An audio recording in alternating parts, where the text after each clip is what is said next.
In the realm of cultivation, I too could aspire to become a minor celestial being. System notification. Today, there are 3,000 documents to be completed, and the host must finish within 2 hours. Subsequently, attendance is required at the 128th Celestial Palace Parade to deliver a speech. Task success. Reward of a new world, a token of the vast universe.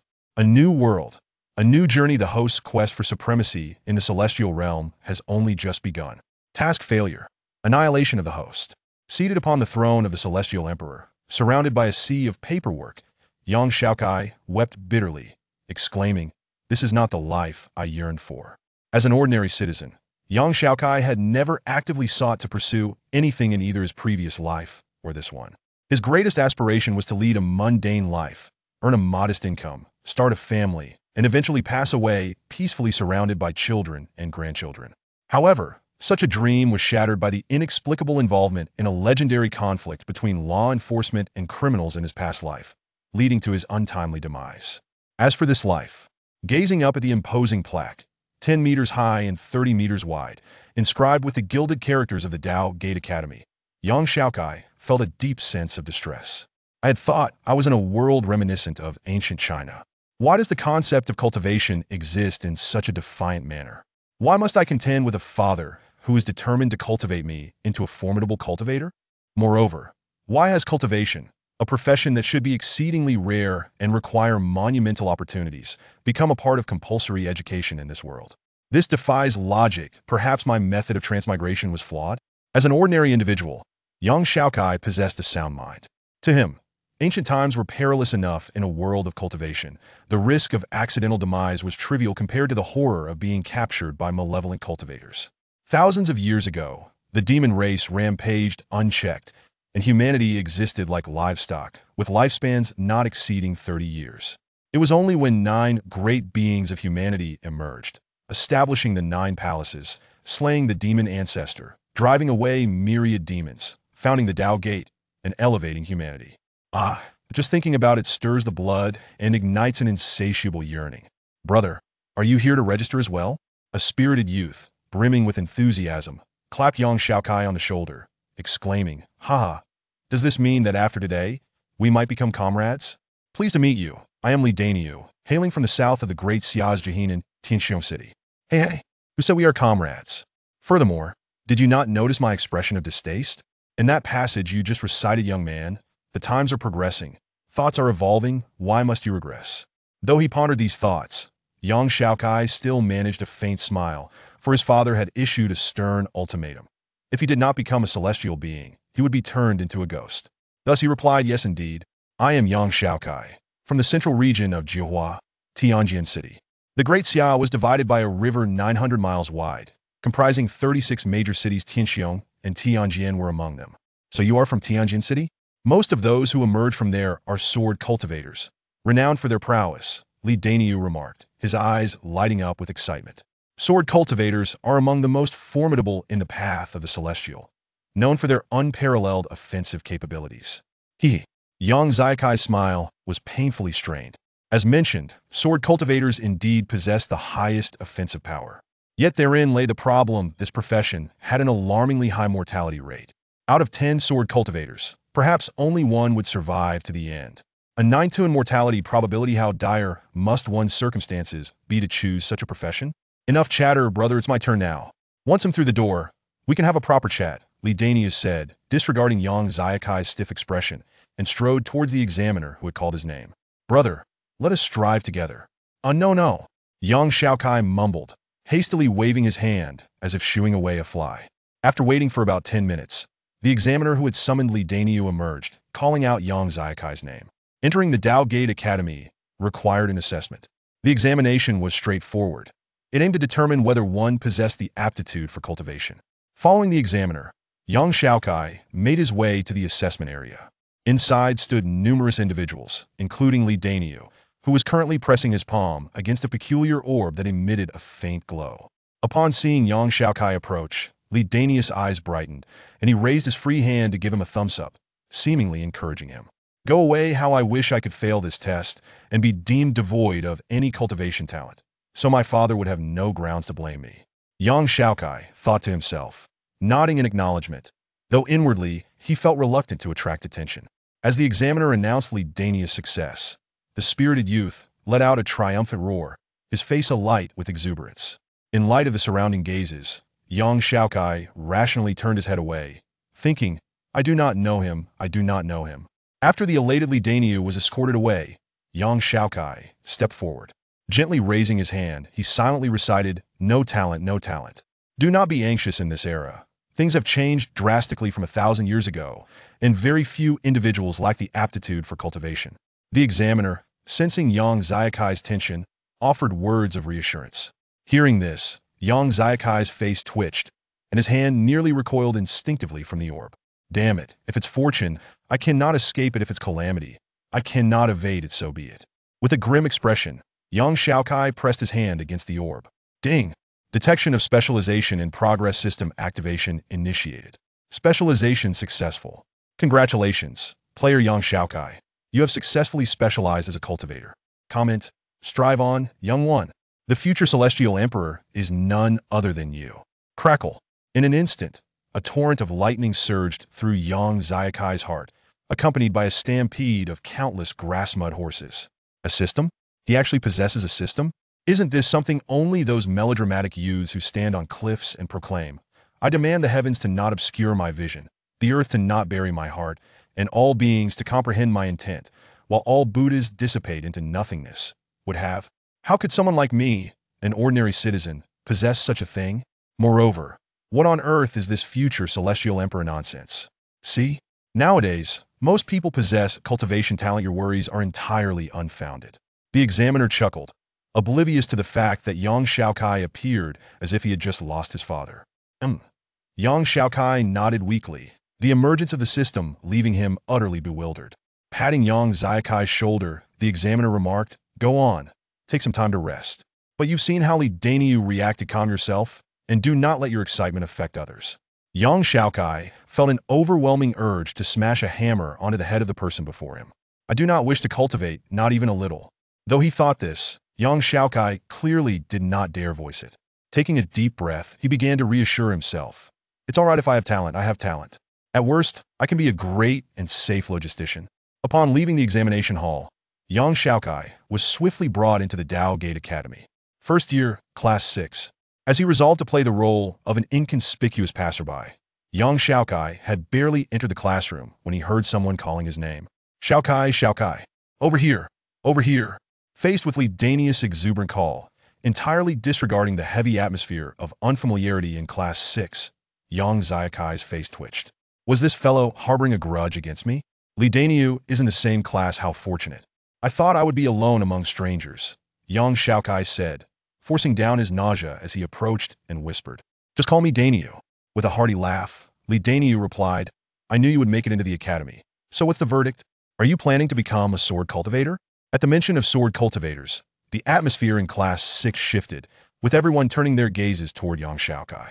This was the most sought-after profession within the Dao Gate, akin to a mage in a game or an ADC in League of Legends, undoubtedly the strongest source of output. To befriend such a person would guarantee a radiant future. Observing the earnest expression on Li Dania's face, young Xiaokai felt a spark of excitement and began searching for weapons. Unfortunately, just then, the teacher entered the room.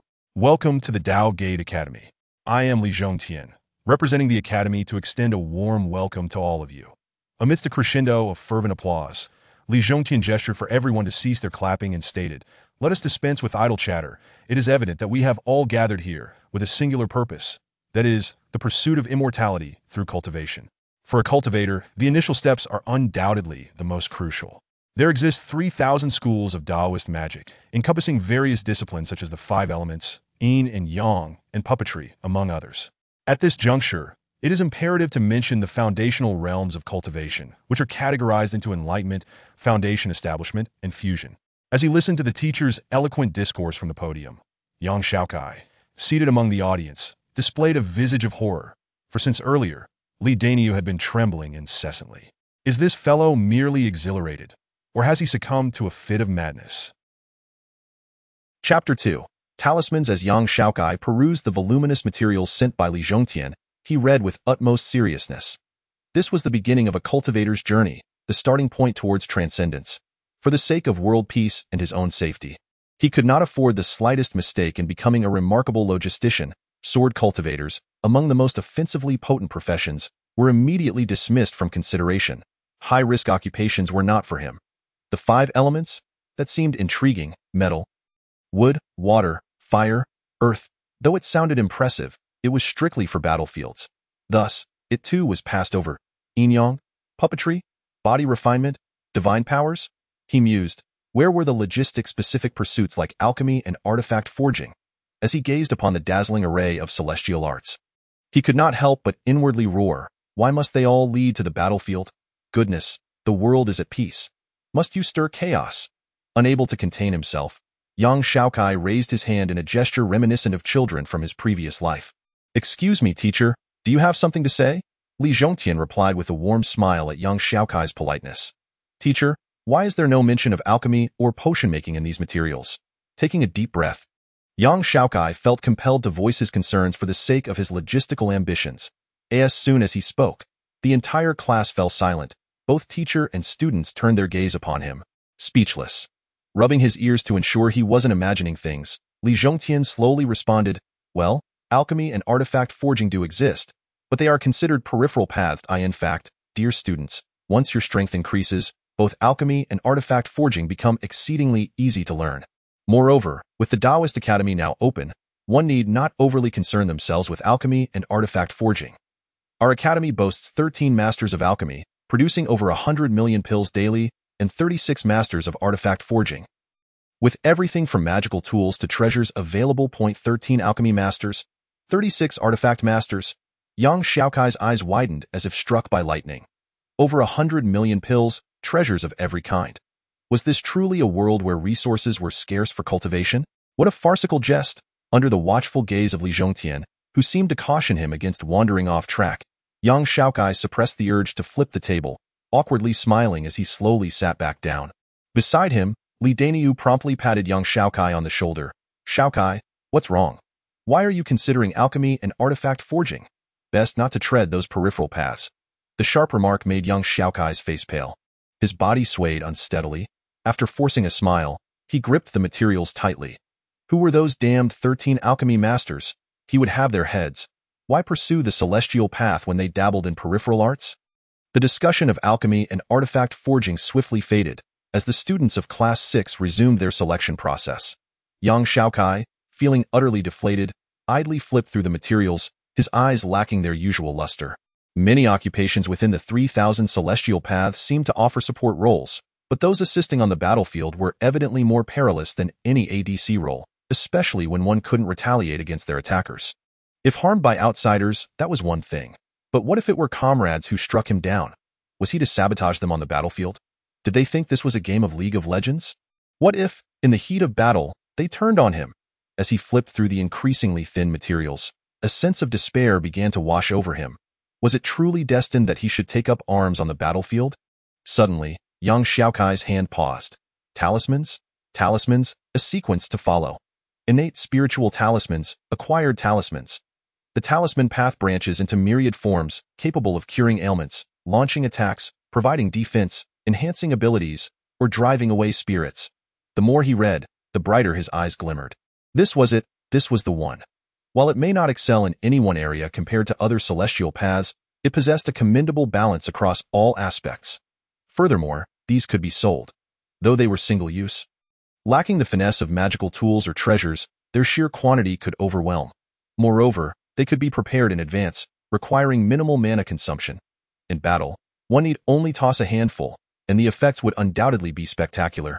With this realization, young Xiaokai couldn't help but smile with glee. If he mastered talisman crafting, it would be no different from alchemy or artifact forging. You've chosen this? Li Zhongtian looked at young Xiaokai with a pained expression. You are young Xiaokai, correct?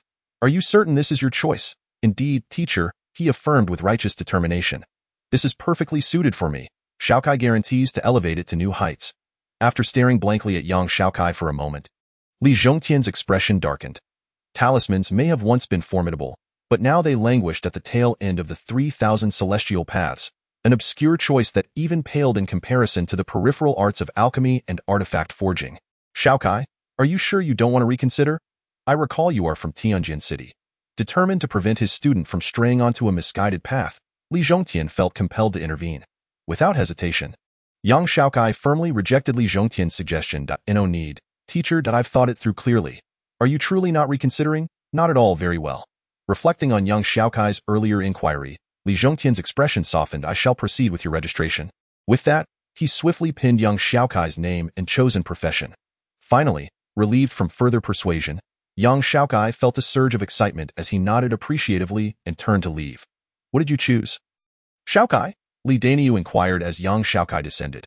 Was it sword cultivator? Not at all. Young Xiaokai shook his head. Then body refinement? The 5 elements? Or perhaps Li Daniu's voice trailed off in surprise. He knew young Xiaokai's greatest desire was to become a sword cultivator. But alas, he lacked the talent. In a hushed tone, young Xiaokai replied, talismans. What? Talismans? What did you say? After shooting Li Daniu a glare, young Xiaokai fell silent. Given their proximity, how could he not hear? My apologies. Perhaps I've been sleeping poorly lately and misheard. But I distinctly heard talismans twice, which is quite amusing. Li Daniu chuckled sheepishly. Young Xiaokai remained silent, glaring at Li Daniu, who seemed to possess an innate talent for negativity. Sorry about that, Xiaokai. Actually, not long ago, during an attack on Tianjin City by demonic creatures, a golden core talisman cultivator arrived to assist. However, his attacks were ineffective against the beasts, his defenses failed to hold, and he was outpaced, dying faster than anyone else. Sensing young Xiaokai's discontent, Li Daniu hastily explained his earlier comments about talismans. In the end, that golden core cultivator met his demise, overwhelmed by a horde of lesser demon beasts. Such a tragic fate for a golden core cultivator. Alas, talismans can be quite perilous. Upon hearing this, young Xiaokai's face turned a shade of green. Come on, even if talismans rank at the bottom of the 3,000 paths, must you malign them so? A golden core cultivator shouldn't be felled by mere demon soldiers. Noticing young Xiaokai's disbelief, Li Daniu quickly asserted, I assure you, I'm not lying. Talismans are slow to cultivate, slow to activate, and their effects are subpar.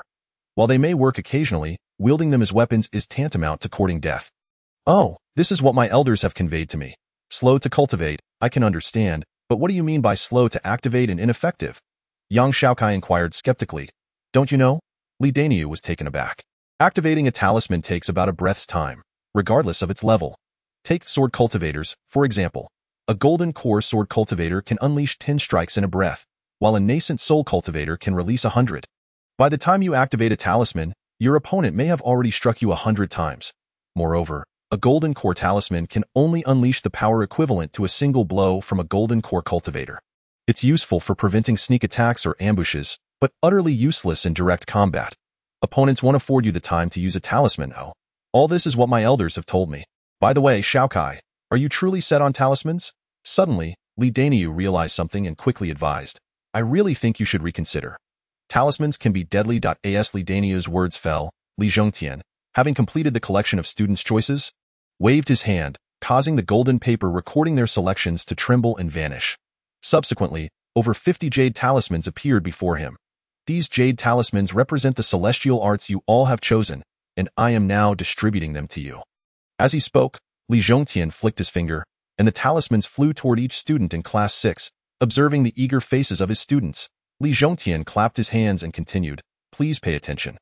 Once you have learned these celestial arts, you must diligently practice, for in 6 months' time, you will face your first monster hunting festival, and everyone must venture to the trial grounds to hunt demonic creatures. Although the trial grounds would be opened by the academy, they remained perilous, and if one failed to establish their foundation within a month, death was a real possibility. Just as he was about to say more, Li Zhongtian suddenly paused, then vanished without a trace. Gazing at the jade talismans floating before him, young Xiaokai's eyes widened in disbelief. Hunt demonic creatures in 6 months. What nonsense was this? The introduction to talismans specified that with sufficient effort, one could establish their foundation in roughly a year. Daniu, can I change my selection? It is not possible. When my elders arrived, they stated that the selection of the celestial path is of utmost importance. Once chosen, it cannot be altered. How should I put it? It is akin to the tradition of Guzhou. In response to young Xiaokai's inquiry, Li Daniu spoke earnestly, his words flowing like a torrent. His face, dark as coal, young Xiaokai cast a penetrating gaze at Li Daniu. Old cow, tell me, who are your elders? Speak their names and I assure you, I shall not harm them. Chapter 3. Career Transition. Above the Tao Gate Academy, 9 blood-red colossal peaks intersect, merging with the sea of clouds. The 9 peaks are said to be formed from the 9 claws of the celestial clawed demon ancestor, who was slain by 9 mighty beings of the human race, their demonic energy soaring to the heavens, remaining unyielding for millennia. Following this, the 9 human powerhouses sealed the peaks with the blood and bones of countless demon kin, forging the 9 summits and establishing the Tao Gate's 9 palaces upon them, thereby relocating the human populace to this hallowed ground, suppressing the demon race's fortune and ushering in an era of human prosperity. This moment, within the main hall of the Tiandao Palace, one individual was seated while 13 stood. The standing figures, the weakest among them possessing the pinnacle of the golden core stage, and the strongest having already attained the utmost in the nascent soul stage. Meanwhile, the solitary seated figure was undoubtedly beyond them, having transcended the nascent soul tier. Huang Kuan, what did you say? The golden core peak individual, his face pale, gazed at the gaunt figure wearing a tall crown not far away. I propose that talismans be classified as a secondary path and no longer serve as one of the 3,000 celestial arts. You are exceedingly bold. Talismans are one of the 9 palaces of the Tao Gate. The very foundation of the Tao. How can they be relegated to a secondary path? How dare you? A mere golden core dares to show disrespect to a nascent soul. Indeed, talismans were once a part of the 9 palaces, but that was long ago. The current state of talismans has long since declined, and the students who practice them are utterly inept, hoarding resources in abundance while cowering on the battlefield, fearful for their lives. They have become a burden to the 9 palaces, and in my view, they hold no value. It would be better to select a different celestial art from the 3,000 and take the lead in the 9 palaces. Rubbish, Huang Kuan, how dare you? Enough. As the two argued, the seated figure finally spoke. Are we all of the same kin? Yet must it escalate to this extent? Huang Kuan, although the talismans may have weakened, they are still one of the 9 palaces. You have overstepped your bounds. One moment of careless speech. I hope the Tao Master will forgive me. However, in that battle of yore, most of the elite of the Tiangu Palace perished on the battlefield, leaving the current Tiangu Palace with nothing but the Supreme Talisman Path, devoid of any other means. Though the Supreme Talisman Path is indeed the core of the Tiangu Palace, it is also the most arduous method to cultivate among talisman arts. Only those with immense determination and prodigious talent can aspire to practice it. Even those with a hint of talent often find themselves lost in the crowd. Placed within the academy, it would likely yield no results. Very well, the Tao Gate Academy shall classify talismans as a secondary path. From this day forth, disciples of talismans shall be responsible for seeking out talented individuals on their own. Beyond this, the Tiangu Palace shall make no alterations. As the Tao Master's words concluded, a glimmer of joy flickered in Huang Kuan's eyes. His aim was not to expel the Tiangu Palace from the 9 palaces, but rather to invoke the adage that a 1,000-mile dike can collapse due to an ant-hole.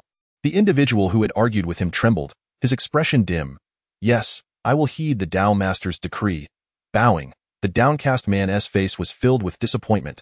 Master Ancestor, I am an unfilial disciple. Will you study or not? Young Xiaokai stared at the floating jade talisman, his eyes wide with disbelief. Perhaps I should go to the teacher and buy a cuter one. Switch it out? No, Li Daniu mentioned earlier that this thing cannot be exchanged. If it cannot be exchanged, how shall I navigate the demon-slaying journey 6 months hence? As Yang Xiaokai gazed at the jade talisman, an internal struggle ensued. After much hesitation, he gritted his teeth and placed his hand upon the talisman. Fear not, life and death are fated. One cannot escape the passage of 10,000 years. A jolt coursed through his mind as countless pieces of information surged into him from the talisman, causing his eyes to widen in shock, his face paling in pain. Why does it hurt so much? I have never heard of such. The foundation of talismans lies in their crafting, whether they are drawn on paper or inscribed with spirit. Talismans differ from other celestial arts in that they impress the runes leading to the celestial path directly into one's mind from the outset, gradually leading to comprehension over time. Lest one stray onto the wrong path, Li Daniu, cradling the information, seemed to have been affected by Yang Xiaokai's predicament and slowly remarked, thus, those who wish to learn talismans should best prepare themselves in advance. For the pain is far beyond that of initial body refinement. Seriously, even before starting the refinement, I must endure pain. Thankfully, I did not choose that path. With lingering trepidation, Li Daniu patted his chest and muttered, Where did you read that, Yang Xiaokai? engulfed in black mist with a ferocious glint in his eyes, gripped Li Daniu tightly, nearly incapacitated by the pain, on the second page.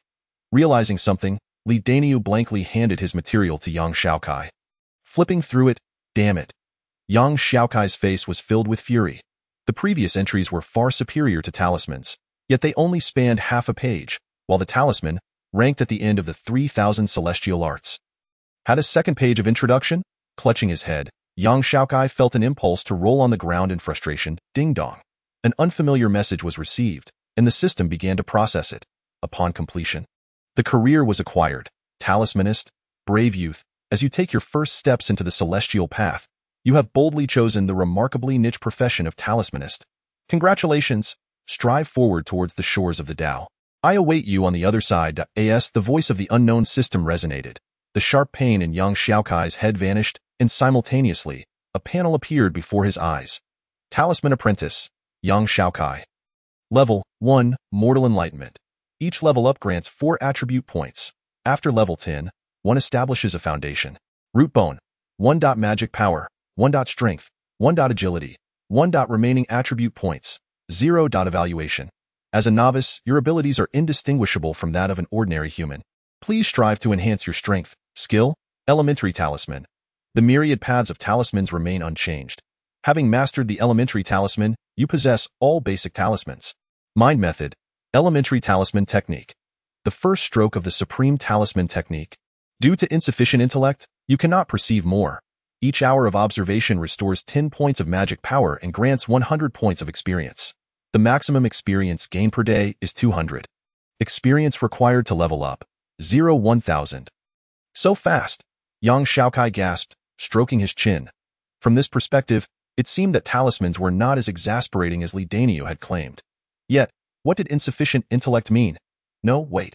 Suddenly realizing, young Xiaokai exclaimed, damn system, if you could absorb the past, why not do it sooner? Why make me endure such agony? Ding, congratulations, host, for enduring pain beyond ordinary comprehension. Magic power increased by 1. Young Xiaokai's face twitched, then he broke into a radiant smile. System, come out and I promise I won't harm you. It seems everyone has already received their desired celestial arts. At some point, the previously absent Li Zhongtian reappeared among Class 6. Now, please prepare yourselves. We will distribute the academy uniforms. Before long, sleek black outfits were distributed to all. Young Xiaokai again raised his hand. What is it? Compared to before, Li Zhongtian appeared significantly more aloof. Young Xiaokai paid little heed to this, as his choice was evidently not favored. He stated directly, teacher, why do others receive black outfits, while mine is merely gray? A robe? In truth, young Xiaokai did not overly mind being different, but the drab gray robe paled in comparison to the striking black attire. Had the situation been reversed, he would not have inquired at all.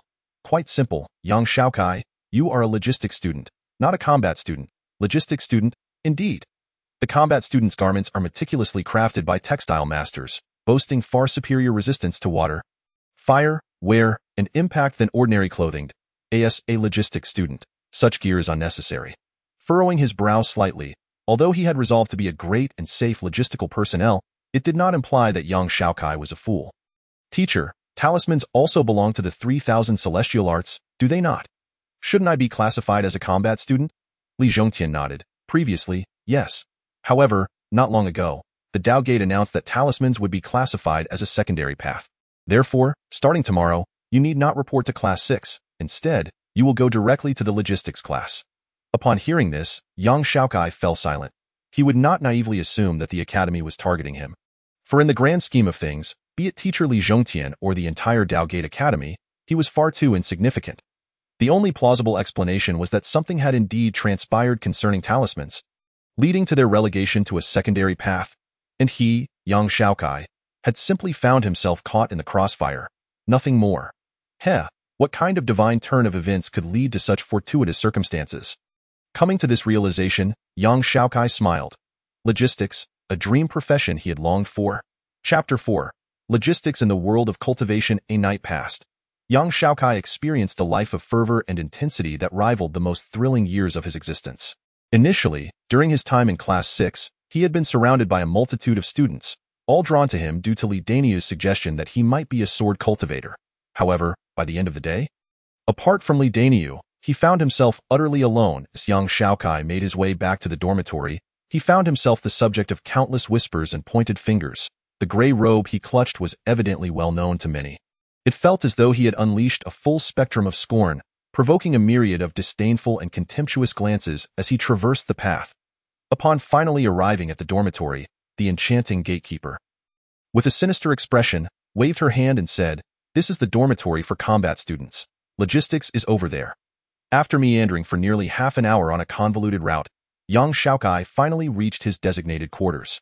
If his previous accommodation could be likened to a luxurious five-star hotel, the place before him was indisputably akin to a roadside inn, flanked by a nightclub on the left and a factory on the right, with planes occasionally flying overhead and trains rumbling beneath. Despite having mentally prepared himself, young Xiaokai was still on the verge of cursing aloud. Must the disparity between logistics and combat personnel be as vast as heaven and a doghouse? Was it truly necessary? Unable to find sleep throughout the night, young Xiaokai ultimately chose to cultivate. His efforts from yesterday and today garnered him 400 experience points, leaving him just 100 shy of leveling up. In the logistics class, observing the drafty classroom, the dilapidated desks and chairs, and the nearly inch-thick layer of dust, young Xiaokai rubbed his temples. Since yesterday, he had felt as if he had stepped into some absurd anime. What was it called again? Fool and something. Summoning beast? Enduring. Standing at the doorway, he waited for a full hour, and just as his impatience was reaching a peak, the logistics teacher finally arrived, revealing herself to be the same individual who had appeared despondent in the Tiandao Palace. "Is it just you?" she asked. "Oh well, it doesn't matter how many there are." The late teacher displayed not a hint of remorse on her face and indifferently retrieved a stack of yellow paper, 3 fine-tipped pens, and an unknown ink from her pocket, handing them to young Xiaokai while instructing him to submit 10 corresponding talismans daily. With that, she turned to leave. "Huh? Teacher, aren't we having class?" Young Xiaokai exclaimed, astonished. "And what do you mean by submitting talismans? To whom?" The teacher paused, scrutinizing young Xiaokai for a moment before saying, "I was wondering why someone would suddenly appear. It turns out to be you." Young Xiaokai was taken aback. "What is wrong with me? Don't you know? The entire academy is abuzz with news about you," she replied. "The unluckiest student, the genius whose head was caught in a door, an unprecedented supernova, the unfortunate soul who cannot be surpassed, a relative of the broom star, and so forth." His face darkened. Young Xiaokai suppressed the urge to hurl a brick at the teacher's head and slowly replied, "Teacher, I would appreciate it if you could elaborate on the origins of these titles." "Thank you, Dado." The teacher suddenly recalled Huang Kuan's words, her mood cooling as she stated, "You have quite a temper. But it's a pity, a pity for what?" Young Xiaokai instinctively inquired, "That you haven't made a move. Otherwise," she trailed off, sizing him up with a detached gaze, "I could have given you a proper lesson. This bastard, does he really think I wouldn't dare to act?" After being provoked repeatedly, young Xiaokai clearly could no longer endure. Confirming the individual before him as an adversary, he initiated a target scan. Beep, beep, target. Name unknown. Level, 39, golden core. Result of confrontation, instant kill. Indeed, the host possesses remarkable talent. Arriving here and encountering such a formidable enemy feels akin to a mantis trying to stop a chariot. Like an ant attempting to consume an elephant. Mantis? It's just a golden core dot, and at level 39. Doesn't that mean just one level away from becoming a nascent soul ancestor? Wow? Young Xiaokai's eyes widened in shock as a chill ran down his spine, cold sweat soaking his back. Not going to act? Is he really not going to act? The teacher's expression turned to one of disappointment, quickly morphing into anger towards young Xiaokai, who exhibited no signs of courage.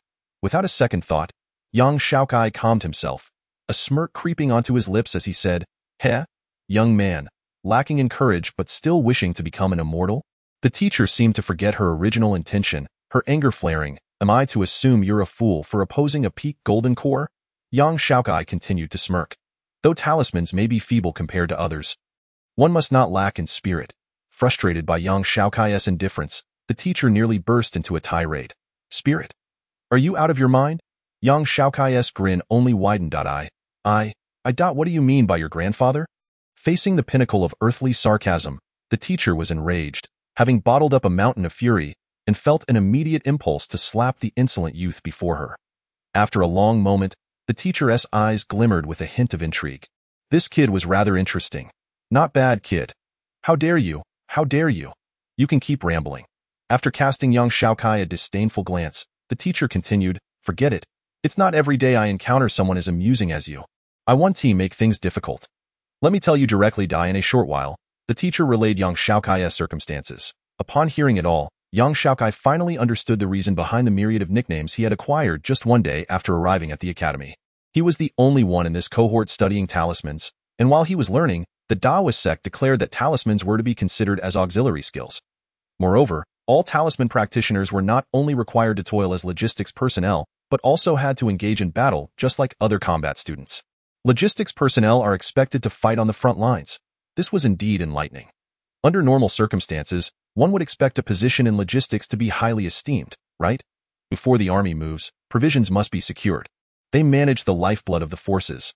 How could this be? Overcome with curiosity, young Xiaokai voiced his inquiries. The teacher paused, then chuckled incredulously, realizing this kid was genuinely learning talismans with such an absurd notion. "Where on earth did you acquire such knowledge?" Most cultivators possess storage space, and even those at the foundation establishment stage can store enough provisions for several years.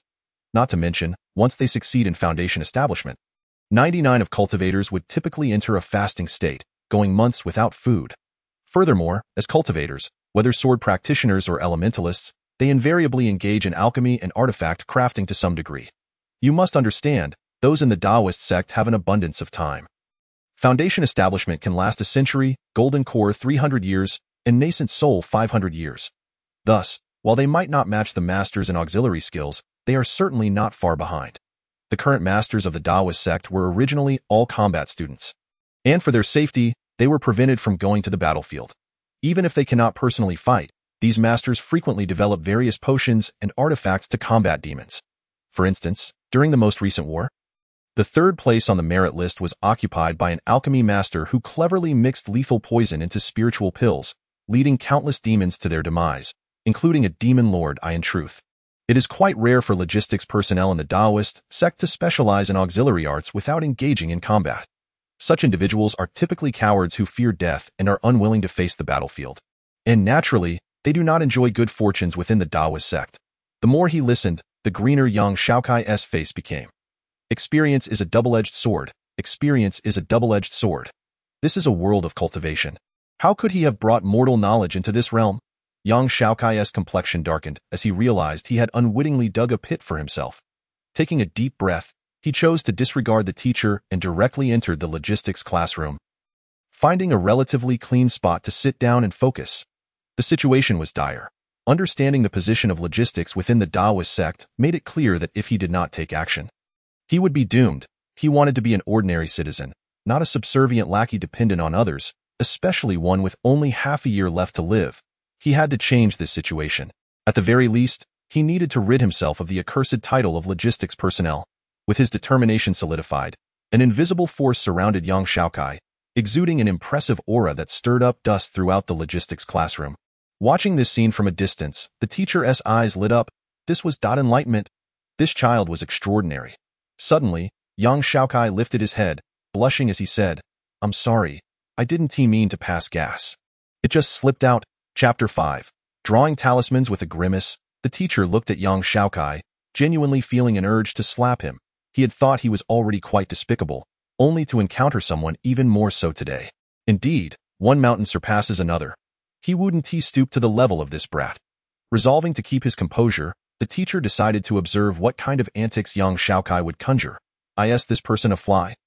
Despite being told so plainly, he remains oblivious and doesn't even budge. The teacher pursed her lips, realizing that young Xiaokai had intentionally spoken those words. Cultivation, after all, requires utmost concentration. With a large monkey standing beside him, what did that even matter? Not achieving her objective, young Xiaokai chose not to linger on the issue and focused intently. First, he would create a basic dust removal talisman and tidy up this wretched classroom.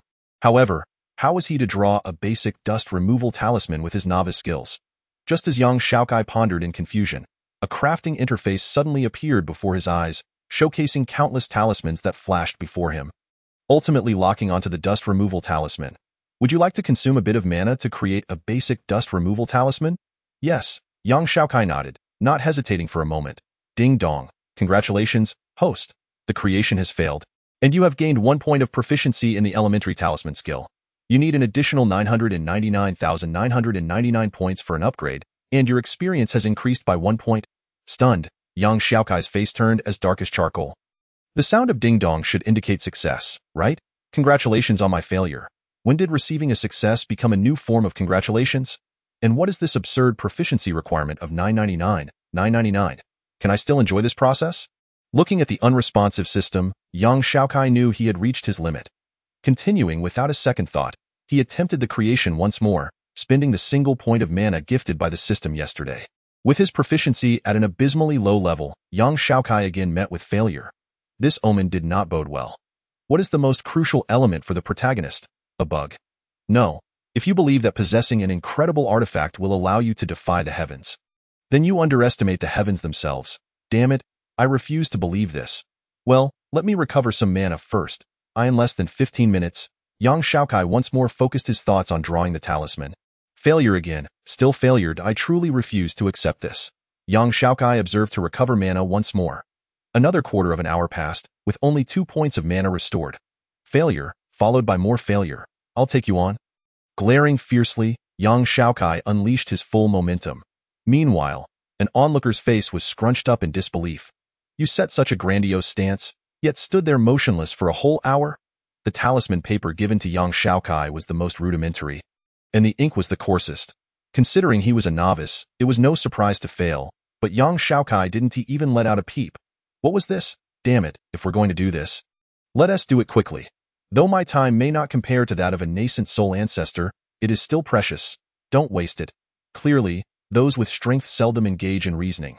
With a bladder about to burst, the onlooker could no longer hold back and stepped forward. At this moment, young Xiaokai finally moved. When he did, it was as if a tiger had emerged, exuding an overwhelming aura. With a single stroke, he brought the talisman to life, as if he had struck the dragon's eye. His brush moved like thunder. In the midst of this, it felt as if a deity had possessed him, causing even the gods to tremble in fear. It was but a second, yet it felt like a century. The onlooker lifted his foot, only to place it back down again, his eyes widening to the size of copper bells. Had his nervous system not been intact, he might have collapsed to the ground. Hiss, a gasp escaped, as if someone had ruptured an egg, long and drawn out. The onlooker had seen many talisman drawings. He himself was quite skilled, yet witnessing young Xiaokai's few strokes made him feel a sense of inferiority. As if he were on the verge of enlightenment. Unable to restrain himself, the onlooker's heart roared. Damn, a mere novice drawing talismans has left me feeling somewhat enlightened. Can I still enjoy this process? Can I still remain lofty? Meanwhile, young Xiaokai was equally overwhelmed with joy. After an hour and several attempts to channel his energy, he had restored a mere 10 points of internal strength. He had only succeeded once. And the odds. Moreover, even with a successful drawing, the proficiency and experience awarded remained a paltry 1 point. This is unscientific, utterly unscientific. Sighing for a moment, young Xiaokai raised his hand to use the drawn talisman, eager to clear the dust from the classroom. Hey, you over there, aren't you going to stop? The onlooker shouted. Such a treasure cannot simply be used like that. Although it was merely an elementary dust-clearing talisman, its quality was undoubtedly top-notch. Feeling the pure aura surrounding the somewhat tattered talisman paper, such a treasure should be displayed in the Hall of Celestial Talismans for others to admire. How could it be so casually discarded? With that, he dashed forward like the wind, and young Xiaokai's talisman immediately fell into his hands. Gazing at the strokes that leapt from the paper, the onlooker felt his spirit soar, a look of pure delight illuminating his face, akin to discovering gold. Stunned, young Xiaokai remained in the pose of having his talisman snatched away, his eyes wide open. Is there still any justice? Is there still any law? You're a senior, so impressive? Without hesitation, young Xiaokai reached out in front of the onlooker, demanding it back. Young man, I know it is not easy to draw such a talisman, but since you have managed to do so, its utility to you has already peaked. Therefore, give the talisman to me so that its full potential may be realized, rather than wasting it in this useless classroom. Observing the earnestness in the onlooker's expression, young Xiaokai widened his eyes, momentarily grasping the gravity of the situation, yet his outstretched hand remained unwithdrawn. Facing this scene, the onlooker felt a pang of heartache. Young man, this talisman. You can take the talisman, but you must pay me for it, right? Before the onlooker could elaborate on noble ideals, Yang Xiaokai directly interrupted, asserting that even the most lofty of purposes requires compensation. You want money? The onlooker's expression darkened, and the look he cast at Yang Xiaokai held a temptation to hang this impudent brat and give him a good beating. Young man, do you have any idea that this talisman contains a hint of talismanic essence? You actually dare to ask for money? Do you understand its significance? Yang Xiaokai shot a sidelong glance, a smirk playing at the corners of his mouth, asserting that no matter how grand the rhetoric, it couldn't change the fact that he was attempting to embezzle his belongings. The onlooker fell silent, but the smile that slowly crept back onto his face only left him feeling a sense of frustration. In a fit of anger, he retorted, "How much do you want? As a senior, you should know the worth of this talisman. You can name your price." The onlooker, not one to renege, saw Yang Xiaokai rubbing his hands together, a smile blooming on his face. In his previous life, he was not particularly greedy for money. Enough was sufficient. But the situation was different now. As a logistical student, aside from the 2 meals a day and the ridiculous accommodation, everything else had to be self-sustained. Without money, life was unbearable. Seeing that the onlooker had finally acknowledged their disparity in status, even if it was due to financial matters, the onlooker felt somewhat relieved and said with a smile, "Well, since that is the case, I shall buy this talisman from you for 10 spirit stones. Heavenly grade." A surge of joy rushed through Yang Xiaokai, his eyes widening at the mention of the most expensive currency he had ever heard since his birth. Human grade, medium quality. The onlooker's face darkened like ink. Although it was true that the talisman contained talismanic essence, it was ultimately a basic talisman. Moreover, human-grade spirit stones were still a tier below Earth-grade. Most importantly, his monthly allowance only amounted to 1 Earth-grade, medium-quality stone. Heavenly grade. He had only seen it in others' hands. Disappointment washed over Yang Xiaokai as he sighed, watching the onlooker's expression of discovery, only to realize that the talisman was worth so little. Suppressing the urge to slap the impudent brat before him, the onlooker simply tossed a spirit stone pouch and swiftly departed. You have not yet established your foundation. As long as you submit a basic talisman each day, that will suffice. Once you finish drawing it, leave it in the classroom, and I will come to collect it. Catching the spirit stone pouch? Yang Xiaokai's eyes sparkled with excitement. The reason was simple, prompt. Detected a human-grade, medium-quality spirit stone, containing spiritual energy, worth 1,000 points, usable for restoring mana. What does Yang Xiaokai currently lack the most? Undoubtedly, that would be mana. The system's prompt was like a timely blessing. With the human-grade, medium-quality spirit stone, he no longer had to painstakingly recover mana by observing the talismans in his mind. Without hesitation, Yang Xiaokai clicked to use it, and the spiritual energy from the stone surged into his body. If the onlooker were still present, he would likely have dropped his jaw in shock. For cultivators, spirit stones are essential for enhancing strength, and for those at the foundation establishment stage, it could take several hours to digest the spiritual energy within a low-quality spirit stone. Medium quality would take even longer. Yet Yang Xiaokai, in the blink of an eye, had absorbed it all. The Hall of Celestial Talismans, situated upon the 9 claws of the celestial demon ancestor, appeared like a golden cloud, its walls ablaze as if it were a colossal talisman, astonishing all who beheld it.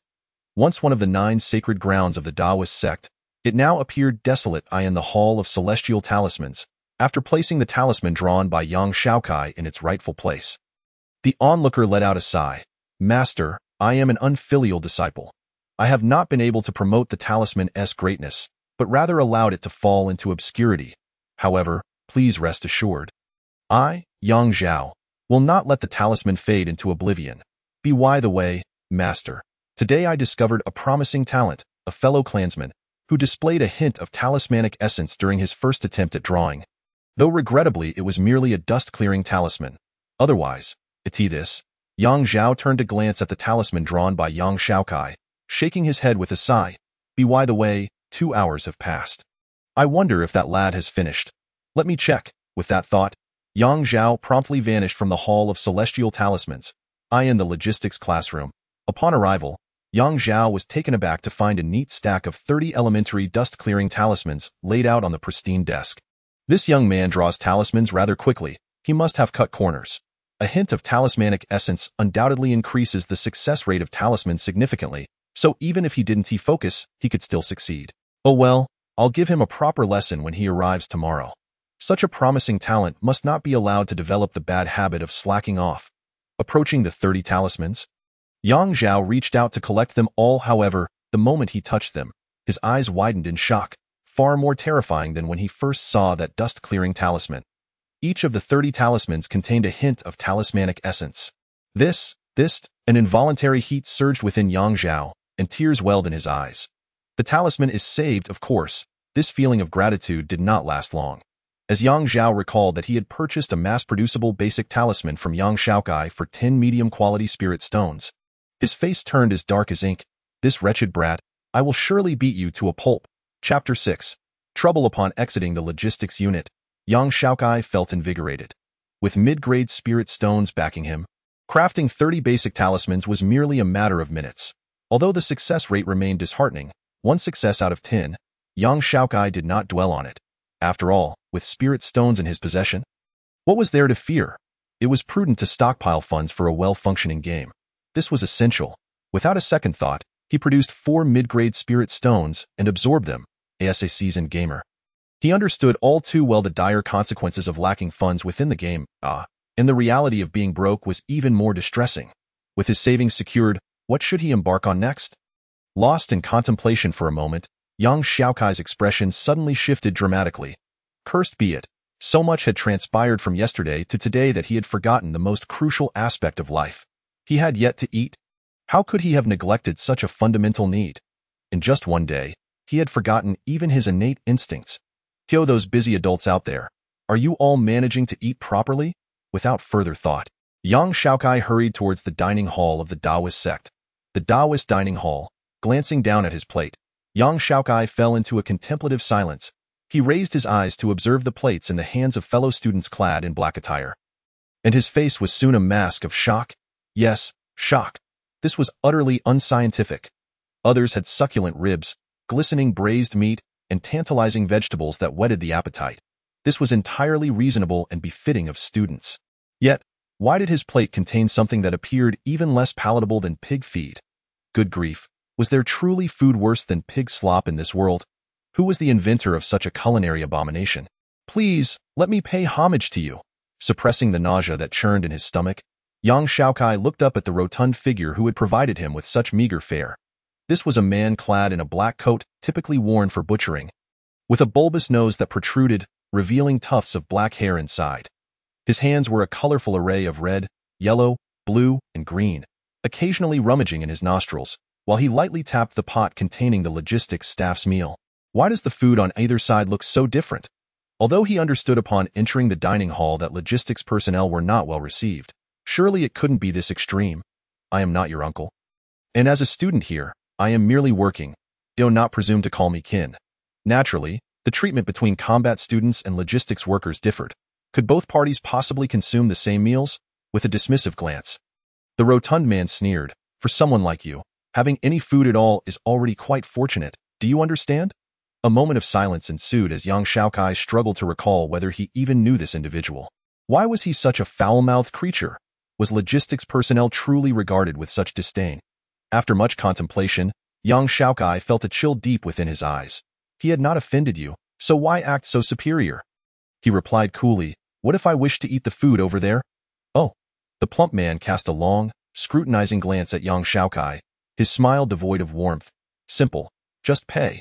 The meal for combat students costs merely 1 spirit stone. Not expensive at all. Despite his words, derision was evident on his face, as if to say, do you really think you can afford it? 1 celestial grade top-tier spirit stone? Xiaokai's face paled in horror. Huh? Oh, wait a moment. Just as he was about to nod, the rotund man suddenly realized something was amiss. Celestial grade top-tier spirit stone. What kind of meal dares to charge that much? His expression darkened as he stared incredulously at Xiaokai. Damn it, it's just a human-grade low-tier spirit stone. Oh, with a half-smile, Xiaokai glanced at the rotund man. Just a low-tier human-grade? How utterly disappointing. Being looked down upon by a logistics worker was intolerable. And the rotund man's face immediately soured.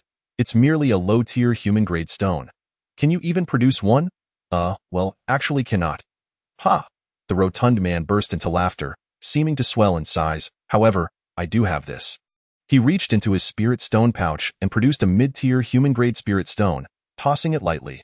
What a headache! One low-tier spirit stone could feed 100 meals. Shall I consider the remainder as a tip? Would that be too extravagant? Upon seeing the spirit stone in young Xiaokai's hand, the man's squinted eyes widened in disbelief.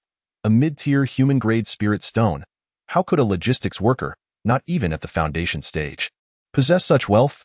Brother, I think I'll pass on your meal. Thank you, but I'm off to indulge in a lavish feast for a low-tier human-grade spirit stone. With that, he turned away from the rotund man's face, now flushed with embarrassment from young Xiaokai's words. Those who insult others shall themselves be insulted. After spending one low-tier human-grade spirit stone and ensuring he pocketed the 99 stones due to him, young Xiaokai relished a delightful meal. As the flavors spread through his body, he let out a contented sigh. This was the essence of life. With his hunger satiated, young Xiaokai picked his teeth and exited the dining hall. No sooner had he stepped outside than he encountered the rotund man, who should have been cooking inside the hall, standing there alongside 3 combat students clad in black. Upon spotting young Xiaokai, the rotund man's eyes lit up, revealing a blend of excitement and malice. It's him. In that instant, young Xiaokai snapped back to reality, and his eyes sparkled with enthusiasm, mirroring the expression of someone seeing a long-lost relative, ready to charge forward. This sudden shift left the rotund man and his 3 combat companions momentarily stunned, exchanging bewildered glances. "Do you know him?" Without hesitation, young Xiaokai spun around and fled. This startling turn of events left the 4 men momentarily frozen in shock, their faces displaying sheer disbelief. "Damn it, this kid tricked us." Before long, the rotund man regained his composure, his face dark as coal. After him, the 3 combat students followed suit, their expressions grim as they watched young Xiaokai shrink into the distance. Their anger surged. "Damn brat, when we catch him, we'll teach him a lesson." After running a short distance, the rotund man and his companions were astonished to see young Xiaokai not only fleeing but also shouting, "Wow, spirit stones are falling from the sky. Quick, come and grab them."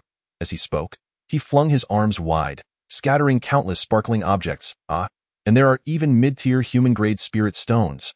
Wow, this is a windfall. In an instant, the 4 men were struck by lightning, blood spewing from their mouths as they stared in disbelief at the formerly barren surroundings, now teeming with black-clad combat students. Their minds reeled, realizing that this was the mischievous son of that troublesome figure. Chapter 7. Strengthening one's power. As young Xiaokai walked back to his dormitory, his expression was far from pleasant. The reason was simple. He had suffered a financial loss. 5 mid-tier human-grade spirit stones, along with the pouch that held them, had just been carelessly discarded by young Xiaokai. Moreover, he was acutely aware that the rotund man and his companions likely harbored a deep-seated grudge against him. While the money belonged to him, one cannot reason with a robber. Thus, young Xiaokai fully understood the thoughts swirling in the minds of the departing 4. We must not flaunt our wealth. We must not flaunt our wealth. It was merely a meal of swine's fare. He could endure and move on. Besides, ever since the system activated and he achieved enlightenment, the necessity of food had become largely irrelevant. It was all due to his loose tongue. Why could he not restrain himself? Even if he truly needed a meal, he should have sought a more discreet location to exchange his spirit stones. Strength. Despite young Xiaokai's usual carefree demeanor, he understood a fundamental truth. Without the ability to protect oneself, the struggles of a commoner were far more arduous than any profession. Upon returning to his room, he retrieved the talisman papers he had obtained from the logistics unit in the shortest time possible. He aimed to elevate his power to the foundation stage. With focused determination, young Xiaokai began to inscribe talismans. Basic fireball talismans, basic ice projectile talismans, basic small lightning talismans. One after another, he worked rapidly within the confines of his dormitory. Once his mana was depleted, he immediately drew upon the spirit energy he had absorbed from the spirit stones. Ding, with a light chime, young Xiaokai felt an overwhelming sense of comfort, his aura significantly stronger than before. Talisman Apprentice, young Xiaokai, level 2, enlightened, root bone, 2. Mana, 3. Strength, 2. Agility, 2. Remaining attribute points, 4. Skills, basic talisman, proficiency 501 million, mind method, basic talisman technique, increases with realm advancement, experience required for level up, 2000. Without hesitation, young Xiaokai allocated all his points to mana, for at this moment, the scarcity of mana was indeed a considerable hindrance. Gazing at the 19 talismans laid out before him, a smile crept across his face. Perhaps the talismans were fraught with issues, power, effectiveness, and various flaws, but such a large quantity was bound to incite a qualitative transformation. Had he encountered the rotund man and his companions earlier with such a stockpile of talismans, young Xiaokai would not have turned to flee. Instead, he would have hurled a talisman straight at their faces. Onward. He glanced at the remaining blank talisman papers, steeling himself once more.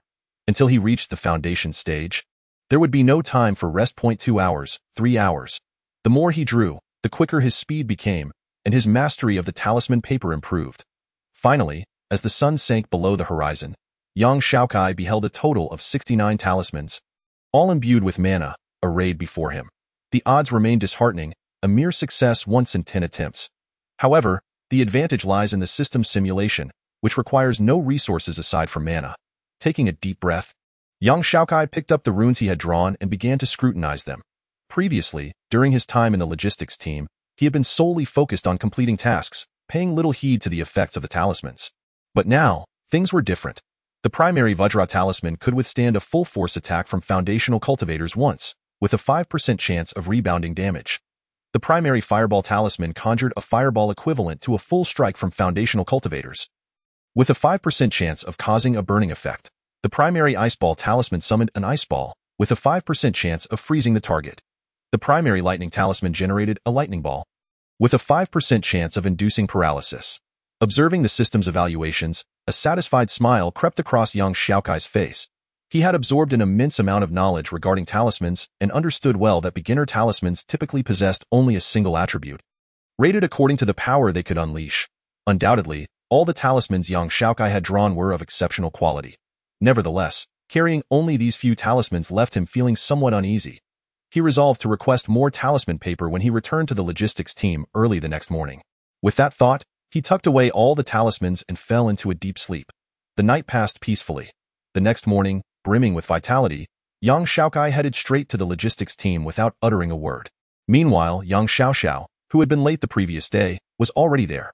Initially intent on seizing young Xiaokai and giving him a good thrashing, young Xiaoxiao was taken aback. Just a short while ago, young Xiaokai had received his jade talisman and undergone a spiritual awakening. Now, only 2 days later, his aura had begun to stabilize. Typically, even a cultivator with decent talent would require 3 days to achieve such stability, and that was with guidance from a teacher and adequate resources.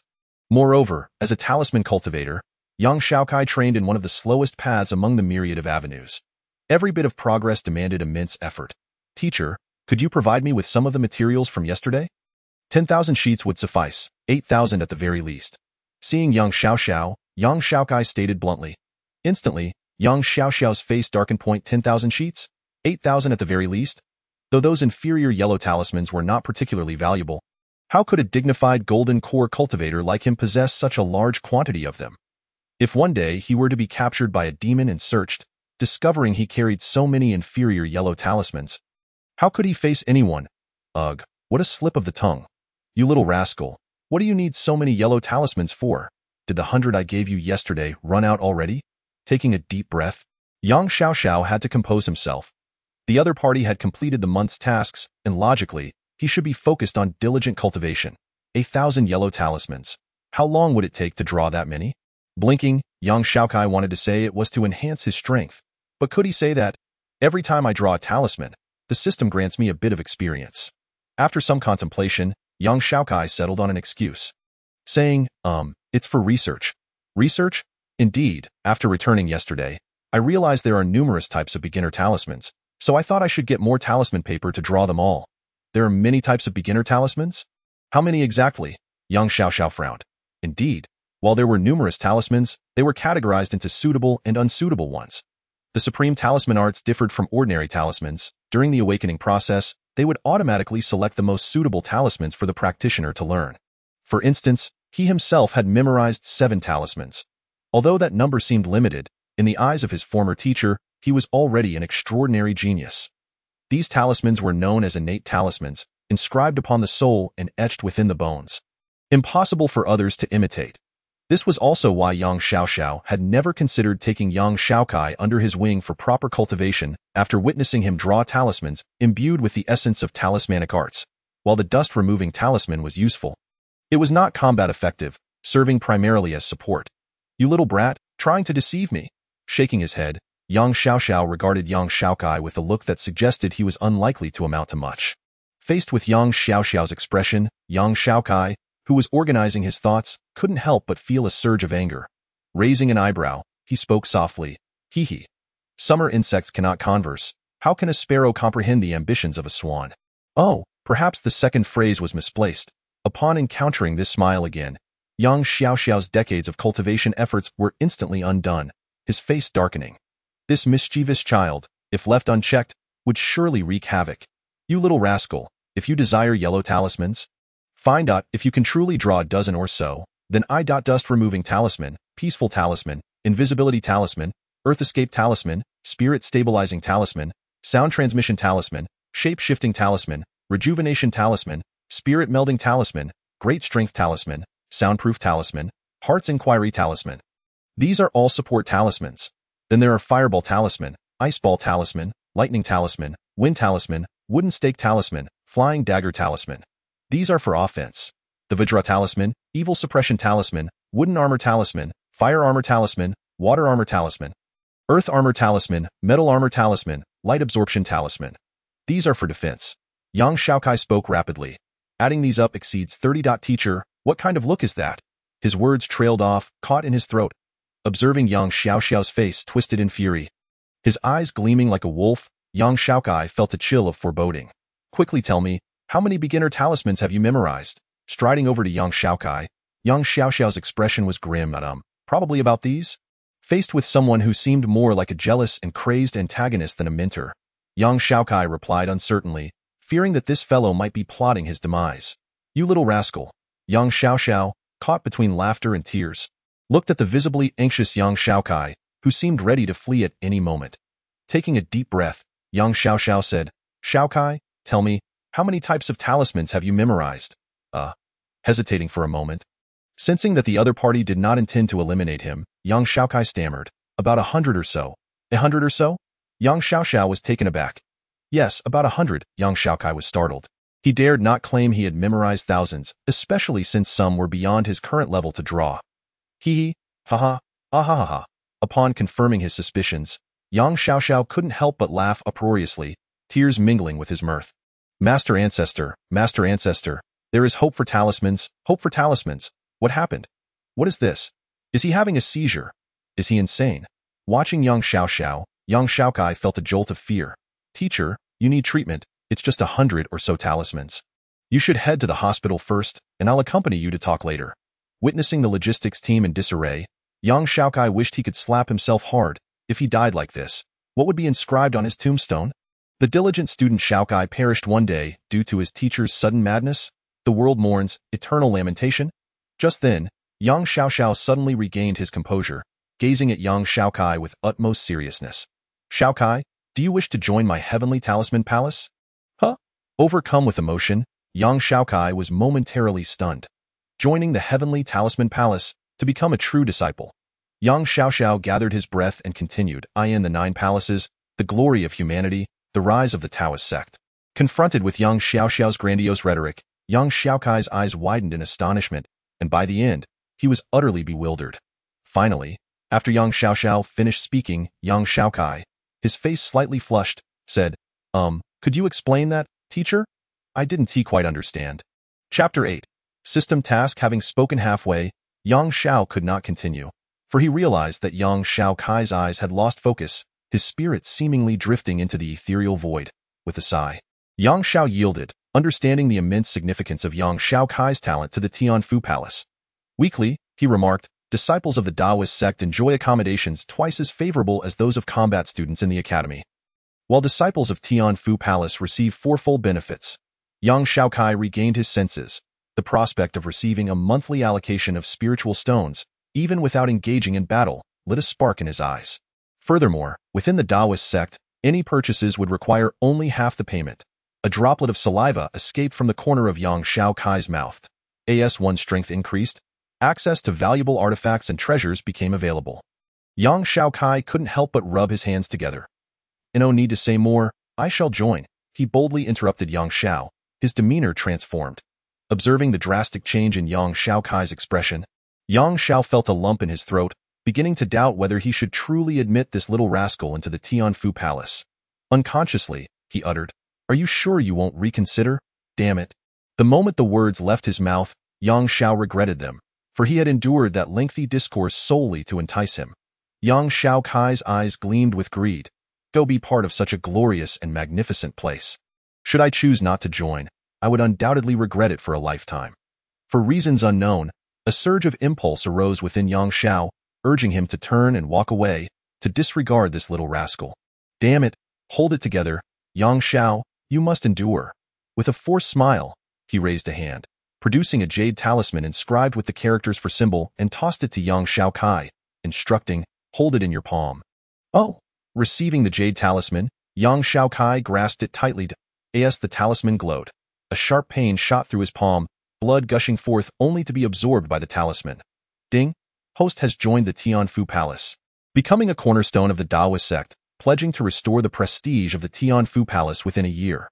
Completion rewards: 10,000 high-grade spiritual stones, 10,000 experience points, 1 skill proficiency tier, 1 top-tier artifact, and 1 realm-enhancing pill. As Yang Xiaokai beheld the sudden appearance of the system task, his eyes sparkled with excitement. The rewards were irresistibly enticing, leaving him utterly captivated. Failure to complete the task will result in the host's annihilation. Damn it! His initial excitement faded within 3 seconds, leaving Yang Xiaokai feeling despondent. Gazing at the ominous final words, his countenance turned a shade of green, a sight to behold. This isn't how one plays the game. Observing Yang Xiaokai's heavy demeanor, Yang Xiao finally felt a glimmer of solace. Indeed, being a disciple of the Tianfu Palace entails not only privileges but also immense responsibilities. Xiaokai. After a moment of contemplation, Yang Xiao was about to say something. Teacher, can I withdraw? Raising his head, Yang Xiaokai widened his eyes innocently. Yang Xiao's face instantly darkened, his gaze piercing into Yang Xiaokai's with a murderous intent. Is that really an option? Before Yang Xiao could respond, Yang Xiaokai lowered his head, only to raise it again moments later, his expression filled with solemnity. Rest assured, teacher, I will surely elevate the Tianfu Palace to greatness. Renowned across the cosmos, how could one not be moved by such grandeur? At the moment he uttered his desire to withdraw, the system struck again. Go exit the Tianfu Palace is to fail the task. The host will be annihilated. Do you wish to withdraw? What the hell? Withdraw? This little rascal, what is wrong with him? As Yang Xiaokai's demeanor shifted as swiftly as turning a page, Yang Xiao stood there dumbfounded. After a long, deep breath, he turned to leave, realizing that continuing with this little rascal would only shorten his own lifespan. Teacher, please give me some yellow talismans. Observing the scene, Yang Xiaokai suddenly regained his senses and shouted in haste. Moreover, you haven't yet shared the benefits of being a disciple of the Tianfu Palace. Stumbling, Yang Xiao did not look back, hastening his pace as he quickly vanished. Take the jade talisman and head to the Dao Pavilion to claim your rewards. Sighing, Yang Xiaokai made his way toward the Dao Pavilion, a look of sorrow etched upon his face, filled with regret for his past decisions. Having previously suffered a significant loss due to his own careless words, how could he not learn from his mistakes? It was all that fat fool's fault. Had it not been for him, he would not have endured such torment. Just as Yang Xiaokai lamented, a familiar and icy voice rang in his ears. Kid, I finally caught you. Die in an instant. Yang Xiaokai opened his eyes and looked up, fixating on the source of the voice. Upon confirming it was the same fat fool who had nearly buried him. Yang Xiaokai felt an adrenaline rush. Hey, you fat fool. It's all your fault. You brought this upon yourself? Stunned, the fat fool clearly did not expect to see Yang Xiaokai in such a state. Regaining his composure, a shadow of menace crossed his face as he prepared to deliver a lesson that Yang Xiaokai would remember for a lifetime. Before the fat fool could strike, Yang Xiaokai reached into his robe, swiftly producing several talismans. Endless realms, the cosmos lends me power. Release. With a mighty roar, the fat fool witnessed a barrage of fireballs, ice orbs, and wooden stakes of all colors hurtling toward him. Truly a magnificent sight. Chapter 9. Puppet Master. How dare he strike first? How could he even think to do so? Even if he did, what were those fireballs the size of a human head? The basic fireball talisman drawn during the Enlightenment stage was only the size of a fist. Even at the Foundation Establishment stage, it could only reach a maximum of 2. Only talismans above the Golden Core stage held such formidable power. Gazing at the similarly sized ice orbs, thunderbolts, and the wooden stake nearly 10 meters long and 3 meters wide. The fat fool's face turned green. All were top-tier talismans? Was the leader of the Tianfu Palace his father? Seething with anger, the fat fool did not hesitate. He immediately produced a straw puppet from his pocket. Biting down on his right index finger, substitute puppet, release, with a flick of his finger, his mana surged, boom, boom, boom, boom, boom. As the straw puppet glowed, Yang Xiaokai's colorful talisman struck, creating a cloud of dust. This was bad. Due to the task's influence, Yang Xiaokai had evidently lost his rationality. As the explosion echoed, he snapped back to reality. Originally, defeating the fat fool posed no issue. He would feel no guilt and instead be elated. However, this was an academy.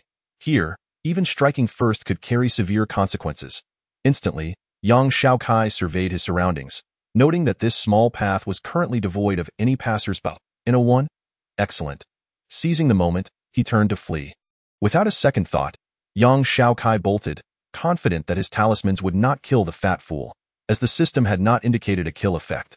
You little beast, where do you think you're going? As the dust settled, the fat fool's round face turned ashen. The straw puppet had shattered. The puppet, which cost his senior brother a hefty sum and could substitute 5 times, was a treasure he usually hesitated to use. Yet today it had been destroyed by a mere logistics worker in a gray robe. How could he endure such humiliation? Spider puppet, release.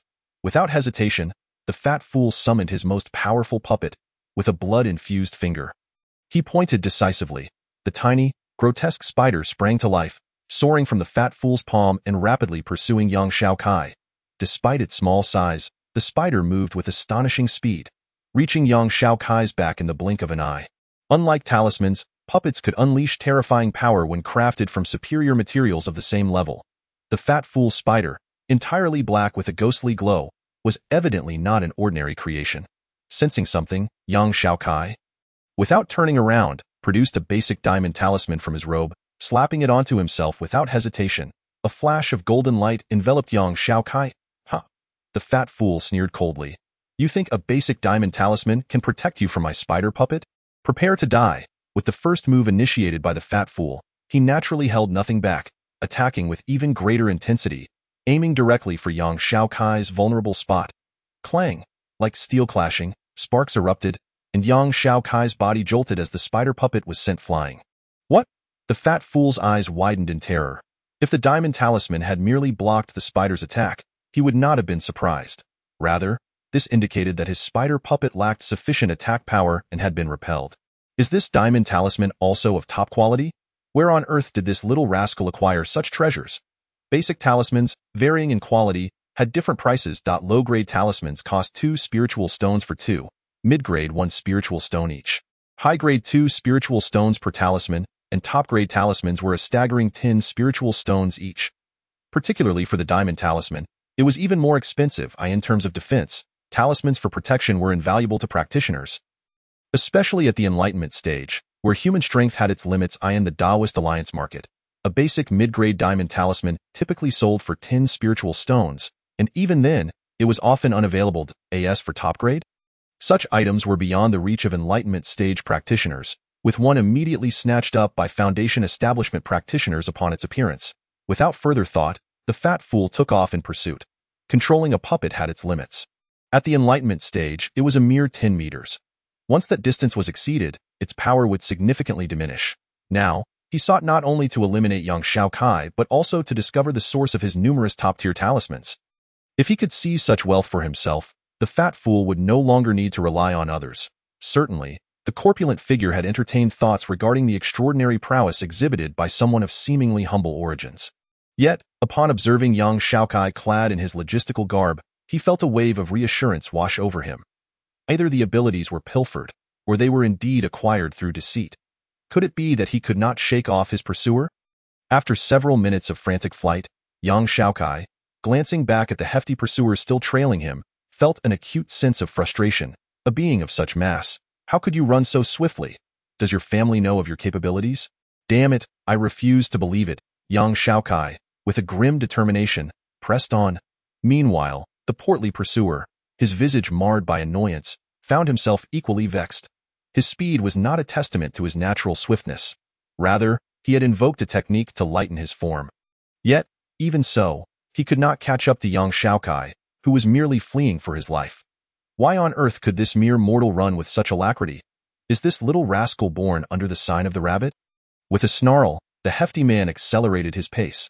Before long, both young Xiaokai and his pursuer had burst forth from the desolate path and onto the bustling thoroughfare populated by numerous students.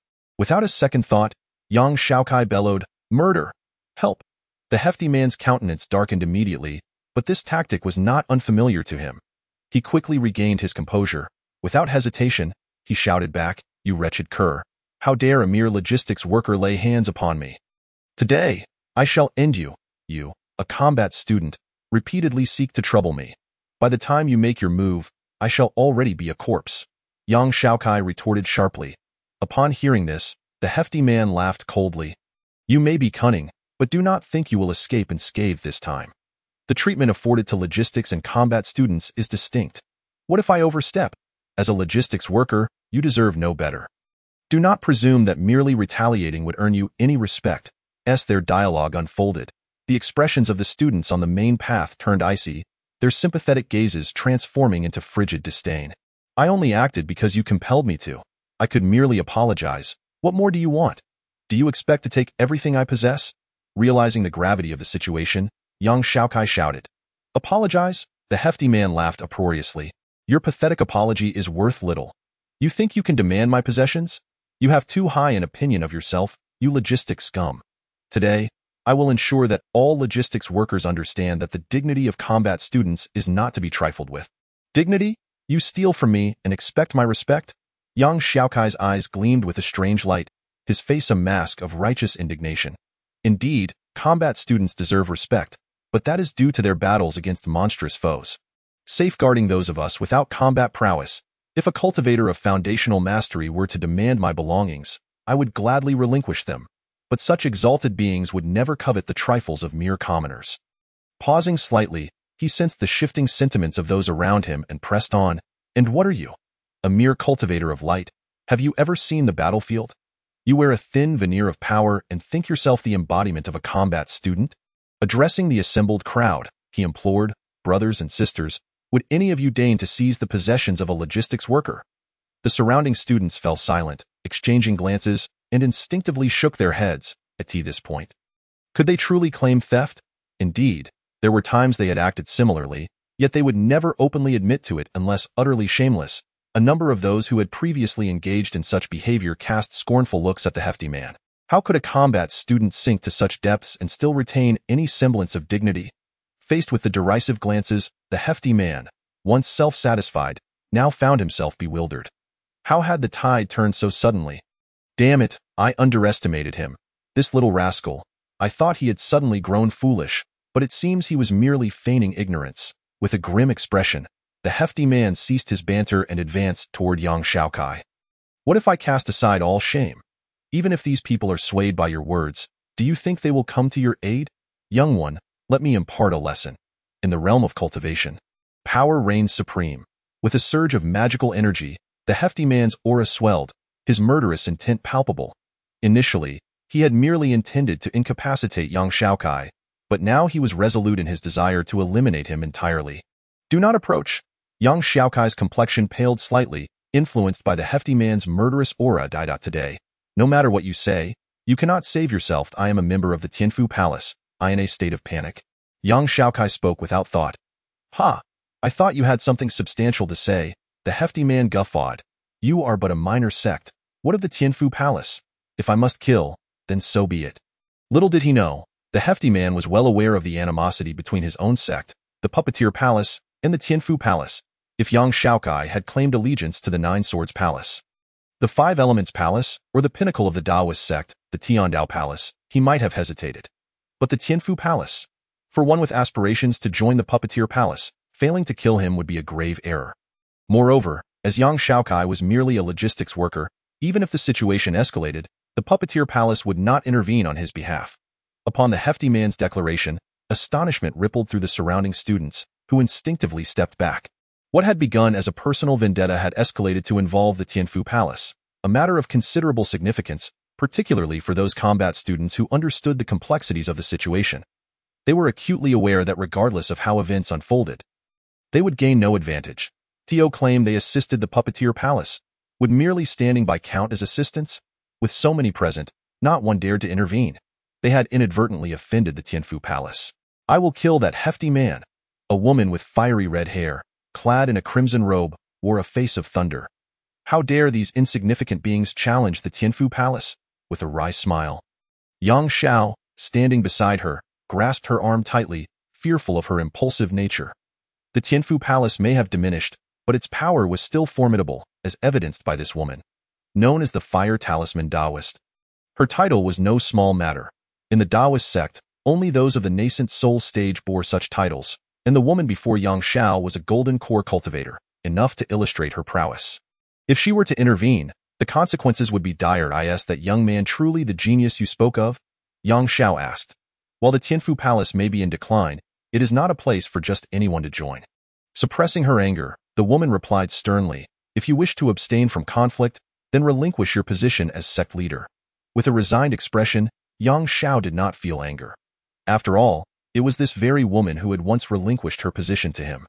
She did not seek the title of leader, yet her passion for the Tianfu Palace surpassed that of anyone else. Senior sister, please calm yourself. That little rascal undoubtedly has his own plans. Let us observe for now.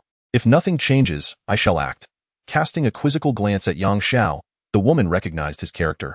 Unlike her fiery temperament, Yang Xiao bore the weight of the Tianfu Palace's legacy, able to endure any slight. It was precisely for this reason that she had willingly ceded her position to him in the past. If young Xiaokai were to prove inept, she would likely express her disappointment and depart. How could she consider intervening? Was that little scoundrel truly so vital? Very well, I shall observe for now, but you know my nature. Should you fail to meet my expectations, a glimmer of amusement danced in young Xiaokai's eyes. For he knew his scheme had borne fruit. Even if he were to take action now, the onlookers would not raise an objection. Should the academy question his actions, it would be of no concern to him. Furthermore, invoking the Tianfu Palace had provided him with an invaluable bargaining chip. It was time to deal with the hefty man. Hopefully, he possessed some coin, or else this venture would be a significant loss. From the outset, Yang Xiaokai had never regarded the hefty man as a genuine threat. After all, he clutched a full 60 talismans in his possession. While the hefty man was formidable, he was merely a cultivator of light. How many talismans could he withstand? With that thought, Yang Xiaokai prepared to strike. Ding task. Eliminate the hefty man. The Puppeteer Palace is a sworn enemy of the Tianfu Palace. Due to the Puppeteer Palace's influence, the reputation of the Tianfu Palace has waned. The host must elevate the prestige of their sect by executing a display of power. Reward, dependent on the host's actions. The more disparaging the Puppeteer Palace, the greater the reward. Failure to complete the task will result in the host's annihilation. Yang Xiaokai's smile froze as his hand, reaching into his robe, stilled, cold sweat cascading down his face. While receiving a task to kill was not alarming, the nature of the task sounded distinctly ominous. What in the world was the Puppeteer Palace? Moreover, what did it mean to execute a display of power? Damn it, I merely wish to live a humble existence. If I perform this task well, would I not indirectly provoke the Tianfu Palace's greatest enemy, the Puppeteer Palace? Staring into the abyss before him, Yang Xiaokai found himself utterly flummoxed. Should he leap or refrain? Yet, the hefty man, having breached the 10-meter range, offered him no time for contemplation and lunged forward. The spider puppet charged at him. Damn it, can't you see I'm deep in thought? Yang Xiaokai cursed, raising his hand to affix a basic Vajra talisman to himself. Clang! The spider puppet was once again sent reeling. Did you truly believe I couldn't best you? Did you think a mere puppet could intimidate me? With a visage akin to a vengeful spirit, Yang Xiaokai raised his hand, slapping 5 more basic Vajra talismans onto himself. The sight of Yang Xiaokai radiating with luminescence left the hefty pursuer dumbfounded, and the surrounding students were equally astounded. With keen eyes, they immediately discerned the exceptional quality of the Vajra talismans affixed to Yang Xiaokai's person. Each talisman was worth 50 inferior-grade spirit stones. You think you're impressive? Your puppets are remarkable? With a mere flick of his wrist, Yang Xiaokai held 10 offensive talismans, his expression akin to that of someone who had just encountered a sworn enemy. This time, it was unmistakably an offensive talisman, yet still of the utmost quality. Surrounding him, the onlookers gaped in astonishment. While perhaps not as valuable as the Vajra talismans, they were hardly inexpensive, as they were indeed top tier. You wish to eliminate me? Very well, let us see who ultimately prevails. With a swift motion, a deluge of fireballs, ice orbs, and lightning spheres surged forth. Faced with young Xiaokai's renewed onslaught, the corpulent man was utterly stunned. Having witnessed young Xiaokai's flight, he instinctively believed that his opponent had exhausted all offensive talismans, which prompted his reckless pursuit. Had he known otherwise, he would not have acted so foolishly. His defensive puppet had just been obliterated by young Xiaokai. And should it be struck by a high-grade offensive talisman, while it might survive, it would surely be incapacitated for over a month. Swiftly, sensing young Xiaokai's seething murderous intent, the hefty man commanded his spider puppet to charge directly into the oncoming talismans. Boom, boom, boom. As an offensive puppet, its durability was certainly adequate, and within mere breaths, it managed to deflect all of young Xiaokai's attacks. While he breathed a sigh of relief, the corpulent man felt an immense pang of sorrow. Undoubtedly, the spider puppet was far more costly than the substitute puppet. Rather, it could be said to be exponentially more expensive, representing his ultimate treasure. After all, while the substitute puppet was commendable, it could only withstand a certain degree of injury, not those capable of inflicting fatal damage. Gazing at the numerous cracks that marred the spider puppet, the corpulent man was at a loss for tears. Suddenly lifting his head, his expression turned malevolently grim. One substitute puppet had already caused him immense distress, and now he had to sacrifice the spider puppet as well? You little wretch, with over 20 top-tier talismans deployed, I refuse to believe you possess any more. Indeed, I am powerless against your Vajra talismans, but your foolishness is evident. Vajra talismans come with a time limit. Even the finest can last no longer than 15 minutes, if used one by one. Perhaps they could stretch out for a couple of hours, but having used them all at once the time elapses, let us see how I shall vanquish you. Just as the corpulent man reached his decision, young Xiaokai expressionlessly produced the remaining 40-odd talismans from his robes. In an instant, all present were struck with terror. Such a quantity of talismans, even a foundation-building cultivator would be unable to endure. It is worth noting that not everyone, like the corpulent man, possesses top-tier low-level puppets at the moment of their awakening. Most individuals only have high-grade or, at best, mid-tier puppets. Fatty, let me tell you a little secret. Talismans are incredibly powerful. Exceedingly powerful. Why, you ask? Because they are one of the 9 halls of the Taoist sect, and they suppress one of the claws of the ancient heavenly claw. Therefore, do not think that just because you have learned a bit of puppet manipulation, you can look down upon the heavenly talisman palace. Be careful, or I shall be the one to end your life. With a wave of his hand, 30 offensive talismans shot forth. This time, it truly was an overwhelming assault. Chapter 11. The Fire Talisman Taoist. This lad, I quite admire.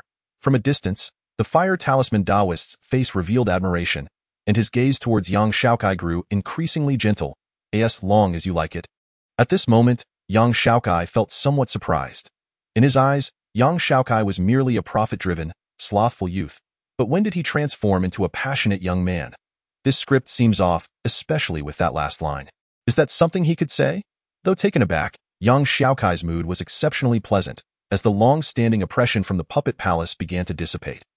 Puppets are indeed formidable, but so what? No matter their transformation, they remain one of the 9 halls of the Taoist sect. Regardless of what others may say, it is still the talismans of the heavenly talisman palace that suppress one of the claws of the ancient heavenly claw. No matter how arrogant you are, can you surpass these 2 facts? Humph. Just as the corpulent man was filled with dread, a figure entered the battlefield. An imposing 8-foot puppet appeared before young Xiaokai's talismans. A brash individual, merely relying on the talismans bestowed by his predecessor, yet he dares to look down on sword cultivators, elemental practitioners, and puppet manipulators. Are they not all reliant on their own strength? Talismans? How bold! Boom! The puppet quaked, unleashing unmatched force that sent young Xiaokai's 30 talismans flying. Tio, attack a fellow disciple with such venom. Let me educate you on the respect due to seniors. With a gesture, the newcomer summoned his magic, and the puppet that had deflected the talismans lunged towards young Xiaokai. Damn it! I knew it! Arrogance invites calamity. Faced with this scene, young Xiaokai's expression darkened. Ever since receiving that infuriating task from the system, he had known his days would not be easy. Deploying 30 talismans simultaneously was not merely for show, but rather to vent his frustration. Yet he never anticipated that retribution would come so swiftly. He hadn't even released his anger before the opponent's reinforcements arrived, and according to the system's prompt, the reinforcements were of level 21 fusion. Damn it, do the puppeteers have no shame? A foundation-building cultivator would be forgivable. But to send out a fusion practitioner right off the bat? Yang Xiaokai, cursing inwardly, remained oblivious to the fact that the initial reinforcement was supposed to be merely a foundation-building cultivator, but upon witnessing the 40-odd top-tier talismans he produced, they were utterly terrified. A mere awakening cultivator could summon such an abundance of talismans. How could the foundation-building practitioners face that? While foundation building may be slightly stronger than awakening, it was still limited, as fusion practitioners wielded power nearly dozens of times greater than awakening cultivators. Observing the icy gaze of the newcomer, Yang Xiaokai let out a sigh. Had he known it would turn out this way? He should have drawn 10 or so swift movement talismans to avoid such a passive position. Not fleeing, Yang Xiaokai maintained a calm demeanor. Given the gravity of the situation, his life was assured. The most that would happen is he would receive some reprimands, and they would not dare to strike him down, lest they incur severe penalties. Even the puppet palace could not protect them. All he hoped was to avoid any broken limbs. Such bravado, to discipline a disciple of the Heavenly Talisman Palace on behalf of the Heavenly Talisman Palace. Tell me, who do you represent? Yang Xiaokai awaited his fate. While the corpulent man wore a look of delight as a flash of crimson appeared in an instant, the face of the assailant changed dramatically. Currently, among the Heavenly Talisman Palace, only one individual warranted particular attention. That would be the Fire Talisman Taoist, a terrifying presence that even a puppet palace master would curse as insane and avoid at all costs. How did she end up here? No, now is not the time for such thoughts. We must leave, immediately. This madwoman holds no reservations. Leaving now seems a tad late, doesn't it? Her voice was chilling, yet it exuded an almost incendiary feeling. A fire talisman appeared. Xian's steel puppet, pardon granted, with a glimmer of fear in her eyes. The fusion practitioner, whose soul seemed to be fleeing, ran even faster, directly commanding the puppet to charge at the fire talisman. Boom! Flames erupted into the sky. What followed was a scene that sent shivers down the spines of all present. The previously formidable puppet was reduced to nothing in the blink of an eye. Cough. Spitting out a mouthful of blood, the fusion practitioner staggered back several steps, his complexion as pale as death, his eyes filled with terror and resentment. With the puppet utterly destroyed, his foundation was severely damaged. Even if he healed later, his cultivation would undoubtedly decline. After spending nearly 5 years progressing from foundation building to fusion, and barely warming up to his new level, he was sent back to square one. How could he not be enraged? How could he not harbor hatred? Witnessing this scene, Yang Xiaokai could not help but grimace. A look of sorrow upon his face. This feud had escalated tremendously. Through the system's observation, the original fusion practitioner had plummeted back to foundation building, a fate far more grievous than killing the opponent outright.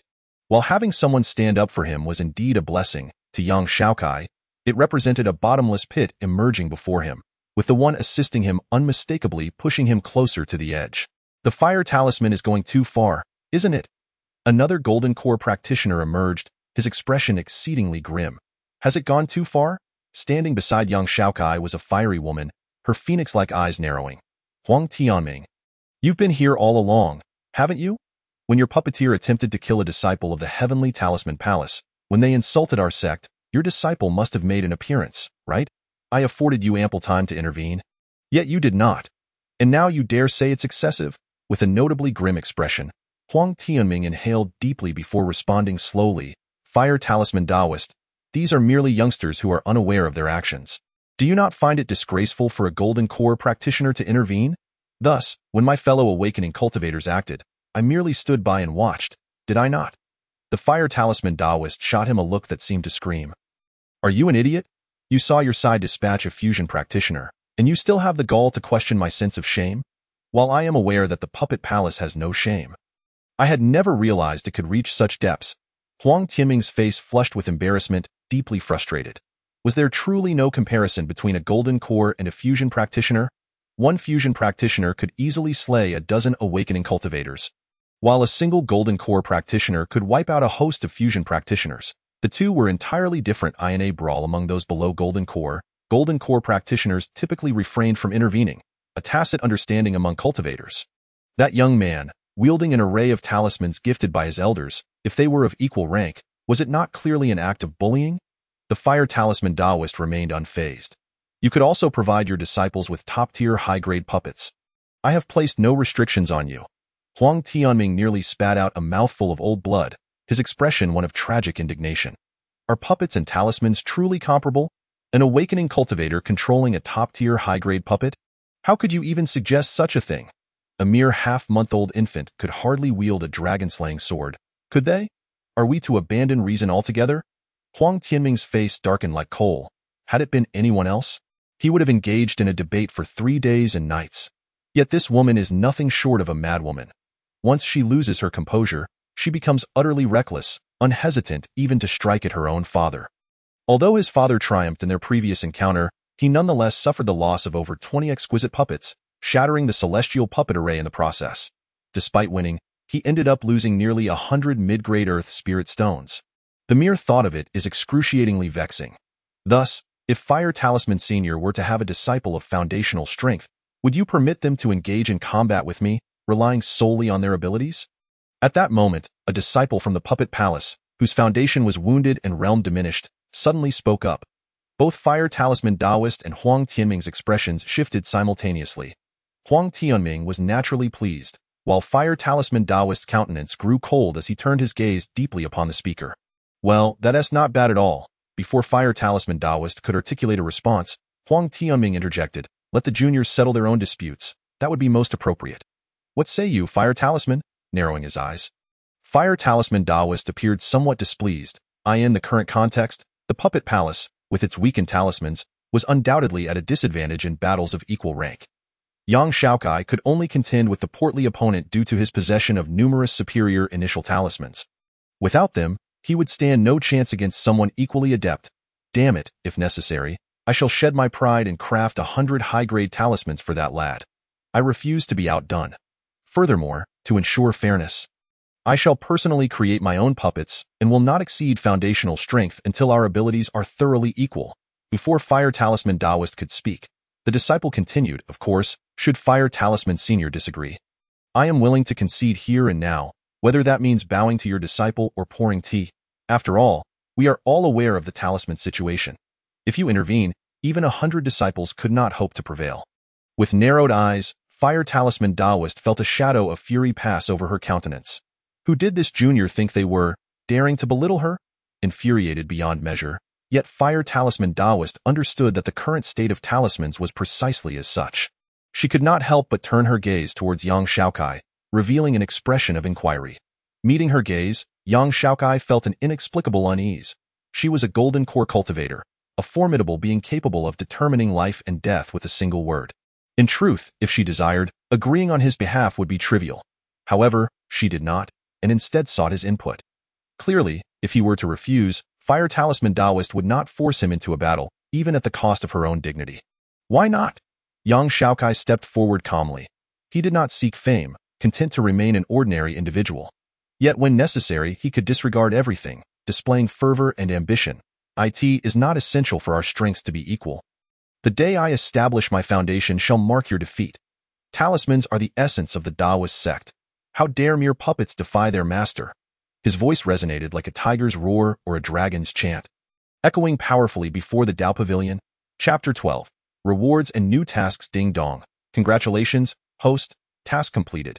You have perfectly demonstrated the principle of killing 1 to warn 100, showcasing the might of the Celestial Talisman Palace before the masses. Although it has not entirely altered others' perceptions of the palace, it has yielded favorable results. Reward: 500 experience points, 1 initial heavenly Tao seal, bound to the soul, usable solely by the host. Enhancing the power of talismans when imprinted on talisman paper. The stronger the host, the greater the enhancement. Ding dong. System task. It appears that warnings are insufficient. A mere disciple of the Puppet Palace dares to repeatedly insult our Celestial Talisman Palace, which is utterly unforgivable. Point 1 must execute a warning by example. Time limited, 1 month. Task completion. Gain 50,000 experience points, 10 storage spaces, 1 special talisman. Task failure.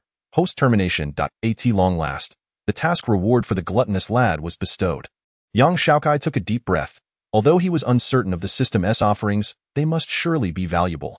However, upon reading the second task, his expression soured. Why must failure result in termination? Couldn't there be penalties in experience or currency instead? After completing a task with great difficulty, the system should know that the essence of games lies in enjoyment. It felt as if he had spent a fortune on a treasure chest, only to receive nothing, while others effortlessly struck gold. Such feelings are profoundly frustrating. Moreover, the task was time-sensitive. How could one amass such experience within a month? As young Xiaokai silently lamented the system's unfairness, a chilling aura enveloped him. Not far away, Huang Tianming's gaze turned icy, an oppressive aura erupting forth. Junior, one must speak with reason. Uttering baseless words will only invite calamity. Do you understand? Huang Tianming, what are you planning? Fire Talisman Taoist's phoenix eyes blazed with a fierce heat. Boom. The clash of golden core cultivators' auras caused the surrounding students to feel a crushing pressure in their chests, rendering them utterly uncomfortable. After casting a deep glance at Yang Xiaokai, Huang Tianming gradually withdrew his aura, raising his hand to lift the two portly figures. I look forward to the day you advance to foundational strength. Watching Huang Tianming depart, Fire Talisman Taoist's expression grew grave. He harbored murderous intent. Do you think he could so easily threaten a disciple of the Celestial Talisman Palace? Her eyes turned cold as she grasped Yang Xiaokai, and they vanished from sight. Once the golden core cultivator had left, the students, who had been suffocated by the pressure, exchanged glances filled with shock and excitement. It was common knowledge that the Celestial Talisman Palace and the Puppet Palace held grievances. Previously, it had always been veiled in secrecy, yet today it had been thrust into the open. What would the outcome be? Needless to say, the odds favored the Celestial Talisman Palace poorly. If that lad could obtain superior talismans, there might be a chance for a rematch. Regrettably, he was restricted by Li Hong's words, I do not share your opinion.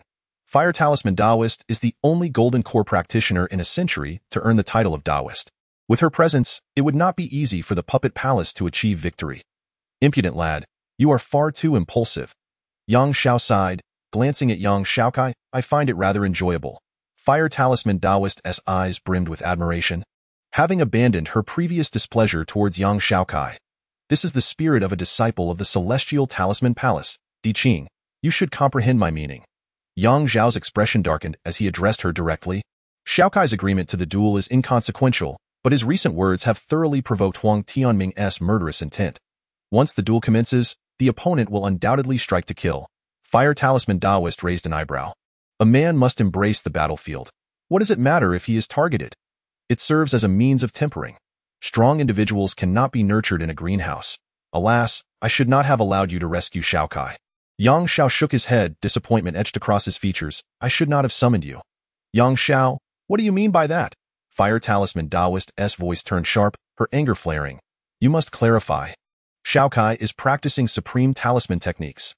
Yang Xiao took a deep breath, speaking calmly. He possesses around 100 completely different innate talismans. Considering that all the talismans he draws are of the highest quality, it is likely he has even memorized the essence of the supreme talisman itself. What? Fire Talisman Taoist's pupils contracted, her entire being trembling with agitation. Those talismans are not your gift to him? As a fellow talisman master, you know precisely what my talismans are like.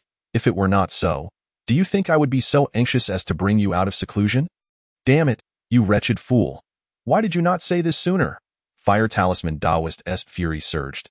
Yang Xiao retorted angrily, do you think anyone would believe it without witnessing it firsthand? Fire Talisman Taoist froze.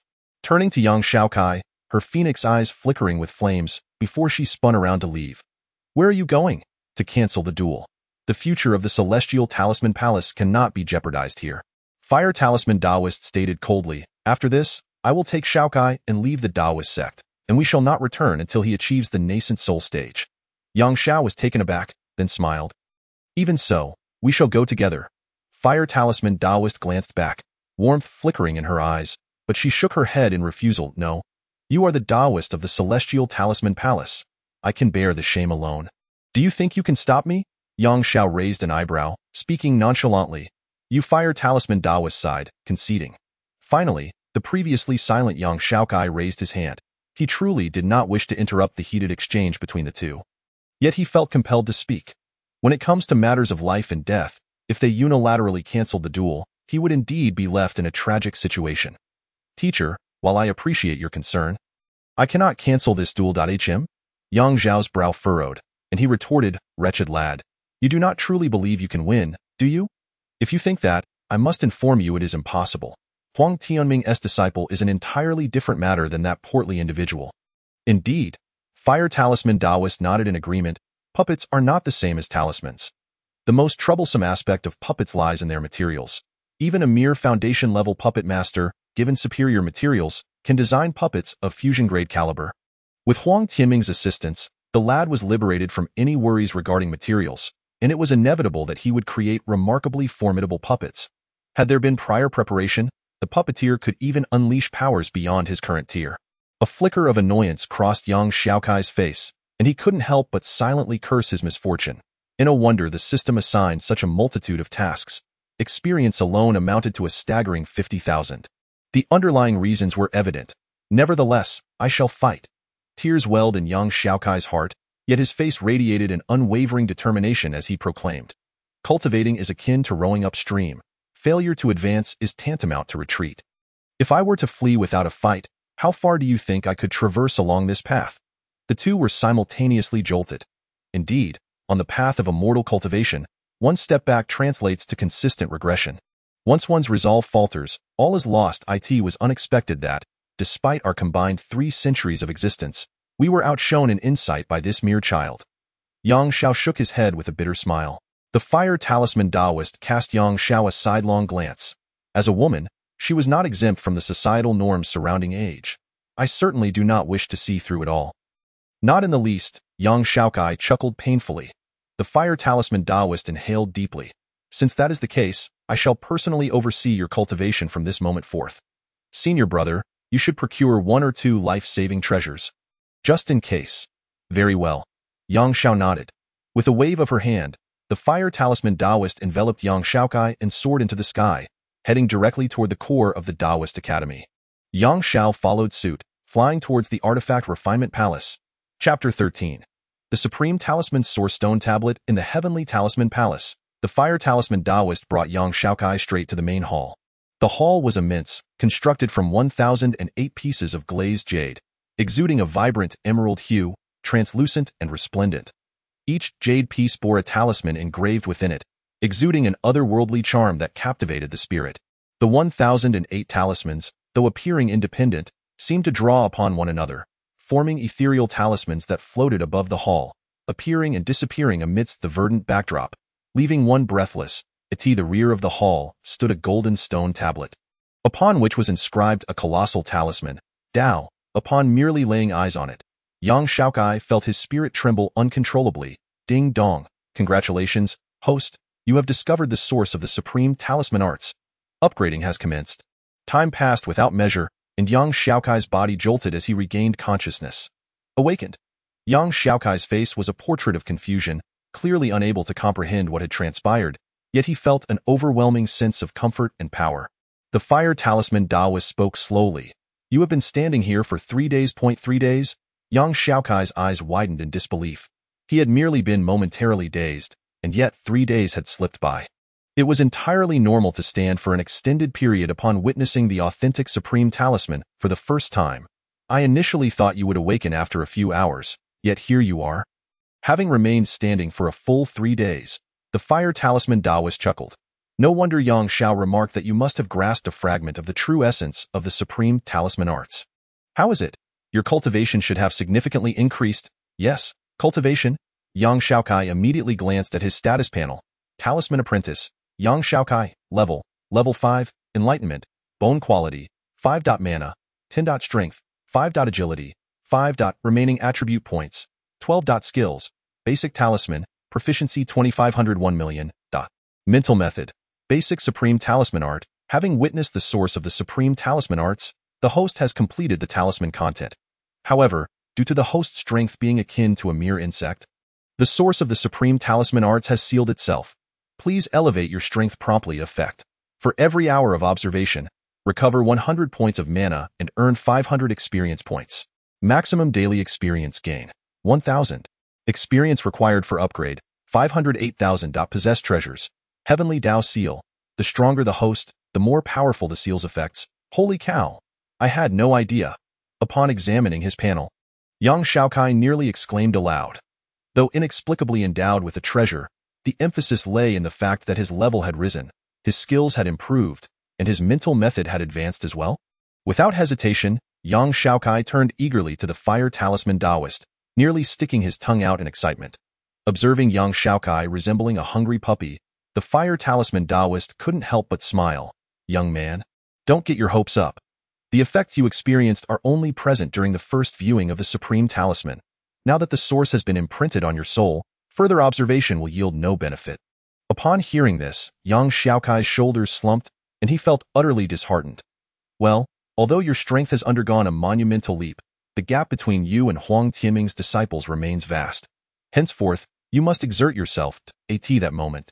The fire talisman Taoist's demeanor shifted. Young man, let me ask you, as a cultivator, how should you engage in battle? Faced with the fire talisman Taoist's sudden shift to educator mode, Yang Xiaokai felt somewhat out of sorts. After a moment's contemplation, he replied slowly, well, first, prepare a sufficient number of talismans as a talisman master. Indeed, one requires an ample supply of talismans, and then, prepare traps. As a talisman master traps? The fire talisman Taoist's eyes widened in disbelief. Immediately, Yang Xiaokai spoke with fervor. Exactly.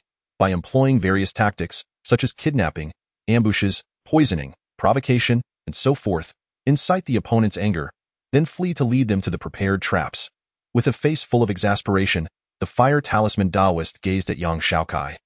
Overwhelmed by his audacity, having always adhered to principles, encountering a disciple like him was indeed.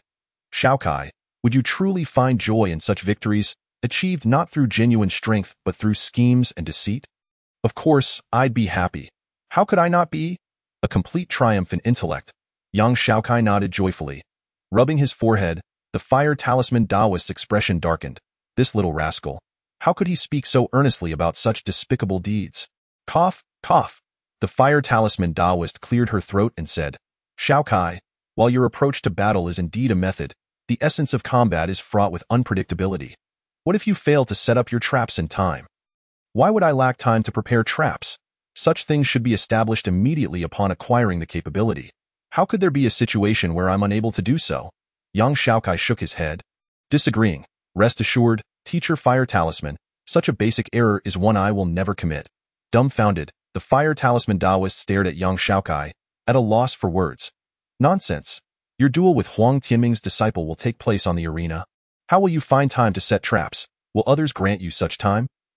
What you say is true. Let me think. Yang Xiaokai nodded, beginning to ponder. Finally returning to the right track, the fire talisman Taoist couldn't help but smile with satisfaction. That's more like it. While cunning strategies may yield temporary success, they will never last forever. Especially for talismans, failing to adequately prepare for direct confrontation is exceedingly perilous. I've got it, teacher fire talisman. What do you propose? Once I step onto the stage, I will first utilize a bright talisman to blind the opponent's eyes, then employ an invisibility talisman to conceal myself, using a substitute talisman to draw the opponent's fire, and subsequently begin setting traps. As he spoke, Yang Xiaokai grew increasingly animated, exclaiming, yes, after establishing my foundation, I shall eliminate that little brat like this. The smile on his face abruptly froze, and after a moment, the fire talisman Taoist became enraged. You little rascal, aside from ambushes and traps, do you know any other tactics? Yang Xiaokai had intended to argue regarding the subject of ambushes and traps, but he quickly realized that the other party was exhibiting signs of unreasonableness and could only let out a sigh. I do speak. Engage in back-and-forth comparisons of talisman quantities, mana reserves, and the strength of our powers. Instantly, the fire talisman Taoist was satisfied. Good. Now that's what I call a direct confrontation. You do possess some knowledge after all? Excellent. Now, the next question arises. If your strength is equal to or inferior to that of your opponent, what should you do? Naturally, observing the fire talisman Taoist's expression, which conveyed that she would strike him down if he mentioned traps, Yang Xiaokai felt despondent, tears streaming down his face. This is precisely why I detest those who are both powerful and unreasonable.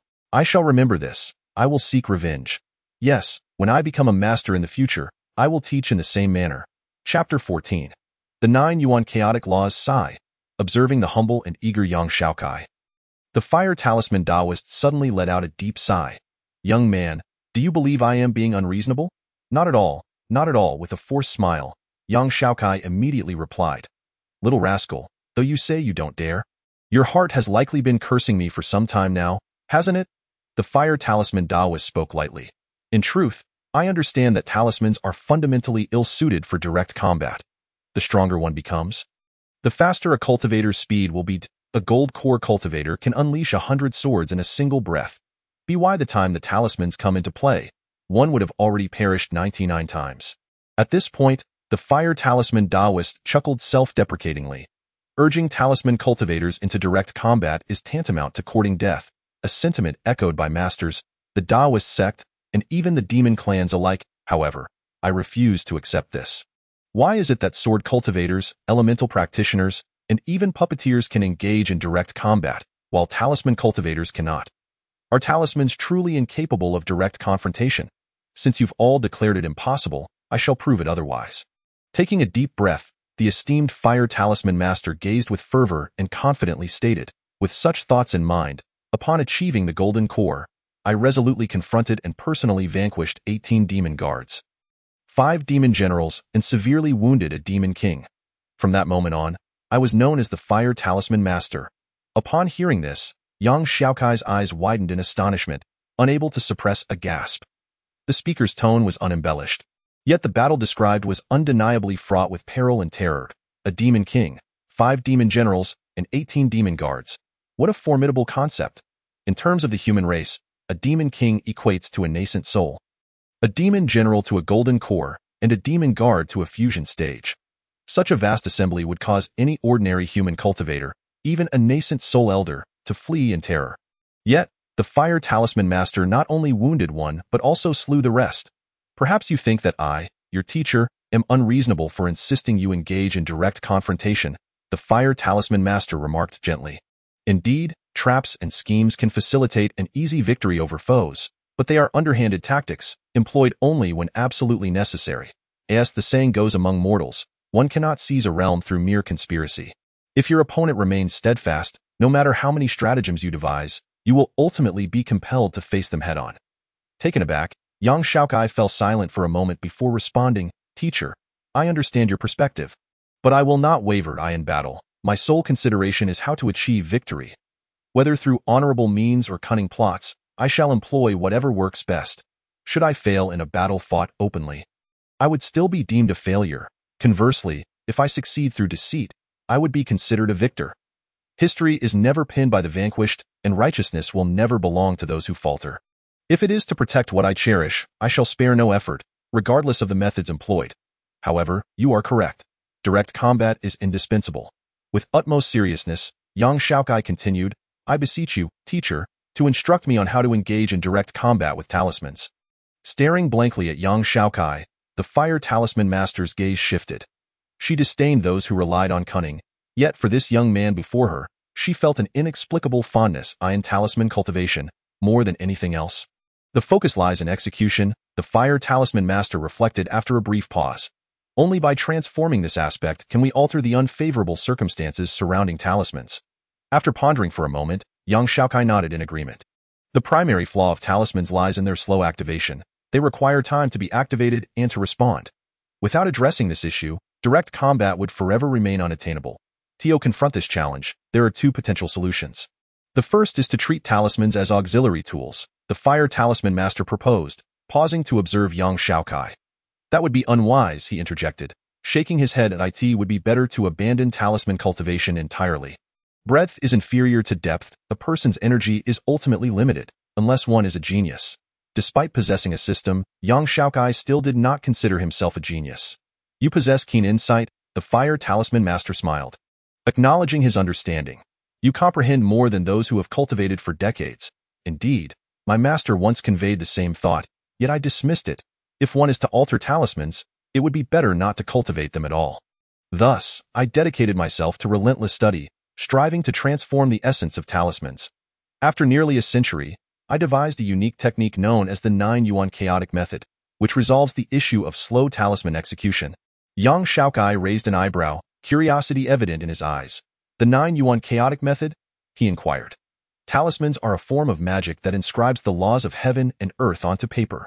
Once successfully created, a talisman absorbs the power of these laws, rendering it remarkably durable. However, If a talisman becomes damaged, it may lose potency or, at worst, explode. The 9-yuan chaotic method guarantees that a talisman will be destroyed to the point of detonation. To turn this principle on its head, young Xiaokai's eyes widened in astonishment, followed by a look of immense admiration. Truly, she was an extraordinary figure who had severely wounded a demon king. While the destruction of a talisman was a source of dread for any talisman practitioner, she had transformed this fear into a solution for the issue of slow execution. Without elaborating further, Yang Xiaokai understood that the 9-yuan chaotic method was far more formidable than merely causing a talisman to explode. It intensified the output. If mastered to its utmost limit, it can nearly amplify a talisman's power tenfold. Tenfold? Yang Xiaokai was utterly astounded.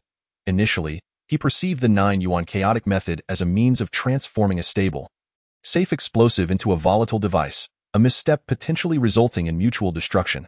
Now, however, it had evolved into something far more perilous, akin to an unstable nuclear bomb.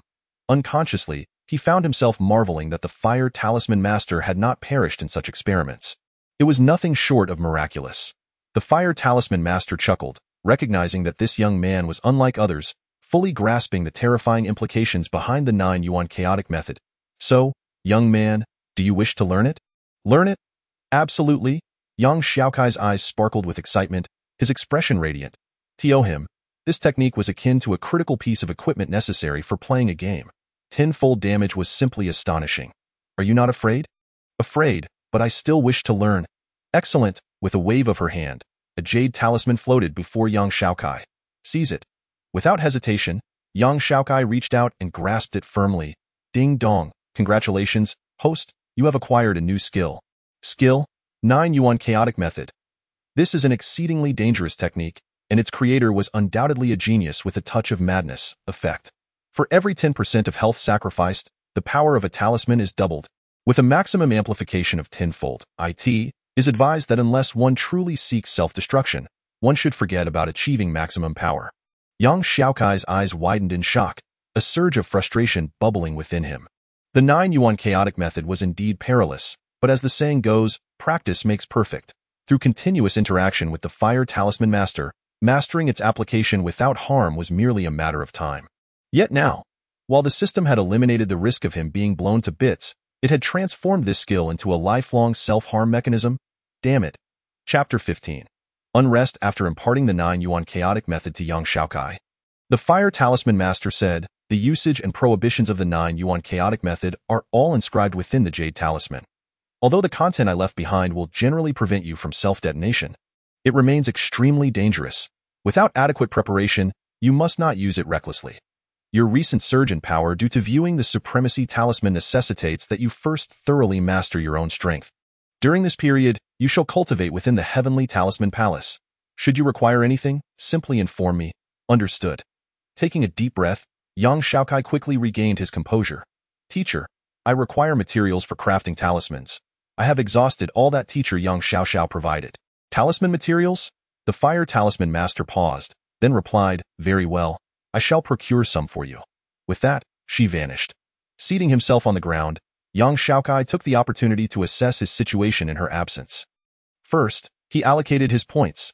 Talisman Apprentice, Yang Xiaokai level, 5th stage of enlightenment, root bone, 5. Mana, 10. Strength, 5. Agility, 5. Remaining attribute points, 12. Skills, basic talisman, proficiency 2500 10000000, 9-yuan chaotic method, mental method, basic supremacy talisman. Increases with cultivation level. Possessed treasure, heavenly Dao seal. The stronger the host becomes, the greater the power of the seal. Experience required for level up, 508,000. Gazing at his status screen, Yang Xiaokai pondered deeply. Logically, he should allocate all points to mana, as it is essential for both crafting and utilizing talismans. The other attributes seemed irrelevant at present. However, in games, mana is often required for skill activation, whereas agility, strength, and root bone, attributes that currently appeared useless, were of utmost importance. This doesn't make sense. Why do both root bone and mana increase incrementally? Shouldn't it be that 1 point in root bone equates to 5 points in health? Yang Xiaokai questioned the system, suspecting it was deliberately misleading him. Faced with the system's silence, he realized his inquiry was in vain. Damn it, if I must die, then so be it. Gritting his teeth, Yang Xiaokai allocated all attribute points to mana. After all, combat relied on mana for sustenance. Having resolved everything, he opened his eyes and awaited the Fire Talisman Master's return. Before long, her figure reappeared in the main hall, a blue pouch in hand. "Ah?" she exclaimed softly, approaching Yang Xiaokai, her eyes wide with disbelief. Yang Xiaokai, puzzled, inquired, "What is it, teacher? What have you done?" "What have I done?" Yang Xiaokai replied, bewildered. "I've done nothing but wait for you. When I left just now, your aura seemed unsettled. How is it that in the blink of an eye, it has completely stabilized?" "Unsettled aura?" Yang Xiaokai was taken aback. After each surge in power, a cultivator's strength remains somewhat unstable, requiring time for it to stabilize through cultivation. Just moments ago, you were just like this, but now... Confusion deepened in the eyes of Master Huafu. Could it be that an increase in power leads to a period of instability? "Ah, I just leveled up but forgot to allocate my points. Could this be what they refer to as instability?" Upon grasping the crux of the matter, Yang Xiaokai suddenly laughed and said, "So this is what Master Huafu meant." "Yes, after you departed, I began my cultivation. I just finished my practice, and naturally, my aura has stabilized. Just practiced for a while and my aura stabilized?" Master Huafu's voice slightly elevated. Are you certain?" "I am absolutely certain," Yang Xiaokai replied promptly, "and soon I will allocate my points. Look at how anxious you are." The confusion in Master Huafu's eyes deepened, yet he said nothing further and tossed the bag he held to Yang Xiaokai, saying, "Inside are materials suitable for your current usage." "All right."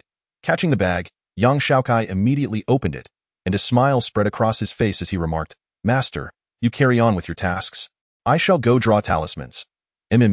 Nodding, Master Huafu turned to leave the main hall, not returning to his residence, but heading toward the outer Tianfu Palace. The stabilization of one's aura varies for each individual due to differing levels of comprehension.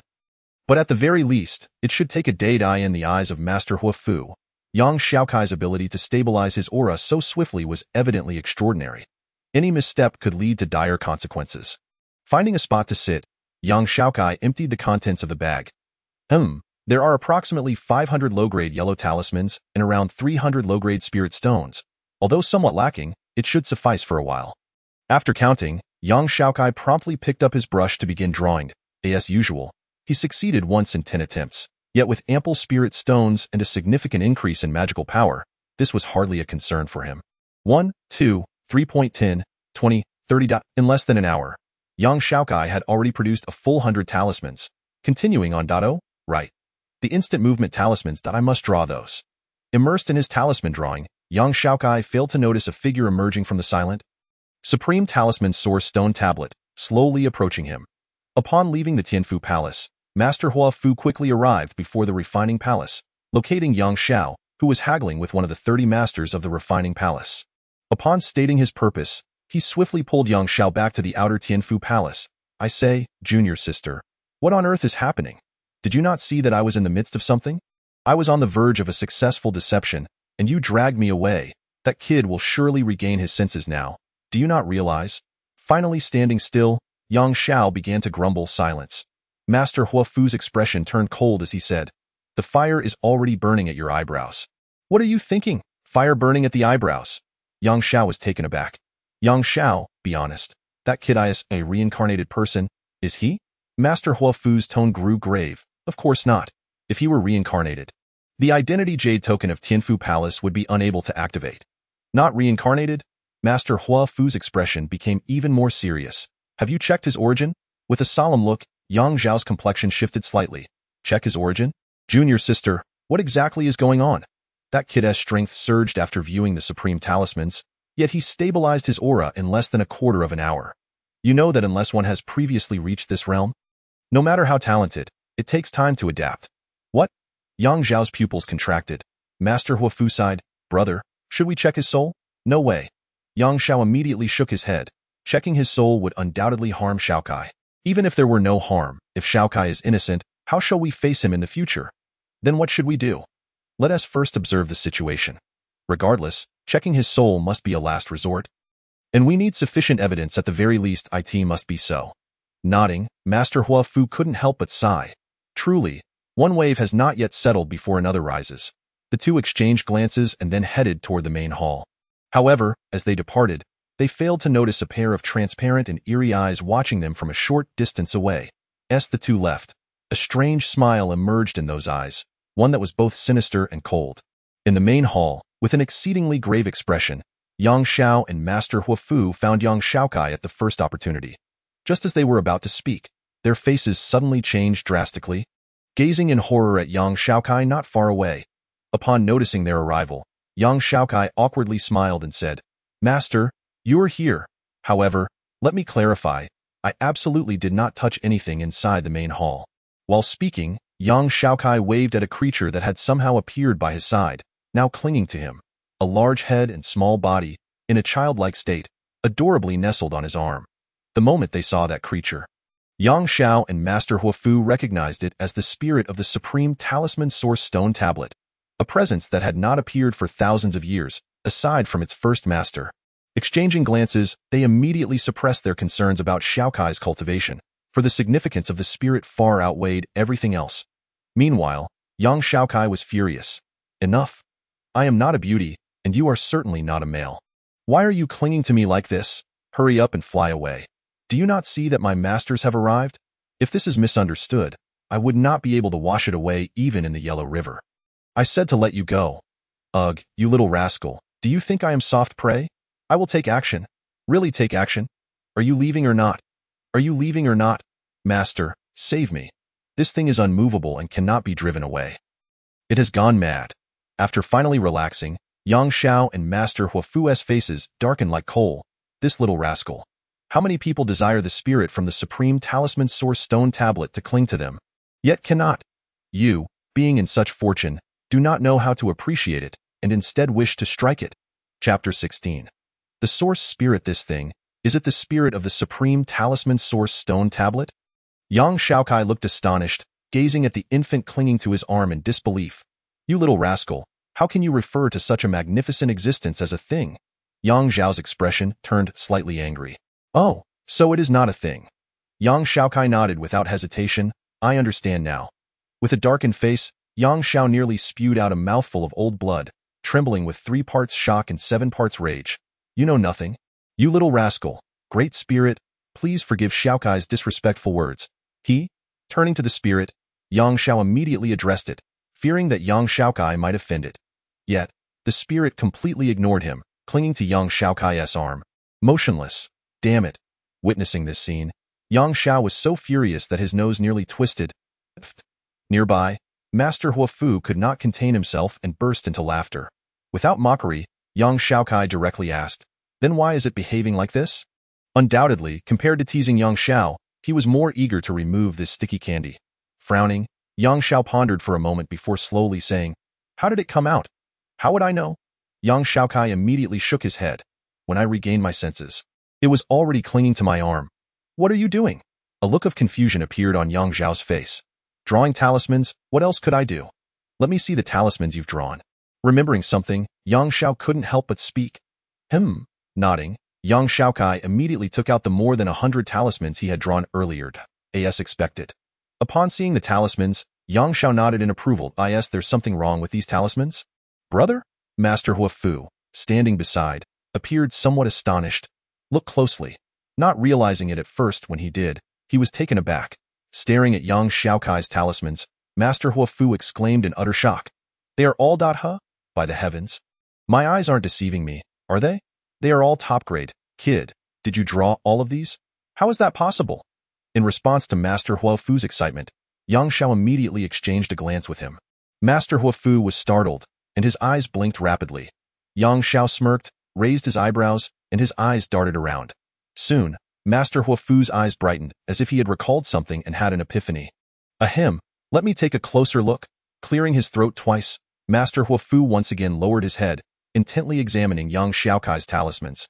Facing this exceedingly bizarre scene, Yang Xiaokai felt his eyelids twitch. He had indeed heard that 2 individuals who have developed a close bond and lived together for a long time could understand each other with just a glance. But to what extent must their relationship be to cultivate such understanding? Brother, the Taoist essence of these talismans. After observing for a moment, Master Huafu spoke uncertainly. "Indeed, it seems so."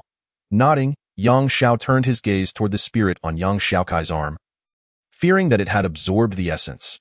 "You mean to say that the spirit appeared because it was attracted by the Taoist essence of Xiaokai's talismans?" Master Huafu furrowed his brows. Brother, there have been many predecessors in Tianfu Palace capable of creating such talismans. Moreover, in the past, efforts were made to restore the supreme talisman source stone tablet, and numerous such talismans were offered. Yet the spirit still did not emerge. Junior sister, this fellow's talismans are all of the highest quality from the very first one. Even if they are all extraordinary, is it truly exceptional? The fire talisman Taoist pupils constricted in shock before the fire talisman Taoist could utter a word. Yang Xiao turned to young Xiaokai and said, Xiaokai, it seems that the spirit of the artifact has been drawn to the talismans you have created. So it is, then I shall refrain from drawing for the time being. We will discuss it after we leave this place. Young Xiaokai nodded in agreement. However, that may not be feasible, Yang Xiao remarked.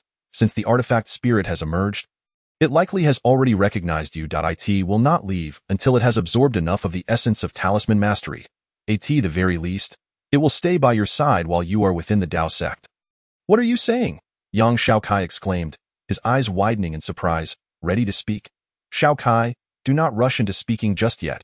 Yang Xiao raised his hand to indicate silence and continued, for thousands of years, my heavenly talisman palace has tirelessly endeavored to restore the supreme talisman origin stone tablet. Regrettably, despite significant progress, we remain far from complete restoration. The primary reason for this is our ignorance of what the origin stone tablet truly requires for its repair. Now that the artifact spirit has appeared, albeit without full consciousness, it presents a tremendous opportunity. Therefore, I implore you to keep the artifact spirit close until it chooses to depart. As he spoke, Yang Xiao solemnly bowed to Yang Xiaokai.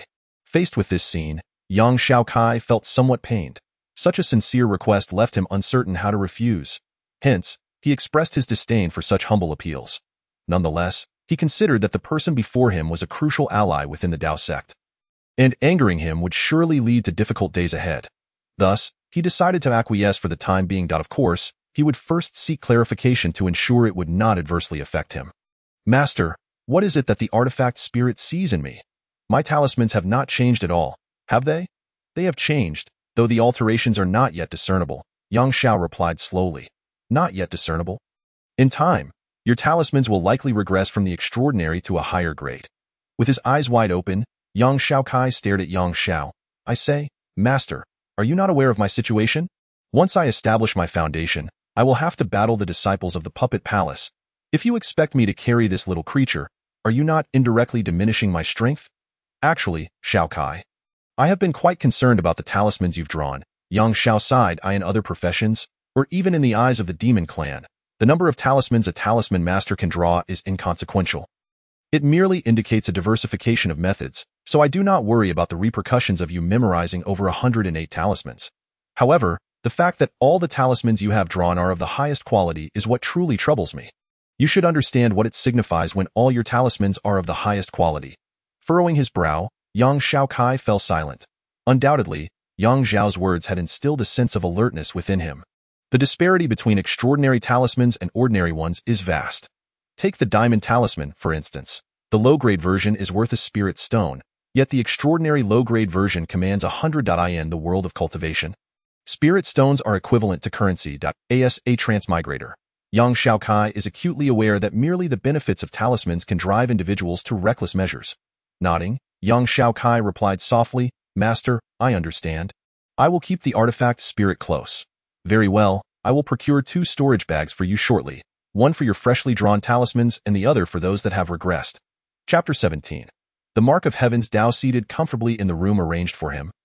Yang Xiaokai gleefully held the storage bags he received from Yang Xiao, the plump artifact spirit resting on his shoulder, sleeping soundly. The purple bags, reserved for the disciples of the 9 palaces of the Dao sect, were not only aesthetically pleasing but also remarkably spacious, approximately 50 square meters, 50 times larger than the one in the possession of ordinary disciples like Li Daniu. Just wait until I encounter you. You'll see what a true storage bag looks like. He recalled Li Daniu, not out of envy for the other's ostentation, but rather the sheer joy that radiated from him as if he had found a treasure. Remembering the moment before he parted ways with Li Daniu, Yang Xiaokai couldn't help but smile, curious about the expression on Li Daniu's face upon seeing the bags in his hands. Suddenly, an idea struck him, and he promptly opened his interface. The Mark of Heaven's Dao. So much had transpired after obtaining it that he had completely forgotten about its existence. How does one utilize this item? A look of confusion crossed Yang Xiaokai's face. In an instant, a radiant light flashed from his palm, revealing a jade seal as white as jade, intricately carved with mountains, rivers, flowers, and trees. Surrounding it were celestial bodies. With the sun rising and the moon setting, its glow was a brilliant gold, as if countless talisman symbols were swirling within, enveloping the jade stone and nurturing the supreme path. Beneath it, the characters of creation were etched into the stone, proclaiming the essence of existence. Observing the jade seal in his hand, Yang Xiaokai trembled with excitement, feeling as though his very soul had been drawn inextricably toward it. Suddenly, the sleeping artifact spirit stirred. Seemingly sensing something, its drowsy eyes opening as it rubbed its little eyes and gazed at Yang Xiaokai's palm. The artifact spirit, filled with exuberance, soared into the air without hesitation, diving toward the mark of heaven's Tao. Seizing the jade seal, it bit down without a second thought. Crunch! The spirit's joyful expression instantly froze, its adorable eyes brimming with tears as it let go of the mark of heaven's Tao with a whimper. At that moment, Yang Xiaokai snapped back to reality and, witnessing the spirit's reaction, felt a pang of regret. It seemed the artifact spirit had mistaken the mark for candy, only to discover it was made of iron. Although he didn't see it lose any teeth, he was certain the spirit had been hurt. Glaring at the mark with indignation, the spirit climbed back onto Yang Xiaokai's shoulder, sulking as it quickly fell asleep again. Looking at the unscathed mark of heaven's Tao, Yang Xiaokai breathed a sigh of relief. Had the spirit devoured it, he would have truly been in a world of trouble. According to the system's description, it is to be pressed onto talisman paper to enhance the power of the talismans. After pondering for a moment, Yang Xiaokai took out a low-grade yellow talisman and placed the mark upon it. After applying the seal to about 10 talismans, he couldn't help but frown. No change? Aside from the addition of a red seal, the yellow talisman remained unchanged. Setting the jade seal aside, Yang Xiaokai picked up one of the yellow talismans and tore it with slight force. The talisman crumbled into pieces. Faced with the talisman that bore no resemblance to its original form, Yang Xiaokai's expression turned perplexed. No change at all. Let me try drawing one, without overthinking it. He picked up his brush and began to draw. This time, Yang Xiaokai noticed a change, his eyes widening in astonishment. Failed 10 times in a row? What is going on? The probability of failure seemed to have become even more dismal. Let's try again.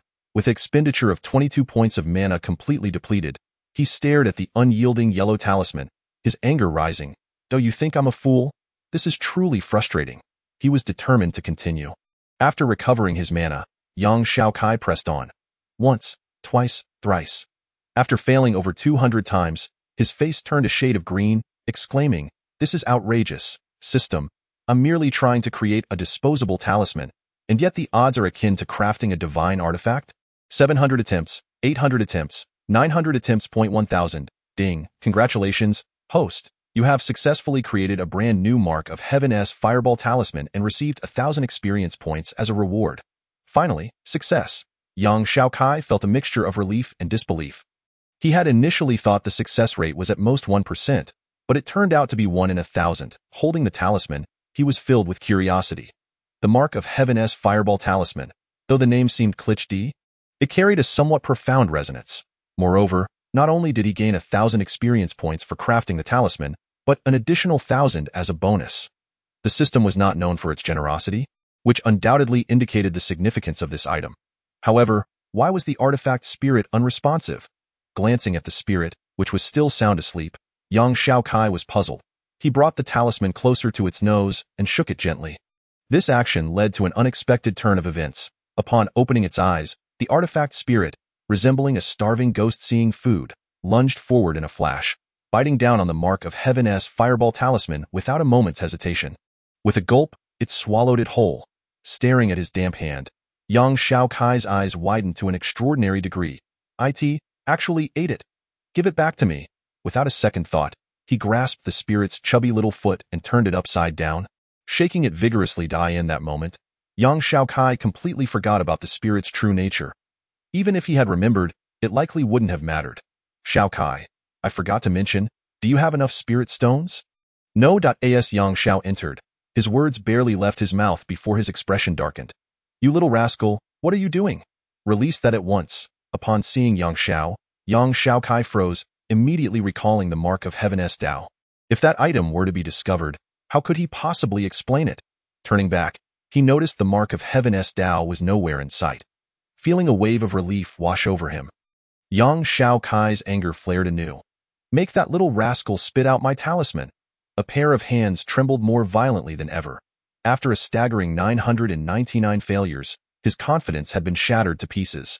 The talisman, which had taken him such arduous effort to produce, was now perilously close to falling into another's wicked grasp, rather, their magical belly. Yang Xiao flushed with anger as he stormed off Xiaokai. Clutching the compensation he had demanded from Yang Xiao, 10 mid-grade human spirit stones, tearfully returned the weapon spirit to his shoulder. After absorbing all the spirit stones and confirming that the weapon spirit had fallen asleep, Yang Xiaokai began to write again. After yet another heart-wrenching 999 failures, the second Heavenly Tao Fireball Talisman was freshly completed. However, this time, there was no reward. Cursing the stingy system under his breath, Yang Xiaokai proceeded with utmost caution, ensuring that the weapon spirit remained oblivious to his actions as he exited the room. Upon arriving at the backyard, Yang Xiaokai activated the Heavenly Tao Fireball Talisman with the swift motion of his mana. Hurling it towards the nearby rockery, boom! A thunderous clap echoed, and a towering mushroom cloud slowly ascended in the tranquil courtyard. The immense shockwave sent Yang Xiaokai tumbling, filling his mouth with dust and grit. Lying on the ground, he wore a face of sheer horror. This talisman was absolutely astonishing. Yet, a thunderous roar resonated above the Heavenly Talisman Palace. Just as Yang Xiao returned to his room, barely settling onto his bench, the explosion drew him over in a furious rush. Gazing at the 3-meter-wide crater in the backyard and the culprit, Yang Xiaokai, Yang Xiao's face turned as dark as coal. You little rascal, if you have the guts. Dante Run.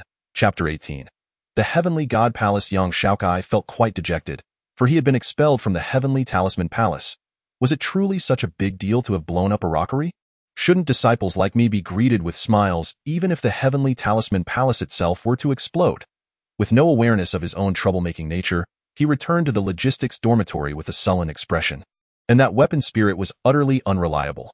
Yang Xiaokai had hoped its presence would persuade Yang Xiao to reconsider, but instead, Yang Xiao bluntly stated that only disciples of the Heavenly Talisman Palace who had cultivated the Supreme Talisman method could see the weapon spirit of the Supreme Talisman Origin Stone Tablet. Others could not perceive it at all. Xiaokai, Xiaokai. Just as he reached the door of his dormitory, Yang Xiaokai heard a familiar call. Without turning back, he instantly recognized that the one calling him was none other than Li Daniu, and a hint of worry crossed his mind. Daniu, you fool, why are you here looking for me at a time like this? With hurried steps, Li Daniu stood before Yang Xiaokai, catching his breath. Finally found you. Yang Xiaokai was about to respond, but he blinked hard instead. In just 2 days, Li Daniu seemed to have grown a whole circle larger. Previously, he had only been a head taller. Now he was nearly a foot and a half taller. Moreover, his build was entirely uncharacteristic of an East Asian, more akin to Schwarzenegger. It must be an illusion. Daniu, what should I say to you? Before Yang Xiaokai could utter a word, Li Daniu continued, we're still newcomers, having just entered the sect. What we ought to focus on now is to enhance our strength as much as possible and to act discreetly. How is it that the moment I take my eyes off you, you get into such a huge mess? It's one thing to have fought a fat guy, but now you've even challenged a disciple of the Puppet Palace. What do you intend to do? Discreetly? Yang Xiaokai thought, looking at Li Daniu's imposing stature. Hey brother, is this what you consider discreet? And what do you mean by saying you just took your eyes off me? Am I someone who requires constant attention? Have we really become that close? You running over here like this, aren't you afraid of being misunderstood? Aren't you worried about the Puppet Palace coming after you? Although Yang Xiaokai felt somewhat touched by Li Daniu's concern, the realization that the one caring for him was a complete fool diminished that sentiment considerably. Taking a deep breath, Li Daniu said, Xiaokai, my elders have always said that taking a step back allows for vast horizons, and that small grievances should not disrupt grand plans. Admitting defeat is indeed an undignified affair, but it preserves the foundation for future endeavors. Yang Xiaokai's face registered astonishment. He had not anticipated that this clueless fool could articulate such wisdom. Yet, who was Yang Xiaokai? He was not someone easily swayed by mere words from Li Daniu. After a moment of silence, he replied, Daniu, has your elder ever told you that it is better to be shattered like jade than to be whole like a tile? What can be endured cannot be tolerated? The tree desires tranquility, but the wind does not cease. I cannot retreat, nor can my sect. As he spoke, Yang Xiaokai slowly turned around, taking a couple of steps forward while raising his right hand behind him, exuding an air of unparalleled charisma. Truth be told, Dainyu, I don't want this either, but the problem is that if I don't go, I will die. Do you understand my anguish? Do you comprehend my helplessness? You know nothing and understand nothing. Better to be shattered like jade than to be whole like a tile. What can be endured cannot be tolerated. Upon hearing young Xiaokai's words, Li Dainyu trembled all over. His wide eyes glowing with fervor. A passionate youth is indeed a passionate youth. Compared to the conservative words of his elders, young Xiaokai's rhetoric was undoubtedly more compelling and brainwashing. Ha ha ha, you truly are my brother. Li Dainyu laughed heartily, his robust frame radiating an overwhelming aura. Come, follow me. As he spoke, he seized young Xiaokai and turned to leave. Hey, wait. I haven't finished expressing my feelings yet. What's the rush? Damn it. Fine, I'll go. Just let me go first. How did I end up knowing such a fool? Dragged along by Li Dainyu, tears streamed down young Xiaokai's face as he was hurried away from the logistics dormitory. His appearance was truly, I say, Dainyu, where are we going? Young Xiaokai asked, feeling somewhat bewildered as he was towed along. The Heavenly God Palace. The Heavenly God Palace? Young Xiaokai was taken aback. Well, back in class 6, I chose to cultivate my body. After opening my spiritual sight, I acquired a body cultivation method. What was it called again? The name is a bit long and hard to remember. Yes. In the 9 heavens and 10 earths, I alone stand supreme, undying and unfading, eternal reincarnation technique. Yes, that's it. Damn it. This technique sounds absolutely extraordinary. Just the name alone is astonishing. Even reading it is mind-blowing. Young Xiaokai's eyes widened in disbelief, compared to the supreme talisman method of the Heavenly Talisman Palace. This body cultivation technique was indeed astonishingly incredible. It seemed that due to his acquisition of this technique, the next day someone from the Heavenly God Palace came to make him their closed-door disciple. Li Dainyu pondered for a moment and said, by the way, my master is the previous supreme leader of the Heavenly God Palace, a great ascension period cultivator known as the Unbreakable Tao Sovereign. Boom! Young Xiaokai's entire being trembled. At that moment, a multitude of expletives surged through his mind. The pride he felt from being a disciple of the Heavenly Talisman Palace shattered into pieces. The Heavenly God Palace. One of the 9 palaces of the Tao sect, ranked second among them. The Unbreakable Tao Sovereign, a legendary figure from the elder generation, was the pinnacle above even the 2 top figures of the Heavenly Talisman Palace. In an instant, young Xiaokai understood. Clearly, one cannot compare people. Doing so will only lead to frustration. Yet, a smile gradually spread across young Xiaokai's face. Ever since Li Dainyu approached him, he had felt uneasy with the presence of the Heavenly Talisman Palace. The Puppet Palace would undoubtedly refrain from acting against him. However, Li Dainyu was different. He was merely an ordinary disciple of the Tao sect. But now, it seemed that his worries were entirely unfounded. The other party was undoubtedly thriving far beyond him. Noticing the smile on young Xiaokai's face, Li Dainyu also broke into a grin. He may have been a single-minded fool, but he was certainly not an idiot. Indeed, Xiaokai, you and I are of the same ilk. I did not misjudge you. The smile faltered, and young Xiaokai wore a dark expression. Being likened to a single-minded person was hardly a compliment. It felt more like a blatant insult. Chapter 19. Foundation Establishment, Part 1. The Heavenly God Palace, comprising 18 colossal golden figures, each intricately engraved with countless mystical patterns, radiating with flowing golden light that constantly shifted and changed. One moment, dragons danced around a pearl. The next, a fierce tiger roared at the heavens. Then a Qilin soared aloft, or a phoenix took flight. All of this unfolded around the enormous golden figures, further enhancing their divine presence. Above the heads of the 18 golden figures, supported by their outstretched palms, was an enormous stone tablet, where 3 characters were inscribed, brimming with immense power. With just a glance, young Xiaokai felt his spirit stir. Unable to contain himself, the Heavenly Talisman Palace had already left him in awe, but the Heavenly God Palace was almost blinding to his titanium alloy eyes.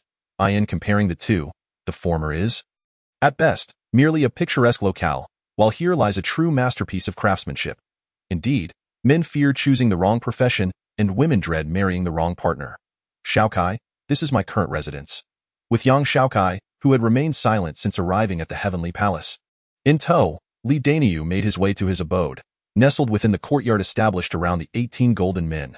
From now on, you shall cultivate here until you achieve the foundation establishment. What's wrong? Is there a problem? I have no issues, but Dainio, are you not concerned about bringing an outsider into the heavenly palace? What if your master or the others in the palace take offense? No worries, my master is quite magnanimous.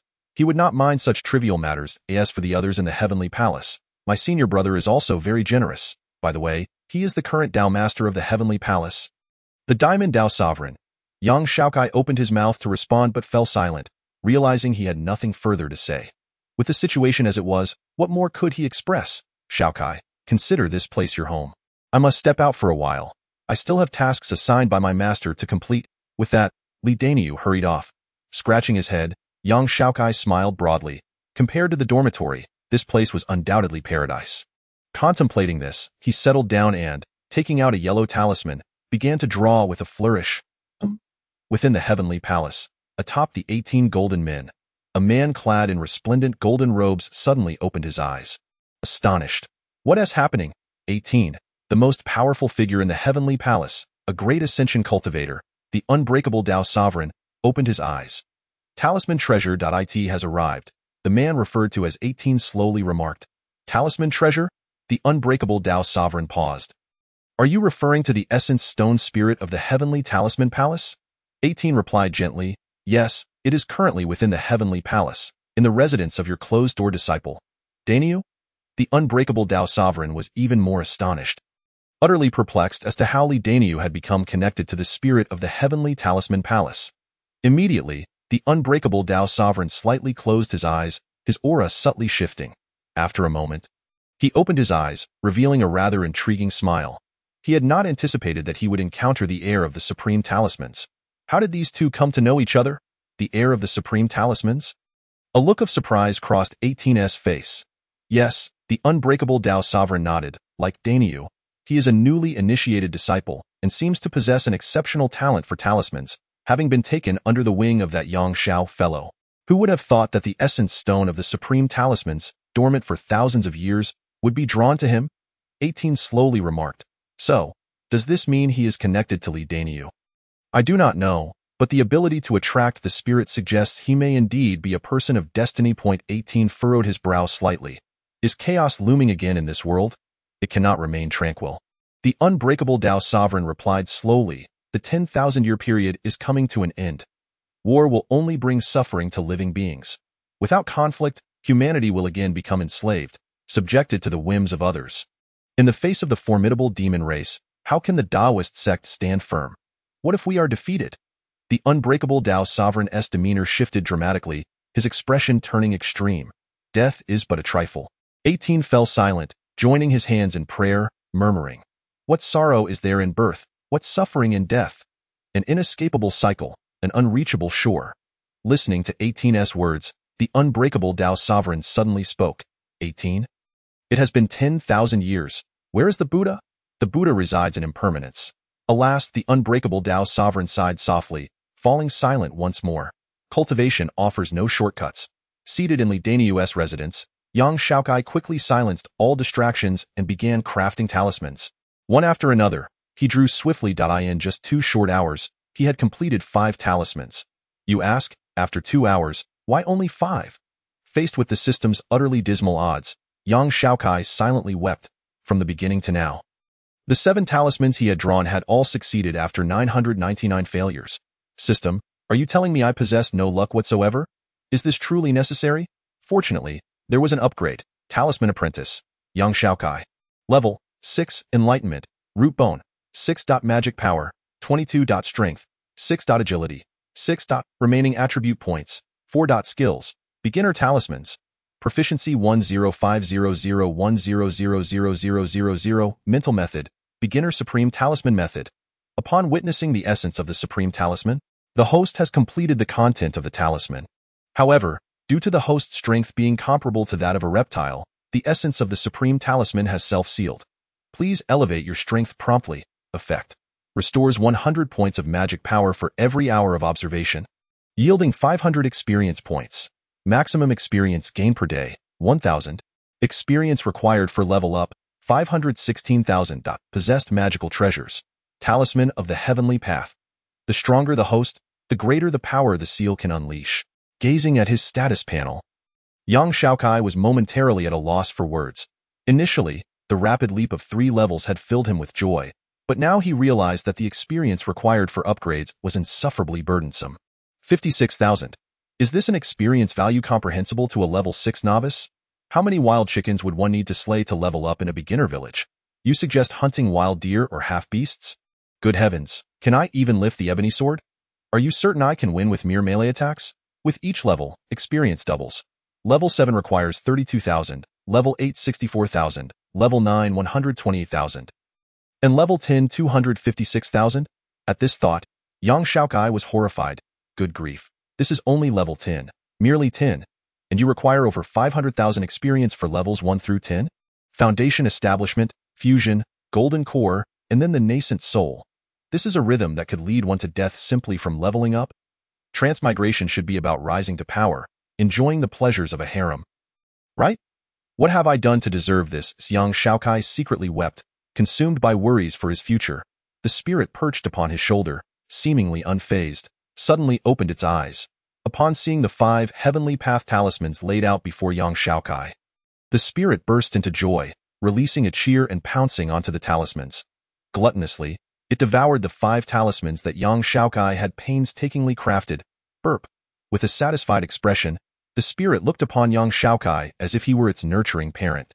In stark contrast, young Xiaokai stared at the adorable spirit with eyes wide open, his expression dark as coal. You little rascal, I'll have you spitting that out. Chapter 20.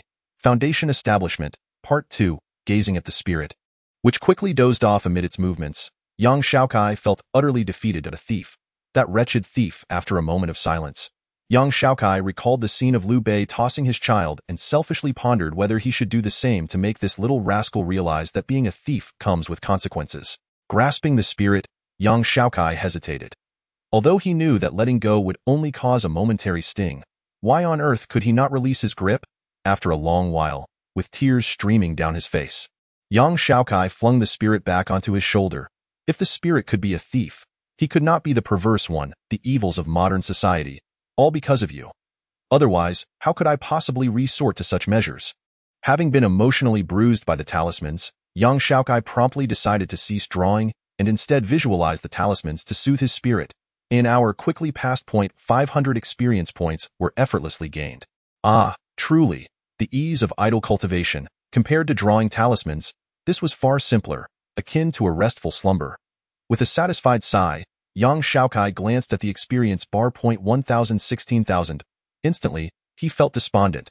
Hundreds of thousands of experience points. With a mere 1,000 gained daily, how many days would that take? Under normal circumstances, achieving foundation establishment in a year would be reasonable, but considering the looming deadline, young Xiaokai inhaled deeply. Damn it. I must draw talismans. I need to draw them quickly. Pulling out an ordinary yellow talisman, without a moment's thought, he began to draw as for the heavenly path talismans. After 999 failures, who could endure such an ordeal? For over half a month, young Xiaokai persisted through hardship while finding moments of joy. His experience finally reached level 9, amassing a total of 255,999 experience points. During this time, Li Daniu returned twice. The first time, he had reached level 3 in enlightenment. The second time, he had attained level 6. On the third visit, he had achieved level 9, progressing even faster than young Xiaokai.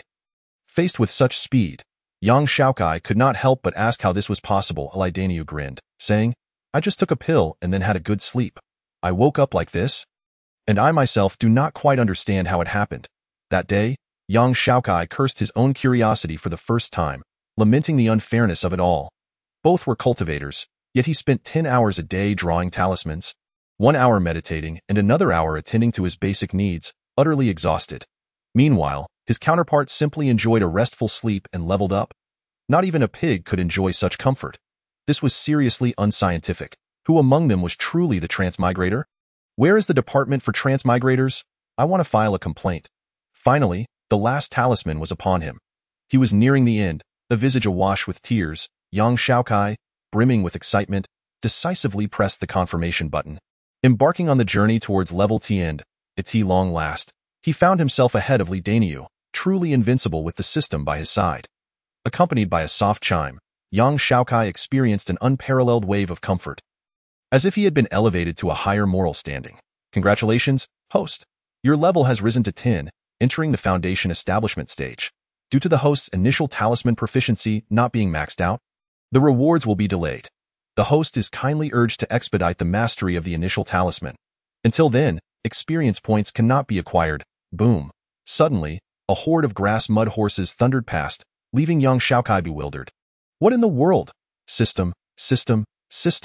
Gazing at the interface, young Xiaokai sprang up in a fit of fury, his entire being ablaze with indignation. No experience points? At the very least, they could have accumulated somewhere, yet they were all deducted? Whose game system is this? Have you ever considered the player's sentiments? Is this game truly designed for everyone's enjoyment? Like a caffeine-fueled frenzy, young Xiaokai craned his neck and emitted a series of mournful wails.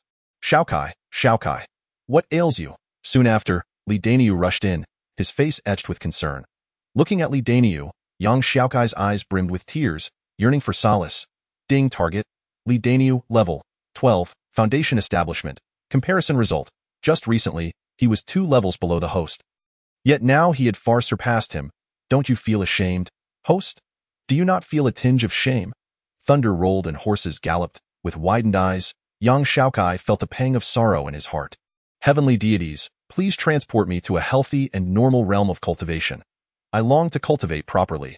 With Li Daniu's comforting presence, young Xiaokai spent a considerable portion of the day mending his fragile heart.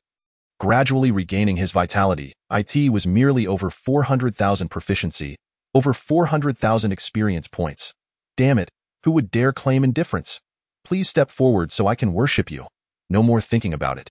Forcefully suppressing the rising resentment within, young Xiaokai began to reflect on his gains.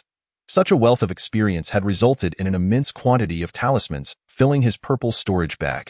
30,000 ordinary talismans and 30 heavenly talismans. Undoubtedly, the 30,000 talismans had been devoured by the artifact spirit, stripped of their talismanic essence.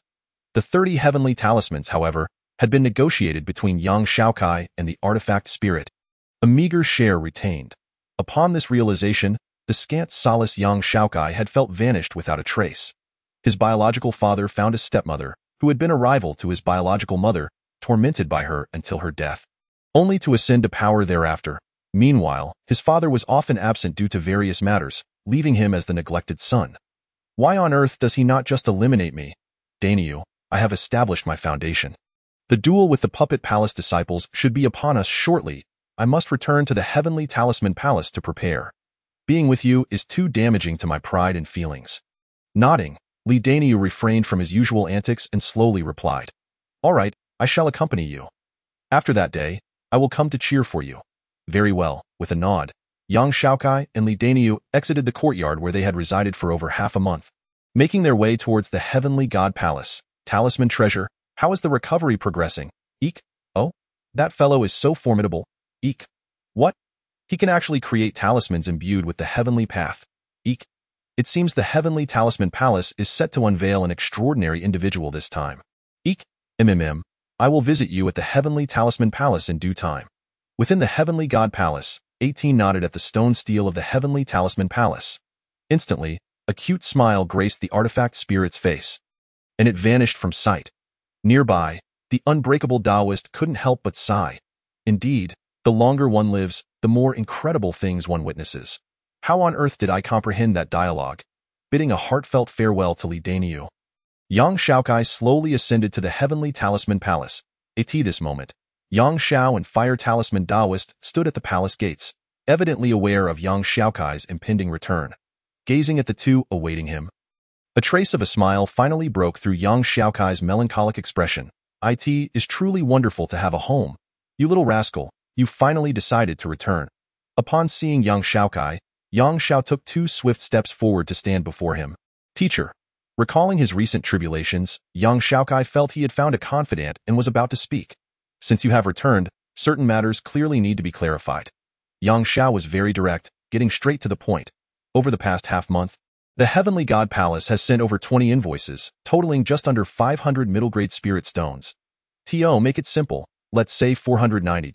Generally, sects reward their disciples for about 3 years, after which the disciples must earn everything themselves. You can collect 12 middle-grade spirit stones per year, which totals 36 over 3 years. Now, When do you plan to repay the remaining 454 middle-grade spirit stones?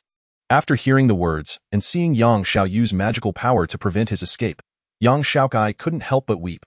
This world is truly terrifying. Chapter 21. Ancestors above within the main hall of the Heavenly Talisman Palace. Yang Xiao's expression turned dark as he gazed at Yang Xiaokai.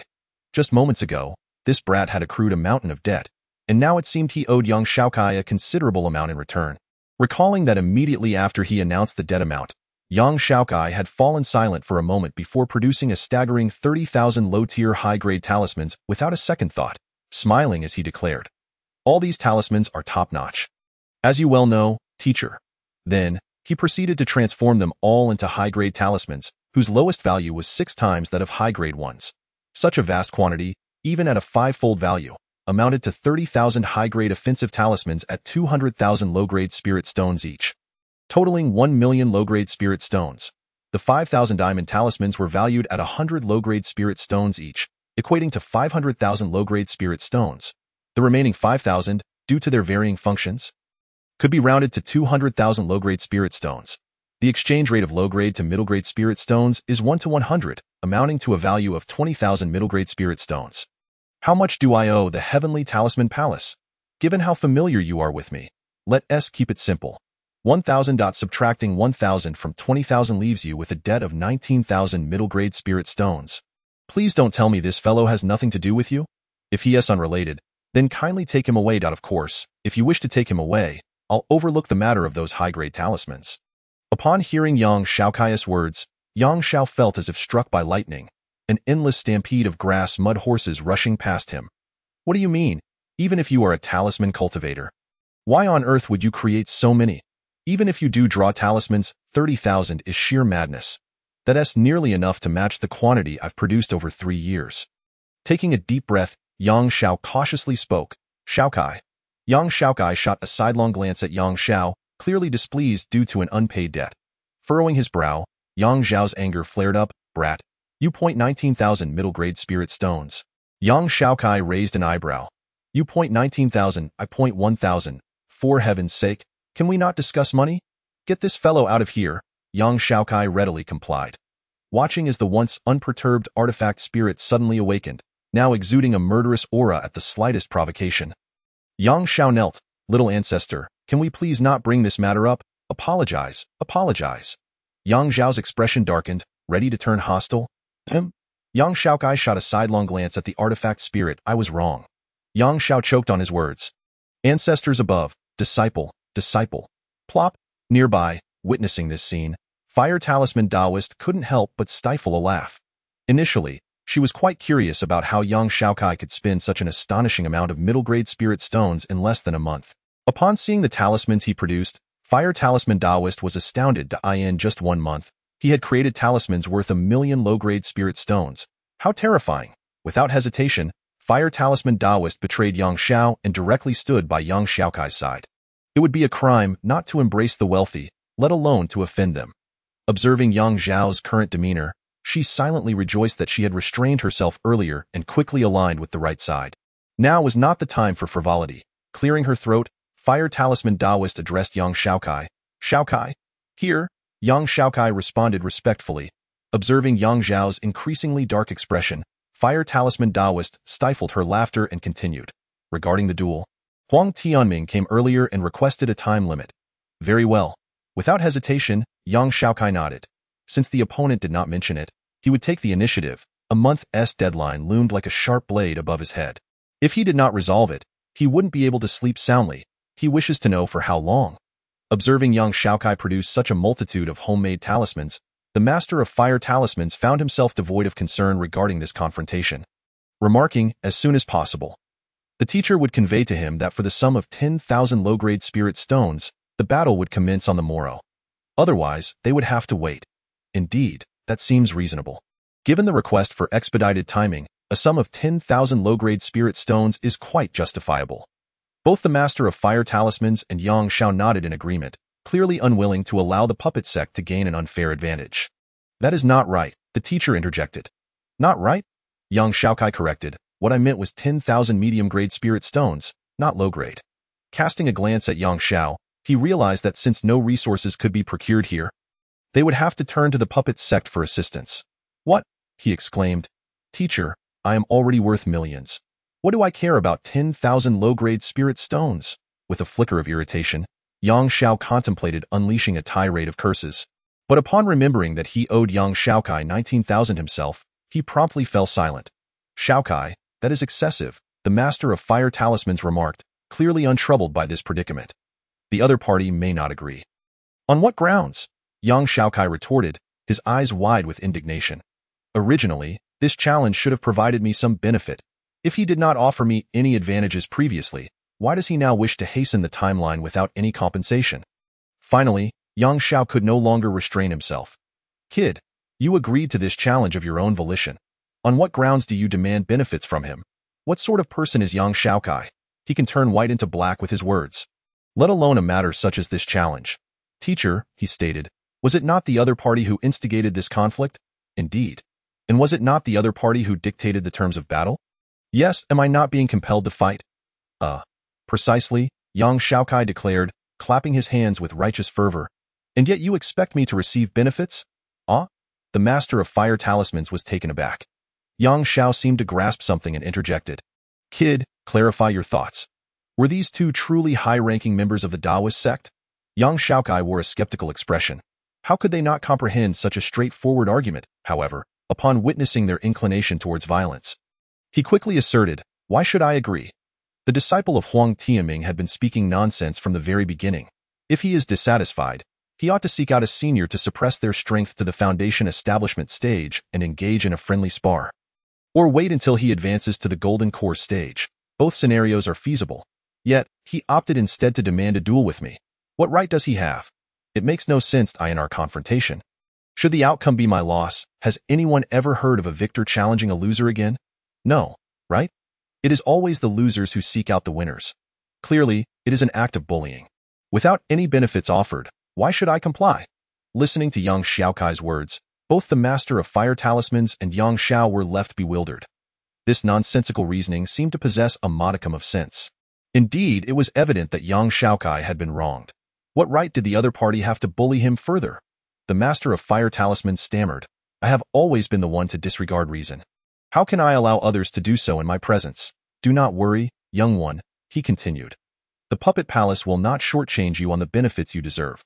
With that, the master of fire talismans soared away from the celestial talisman palace, his demeanor fierce and resolute. Observing the departing figure of the master of fire talismans, Yang Xiaokai waved his hand dismissively. Yang Xiao was filled with conflicting thoughts. This was not right. This was not how things were supposed to unfold. They were merely discussing the matter of advancing the challenge, yet it had transformed into this. But upon seeing Yang Xiaokai, a realization dawned upon him. That little rascal and his silver tongue, ancestors above. Disciple, I am guilty. Chapter 22. The day of the challenge with a face as dark as coal, Huang Tianming bid farewell to the master of fire talismans, who appeared quite satisfied. Raising his hand, he shattered his favorite teacup. Initially, he had anticipated the other's arrival to be a ploy to delay matters, but to his astonishment, the master of fire talismans demanded benefits up front, and with such audacity.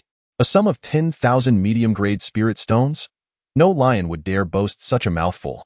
Consuming so much, does he not fear choking? Faced with the master of fire talisman's expression that suggested, "If you do not agree, then wait," Huang Tianming felt a pang of irritation but eventually nodded in acquiescence. While 10,000 medium-grade spirit stones was indeed a considerable amount, it was not insurmountable for the puppet palace.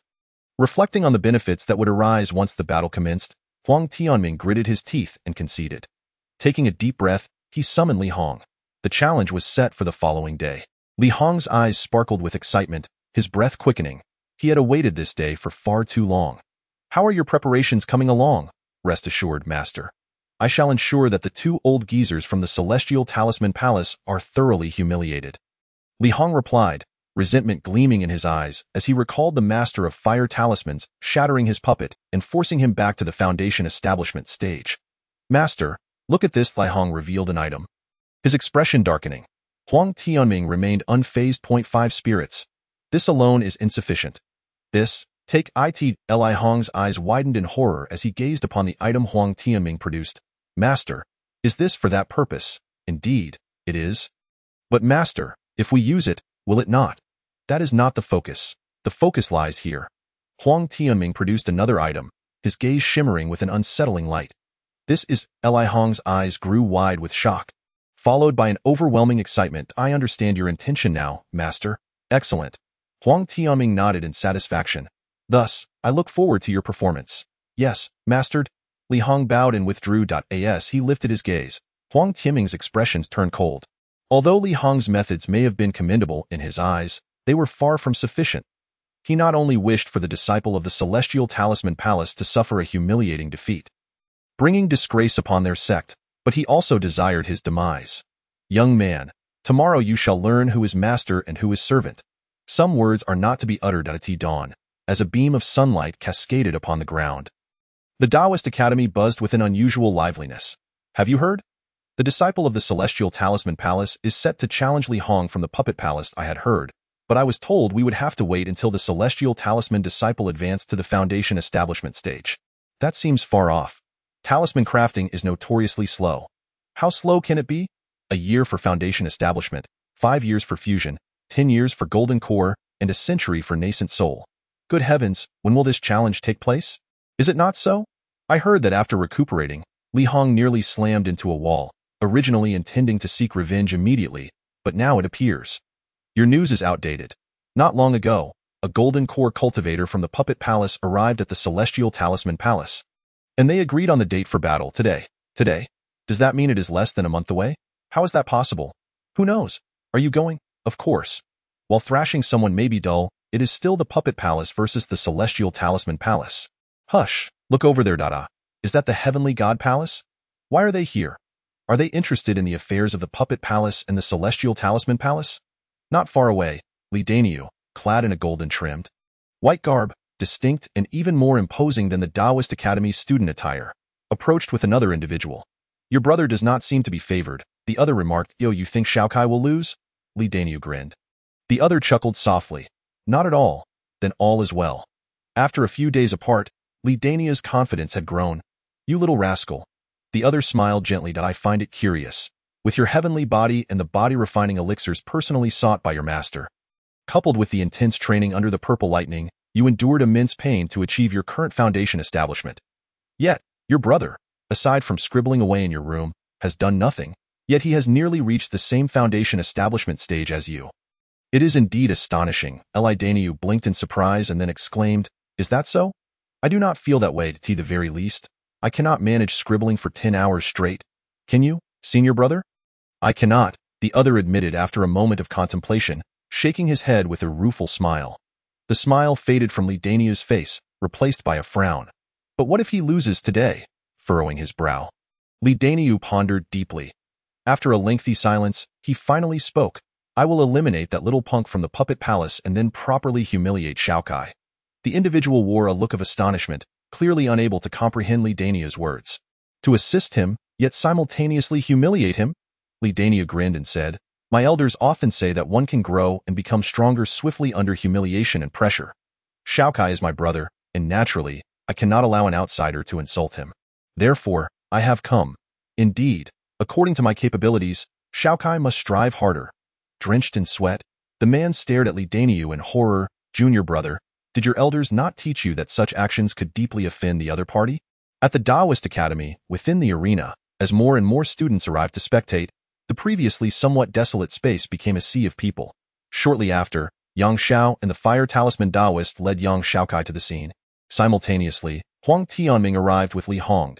As both parties reached the arena, a palpable tension enveloped the atmosphere. On the surface, it appeared to be a contest between disciples, yet in reality, it was a confrontation between the Heavenly Talisman Palace and the Puppet Palace. At this moment, whether disciples or teachers, or even those observing from the shadows, all the prominent factions of the Taoist sect collectively inhaled sharply. The two sides stepped forward. On the combat stage, the referee for this battle was already in position. Then, with a light command from Li Hong, a 1-meter-tall metallic iron wolf materialized beside him. Li Hong leaped gracefully onto the wolf's back, which let out a long howl as it landed on the arena. Seizing the initiative, observing this scene, numerous students gasped quietly, their fists clenched. Even if he were to revert to the foundation establishment stage, a cultivator of that caliber could not be underestimated. In contrast, young Xiaokai merely produced a shifting talisman, which floated lightly onto his body, allowing him to descend onto the arena without a trace of ostentation. Frowning, at that moment, students, teachers, and others alike shook their heads. With both sides now in place, the outcome was already apparent. The disciples of the 9 palaces of the Taoist sect sighed, hoping that the Heavenly Talisman Palace would not suffer too much embarrassment this time. However, considering their opponent was the Puppet Palace, which had aimed to usurp the Heavenly Talisman Palace from the 9 palaces for a millennium, the likelihood of that was virtually non-existent. Faced with this scenario, even Yang Xiao and the Fire Talisman Taoist, who were well acquainted with Yang Xiaokai, felt a bead of sweat form in their palms. The stakes were high for the Heavenly Talisman Palace. They could not afford to be complacent. Chapter 23. The battle begins according to the previously established rules. Both sides could only utilize equipment they had personally crafted. Therefore, once the duel commenced, any items not created by the participants would be rendered unusable. That understood. Of course, Li Hong replied, a sinister smile gracing his face. As this was a restriction he had specially prepared for his opponent. Indeed, Yang Xiaokai nodded in agreement. Xiaokai, give it your all. Just as both parties acknowledged this, the referee was about to declare the start when Li Dania's voice rang out. For a moment, everyone present fell silent, turning their attention towards him. The Heavenly Deity Palace? The Heavenly Deity Palace is cheering for the Heavenly Talisman Palace. What is going on? Yang Xiaokai remained unfazed, smiling as he nodded. Yes, I assure you, there will be no leaks. Li Hong's expression shifted slightly, glancing at Huang Tianming. The appearance of the Heavenly Deity Palace clearly exceeded their expectations, as they had intended to deal only with the Heavenly Talisman Palace. It was important to note that the Heavenly Deity Palace ranked second among the 9 palaces of the Taoist sect, entirely distinct from the Heavenly Talisman Palace. Huang Tianming furrowed his brow, a fierce glint flashing in his eyes. Only Li Daniu mattered, as it concerned the Puppet Palace's grand strategy spanning a millennium. There could be no delays. Although he was uncertain how this individual had formed a connection with the Heavenly Deity Palace, he could not afford to let him remain. Receiving the signal, a cold light flickered in Li Hong's eyes as he cast aside his apprehension. Yang Xiaokai inhaled deeply, preparing himself. Taking a deep breath, the referee surveyed the surroundings, ensuring no further interruptions would occur, and slowly raised his hand. Both sides, prepare. Li Hong raised his hand, dark energy swirling around him. Yang Xiaokai likewise produced talismans, readying himself. Begin. As the words fell, Li Hong shouted coldly, Spider Puppet, release. The spider, identical to that of the hefty man but vastly larger, nearly 2 meters tall and grotesquely fierce, materialized on the arena. Like the metallic wolf, it was a high-quality puppet. In contrast, Yang Xiaokai raised his hand, slapping a diamond talisman onto himself. Defense? A cold sneer crossed Li Hong's face, his eyes filled with disdain. What else could the Heavenly Talisman Palace do aside from defend? But even if they could defend, what of it? The disparity between them was glaringly apparent, and no matter how powerful the shifting talisman, could it truly contend with a foundation establishment puppet? Without a moment's hesitation, Li Hong waved his hand. The spider puppet moved with the swiftness of a rabbit, suddenly appearing before Yang Xiaokai, its 2 sets of pitch-black forelegs crashing down upon his body. Boom! Yang Xiaokai's body jolted, the diamond talisman shattering in response. The dark forelegs hesitated only slightly before descending upon him again. Yang Xiaokai's expression shifted. Although he was aware that even the advanced diamond talisman would likely be unable to withstand the opponent's puppet, he never anticipated it would break so decisively. Damn it. I should not have allowed the tool spirit to consume the talisman's essence. Look, the retribution has arrived. Raising his hand, he placed 20 diamond talismans upon himself. Boom, boom, boom. In a flash, the spider puppet broke through the protective barrier formed by the 16 diamond talismans before finally halting. Humph! With a soft snort, Li Hong gestured, and instantly a majestic mystic bird appeared. Charging towards Yang Xiaokai. In the face of this spectacle, Yang Xiaokai, unwilling to be outdone, once more placed 20 diamond talismans on himself. Boom! It was deflected again, and Li Hong's expression soured as he raised his hand, sending the iron wolf lunging forward. Yang Xiaokai, ever compliant, placed 20 diamond talismans on himself without hesitation. With a thunderous roar, a massive wave of energy erupted violently between the two. Observers around the arena wore expressions of indifference, unsure of what to make of such a battle. This confrontation exhibited no semblance of skill whatsoever. From a distance, Huang Tianming grimaced. The dynamics of puppet combat were typically quite diverse, but facing someone who merely spammed diamond talismans left him utterly at a loss. It was not only the puppet cultivator who was at a disadvantage. Any profession would struggle against such a talisman user, left with no choice but to persistently attack and break through. At the center of the crowd, Yang Xiao and the fire talisman Taoist's faces flushed slightly. Talismans indeed had their own variety and excitement, but to be stuck with a disciple like Yang Xiaokai. Is this truly all you can do? Li Hong's face darkened as he bellowed in anger. The battle he had anticipated should have been intricate and thrilling, culminating in a decisive victory. What was this nonsense? Indeed, Yang Xiaokai responded without the slightest hint of shame, unabashedly stating, "For this battle, I prepared 3,000 diamond talismans. You may take your time." Gasp! In an instant, the arena fell silent. The sound of a pin dropping could be heard. Not only did Li Hong's face darken, but every onlooker's expression soured as well. 3,000 diamond talismans? What madness was this? How could one approach such a serious duel in this manner? Countless voices began to critique the absurdity of it all. Your brother truly. Elidania's companion opened his mouth, and after a prolonged silence, managed to utter 4 words. Completely unexpected, Elidania's eyes widened in disbelief, gazing at Yang Xiaokai in awe. He thought he was remarkable, yet was astonished to find that there were heights he had not yet reached. The Qilin. On the martial stage, Li Hong would not allow events to unfold in such a manner. He raised his hand to withdraw the spider puppet attacking Yang Xiaokai, summoning a new puppet instead. The Qilin, one of the 5 spirits. Although it was labeled as a puppet, its power was evidently incomparable to the previous ones. Upon its emergence, the atmosphere of the entire arena shifted dramatically. Yang Xiaokai's expression turned grave, sensing the formidable presence of the Qilin. Without hesitation, he raised his hand and placed 30 diamond talismans on himself. Employing the same tactic, a sinister smile crept onto Li Hong's face. If you think the Qilin puppet is merely stronger than the previous 3 puppets, I regret to inform you that you are sorely mistaken. As one of the 5 spirits, the Qilin puppet fundamentally differed from ordinary puppets. The core driving the Qilin was composed of the essence from an authentic Qilin skin. Though it was less than a fraction, it was sufficient to unleash unparalleled might. Outrageous! Yang Zhao's eyes burned with fury as he glared at Huang Tianming. Even if it were merely a pseudo-Qilin, it was not something a mere fusion cultivator could possess. The fact that they would provide such a thing to ensure Li Hong's victory was utterly despicable. While the puppet itself was crafted by Li Hong, this was effectively equivalent to cheating. Huang Tianming, you are vile.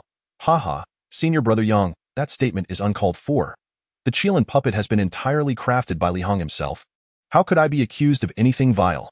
Huang Tianming shot a bewildered glance at Yang Xiao, feigning innocence. You. Before Yang Xiao could retort, the fire talisman Taoist pulled him back, urging him to observe. Junior sister. Anger flickered in Yang Zhao's eyes, but upon noticing the fire talisman Taoist's calm, emotionless gaze, he bit back his words. Years ago, the fire talisman Taoist had exhibited a similar demeanor before directly confronting the puppet palace. On the stage, the Qilin puppet finally sprang into action. It let out a furious roar, the surrounding yellow energy swirling within a 100-meter radius, continuously converging towards it.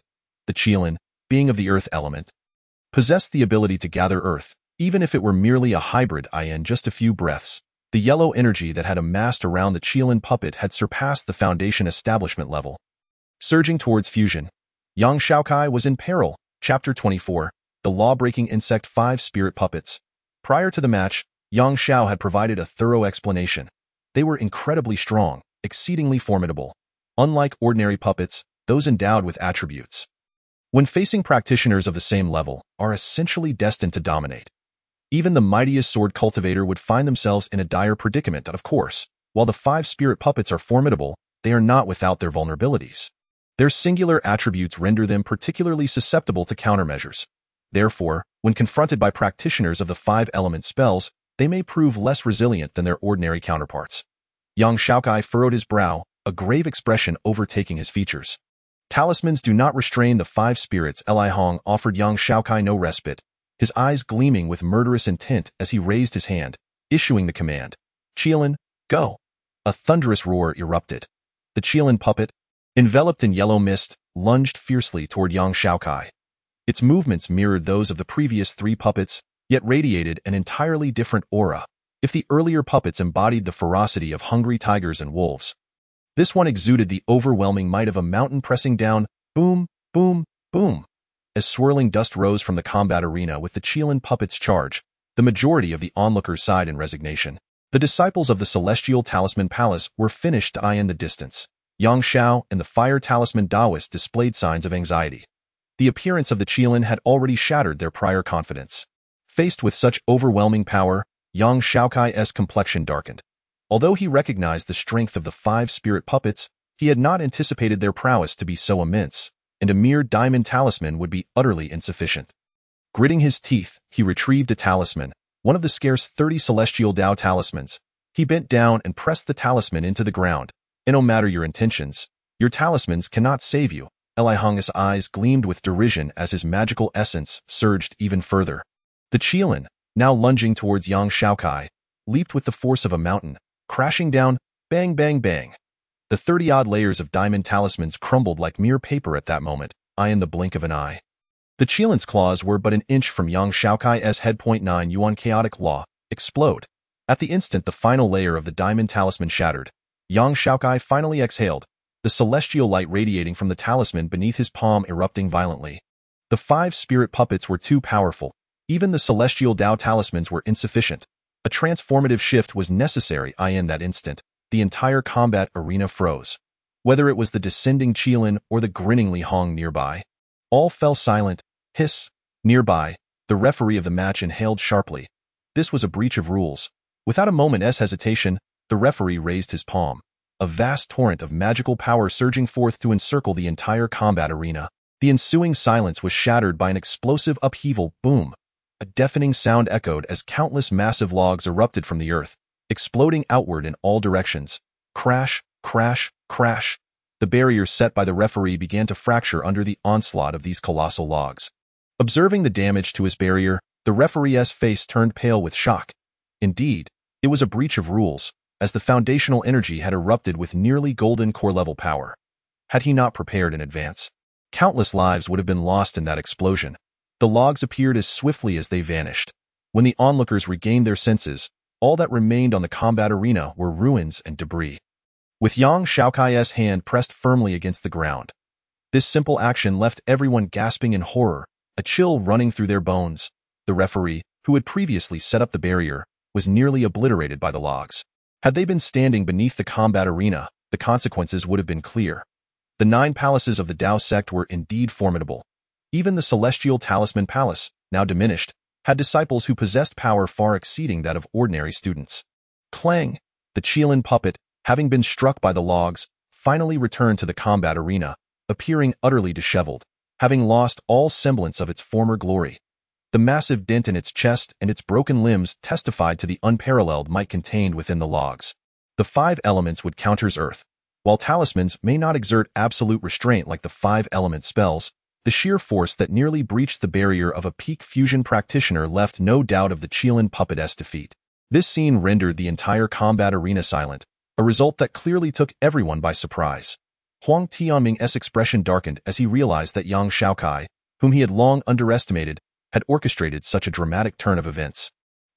On the combat arena, having unleashed the 9 Yuan chaotic law, Yang Xiaokai visibly suffered repercussions, spitting out a mouthful of blood, his complexion paling dramatically. This strike was overwhelmingly powerful, yet the cost was undeniably steep. Witnessing this, Huang Tianming, with a cold demeanor, smiled. Although the preparations of the Celestial Talisman Palace had exceeded expectations, they were all within his foresight. This contest, ostensibly a clash between disciples, was in truth a contest between the Puppet Palace and the Celestial Talisman Palace. To prevent any unforeseen circumstances, how could Huang Tianming have been unprepared? Just as everyone believed victory was assured, a flicker of ghostly light appeared on the combat arena, revealing Li Hong. His expression was calm. Unscathed, good Yang Xiao, known for his good temperament, found himself laughing in fury at this scene, exclaiming, "What an audacious trick! What a puppet palace! How dare they go too far?" Enraged, Yang Xiao truly was furious. The Qilin puppet could be excused. But what of the Kongming Pe? Perhaps any cultivator could craft it into a life-saving puppet. Its value and the means to obtain it were formidable even for a Yuan Ing, Huang Tianming.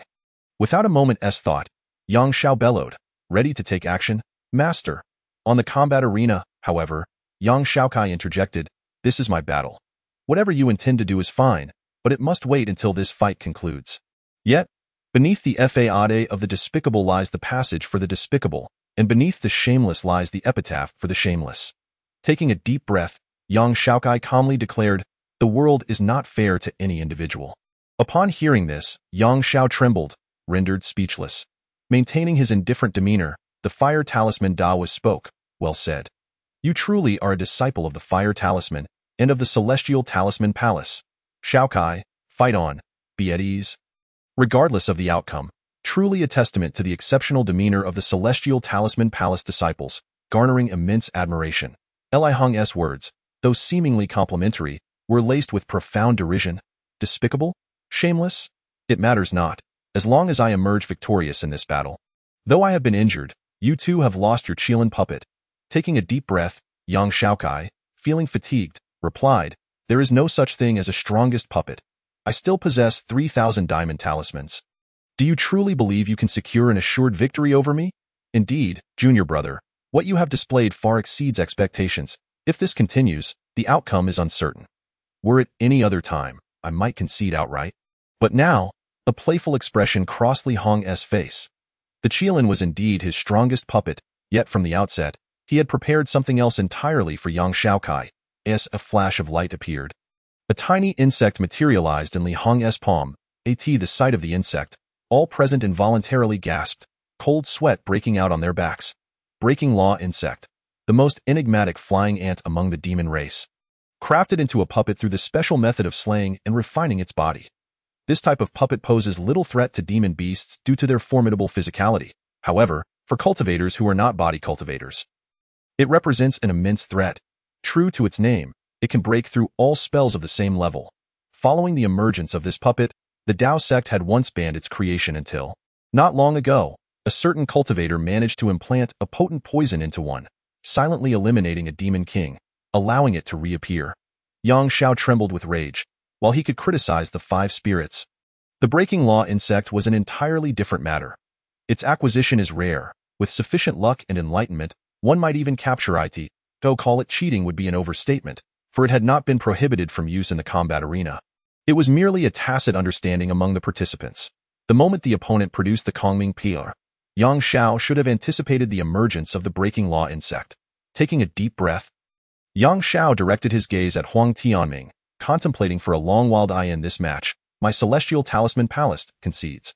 Reluctant and unwilling, Yang Xiao understood that, faced with the breaking law insect, the already wounded young Xiaokai had no chance of victory.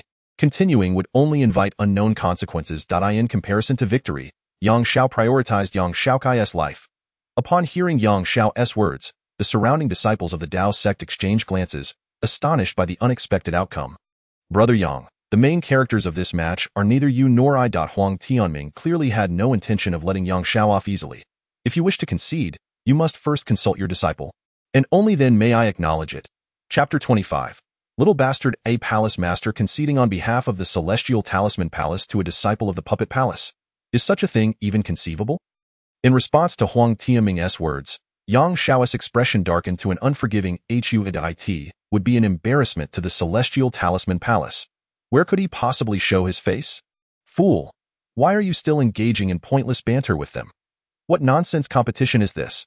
The fire talisman Daoist could no longer contain himself, exclaiming, "A peak foundation establishment challenging a novice foundation establishment, laden with countless restrictions, all favoring the novice. From the very beginning, it was absurd. What reasoning do you hope to discuss with them? Concede. Concede what? To abduct someone directly." Lowering his head, Yang Xiao took a deep breath. His eyes filled with determination. Indeed, the other party had never adhered to the rules from the very beginning. Why should he then constrain himself due to these so-called regulations? This so-called contest was nothing but a farce, devoid of any real significance. Without a moment's hesitation, Yang Xiao prepared to take action, intent on leaving with Yang Xiaokai. "Teacher," on the martial stage, Yang Xiaokai suddenly spoke. "If one day I encounter a demon clan outside, and they are a demon king while I am merely at the fusion stage, do you think that if I request fairness, they would let me go and wait until I reach the Yuanying stage to fight me fairly?" Yang Xiao was taken aback, and the entire audience fell silent. "Teacher, Before Yang Xiao could respond, Yang Xiaokai continued, "Perhaps if you take me away, it could save my life. Moreover, after this, I might gain the sympathy and understanding of all the Taoist sect members. No matter how one views the cause of defeat in this battle, it is not within me. Perhaps later I could console myself by saying that I lost because the opponent cheated. But is that truly the case? A defeat is a defeat. All else is merely an excuse. The Tianfu Palace, one of the 9 palaces of the Taoist sect. Victory is to be expected. What does failure amount to? Shame is unforgivable, for it is not just one's own face that is lost, but the face of the Tianfu Palace, the face of the Taoist sect's 9 palaces. What allows the 9 palaces of the Taoist sect to stand at the pinnacle? Is it merely because they are 9? No, it is because the 9 palaces of the Taoist sect are formidable.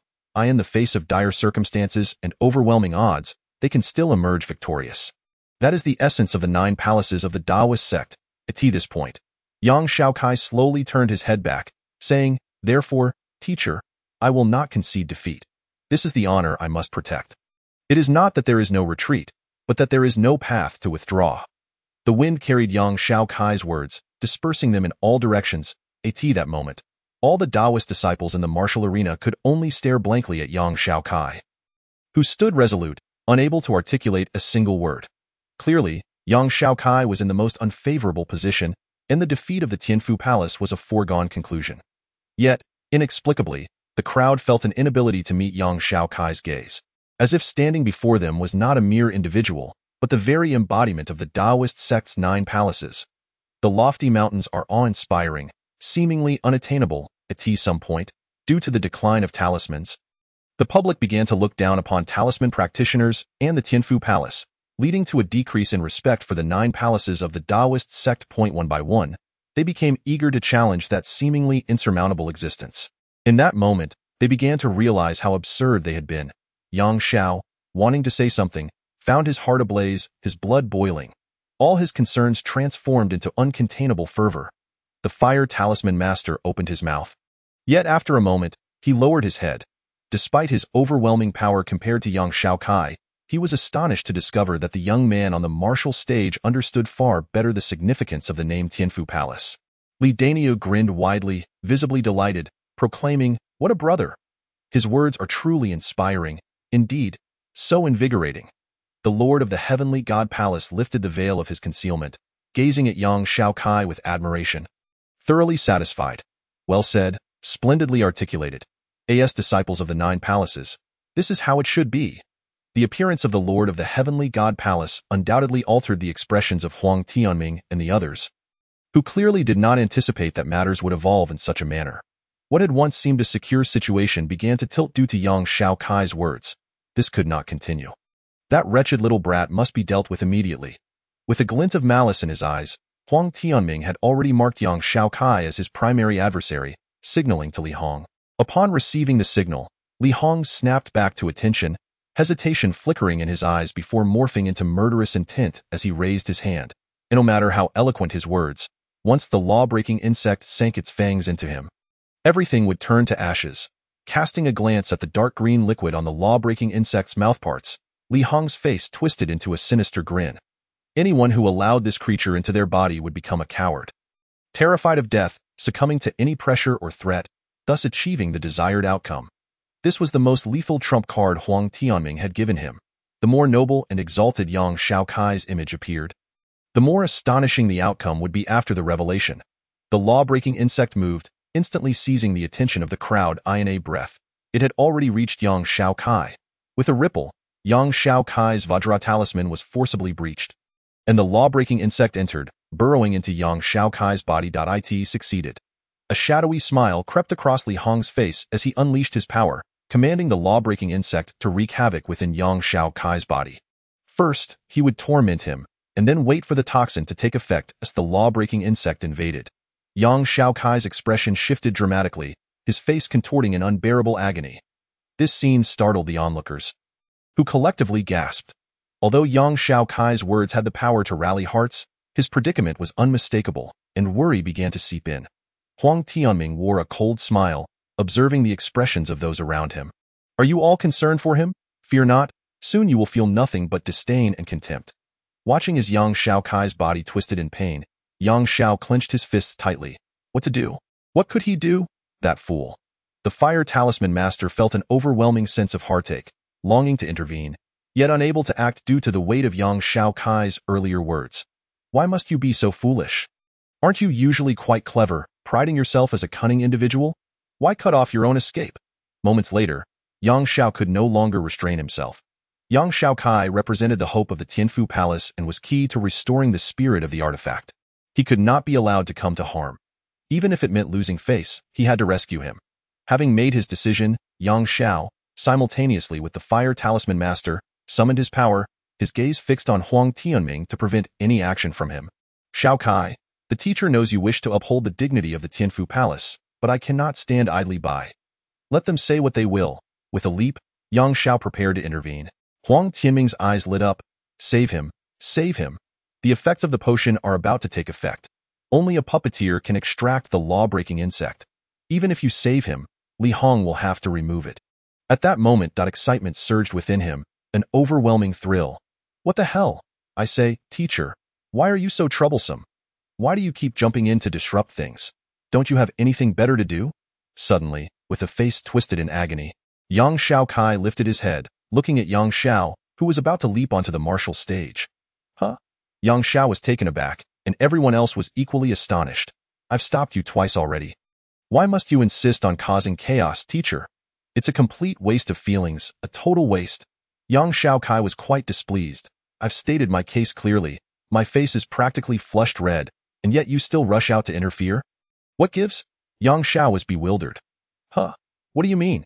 Yang Xiaokai, exasperated, jumped in frustration. Could he concede defeat in this match? Absolutely not. What honor? What matters of victory and defeat?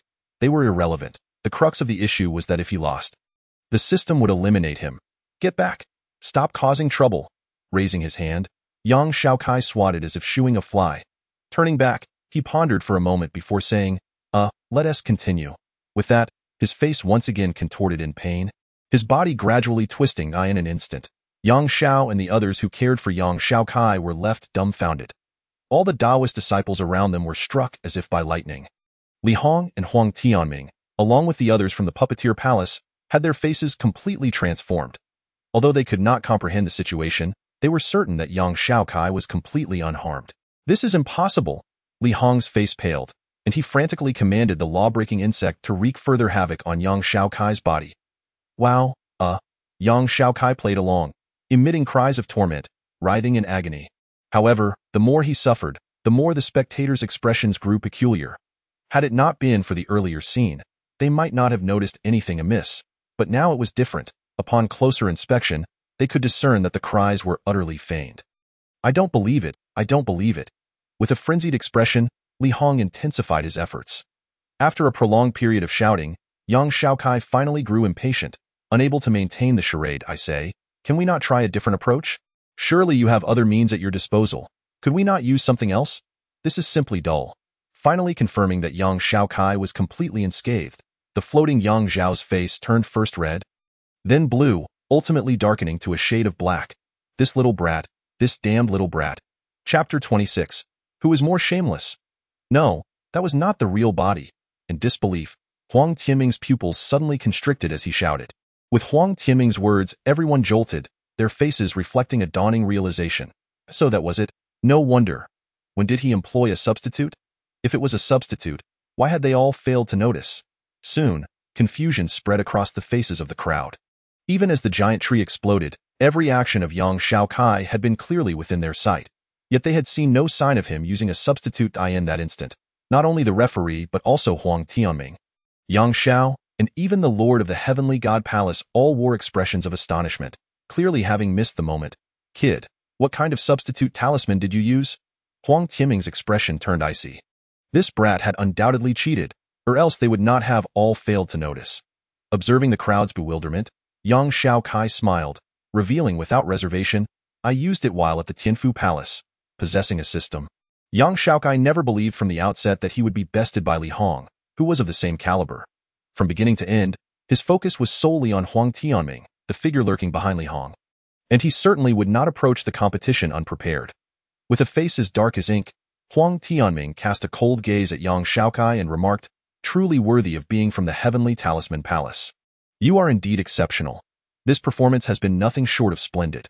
While Li Hong might harbor suspicions of cheating, it is indisputable that young Xiaokai had already taken action before stepping onto the combat stage, rendering his conduct even more despicable. Indeed, it was a ludicrous battle. With a flick of his sleeve, Huang Tianming reinforced the reputation of the heavenly talisman palace. In that moment, many surrounding students began to display expressions of discontent. Although Li Hong may have acted somewhat unscrupulously, young Xiaokai's behavior was outright shameless.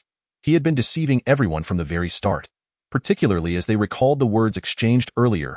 A wave of nausea washed over several individuals.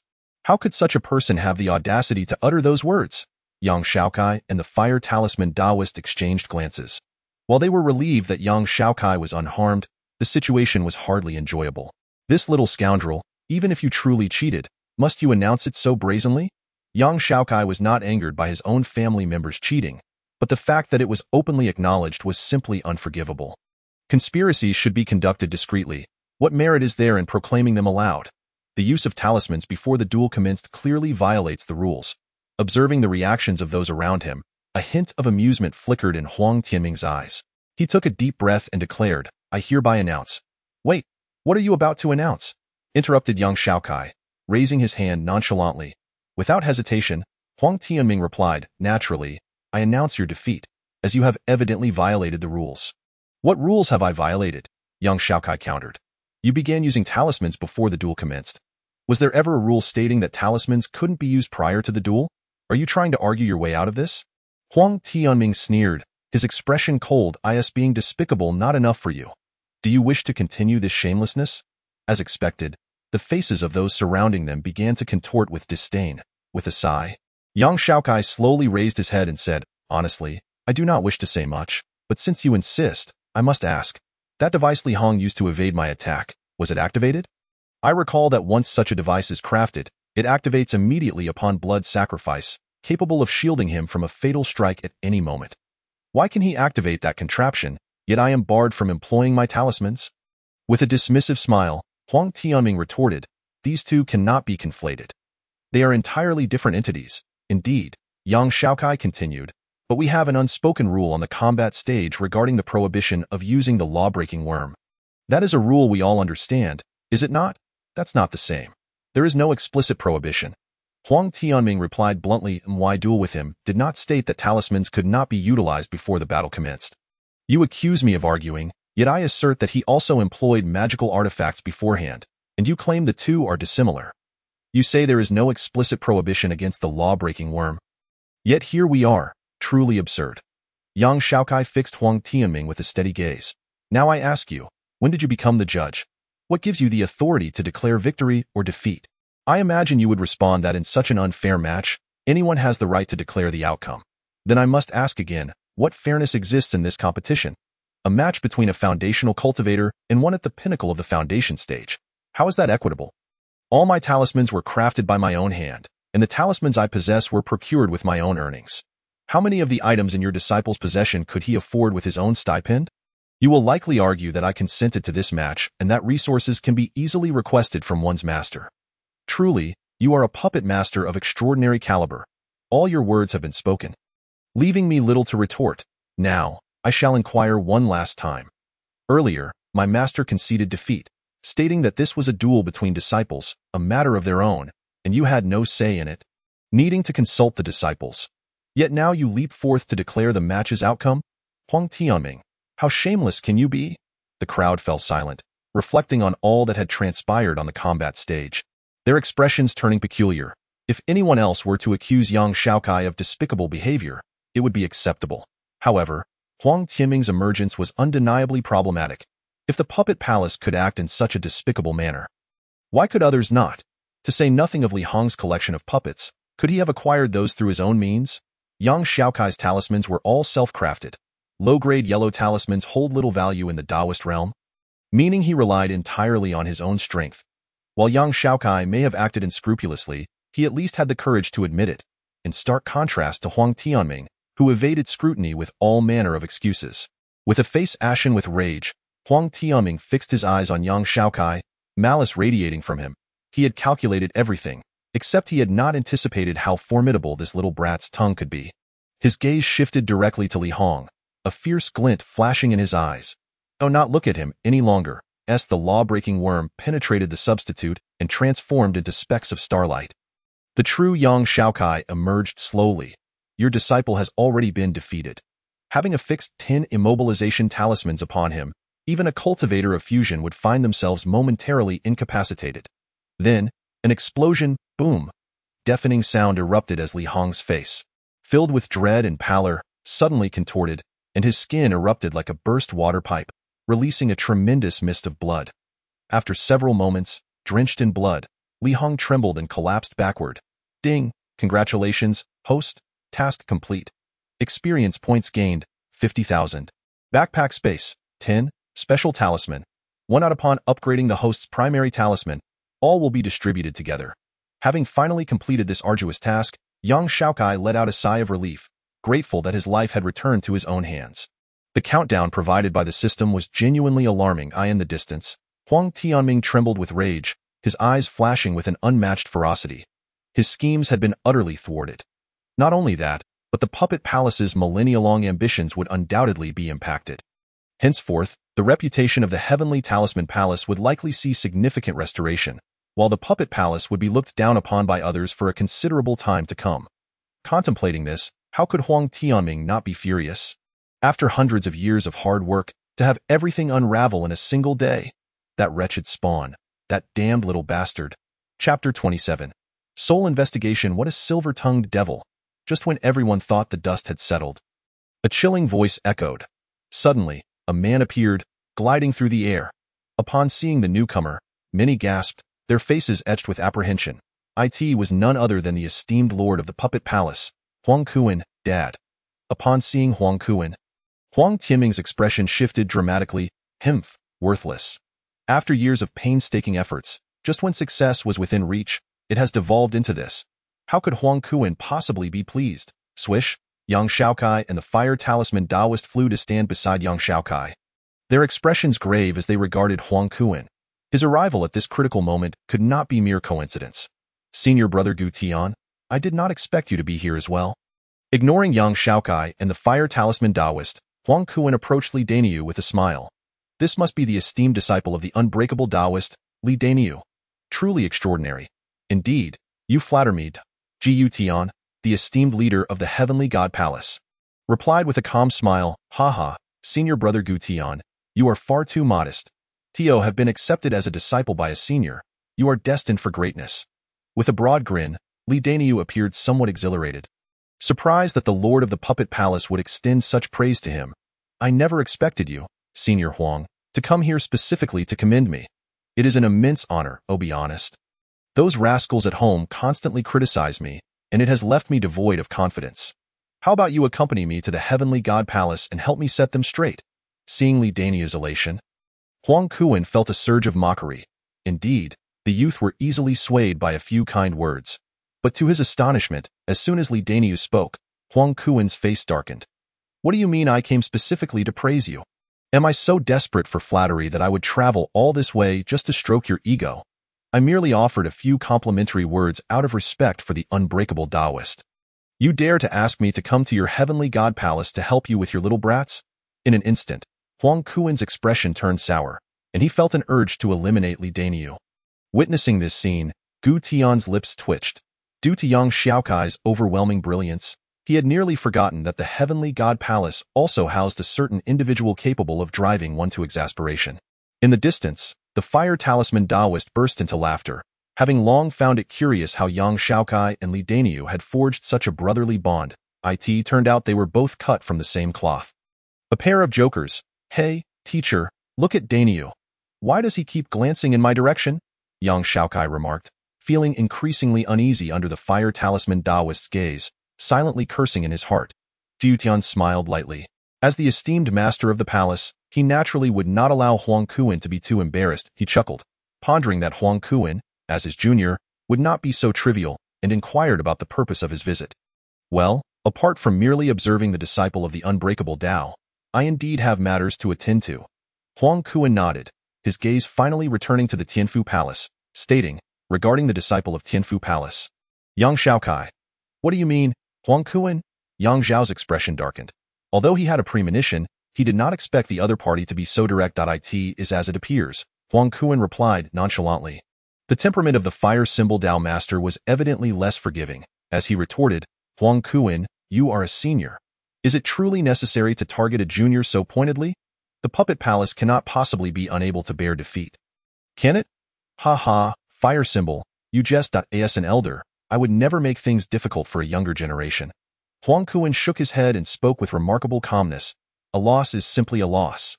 There is nothing to be ashamed of. The battle just now was undoubtedly a victory for Tianfu Palace and a defeat for the puppet palace in the face of Huang Kuan's candid acknowledgement. Yang Zhao's expression grew grave. This old fox, known for his cunning, would not reveal his intentions lightly. Such a straightforward admission of defeat only suggested that what was to follow would be even worse. I have come here because I received news that the disciple of Tianfu Palace, Yang Xiaokai, is a reincarnated vessel. Without making Yang Xiao wait, Huang Kuan uttered words that shocked everyone present. A reincarnated vessel? What does that signify? Everyone is aware of the implications. Most importantly, what does it mean to be reincarnated? What does it mean to be a vessel? If he were a human cultivator, he would likely possess some memories and would report them upon entering the Taoist sect. After all, that would facilitate the acquisition of resources, rather than climbing the ranks like an ordinary disciple. Those who do not report such matters are undoubtedly harboring ulterior motives, with a staggering 99 out of 100 being reincarnated from the demon race. Yang Xiaokai clearly does not belong to the former category. He has not reported anything, and if he truly is a reincarnated vessel, the implications are dire. Ulterior motives? Or perhaps a reincarnation from the demon race? Either possibility is sufficient to warrant the death of Yang Xiaokai 1,000 times over. Witnessing this scene, Huang Tianming chuckled, a cruel smile adorning his face. Truly, he was his father's son. With a single sentence, he had cast Yang Xiaokai into an abyss. Regardless of the truth, Yang Xiaokai was destined for tragedy, for he must face a soul search. If he is not, the soul search could damage the very essence of his being, likely halting his cultivation. Should there be even the slightest possibility, then Yang Xiaokai's fate would be sealed. With a countenance darkened, Yang Xiao involuntarily exchanged glances with the fire symbol Tao master. This speculation had only been shared between the two of them. How could the other party possibly know? Yang Xiao's expression turned icy. Huang Kuan, from where did you obtain this information? Huang Kuan appeared utterly indifferent. The source is inconsequential. What matters is the veracity of this information. This matter had only been mentioned once outside the Tianfu Palace between Yang Xiao and the fire symbol Tao master, yet the other party was evidently aware. What did this signify, Huang Kuan? I have tolerated your actions for long enough, but today, you have crossed the line. Realizing the pivotal point, Yang Xiao was utterly enraged. My disciple is certainly not a reincarnated demon. Yang Xiao, if your disciple were merely an ordinary disciple, it might be acceptable. However, he is not. He is the heir to the supreme talismans of Tianfu Palace, one of the 9 palaces of the Taoist sect. If he were to err in any manner, the calamity it would bring upon the Taoist sect would be catastrophic. Huang Kuan remained calm and composed. It is not enough for you to declare him innocent. Only after a soul search can we ascertain the truth. A soul search will harm the very essence of one's soul. Once it reaches this point, one is akin to being rendered useless. Xiaokai is a once-in-a-thousand-years talent of Tianfu Palace. Who can say if he is a human genius or a demon genius? Moreover, does humanity truly lack talent? If we let him go, and he is indeed a demon, then the resources we invest in him would equate to nurturing a genius for the demon race. With the situation irreparably strained, Yang Xiao would not leave any room for negotiation, stating bluntly, no matter how eloquently you speak, Huang Kuan, do not even think about this matter.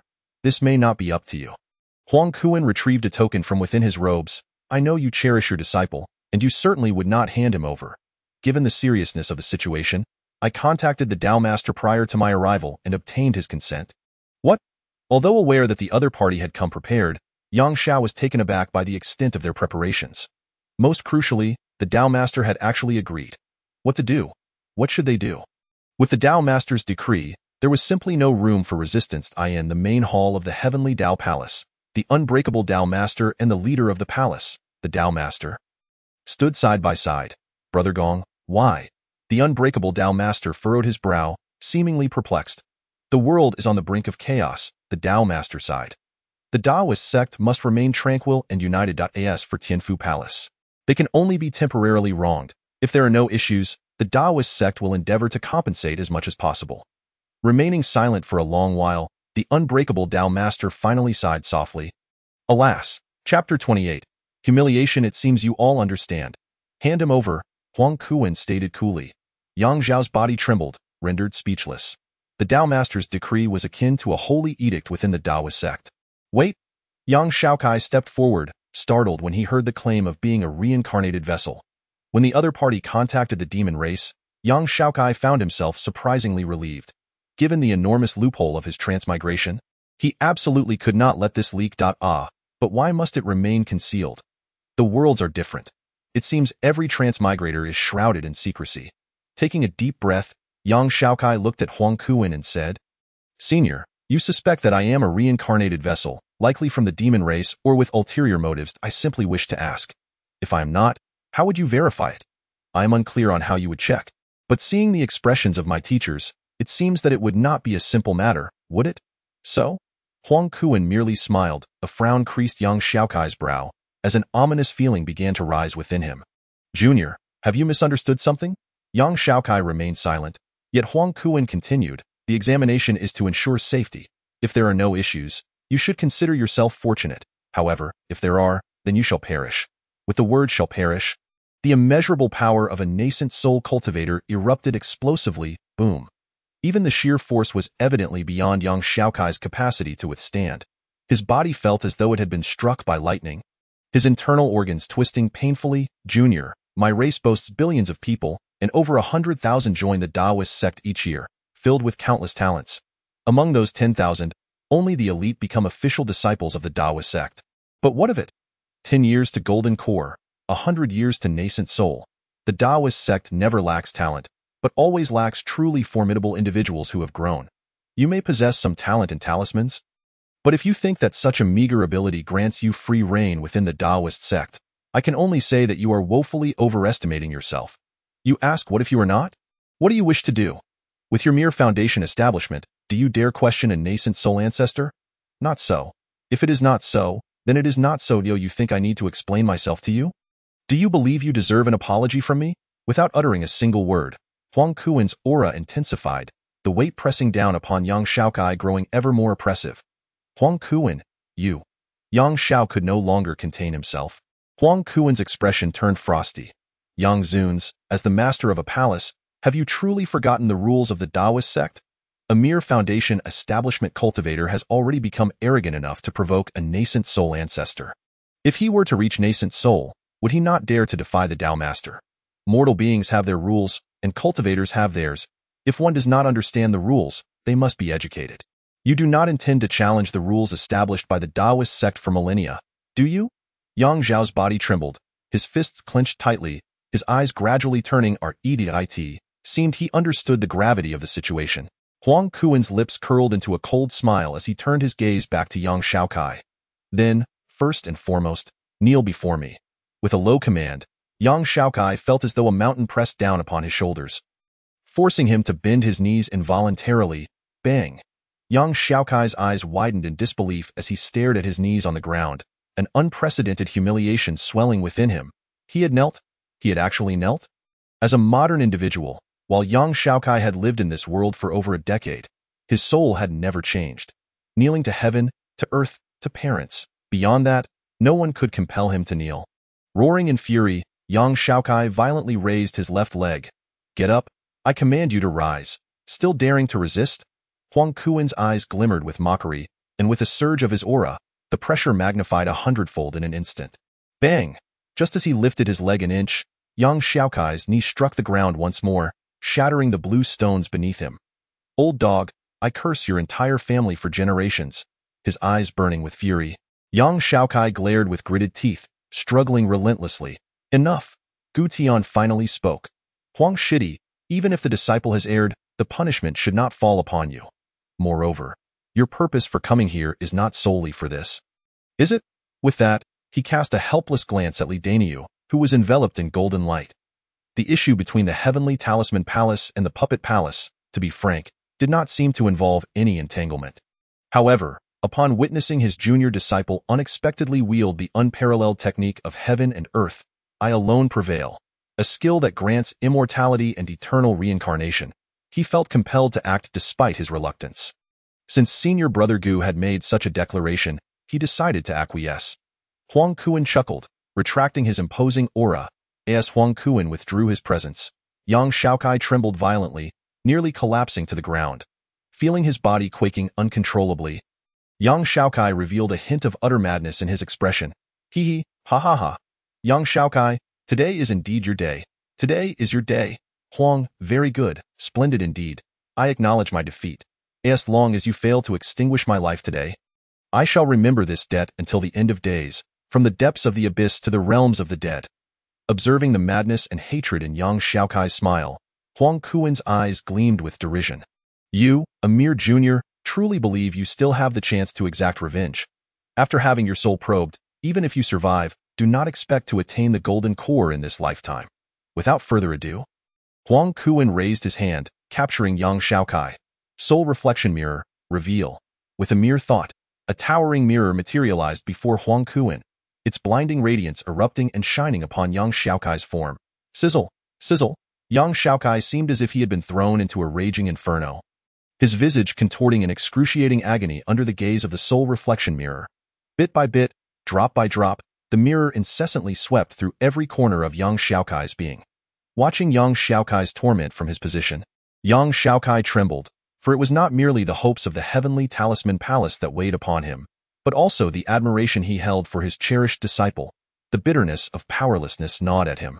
Li Daniu struggled against the suppression of Gu Tian's essence, rendered utterly immobile. Minutes passed. Under the illumination of the soul reflection mirror, despite young Xiaokai's immense suffering, his soul showed no significant deterioration, indicating he was not in dire straits. Is that enough, Huang Kuan? After a quarter of an hour, young Xiaokai's demeanor turned frostily cold. It appeared there was no immediate threat.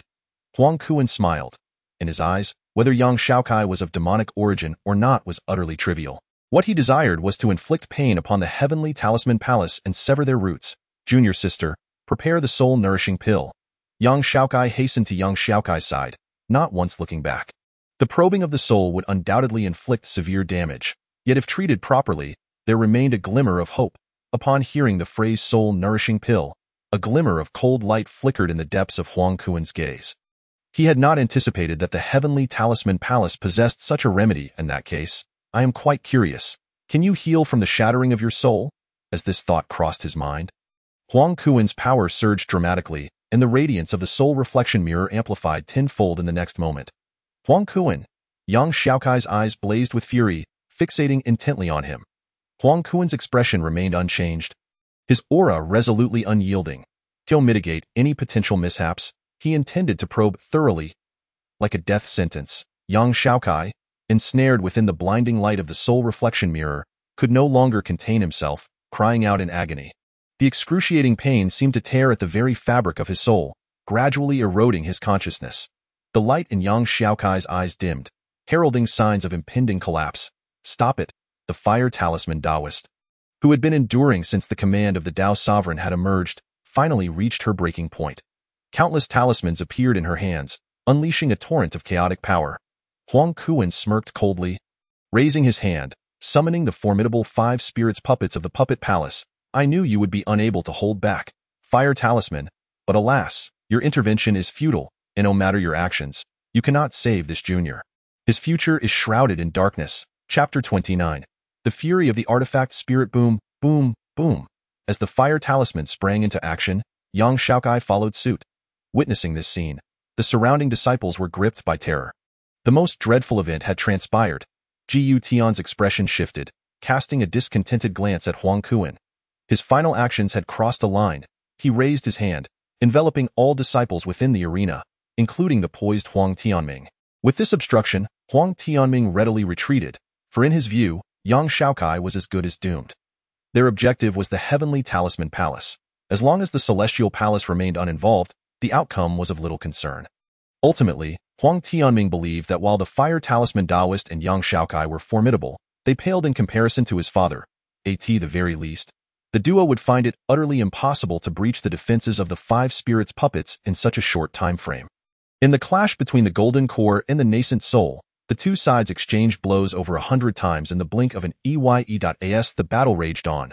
The expressions of young Xiaokai and the fire talisman grew increasingly grim. The five spirits puppets alone posed no threat to them. However, the puppets surrounded young Xiaokai. Should they unleash their full power, it would undoubtedly endanger him. That a mere foundation establishment practitioner like young Xiaokai could not withstand such an attack. If caught in the crossfire, death was inevitable. Young Xiaokai's eyes burned with murderous intent. Huang Kuan, I curse your ancestors for 18 generations. The fire talisman Taoist's gaze flickered, and in the next moment, she disregarded Huang Kuan's five spirits and charged directly at Huang Tianming. You wish to harm my disciple? Very well. I shall kill your son to accompany my disciple to the afterlife. In response to the fire talisman's actions, Huang Kuan's expression finally shifted, realizing he had pushed too far. Given the time that had elapsed, even with the soul-nourishing pill, young Xiaokai was beyond rescued. He resolved to withdraw. Just then, eek, a faint sound emanated from young Xiaokai. The artifact spirit, concealed by young Xiaokai's special spell, sensed his peril and slowly awakened. Opening its eyes, the spirit observed the agonized young Xiaokai and then the soul reflection mirror that enveloped him. Its previously cute expression vanished. Suddenly, the artifact spirit raised its head, unleashing a resounding roar of fury, boom, boom, boom. As the supreme artifact spirit of the Taoist Nine Palaces, its wrath caused the entirety of the heavenly talisman palace to tremble as if an earthquake of magnitude 8 had struck, prompting mountains to collapse and seas to surge. With a thunderous crash, the supreme talisman stone tablet, residing in the main hall of the heavenly talisman palace, tore through space, appearing in the arena in the blink of an eye, and then barreled towards the soul reflection mirror before Huang Kuan. Everything unfolded too swiftly for anyone. Huang Kuan, young Xiaokai, the fire talisman, or even Gu Tian, who stood not far away, to react by the time they comprehended the situation. Young Xiaokai and the fire talisman bore expressions of delight, while Gu Tian was left in shock, and Huang Kuan's face had turned pale. The supreme talisman stone tablet. How could this be? Boom. The stone tablet collided with the soul reflection mirror, unleashing a thunderous explosion. Even shielded by Gu Tian, all Taoist disciples present found themselves breathless, nearly spitting blood. Young Xiaokai and the fire talisman were propelled backward by the shockwave of the blast. Huang Kuan, however, suffered greatly. The user of the soul reflection mirror, struck by such a force, immediately spewed forth a mouthful of fresh blood, his countenance reflecting sheer horror. With one blow, the mirror shattered, yet the artifact spirit remained furiously unyielding. Young Xiaokai was its key to restoration. More importantly, during this time, it had developed a profound fondness for him. With a roar, the stone tablet stirred to life. Once it moved, Huang Kuan was left paralyzed with fear. For this time, the stone tablet's target was he himself. The stone tablet had already heavily injured him by attacking the soul reflection mirror. Now that it was aimed directly at him, he could not afford to stay. Moreover, the supreme talisman stone tablet represented the essence of the Taoist sect. Even the Tao sovereign held it in utmost reverence. Could he dare to retaliate? Without a moment's hesitation, Huang Kuan summoned his strongest defensive puppet to stand before him. Boom. Though it lacked a master's control, the source stone tablet was formidable in its own right. With one strike, Huang Kuan's puppet sustained significant damage. Huang Kuan coughed up another mouthful of blood, his face akin to that of a man mourning his deceased father. Cursed be it, cursed be it. How could the source stone tablet's artifact spirit appear here? Most importantly, it was evident that the spirit was not here to aid young Xiaokai's allies, but rather to rescue the very young Xiaokai Huang Kuan had nearly killed. The spirit, clearly indifferent to Huang Kuan's thoughts, urged the stone tablet once more. Boom. It struck again, boom, and again, boom. Once more, with each successive blow, Huang Kuan bled profusely. The pinnacle of defensive puppets that could withstand nascent soul-level attacks was now in tatters. Flee! Realizing the artifact spirit would not relent until it had taken his life, Huang Kuan dared not linger any longer. He understood that remaining here would yield no aid, not even from the Tao sovereign. The 9 great source artifacts of the Taoist 9 palaces were nearly synonymous with the will of the Tao. Huang Kuan commanded the 5 spirits puppets to encircle the stone tablet, and with his ultimate defensive puppet behind him, he turned tail and fled. Boom. As the stone tablet trembled, the supreme might of the Tao erupted, sending the 5 spirits puppets flying, and it surged toward Huang Kuan. Boom! Huang Kuan stumbled, covered in dirt and debris. Boom! Huang Kuan spewed forth another mouthful of blood. His complexion as pale as that of a corpse. Boom! The supreme defensive puppet shattered, and cracks appeared on Huang Kuan's nascent soul, causing him to plummet in rank.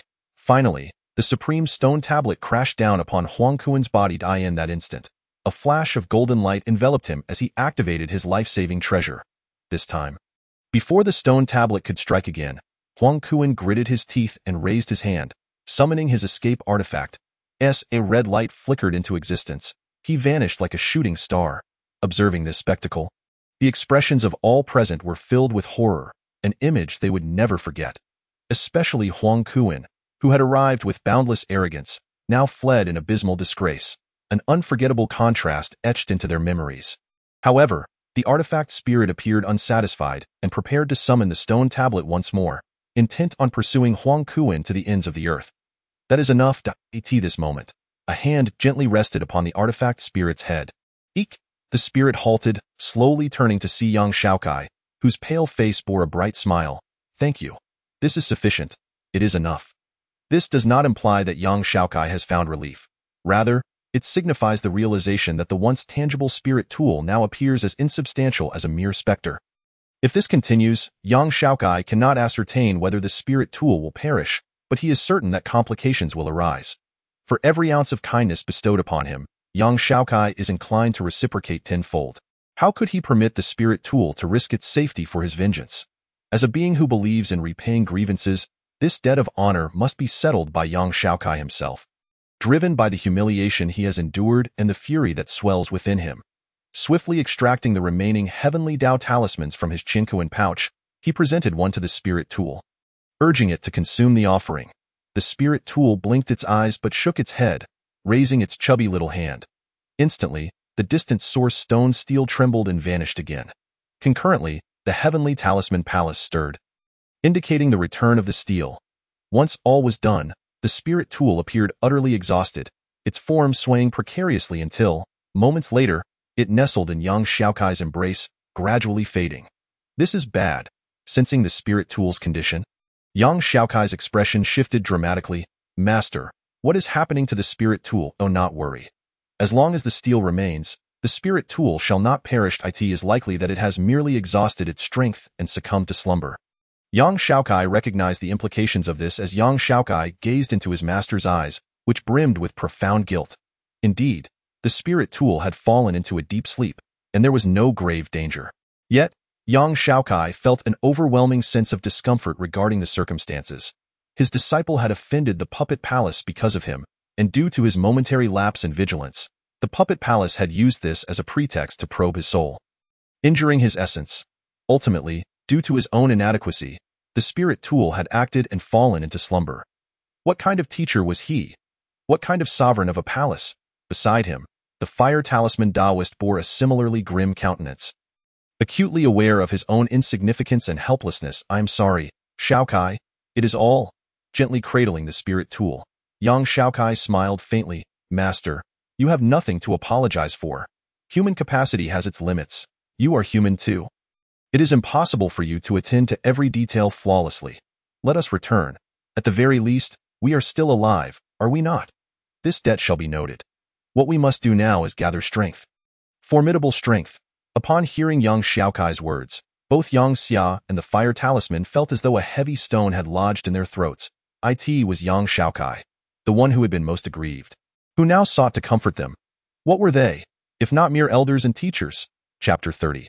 A month and a half the battle between the heavenly talisman palace and the puppet palace has passed. The day after young Xia took young Xiaokai back to the heavenly talisman palace, the fire talisman Taoist left a note and departed from the Taoist sect. Staring at the envelope left by the fire talisman Taoist, young Xia returned to his room, standing for an entire night as if nothing had transpired, returning to a semblance of normalcy. Meanwhile, since returning to the heavenly talisman palace, young Xiaokai had remained in the main hall.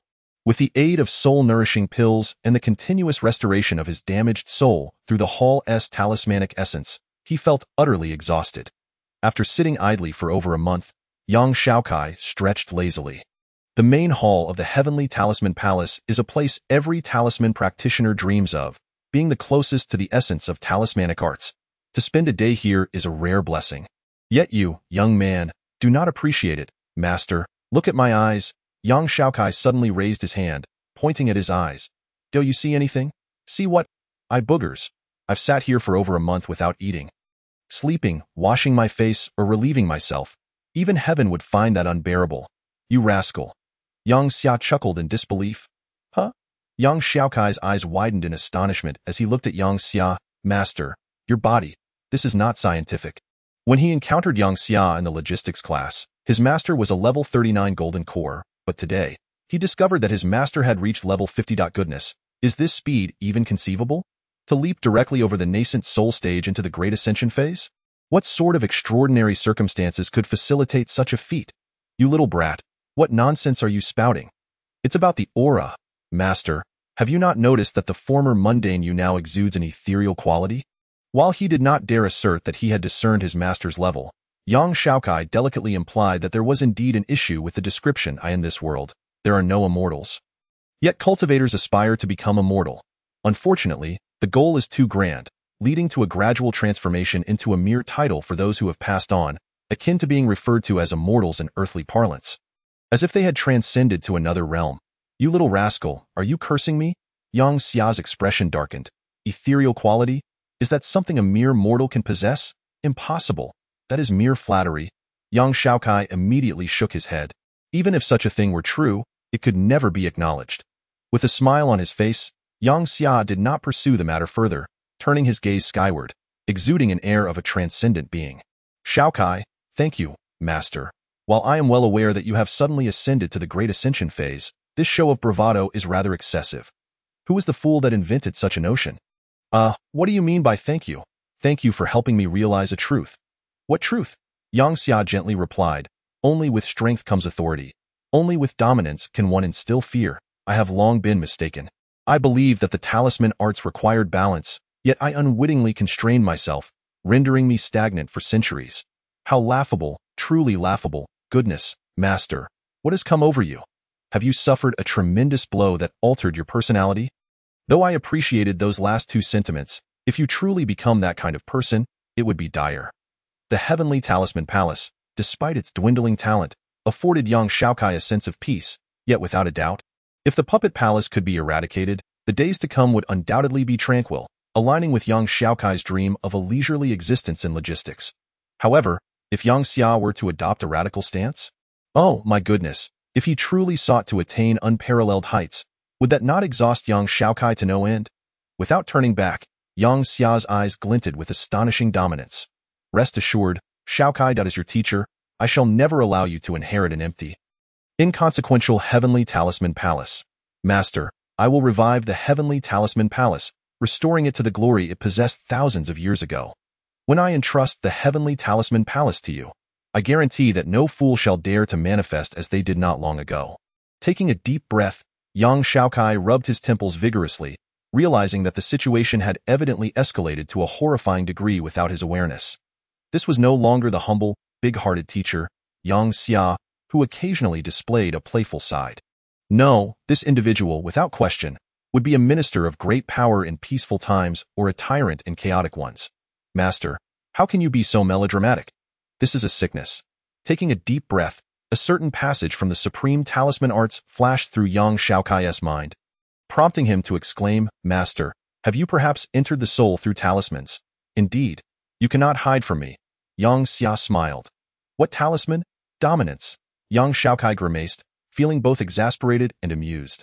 The supreme talisman arts may not sound as impressive as the celestial grandeur of Lidania's heavenly god palace.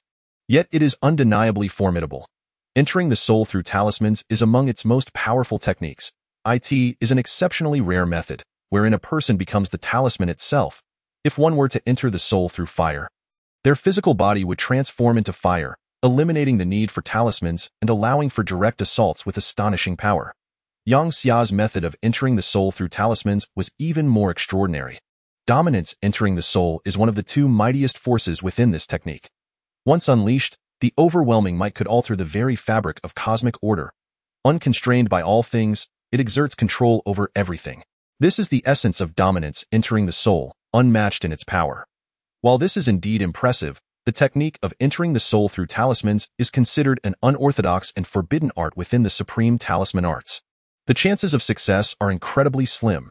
Even if one succeeds, their lifespan will be significantly diminished, especially for the two mightiest forms, which could nearly eliminate 8/10 of the practitioner's lifespan in the Great Ascension phase.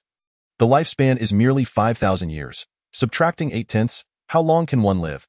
Yang Xia had already lived for several centuries. How much time could he possibly have left? Master, you. For the first time, Yang Xia gently patted young Xiaokai's head. His eyes filled with tenderness. Give your teacher some time, Xiaokai, that I assure you that in the future, no one will be able to bully you. Young Xiaokai trembled slightly, rendered speechless for a long while. His soul had been torn asunder. Whether within the main hall or through the soul-nourishing pills, the effects were nearly negligible, unless he could procure a legendary herb such as the undying grass. He would forever remain stagnated at the foundation establishment stage, a conclusion reached by one of the 13 alchemical masters. Although Yang Xiaokai repeatedly insisted that he was fine and would recover. Thereafter, the fire talisman Taoist had left a note and departed from the Taoist sect, while Yang Xia resorted to entering the soul through dominance. If Yang Xiaokai did not comprehend the underlying reasons, he would truly be a fool. Damn it. I've said I'm fine. Why are you all so troublesome? Now, not only do I have to find a way to restore the spirit tool and locate the fire talisman Taoist, but I must also seek out miraculous herbs to extend Yang Xia's lifespan, all while plotting vengeance against the puppet palace. Why must fate be so cruel to me? Gazing at the system's character template, which indicated that there were still 30 minutes until the restoration of his soul, Yang Xiaokai felt a surge of emotion, almost on the brink of tears. Chapter 31. The coming of the demon sacrifice. The Taoist market is a long stretch of 5,000 meters. Paved with blue stones and adorned with redwood buildings, exuding an ancient charm filled with various shops selling all manner of items related to cultivators. Unlike the usual tranquility, today the market bustled with activity. Every shop was open, and the streets teemed with students, disciples, and even teachers. Yet all this liveliness revolved around a singular event, the impending Demon Sacrifice Day. The Demon Sacrifice Day is a remarkably significant occasion for the Taoist sect. Every disciple who joins the sect must partake in this event. It is fraught with peril yet brimming with opportunities. Those who emerge alive from it undergo a profound transformation. Almost all cultivators who have reached the foundation establishment stage and those who have integrated to the gold core stage have survived this event. Many will perish, but those who live will undoubtedly become the core nurtured by the sect. Whether one can ascend from being a Taoist student to a disciple, and then to a core disciple, hinges on this battle.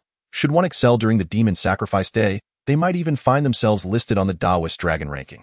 The Dragon ranking serves as a passport for a student or disciple to enter the Earth ranking of the Taoist realm. The Earth ranking signifies true transmission, while the Heaven ranking denotes mastery over the DAO.AS. For those who have achieved true transmission, they are considered the ultimate goal for the majority of students here. Whereas those who master the Tao are even rarer, fewer than 10 disciples bear such a title within the Taoist sect. Each of them is a prodigious talent, wielding the most formidable Taoist techniques. Having traversed the treacherous demon mountains and beast seas, and endured countless slaughters, even an ancient Yuaning ancestor would show them deference. In essence, they are the true inheritors of the Taoist legacy. Consequently, whenever the Demon Sacrifice Day approaches, the Taoist market transforms into the most vibrant place within the sect. Disciples sell their unnecessary possessions in exchange for what they need, all in preparation for the imminent event. For glory, for status, and most importantly, for the chance to emerge alive from this crucible. Xiaokai, are you truly going to participate in the Demon Sacrifice Day? Li Daniu furrowed his brow in front of the Tianxin Palace shop. Yes, Yang Xiaokai nodded affirmatively. What about your soul? It's fine. With my teacher's assistance, it's fully restored. Xiaokai, don't deceive yourself, Li Daniu said, clearly unconvinced. If the injuries from the soul examination could be so easily mended, it wouldn't be classified by the Taoist sect as a method to be used only in dire circumstances.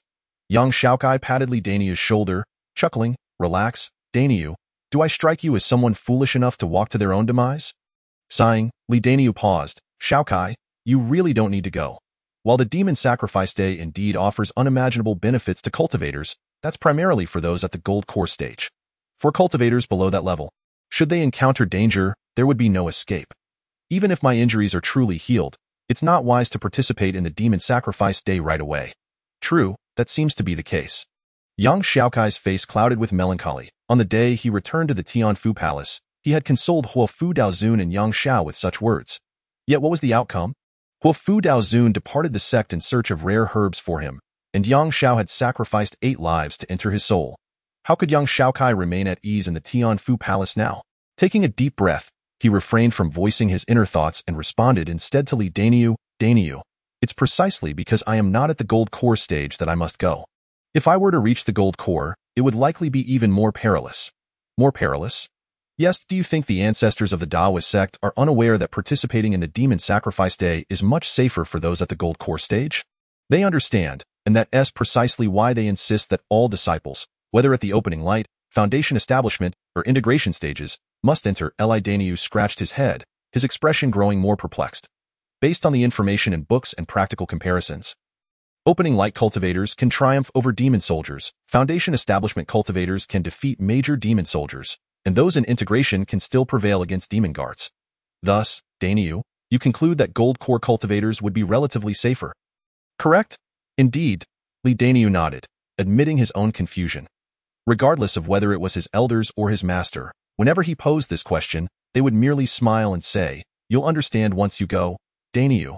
If the demon race were truly so easily bullied, why has the human race remained the weaker side after thousands of years of slaughter? I don't know. Li Daniu shook his head earnestly.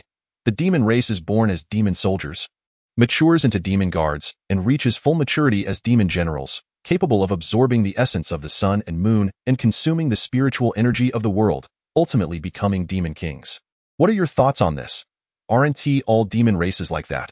What is there to discuss? Li Daniu seemed puzzled. Rolling his eyes, Yang Xiaokai felt a wave of exasperation. How could Li Daniu's elders have failed to impart such basic knowledge? Instead, they focused on lofty ideals and grand teachings, neglecting essential common sense.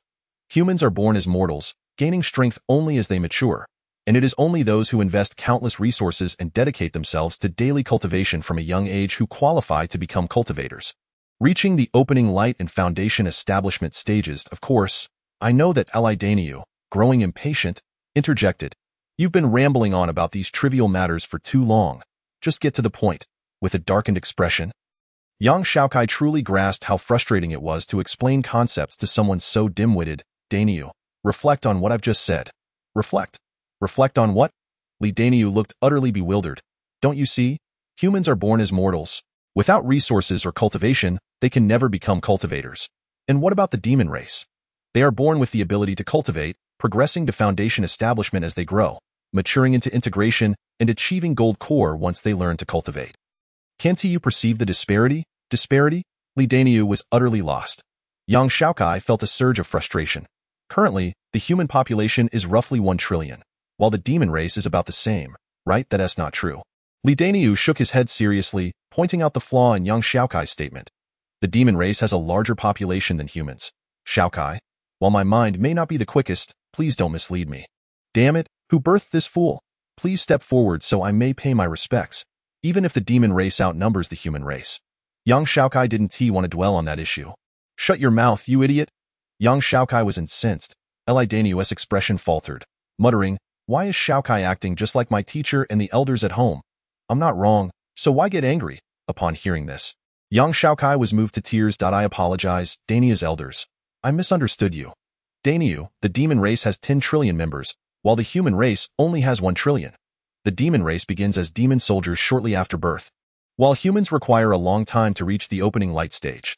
Dio, you really think an opening light cultivator can compete with a demon soldier? Is that impressive? Of course, demon soldiers and opening light cultivators are of the same rank. Taking a deep breath, Yang Xiaokai continued, Daniu, you know that the demon race outnumbers the human race. Thus, during the Demon Sacrifice Day, approximately 10,000 disciples from the Daoist sect will participate, 9,000 at the opening light and foundation establishment stages, 800 at integration, and 200 at gold core. The demon race will likely have 1 million waiting for us in the forest, 900,000 demon soldiers, 80,000 demon guards, and 20,000 demon generals. Even if 900,000 demon soldiers lined up for you to defeat, how long would it take you? 1 punch for each. That would take 900,000 punches. Li Daniu earnestly calculated with his fingers. Seeing this, Yang Xiaokai completely surrendered, turning away with a dark expression. How could he have been so foolish to expect a dimwit to grasp the reasoning? Li Daniu was momentarily stunned and then spoke up. Xiaokai, wait. You still haven't clarified. Where are you going? Upon hearing the call, young Xiaokai quickened his pace. Meanwhile, the other disciples in the Tianshan Palace, who had been listening to the exchange between the junior master and young Xiaokai, inhaled sharply, their gazes becoming profound as they watched him depart. This understanding, they realized, came only after they had endured countless hardships on the battlefield. To their astonishment, young Xiaokai, a mere foundation establishment cultivator, had grasped this truth before even stepping onto the battlefield. The demon race respects strength above all. When strengths are equal, they will not heed commands. However, once one is a level above, obedience is nearly absolute. Thus, for gold core cultivators entering the demon sacrifice day, the danger escalates because the higher-ranked demons are often more cunning and vicious. Many powerful yet naive gold core cultivators have met their demise, overwhelmed by countless low-ranking demon soldiers, unable to locate the demon general who struck them down. Conversely, those of lower strength, particularly at the opening light level, face far less danger and are often much safer. This young man possesses some insight. Chapter 32. The Sale of Talismans. Upon departing from the storefront of the Celestial Palace, young Xiaokai swiftly located the premises of the Talisman Palace. After unsealing the imposing doors, he retrieved the talismans he had prepared for his earlier confrontation with Li Hong of the Puppet Palace.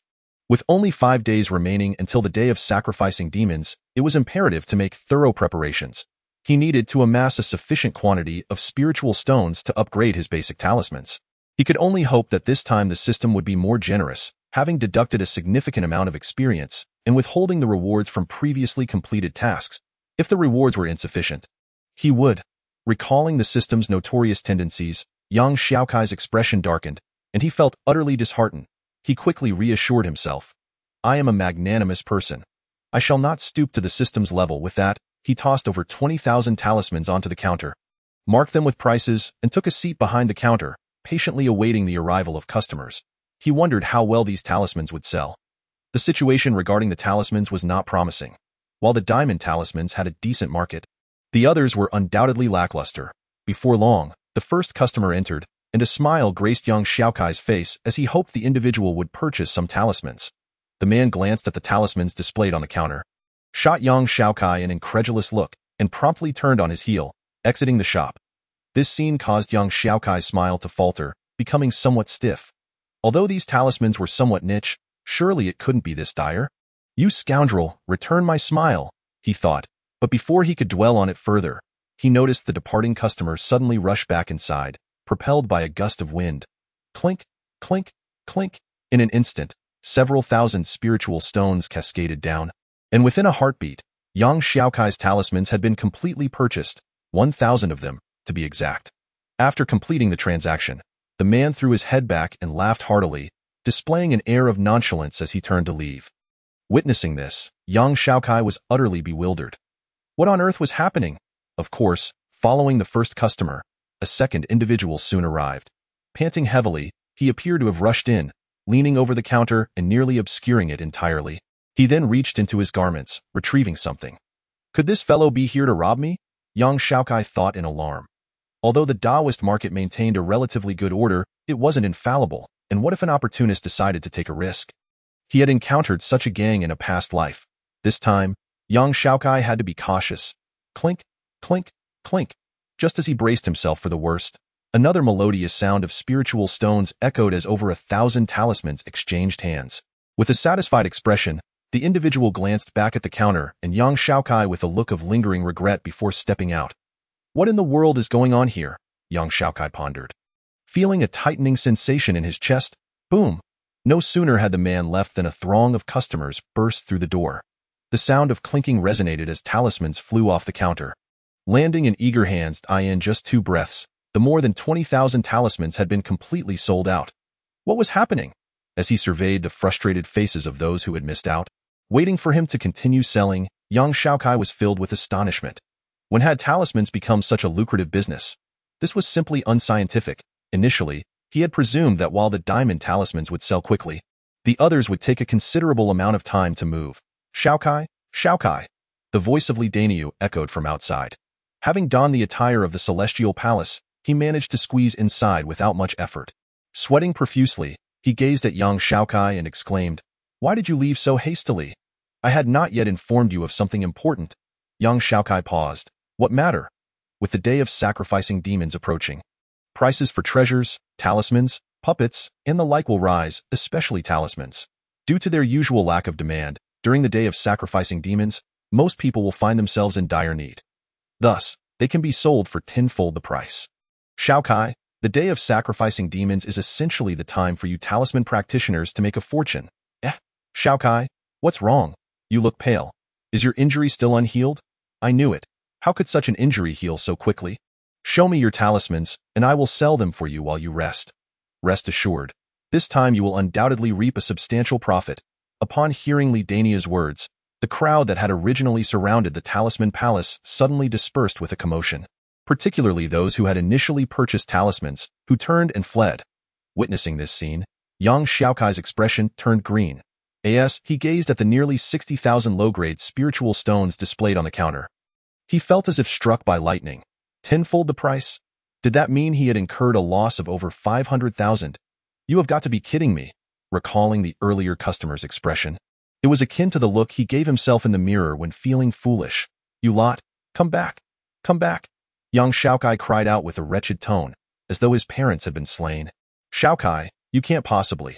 Seeing young Xiaokai's demeanor, Li Dania's eyes widened in disbelief. You have already started selling, haven't you? How much did you sell? You didn't sell them all, did you? As he spoke, Li Dania approached the counter. Gazing at the displayed quantity of spiritual stones and the number of talismans sold, his disbelief palpable as he turned to young Xiaokai. Over 20,000 high-grade talismans, and you only made a little over 60,000 spiritual stones? Are you telling me you actually lost over 500,000? Faced with Li Dania's barrage of questions, young Xiaokai shot him a glare. Earlier, when I mentioned the demon race, you calculated with your fingers. Now you can instantaneously deduce that I lost over 500,000. Li Dania, were you doing this on purpose? Xiaokai, I'm not saying you shouldn't have done this. How could you act so recklessly? What is the difference between this behavior and that of a spendthrift?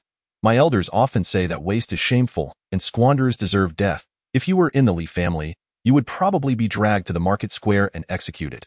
With a face as dark as coal, young Xiaokai's eyes widened further. Do you even realize that all of this is because you arrived late? Taking a deep breath, young Xiaokai slowly stood up. I believe in retribution. Harming others is a hobby of mine. Daniu, indeed, I have incurred significant losses, but this loss is not in vain. Huh? Li Daniu was taken aback. What do you mean by that? With the day of sacrificing demons approaching? If we raise prices, what will happen? Young Xiaokai spoke earnestly. It will make those who could originally afford talismans unable to purchase them. Those who could buy treasures will find themselves unable to do so. Treasures, elixirs, talismans, each is essential for survival. Raising prices at this time will only lead to disciples who could have survived the battlefield perishing there. As he spoke, young Xiaokai patted Li Daniu on the shoulder. I do not kill Barang, yet Barang dies because of me. Daniu, do you understand? Li Daniu was momentarily stunned, and then his expression shifted, a feeling of discomfort settling within him. I had no idea you could see so far ahead. Damn it, how did I not think of this? This cannot continue. Xiaokai, thank you that I must return and ensure that everything sold by the sect returns to its original price. Very well. Young Xiaokai nodded solemnly. Good brother, go forth. For the sake of the countless disciples of the Taoist sect, I thank you for your generosity. Watching as Li Daniu left with a look of determination, a smile broke across young Xiaokai's face. Daniu, you know, even if the heavens do not strike you down, I will find a way to bring down the thunder upon you. Contentedly storing away the over 60,000 spiritual stones, young Xiaokai hummed a tune as he made his way towards the Talisman Palace. Since the talismans had sold out so quickly, his next task was to hasten the leveling of his basic talismans. Celestial Palace storefront. Observing Li Daniu returning and silently restoring the prices to their usual rates, the disciples of the Celestial Palace were left in a state of shock. Little uncle, what are you up to? Are you rebelling? One individual immediately shot a series of signals to the others. The originally busy staff inside the store promptly moved to block the entrance of the Celestial Palace. Meanwhile, one person slipped out the back door, heading straight for the Celestial Palace. Before long, the news reached Gutian, the palace master of the Celestial Palace, who rushed to the scene with urgency. Pulling the obstinate Li Daniu aside, he began inquiring about the entire situation. Upon learning that it was all due to young Xiaokai, Gu Tian's face darkened considerably. This little rascal. Not only did he incur a loss of over 500,000, but he also devised such a foolish scheme. What a disaster. Chapter 33. System Upgrade in the Main Hall of the Talisman Palace. Young Xiaokai sat quietly before the origin stone tablet. Watching as it slowly absorbed the talisman concepts he had inscribed, he let out a gentle sigh. Compared to the initial days, the speed of absorption had become exceedingly sluggish. Settling down, young Xiaokai's expression hardened. He was inherently lazy and preferred a mundane existence. Yet this did not imply that he was devoid of emotions. On the contrary, he held feelings in high regard. The Puppet Palace. Reflecting on the events of not long ago, a cold glint flashed in young Xiaokai's eyes, a chilling aura emanating from him. This debt shall be repaid in due time. Taking out the yellow talismans, young Xiaokai steadied his mind and began to draw 1, 2, 10 in no time. He had sketched nearly 100. With a sigh of relief, a faint smile graced his face. During the period when his soul was damaged, he had also attempted to draw talismans, but the success rate was astonishingly low. Only 1 in 100 succeeded. As for the heavenly talismans, the odds plummeted to a staggering 1 in 10,000. Consequently, his proficiency had been halved due to this situation. Nevertheless, sitting in the main hall of the heavenly talisman palace, young Xiaokai had worked diligently all day until his soul was fully restored. Now, he held the brush for the first time since his recovery. Looking at the panel, his gaze flickered slightly. Beginner talisman, proficiency, 99,991,000,000, just 10 points shy of advancing to intermediate talisman. Gazing at that final sliver of proficiency, without a moment's hesitation, young Xiaokai set to work. 2 breaths later, as the last stroke of the talisman was completed, a melodious chime rang in his mind. Congratulations, host. You have successfully maxed out the beginner talisman. Congratulations, host. Your level has reached 10, successfully establishing your foundation. Congratulations, host. You have graduated from Talisman Apprentice to Talisman Scholar. Ding. Host has become a Talisman Scholar, and the talent tree has appeared. Ding. Host has maxed out the beginner talisman and upgraded to intermediate talisman. Ding. Host has experienced the essence of talisman arts, deepening understanding of supreme talisman methods, and has acquired the origin spirit talisman. Ding. Though prepared, young Xiaokai was still taken aback by the system's generosity. The rewards were truly overwhelming. Taking a deep breath, he opened the panel once more. Talisman Scholar, young Xiaokai, level 10, foundation established, root bone, 10. Mana, 37. Strength, 10. Agility, 10. Remaining attribute points, 10. Skills, intermediate talisman. 0.05000000. Having just scratched the surface of talisman creation, your ability to draw talismans has significantly improved, increasing their potency 10-fold. Consumption. Each talisman drawn consumes 10 points of mana. Success grants 10 points of experience. Failure grants 1 point of experience. 9 Yuan Chaotic Law. An exceedingly terrifying spell, created by a genius with a deranged mind. Effect. For every 10% of health sacrificed, the power of the talisman is doubled, up to a maximum of 10 times. It is advised to forget about maximizing this power unless one truly wishes for self-destruction. Heart Method. Intermediate Supreme Talisman. Deepens understanding of the essence of supreme talismans. Effect. For every hour of observation, recover 1,000 mana points. Gain 5,000 experience points for each hour of observation, with a maximum of 10,000 experience points per day. Talent Tree. Dual Focus. Having read countless books, your writing flows like divine inspiration. Now, after drawing talismans 1,000,000 times, you can create 2 at once. This ability can level up with increased proficiency in talisman drawing. Talisman Stacking Technique. Allows you to stack any 10 defensive talismans at once, enhancing their power, with improvements corresponding to level increases. Possessed Magical Artifact, Heavenly Dao Seal. The host's strength determines the power that the seal can unleash. Possessed Special Talisman, Great Dao Talisman, Pseudo, contains the essence of the Supreme Dao. Once used, it will unleash immense power, shaking the heavens and terrifying the spirits. Unfortunately, it is a fake, so once released, run quickly or face certain death. Backpack Space, 10 slots. Gazing at his panel, young Xiaokai felt a surge of excitement. Undoubtedly, this upgrade had brought about a qualitative transformation. Ding. Host has completed the advancement. The system is now upgrading. Upgrade preparation time. 10, 9, 8.0, upgrade commencing, upgrade complete. Young Xiaokai was momentarily stunned, clearly not expecting that not only would he receive plentiful rewards, but the system would also upgrade alongside him. However, the preparation time was longer than the upgrade time. What kind of absurdity was this?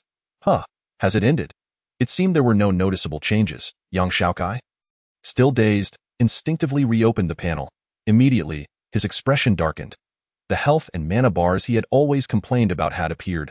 Health, 1000. Every point of root bone increases health by 100. Mana, 3700. Every point of mana increases mana by 100. You damned celestial being, system. If you have the guts, come out and see if I won't take you down. Aside from the health and mana, Yang Xiaokai noticed other changes as well. The word physical attack now preceded strength, while speed appeared before agility. Not only that, the talismans in front of him had also transformed. The damage of an intermediate quality talisman was 100, while the damage of an intermediate heavenly Dao talisman was 1000. Overall, things had become much more intuitive. Taking a deep breath, Yang Xiaokai thought, well, at least it has improved. If he had to wait until later when drawing a talisman would cost thousands of mana, that would truly be a nightmare. A smile spread across his face as he took out 100 intermediate yellow talismans from the special purple gold bag designated for disciples of the Heavenly Talisman Palace. Let's draw a few intermediate ones to see how they fare. Now that he could draw 2 at once, thanks to dual focus, it was like doubling his proficiency. Even if it took 5 million proficiency, it would be worth it. Failure. After 9 consecutive failures, Yang Xiaokai's smile remained unfazed. 9 failures, 1 success. He had long since grown accustomed to the system's quirks. The 10th, still a failure. As the system's notification sounded, Yang Xiaokai's smile froze. Hey, that's already 10 times, and it's still a failure. What on earth is going on? Could it be that intermediate ones require 100 failures? With this thought in mind, Yang Xiaokai spent a total of 99 attempts before his smile vanished entirely. With a successful chime, he looked at the 2 intermediate talismans that appeared before him, his expression dark as ink. What the hell, this isn't how you play the game. Well, despite the numerous failures, at least the experience was granted. If he put in a bit more effort, he should be able to max out this intermediate talisman skill quickly.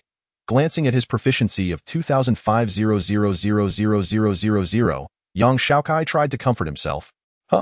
Suddenly, Yang Xiaokai felt something was off. It seemed like there were a few too many zeros in the proficiency for intermediate talisman. Squinting his small eyes, he began to count. 1, 10, 100, 1,000, 10,000, 100,000, million. No, it must be my eyes playing tricks on me. I've never 1, 10, 100, 1,000, 10,000. I must be mistaken. Let me check again. 1, 10, 100, 1,000, 10,000. Damn it. System, you are unbelievable. The proficiency for intermediate talisman requires a staggering 50 million.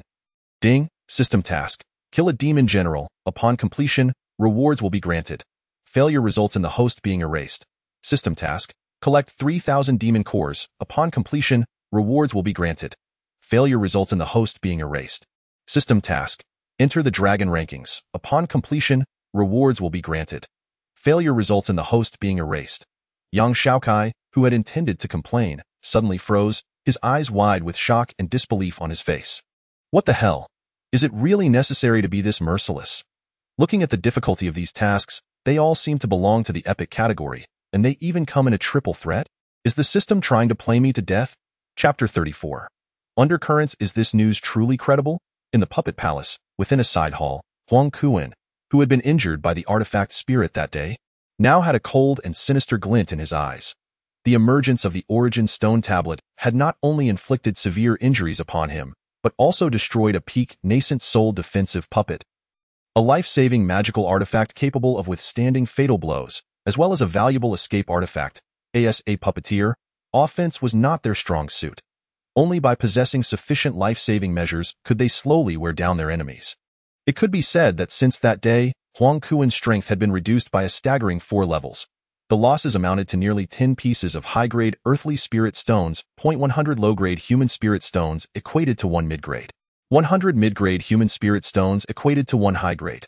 Thus, until reaching high-grade earthly spirit stones, the loss was roughly equivalent to nearly 10 billion low-grade human spirit stones. Huang Kuan's outings had only yielded a few 100 million low-grade human spirit stones in revenue. Yet now, he had lost 100 billion in one fell swoop. Years of effort wasted in an instant. Such losses far surpassed the damage caused by the fire talisman Taoist in the past. Moreover, the life-saving artifact had been exchanged for 100 high-grade human spirit stones. High-grade spirit stones were distinctly different from ordinary spirit stones. A low-grade earthly spirit stone might not even be enough to trade for a high-grade human spirit stone. How could such immense losses be attributed to a mere foundation establishment? How could Huang Kuan not be enraged? Huang Tianming's face was exceptionally grim, but he nodded and said, "Yes, father. The news relayed from there indicates that the little bastard has appeared in the Taoist market. His aura has already stabilized, and there is no." His body trembled as Huang Kuan's eyes turned blood-red. Undoubtedly, he harbored an insatiable desire to devour young Xiaokai's flesh and drink his blood, if the latter were to be rendered incapacitated. He might find some solace in that. The battle between Yang Xiaokai and Li Hong might have seemed inconsequential, but Huang Kuan understood the implications behind it. As a talisman master, direct combat was their weakness. Even if Li Hong played fair, he ought to have easily emerged victorious. Yet, Yang Xiaokai won, and it was even under the circumstances where the puppet palace had unleashed its full capabilities. The very reason Huang Kuan had acted was not only for the puppet palace's sake, but also due to his apprehension towards Yang Xiaokai. And now, after exhausting every possible means and risking his own reputation to sever ties with the heavenly talisman palace, incurring such immense losses, he had gained not a single advantage. Very well, very well. The words he spoke dripped with murderous intent, and Huang Kuan's widened eyes revealed an extreme fury. "Father, what should we do now?"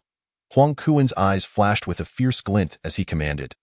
"Immediately orchestrate a public relations campaign to extol that young man's prowess and recount all that transpired a month ago. I demand that in the shortest possible time, his name be placed on par with the true disciples of the Earth ranking."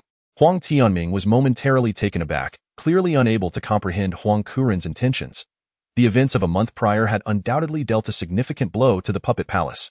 Throughout this period, both Huang Tianming and Huang Kuan had meticulously avoided discussing the matter. Now, to promote Yang Xiaokai would render all their previous efforts utterly futile. "Fool, do you think that suppressing those events will silence the voices of others?"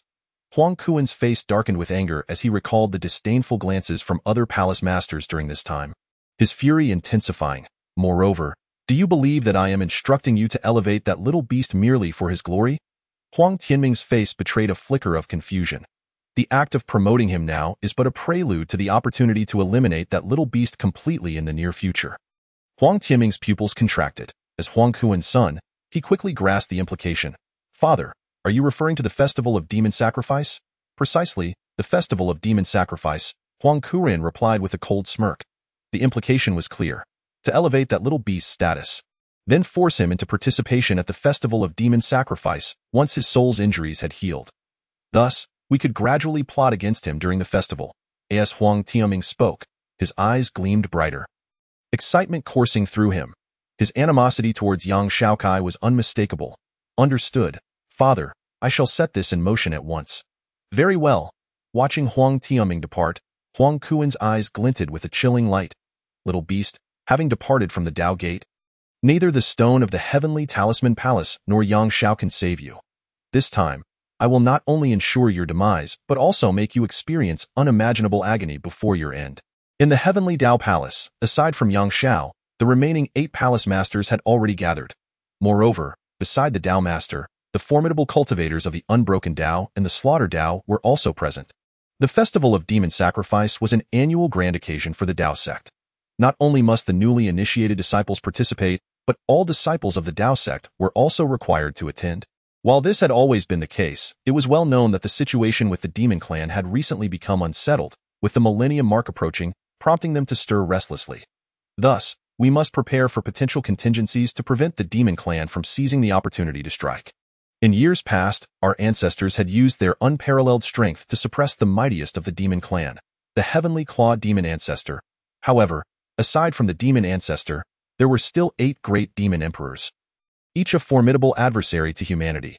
Should they make any move, the war between humans and demons, dormant for millennia, could ignite at any moment.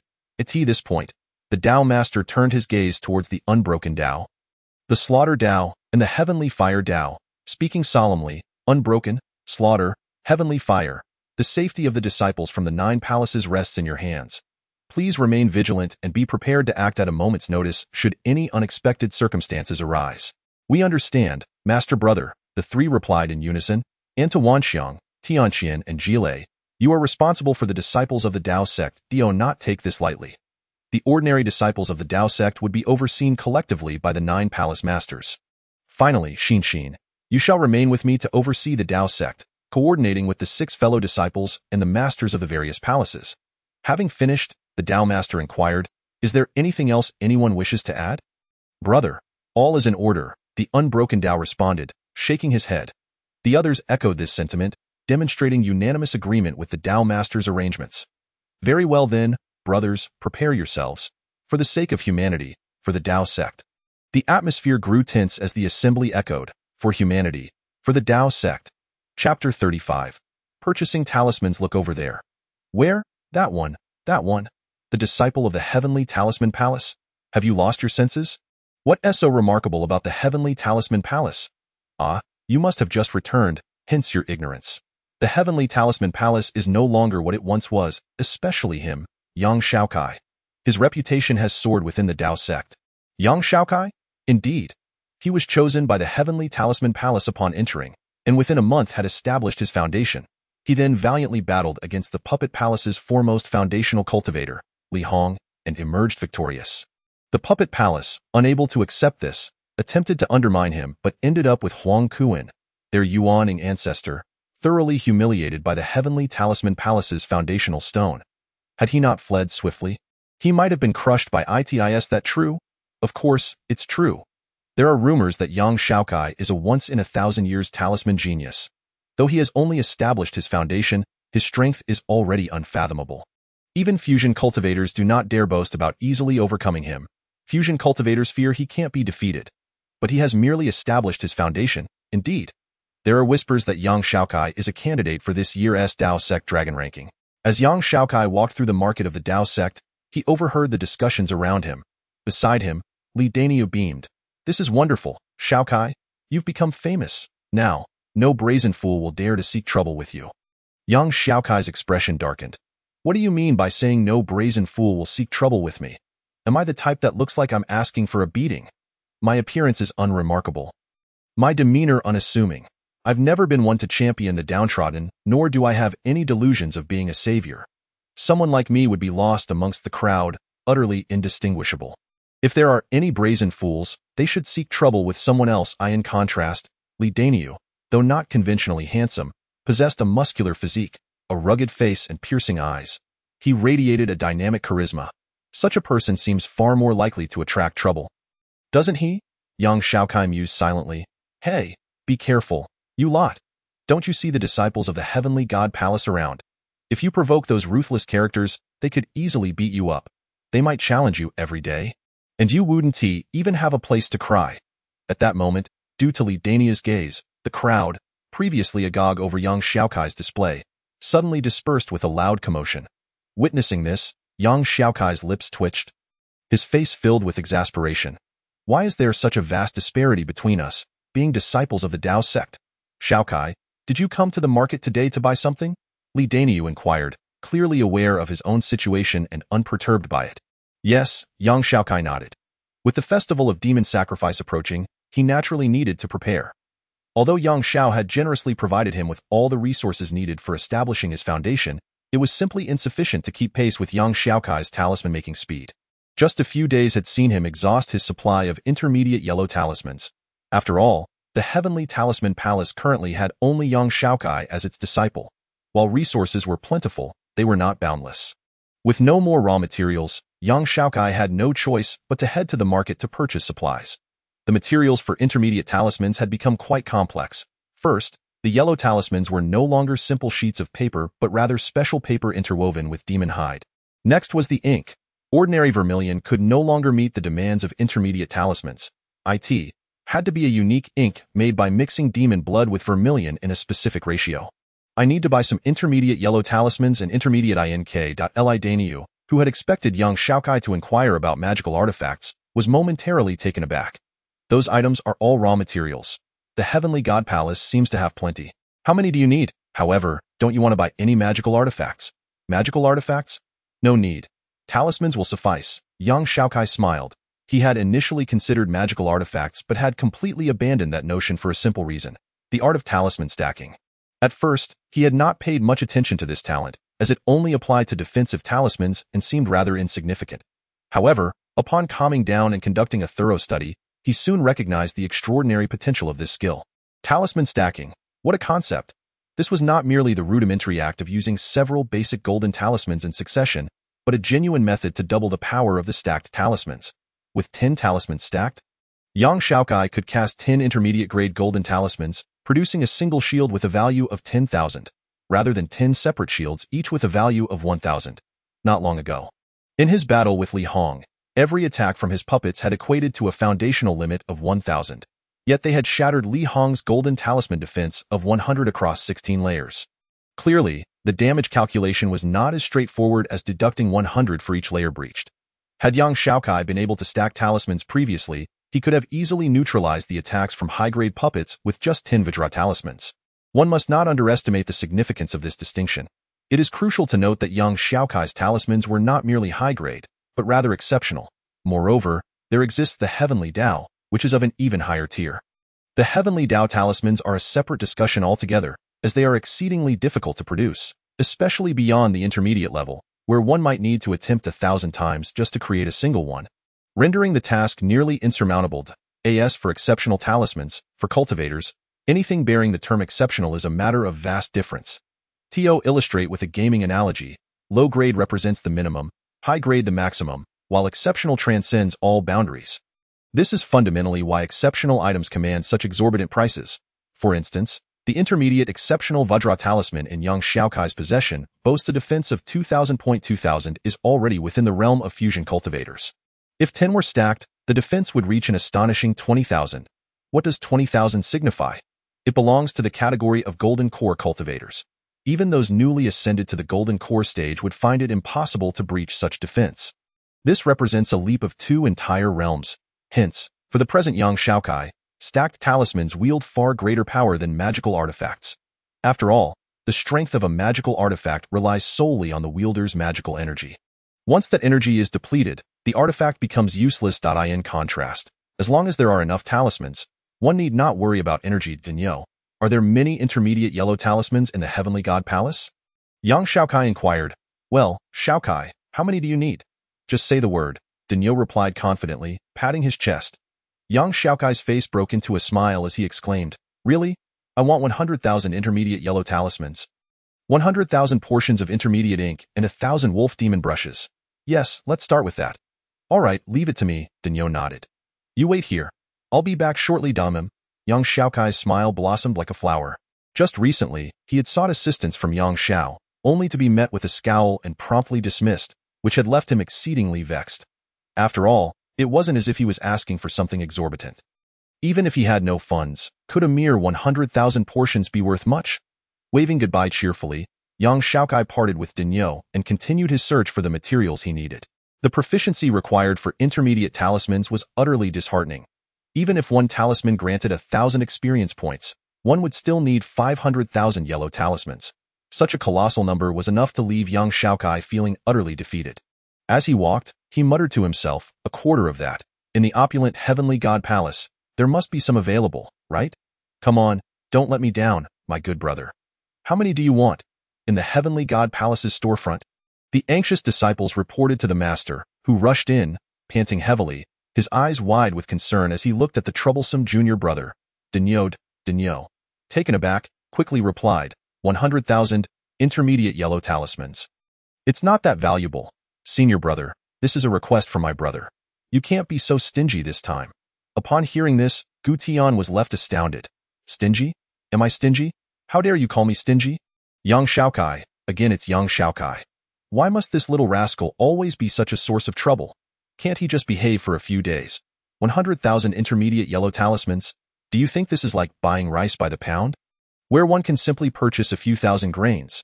Indeed, yellow talismans are rather worthless. Even if one were to amass several tens of thousands, they wouldn't fetch much. However, herein lies the problem. The Taoist sect produces only a total of 100,000 yellow talismans annually across all grades, with high-grade talismans accounting for 50,000 of that total. Given the decline of talisman usage, the demand for talisman paper has significantly decreased, with annual production failing to reach 50,000 this year. 100,000 intermediate talismans? Gutian's face darkened with fury as he declared, There are none. Dinyo frowned, dissatisfied. Senior brother, it's just 100,000 yellow talismans.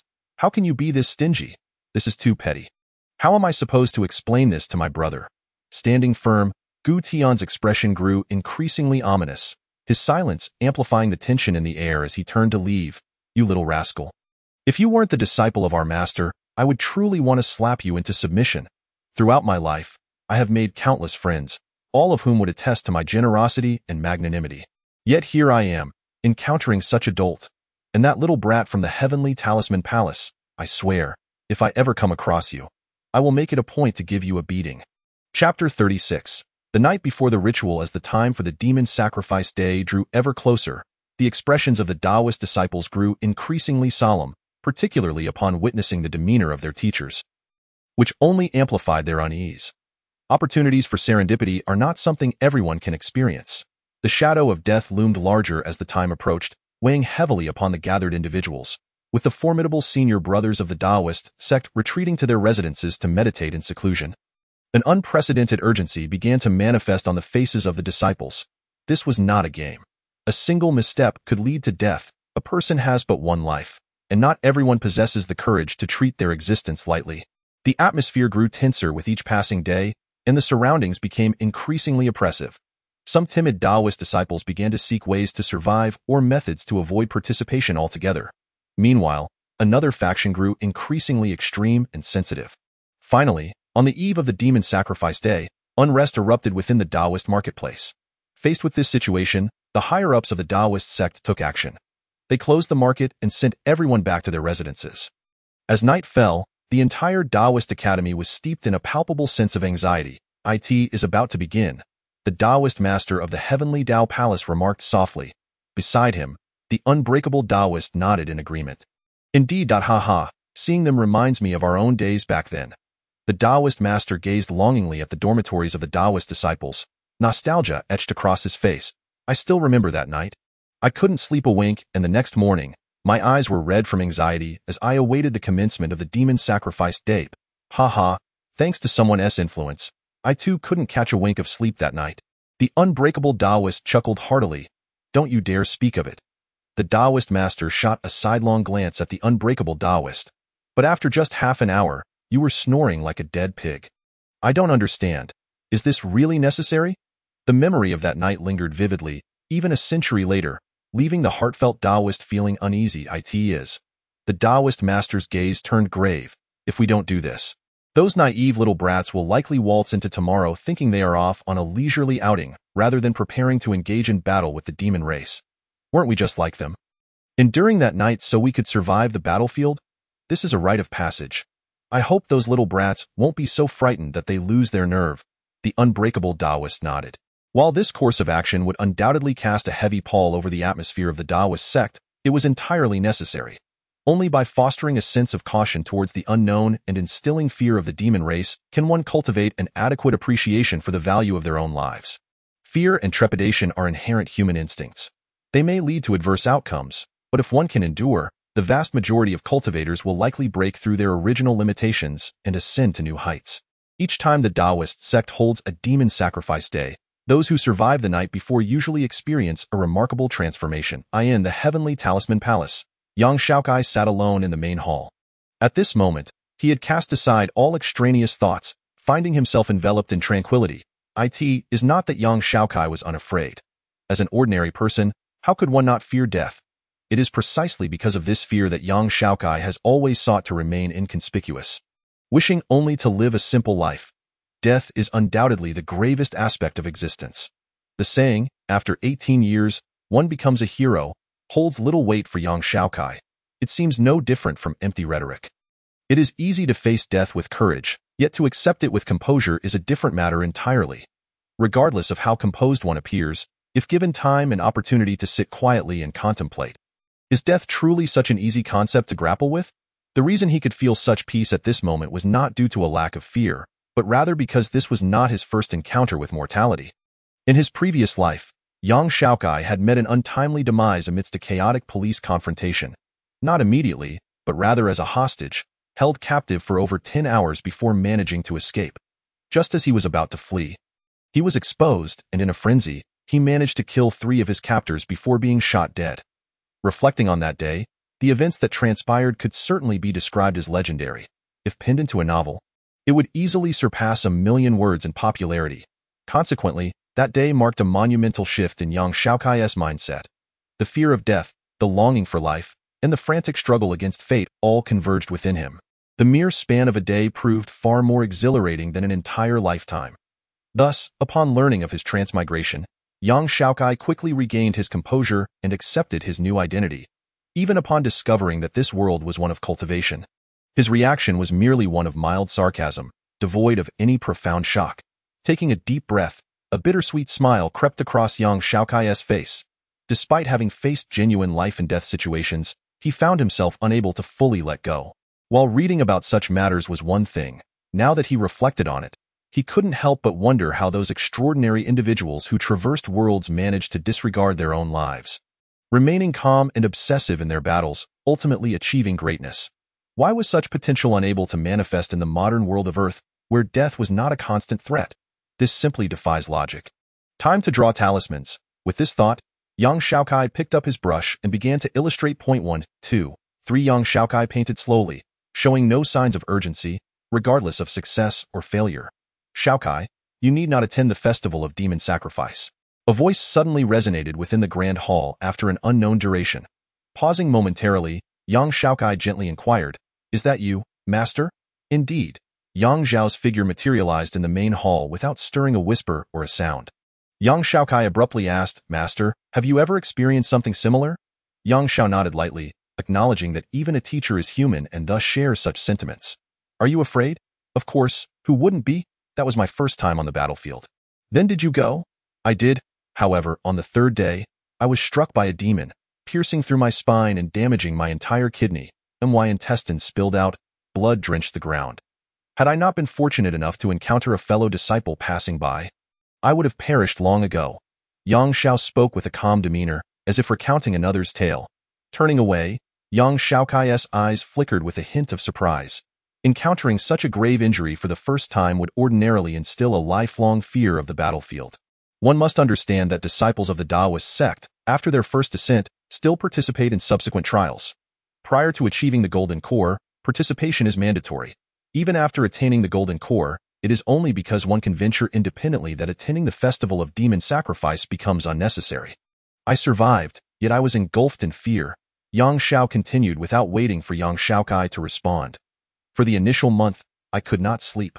Whenever I closed my eyes, the image of being pierced by a demon haunted me. Everything that transpired in that battle undeniably transformed into my inner demons. Ultimately, I succumbed to despair, unable to bear the pressure, hindering my ability to cultivate peacefully, elevate my realm, or even summon the will to resist the demons." Young Xiaokai was taken aback.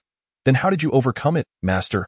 "Xiaokai, do you know how vast the territory of humanity became after slaying the heavenly claw demon ancestor millennia ago?" "Not precisely." Young Xiaokai shook his head. Acknowledging the overwhelming events within the Taoist sect that had consumed his focus, it is tenfold compared to now. Yang Xiao replied, "Ah? Indeed, humanity's population now appears to be 1,000-fold, even 10,000-fold greater than that of millennia past. Yet the actual living space for humanity amounts to less than 1/10 of what it was then. My master, the previous revered leader of the Heavenly Talisman Palace, took me to the lands where humanity once thrived after I resolved to return to a mundane life. The records depicted a once mighty and glorious nation, now transformed into a habitat for demons. The stark contrast left a profound impact on me. Yet, do you know what shocked me the most? It was humanity. The demons captured humans and began to domesticate them from the moment they were seized. Generations passed, and they scarcely spoke, oblivious to rebellion, resembling livestock. Once matured and plump, they would be dragged off for slaughter. Women were kept for breeding, while only a single man remained within a circle. Children were selected from birth, and none survived past their 30th year. That day, my master made me understand profoundly, if one day the Taoist sect were to fall, I, my descendants, and generations to come would become like this. At this point, a smile graced Yang Zhao's face for the first time. As he continued, "The shadows cast upon me by the battlefield have dissipated." "Master, that is rather unkind." Yang Xiaokai pouted. "You shouldn't come here to persuade me against attending, should you? After saying all this, how can you expect me not to go?" "Xiaokai, as long as you remain within the Taoist sect, Your master will protect you at all costs, Yang Xiao declared. What I share with you is not to sway you one way or the other. It is merely to convey all that I know. Neither my master nor my ancestors, including those from the heavenly talisman palace, wish to burden their disciples and children with such knowledge. They hope to resolve these matters themselves, allowing future generations to live joyfully in their preferred lives. Yet, they have failed. Thus, I can only pass on the traditions of the heavenly talisman palace to you. As for your choices, that lies entirely in your hands. Ding dong, congratulations, host, you have acquired the millennial conviction of the heavenly talisman palace. Yang Xiaokai thought in exasperation, what the devil? This cursed system chooses this moment to rear its head. What do you want? Before he could articulate his feelings, Yang Xiaokai nearly bit his tongue. If the system were to assign him a task to annihilate the demons and fulfill the millennial conviction of the heavenly talisman palace, he would prefer a swift death instead. This was a task that had eluded generations for millennia.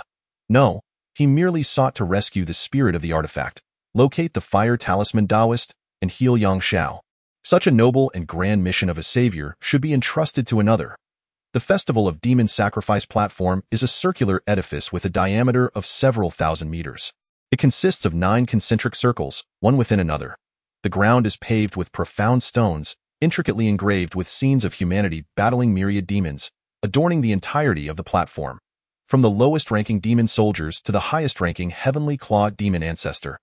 Every detail since humanity's initial confrontation with the demon race has been immortalized here.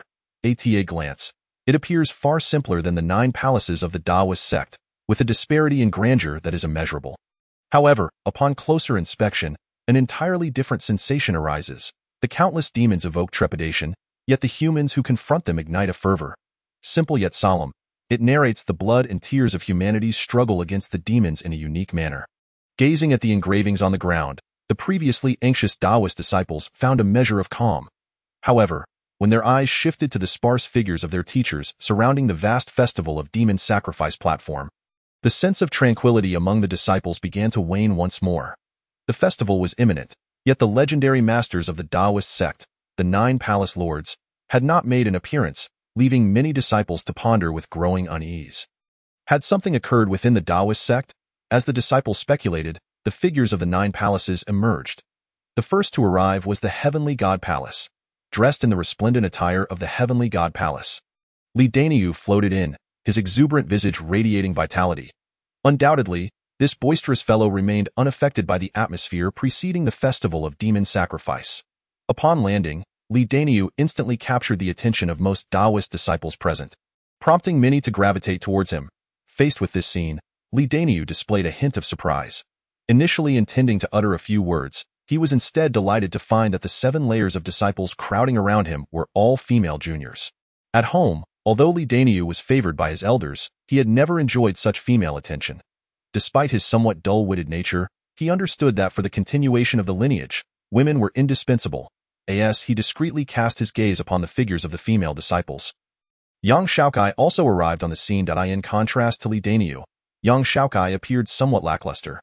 The reason was simple. He was enveloped in gloom. The previous day's sudden proclamation from the system had nearly frightened him to death. However, the system seemed aware that such a savior's task was excessively daunting. Hence it transformed the assignment into an achievement system. Slay 100 million demons to earn the title of Demon Butcher, doubling all attributes and receiving 10,000 achievement points to unlock the achievement shop. Slay 10 million demon guards to earn the title of Demon Slayer, tripling all attributes, allowing one to withstand a fatal attack from any demon emperor below, and earning 100,000 achievement points. Slay 1 million demon generals to earn the title of Demon God, quadrupling all attributes, allowing one to withstand a fatal attack from any demon emperor below, and earning 1 million achievement points. Slay 30 demon emperors to earn the title of Demon Nemesis, quintupling all attributes, allowing one to withstand a fatal attack from any demon ancestor below. Slay 18 demon emperors. Earn the title of Slay the 3 great demon ancestors. The achievement shop is well known to all, but what is the significance of slaying 100 million demons? What of 10 million demon guards? 1 million demon generals, 100,000 demon kings, 30 demon emperors, 18 demon emperors, and the 3 great demon ancestors? Truly, the system lives up to its reputation. The millennial convictions of the heavenly talisman palace have been reduced to this. Is this even an achievement meant to be completed? Even if they all lined up for slaughter, Could it be accomplished in less than 70 or 80 years? Even with an auto-kill function. Would it take less than 70 or 80 years? Could it possibly take 1,000 years to finish normally? Staring at the rewards of doubled attributes, young Xiaokai's eyes turned red, having stared in disbelief for an entire night. It was the heavenly talisman palace, young Xiaokai. Just as he prepared to greet Li Daniu, a stir rippled through the surrounding disciples, many exhibiting a newfound sense of calm. Recently, young Xiaokai's name had spread like wildfire. Although he belonged to the heavenly talisman palace, his prowess was nearly on par with that of a peak fusion expert. Furthermore, being a disciple of the Taoist Nine Palaces, his methods were undoubtedly numerous. Once on the battlefield, finding him would at least guarantee a measure of safety. Young senior brother, you too will participate in the festival of demon sacrifice, won't you? A disciple immediately spoke up, asserting that. In comparison to Li Daniu, who had never demonstrated any strength, young Xiaokai was undoubtedly far more trustworthy. Naturally, senior brother Yang intended to participate. Given such capability, how could he possibly abstain? However, there were rumors that senior brother Yang had suffered soul damage. Would he truly go under such circumstances? Wouldn't that be exceedingly perilous? Your information is outdated. Senior brother Yang's soul has already been restored, and it poses no issue whatsoever, as the voices of those around him echoed. Young Xiaokai's smile faded, and a flicker of unusual emotion passed through his eyes in the battle against the puppet palace. He had indeed performed admirably, but any student who had witnessed that confrontation should know that although young Xiaokai triumphed over Li Hong, he ultimately sustained damage to his soul's essence when the puppet palace's master used the soul mirror to inspect his soul. The restoration of his soul's essence was known only to his master and a few others, including Li Daniu. Could Li Daniu have leaked this information? Unlikely. His blunt demeanor made such a revelation improbable. As for the disciples of the Celestial Temple, that too seemed implausible. Had they been aware, the news of their decision to attend would have spread like wildfire, leaving no need for inquiry. The current situation, however, was markedly different. It appeared as though they were merely inquiring whether he would attend, yet in reality, they had seemingly preempted any excuse he might provide for not going. Although young Xiaokai had resolved to participate, such circumstances left him feeling somewhat disgruntled. One could easily surmise that the puppet palace was orchestrating this behind the scenes. Those rascals simply refused to relent. Even after their master had been reduced to such a state, they still dared to emerge. Shaking his head at Li Daniu, young Xiaokai signaled for him not to approach. He was eager to see what schemes the puppet palace had concocted. Senior brother Yang? Noticing young Xiaokai's silence, a fellow disciple of the Taoist sect spoke up. Turning his gaze toward the flickering eyes of the one who had spoken, young Xiaokai replied nonchalantly, "Whether I go or not. We shall soon find out, will we not? Senior brother Yang, you won't actually be abstaining, will you?" The individual clearly had no intention of letting young Xiaokai off the hook. "Have I said I would not go?" The other seemed poised to affirm that he was indeed going. "Did I ever express such a sentiment?" A playful expression crossed young Xiaokai's face. "Senior brother Yang, as a disciple of the Nine Palaces of the Taoist sect, you ought to set an example for everyone. Surely, you wouldn't consider using your soul's injury as an excuse to evade due to fear." The person's eyes gleamed coldly as he spoke directly. "How do you know my soul has been restored?" young Xiaokai inquired. "Haha, so it is true that I originally thought the Celestial Temple." The disciple laughed skyward, a look of utter disdain upon his face. "What is your name?" young Xiaokai interjected. The person faltered momentarily before responding. "What does my name matter? Senior brother Yang, you wouldn't be contemplating revenge, would you? Brothers and sisters, come quickly and observe. Young Xiaokai, a disciple of the Celestial Temple, not only shirks the festival of demons but now seeks to retaliate simply because I spoke a few words against him. Let us all judge this behavior. What kind of celestial temple is this?" As the words rang out, the gazes of the surrounding disciples shifted toward young Xiaokai. Initially subdued by the overwhelming tension before the festival of demons, their hearts had become a tempest, and upon hearing those words, they stirred with agitation. How could a disciple of the Celestial Temple, a member of the Nine Palaces of the Taoist sect, act in such a manner? Indeed, you disciples enjoy privileges from the Taoist sect that far exceed those of ordinary disciples. How could you possibly evade on such a significant day as the Festival of Demons? I had thought the Celestial Temple was on the rise again. Little did I know it remains as it was. The situation was evidently spiraling out of control. While the crowd was in a state of fervor, young Xiaokai, observing the sneering disciple, swiftly flung a fireball talisman at him. The individual, taken aback by young Xiaokai's sudden aggression, could only stare in horror as the fireball detonated upon him. Boom. He was not only blown away but also left charred and blackened by the flames, unable to even emit a scream before fainting. Witnessing this scene, all present were momentarily stunned, their expressions shifting. He dared to strike? He actually struck. Many were ready to take action. However, young Xiaokai raised his hand, and over 100 exquisite intermediate talismans appeared in his palm. Even without being unleashed, intermediate talismans commanded respect. The moment they materialized, many faces paled. Most of the students present were merely at the enlightenment stage, and facing talismans crafted by Foundation establishment cultivators, they felt an immense trepidation. A direct hit could easily lead to their demise. Unlike the disciple who had just been vanquished, they immediately retreated in alarm. Whether young Xiaokai chose to attend or not was of little concern to them. Just then, a figure descended from the sky, seemingly drawn by the tremendous noise before the festival of demons. Without turning back, young Xiaokai's lips curled into a cold smile. As expected, it was you, Puppet Palace. The arrival was none other than Huang Tianming. Upon seeing the charred and unconscious figure, Huang Tianming's eyes sparkled with delight, clearly exceeding his expectations in terms of effectiveness. His expression quickly shifted to one of anger. Who dares to be so audacious as to act recklessly on the festival of demons? Step forward at once. Thanks to classmate Ji Chung for the generous donation to Jin Feng. Jin Feng expresses gratitude here. Chapter 38. The Transformation of Young Xiaokai. Haha, truly a stroke of fortune, little brat. I shall see how you explain yourself this time. Huang Tianming's eyes glinted with a chilling intensity. Openly attacking a fellow disciple was a grave sin within the Taoist sect. Seizing the opportunity, Huang Tianming, who had initially intended to remain in the shadows, could no longer contain himself. With his words, all eyes at the festival of demons turned toward young Xiaokai.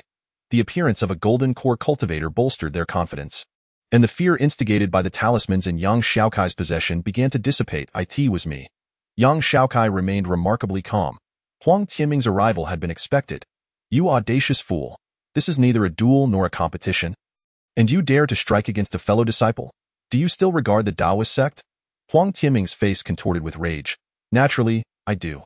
Young Xiaokai nodded. You still dare to claim that? Huang Tianming, trembling with anger, pointed at young Xiaokai. According to the rules of the Taoist sect, aside from fair duels and organized competitions, disciples must not engage in private combat. Do you truly hold the Taoist sect in regard?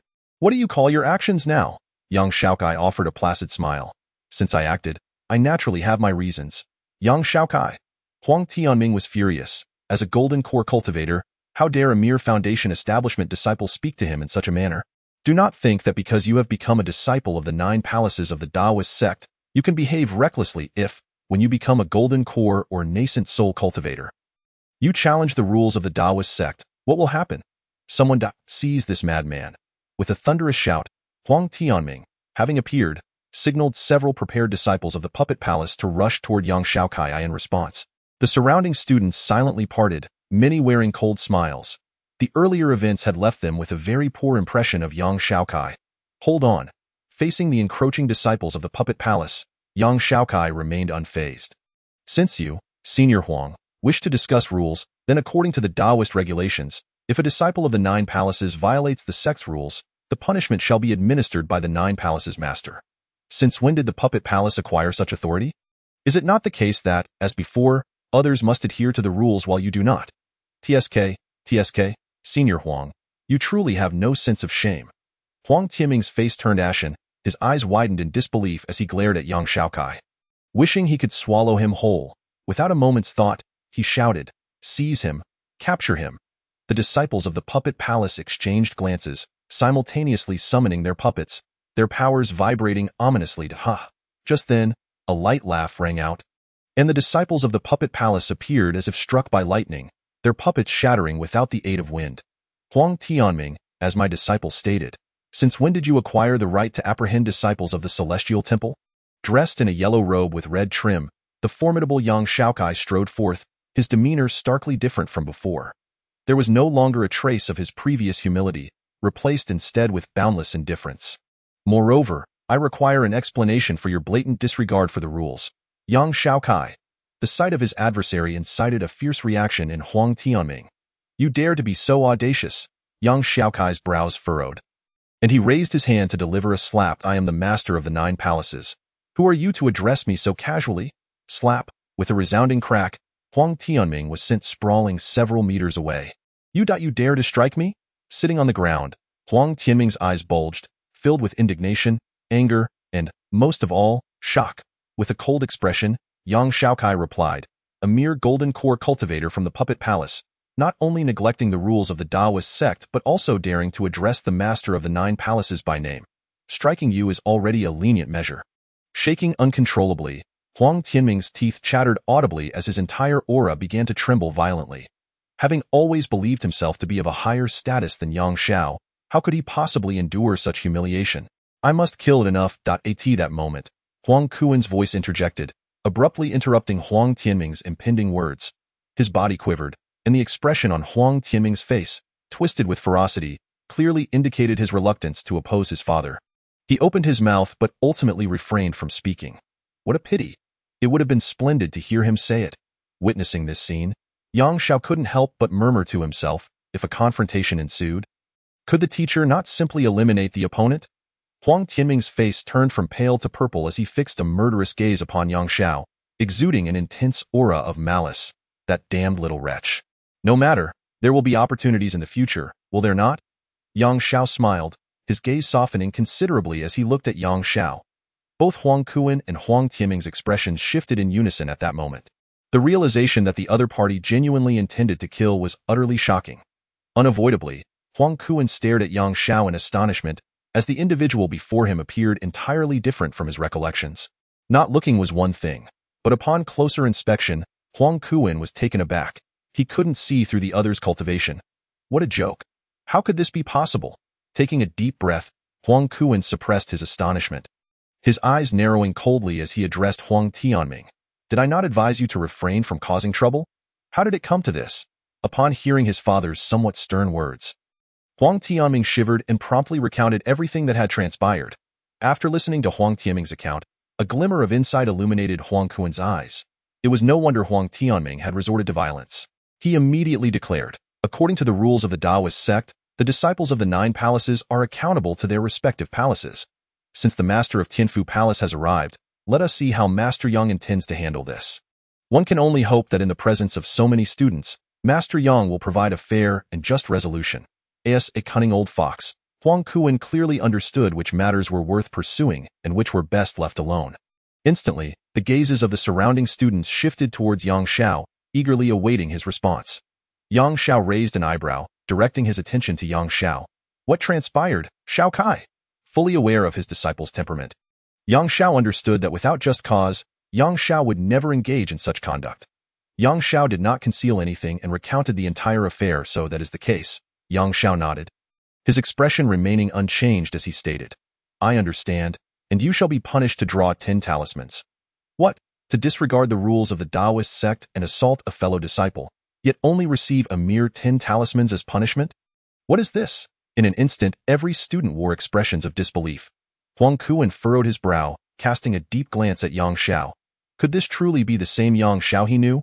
Huang Tianming wore a cold smirk.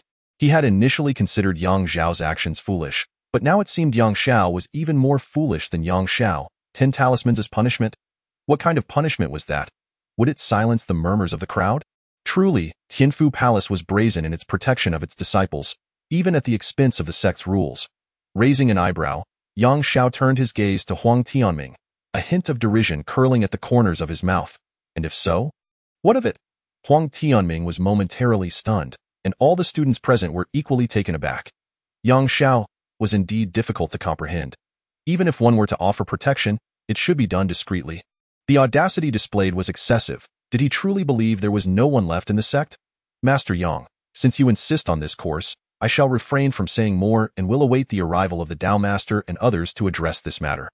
Unable to ascertain Yang Xiao's true strength, Huang Kuan was quite direct.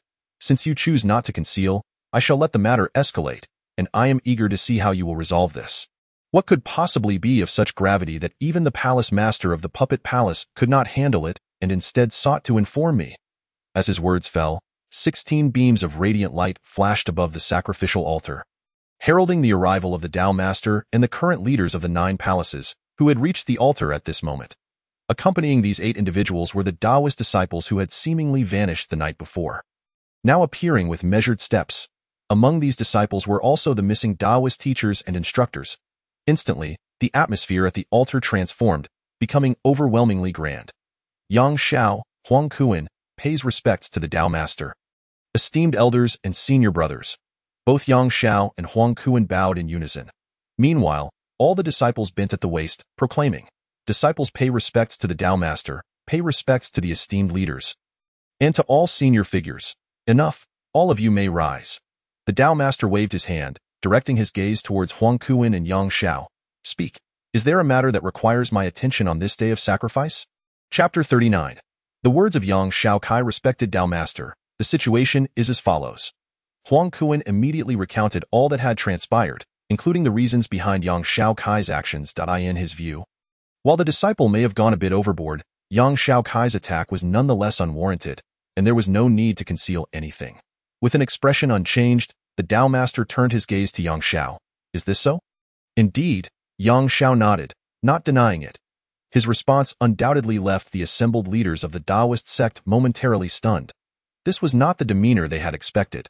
The master of the heavenly god palace, Gu Tian, appeared particularly displeased, for he clearly recognized Yang Xiaokai as the center of this incident, eliciting a painful grimace. Furrowing his brow slightly, the Tao Master seemed genuinely surprised. Such brazen behavior was a first for him. "May I speak for a moment, Tao Master?" In the face of this scene, Yang Xiaokai raised his hand, simultaneously casting a helpless glance at Yang Xiao, fully aware that trouble was imminent.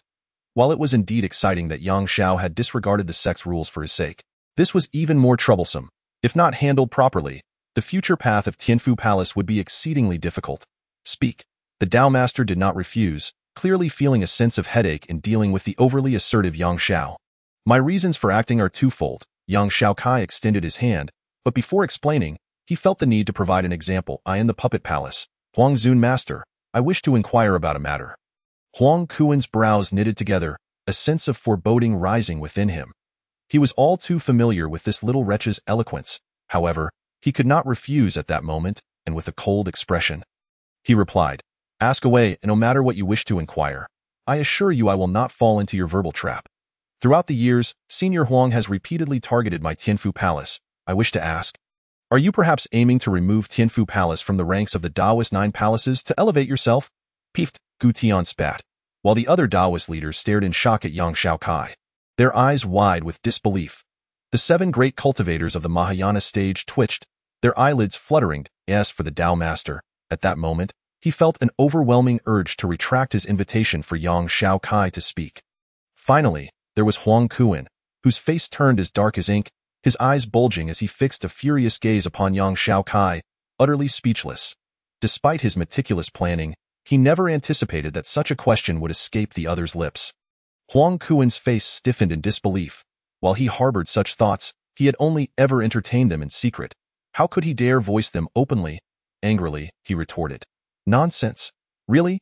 Yang Xiaokai seemed taken aback, not expecting Huang Kuan to respond in such a manner. "Are you certain, Senior Huang?" "I am absolutely certain." "Ah, it seems I have misunderstood," Yang Xiaokai said, a naive smile spreading across his face as he nodded. "Yet," he added uncertainly, "then, could Senior Huang swear that if there is even a hint of such thoughts, he would be struck by 5 lightning bolts, and his entire family would perish? Not even a son would be born without a proper rear end. Damn it! This little wretch died in that instant. Whether it was Gu Tian or the other Taoist leaders, their faces were a spectacle to behold. Even the highest-ranking Tao Master wore an expression of shock as he began to scrutinize Yang Xiaokai from head to toe. As for the other disciples and students, their faces reflected sheer horror at the audacity of this little wretch's words. Yang Xiao, who had maintained a composed demeanor throughout, could no longer suppress his laughter. Feeling a wave of sympathy for Huang Kuan, meanwhile, Huang Kuan's face burned with embarrassment, his eyes reddening. Not to mention that he was a venerable nascent soul ancestor. How could he make such an oath? Furthermore, did he even have the courage to do so?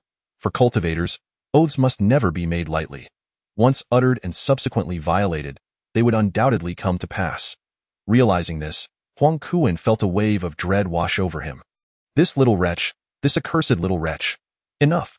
Huang Kuan could no longer contain himself, erupting in a fit of rage. A mere foundation establishment junior dares to question a nascent soul ancestor and demands an oath? What do you think you are? With that, Huang Kuan turned to Yang Xiao. Is this how you instruct your disciples? Yang Xiao smiled indifferently, showing no inclination to respond to the question.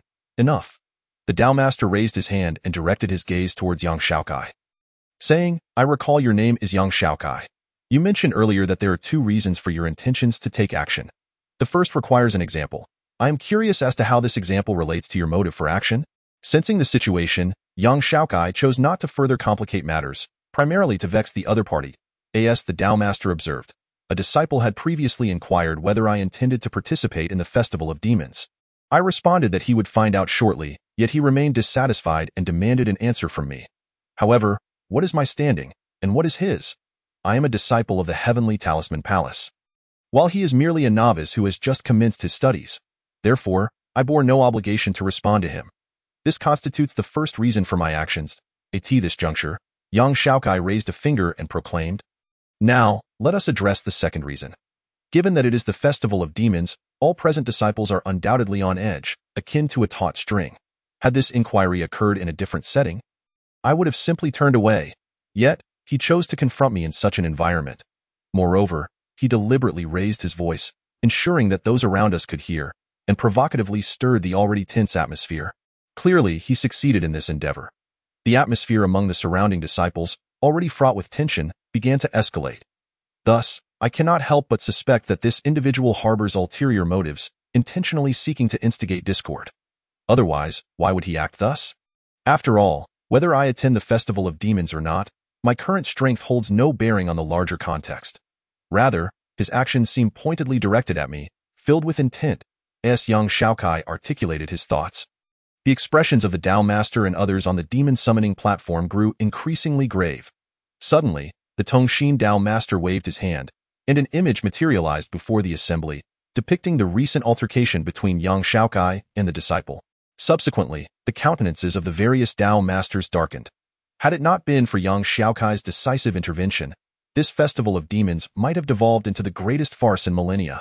Outrageously, the irate Tianhua Tao Master spoke up, declaring that disciple, if he acted independently, deserves death. If he was incited by someone, then those behind him should perish as well. At these words, Huang Tianming's body trembled. Initially, his concern had solely focused on Yang Xiaokai's breach of the Taoist precepts, completely overlooking this layer of implication. Realizing this, his face turned pale. Huang Kuan's expression was similarly grim, as relying solely on verbal accounts had caused him to overlook many critical aspects.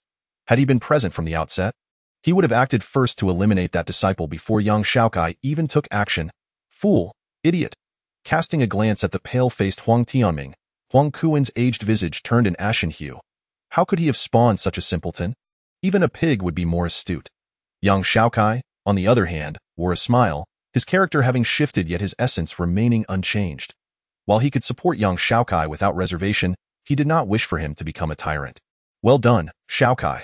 All of this is thanks to your excellent teaching, Master. With a charming smile, Yang Xiaokai remarked, Indeed, Master. Please swiftly apprehend the individual and subject him to rigorous interrogation to unveil the mastermind behind this. Ah, indeed, Yang Xiaokai replied with a smile, preparing to take action. Huang Zun Master, what do you mean by blocking me? I believe this disciple merely succumbed to pressure and acted impulsively. A reprimand should suffice. If he truly is a demonic spy, he would not squander such an opportunity that he has painstakingly infiltrated among the human race. With an awkward expression, Huang Kuan slowly interjected, If this individual is handed over to Yang Xiaokai, the situation may spiral entirely out of my control. Huang Zun Master, regardless of the validity of your claims, we must first eliminate all possibilities, must we not? If it is merely an accident, then there is no harm. But what if it is not? Thus, at the very least, soul-searching and memory probing are necessary. A cold smile flickered across Yang Xiaokai's face. After all, Huang Zun Master, you did not hesitate to investigate my disciple's soul upon hearing a mere rumor. Given the apparent circumstances today, I trust you would not be so lax. Faced with Yang Xiaokai's words, Huang Kuan's already grim expression darkened further, and he found himself at a loss for words. Continuing to speak might provoke the suspicion of the esteemed masters on the platform. In an instant, Huang Kuan found himself caught in a dilemma. Cursed be this situation. How did it come to this? All of this is that little wretch's doing. I want him dead. I want him dead. Chapter 40. The festival of demons commences ultimately. The matter concerning that disciple was entrusted to the Tongxin Dao Master by the Dao Master. Upon hearing the Dao Master's words, Yang Xiaokai refrained from saying anything further. The crux of the matter is that a mere disciple is insufficient to implicate Huang Kuan. At most, it would ensnare Huang Tianming.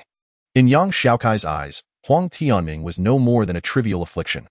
With a wave of his hand, Yang Xiaokai swiftly ascended to the side of the ancient Tian and the other Dao Masters, patiently awaiting the commencement of the festival of demons. Before long, at the Dao Master's signal, the Tongxin Dao Master stepped to the center of the demon summoning platform, and after a series of gestures, the demon summoning teleportation array activated. It was evident that many were still quite anxious. Addressing the restless crowd due to the activation of the array, the Dao Master spoke, "In truth, you need not be so concerned. First and foremost, the location of this teleportation array is a stronghold specifically established by our human race within the demon summoning mountains. Though it may not rival the Taoist sect, it remains quite secure. Moreover, after you have passed through, the various palace masters of the Taoist sect will also accompany you. While they will not intervene directly, should you encounter formidable demons far beyond your capabilities, they will extend their protection. Though the festival of demons is perilous, it does not entail sending you to your demise." As the Dao Master's words resonated, many began to feel somewhat reassured, though it was apparent that they remained far from entirely at ease. Given the immense pressure stemming from the events of the previous night, of course, while I assert that the festival of demons is not as perilous as it seems, this is contingent upon the circumstances. Should you enter with a carefree, leisurely mindset, or harbor arrogant, boastful thoughts, or contemplate how to slaughter indiscriminately and seize countless opportunities upon entry, I can assure you that such individuals abound each year, and many have perished as a result. The experiences of the previous night were designed specifically to preempt such hubris and overconfidence among you. I trust that all of you present still remember the unease and trepidation you felt. This is good. It will enable you to tread cautiously during the festival of demons, remaining ever vigilant. When the thoughts of arrogance threaten to consume you, when the allure of countless opportunities blinds you, remind yourselves to remain alert. The festival of demons is situated within the demon summoning mountains. This place, while deemed safe, can also be perilous. A location deemed safe may allow even a mere mortal to survive, while a dangerous locale could ensnare even a Yuaning elder in peril. It is an extreme, unyielding domain. I do not expect each of you to return laden with spoils, but rather, I hope that those who venture within remain vigilant and ultimately emerge unscathed. Children, I shall refrain from further words. I wish you all prosperous martial fortunes and triumphant returns." As the Dao Master raised his hand, all disciples of the 9 palaces leaped into the air, transforming into streaks of light as they surged toward the teleportation array. With the movement of the 9 palace disciples, those who had previously visited also sprang forth, rushing into the radiant glow. In mere moments, the demon summoning platform, once brimming with nearly 10,000 individuals, had seen 9/10 depart. Casting a glance around, Yang Xiaokai took a deep breath and approached Li Daniu, ready to speak. However, at that moment, the previously silent Li Daniu suddenly turned, delivering a punch that, while not overly forceful, sent Yang Xiaokai stumbling. "Father always said, friends share blessings, brothers share hardships. I consider you a brother, yet you regard me as a mere friend?" With that, Li Daniu turned his back and plunged into the teleportation array. Yang Xiaokai's eyes narrowed as he watched Li Daniu depart, momentarily at a loss for words. When trouble had initially arisen, he had signaled for Li Daniu to stay away, ostensibly to prevent him from being entangled in the mess. Clearly, Li Daniu was no fool. Blood brothers settle accounts clearly. This is the principle by which Yang Xiaokai, a modern individual, abides. Li Daniu's unwavering loyalty, devoid of any rationale, undoubtedly moved him. Yet, the more grateful he felt, the more Yang Xiaokai chose silence. True brotherhood is not about reckless sacrifice. Who would dare to believe such? Of course, Yang Xiaokai did not doubt Li Daniu's intentions. He could hardly believe that he was, in fact, a qualified and mature modern individual. The term brother felt excessively weighty. It signified that, despite being separated by vast distances, should anything happen to the other, one would drop everything and rush to their side. Disregarding all else, it represented an unwavering commitment to face any peril, be it a mountain of blades or a sea of flames. It embodied the act of entrusting one's heart entirely to another. This, however, was something Yang Xiaokai could not accomplish if he remained silent now. the only friend he had in the Tao sect would be lost forever. Yang Xiao cast a glance at the brooding young Xiaokai, recalling that his disciple had always been exceedingly cunning. In such a situation, it was illogical to remain mute. Could it be that you do not trust him? Watching the figure that had vanished into the teleportation array, Yang Xiaokai let out a soft sigh. What I do not trust, I asked myself. Upon hearing this, Yang Xiao chuckled. You little rascal, while I would indeed call you cunning. In certain crucial moments, you tend to act unpredictably. Yang Xiaokai shook his head, evidently unwilling to dwell further on the matter, and stated directly, Master, I am going very well. Should anything occur, remember. Yang Xiao began to caution. Yang Xiaokai smiled, interrupting, Worry not with that. He leaped into the teleportation array, disappearing from sight, cackling. Just as Yang Xiaokai departed, a low, eerie laugh, chilling to the bone, echoed across the altar of sacrifice. The sound was akin to an owl in the night, sharp like a knife scraping glass, causing profound discomfort and a piercing pain deep within one's bones. The sound. The Tao Master's expression changed drastically. Not only him, but the faces of others, including Bupa Daozun, also paled. This sound was far too familiar. Countless days and nights, they had heard it more times than they could count. What a pity, it is only for a moment. Yet that moment is sufficient. Today, let me first collect my dues and eliminate the foundation of the Tao sect that has stood for nearly a century, before the Tao Master and the others could speak. The sky suddenly tore open, revealing a colossal rift from which emerged a claw exuding an aura of utter destruction. With a swift curl and flick of its claw, a sense of dread enveloped the air. This is bad. Realizing the gravity of the situation, the Tao Master and others reacted instantaneously, joining forces without hesitation. Boom. The Slaughter Daozun was the quickest to react, raising a finger to summon a gigantic sword, which met the claw head-on. Bang! With a thunderous explosion, the massive sword shattered, and the Slaughter Tao Master was sent reeling back, blood spurting from his mouth. Yet, in that moment, the force from the claw was momentarily stifled. In that brief instant, the collective strength of the Tao Master and others was ready, directly standing against the overwhelming force. Clang! In an instant, two immense powers collided ferociously upon the altar, entangled in a violent struggle. It was as if two heavily spiked stones were rotating in entirely different directions, crashing into one another. Boom, boom, boom. For 100 miles, it felt as though the apocalypse had descended. Everything, be it time or space, was shattered, losing its original trajectory. Quickly, shut down the teleportation array. Unlike one side that recklessly sought destruction, the Tao Master, mindful of the need to both repel the enemy's attacks and ensure that their own power did not spill over onto the Tao sect, furrowed his brow and addressed the Slaughter Daozun not far away. If this continues, we will only become increasingly passive. The Slaughter Daozun nodded in agreement, acknowledging that shutting down the teleportation array at this juncture would indeed present some issues, such as potential deviations in the locations where certain disciples might be teleported.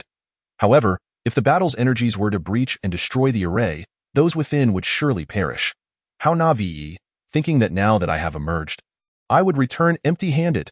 The owl-like voice echoed once more, as the rift in the void reappeared, and another wave of energy shot forth, bypassing the combined defenses of the Tao Master and others, directly targeting the teleportation array. Though this wave was significantly weaker than the first, its speed was such that all present were caught off guard. Boom. Not good. Chapter 41. Celestial Clawed Demon Soul. Just as the second attack was mere inches from the teleportation array, a hand suddenly tore through space, reaching before the energy wave, and with unwavering steadiness, grasped it within its palm. The one who struck was none other than Yang Xiao. At this moment, his expression shifted from indifference to one of fierce intensity.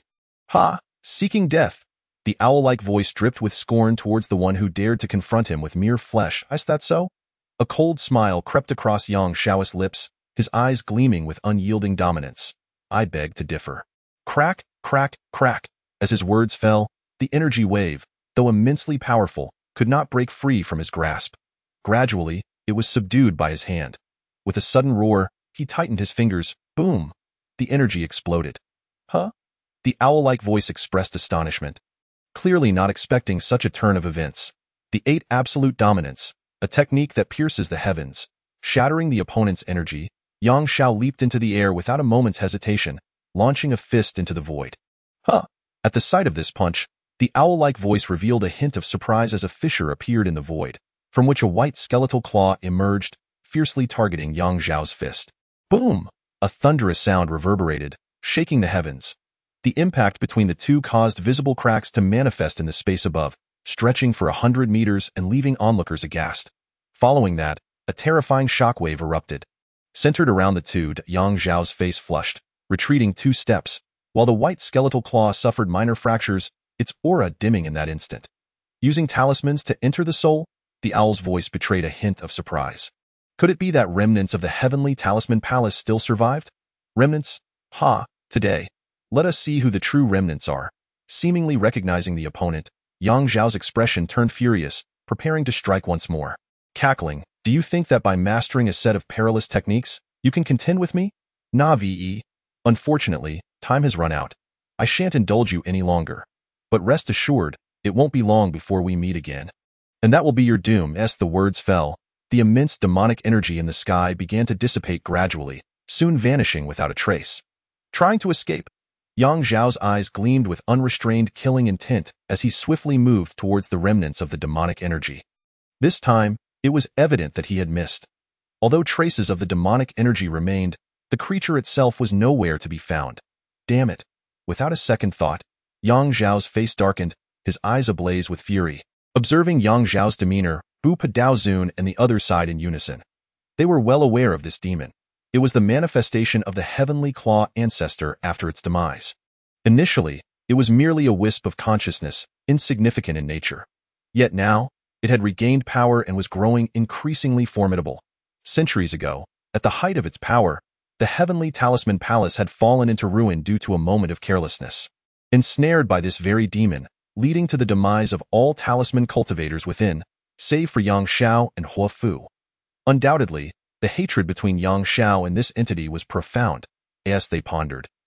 Bu Padaozun and the others furrowed their brows, contemplating how this heavenly clawed demon soul had infiltrated the Dao sect. Moreover, its recent departure left no trace whatsoever. If this continued, the Dao sect would be in peril. A glance at Yang Xiao revealed a flicker of joy on the faces of Bu Padaozun and others. While the situation for the Dao sect had grown dire, the addition of another great ascension stage cultivator was undoubtedly good news. In contrast to Bu Padaozun and the other great ascension stage cultivators, Gu Tian and the others bore far more complex expressions. Although the demon grew increasingly weak with each attack, from the initial slaughter swordmaster who could hardly withstand a single blow, it had now diminished to merely a great ascension stage entity. Yet even so, it undeniably showcased Yang Zhao's tremendous strength. Meanwhile, Huang Kuan, who regarded Yang Xiao as his lifelong obstacle, wore an expression of sheer astonishment. His eyes reflected profound fear and tremors. He could not bring himself to believe it, yet everything unfolding before him forced him to accept the truth. What should I do? What can I do, Dao Master? I am deeply concerned for Xiaokai's safety. Unable to detect any trace of demonic energy, Yang Xiao suppressed the fury within him and turned to speak. The Dao Master nodded. Indeed, I too worry about the situation over there. Junior Brother Tianqian, I must trouble you to promptly reactivate the teleportation array. As for Junior Brother Yang, you will have to endure a bit longer. The Dao sect bestows titles and various rewards upon its Yuanying stage cultivators, and even more so for those at the Great Ascension stage. Yes, Tianqian Daozun immediately agreed, noting that all disciples had already entered the altar of Sacrifice Mountain, while they, as teachers, remained isolated within the Dao sect. Should the demon race discover them, the consequences would be dire, he promptly declared. In half an hour, I will create a path sufficient for 6 individuals to pass through. With that, he approached the center of the altar, the energies of the law vibrating continuously. I must lodge a complaint. I absolutely must. Observing the swirling starlight before his eyes, akin to the vibrations of the most ancient of trains, Yang Xiaokai, standing within the teleportation array, felt his complexion turn green. What kind of transportation is this? Damn it, you bring forth a formation on par with a wormhole, yet neglect to address such a trivial issue as stability? Wait a moment. As the fluctuations of the formation's starlight intensified, Yang Xiaokai sensed something amiss. While he could comprehend the vibrations, after all, the inhabitants of this world possess a rather superficial understanding of the term comfort, having grown accustomed to hardship. But what is that thing? With a look of horror, Yang Xiaokai gazed upon the teleportation array before him, which had once been a straight path but was now riddled with countless fissures, as if it might collapse at any moment. Was it a malfunction within the array itself? Or were there external factors at play? Shaking his head, young Xiaokai dismissed such thoughts, for regardless of the cause. His situation was undeniably dire. With a flick of his palm, he summoned 10 intermediate-grade King Kong talismans. Ignoring the rule that prohibited the use of magical essence within the teleportation array, Yang Xiaokai focused his thoughts and commanded, "Layer the talismans." Instantly, the King Kong talismans transformed into shimmering streams of light, enveloping his body. Boom. As soon as Yang Xiaokai activated the King Kong talismans, the teleportation passage he occupied seemed to collapse as if the heavens were falling. His mind felt as though it had been inundated with soy sauce. His vision blurred and twisted, and his consciousness began to detach from his body, while the protective barrier formed by the King Kong talismans shattered in that moment. This was bad. Losing consciousness at such a critical juncture would mean the destruction of the King Kong talismans, and who could foresee what would transpire next? Summoning a flicker of magical essence, Yang Xiaokai swiftly invoked an intermediate-grade Heavenly Path talisman. Invisibility talisman, hasten. Upon completion, Yang Xiaokai relaxed slightly, resigning himself to whatever fate awaited him. Damn it, even taking a bus could result in an accident. How unlucky could he be to fall here? If he were to survive, he would certainly burn some paper offerings for the bus driver.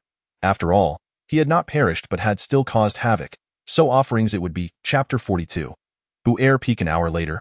At the Taoist sect's ritual platform, Taoist Tianqian took a deep breath and announced, "Very well, the formation is ready." Due to the forced activation, it could accommodate 6 individuals simultaneously. However, after this, the passage would remain closed for at least 3 days.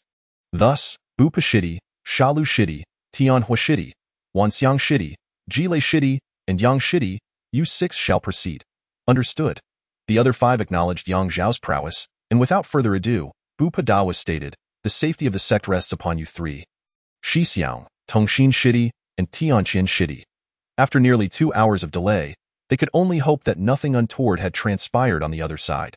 Taking a deep breath, Bu-Pa Taoist exchanged glances with his companions, and in the next instant, their figures bathed in resplendent light, vanished into the teleportation array. Watching the 6 depart, the Tao Master couldn't help but raise his head slightly, his expression grave. The emergence of the heavenly clawed demon soul had already unsettled his heart. The various palace lords promptly returned to their respective gates, and from that moment, the Taoist sect entered a state of utmost alertness. No one was permitted to roam freely, and vigilance was paramount. On the other end, moments after entering the formation, Bu-Pa Taoist and the others arrived at the ritual demon mountain range. Bu-Po Shixiang, exercise utmost caution, Taoist Tianqian whispered, and then the teleportation array trembled and vanished. Bu-Pa Taoist nodded. "First, we must ascertain the safety of our disciples." As the words fell, Yang Xiao was the first to dash out, heading straight for the core area established by the human race within the ritual demon mountain range, Bu-Air Peak. Bu-Air Peak. It was an extraordinarily unique giant peak, soaring straight up to the heavens. Within 100 miles, there was hardly any mountain that could compare. Moreover, this peak was remarkably solid. Even a nascent soul cultivator would find it difficult to shake its foundation. Even a great ascension cultivator would struggle to cause any damage. Its level of fortitude could be said to be unparalleled within 1,000 miles, hence it was named Bu-Air Peak. The choice of this mountain as the stronghold for the human race within the ritual demon mountain range was not only due to its resilience but also because, be it day or night, it served as a beacon, unobstructed for 1,000 miles in any direction. Following closely behind Yang Xiao, Bu-Pa Taoist and the others swiftly arrived atop Bu-Air Peak. After signaling everyone to forego unnecessary formalities, they immediately entered the main hall, arriving before the ritual demon list. The ritual demon list was an enormous jade stone tablet, approximately 10 zhang wide and 6 zhang tall. Its purpose was to integrate with the ritual demon tokens held by the disciples of the Taoist sect within the mountain range, recording their points for slaying demons. The higher the points, the more demons one had vanquished. Should a person perish, their points would remain unchanged, but their name would turn gray. Upon entering and observing that the 9 names were all white, Bu-Pa Taoist and the others couldn't help but gasp. Evidently, the heavenly clawed demon soul was acting alone, and the demon race was unaware of the situation. Bu-Pa Taoist and the others exchanged glances, a hint of peculiarity flashing in their eyes. Both the emergence of the heavenly clawed demon soul and the current circumstances exuded an air of extreme oddity.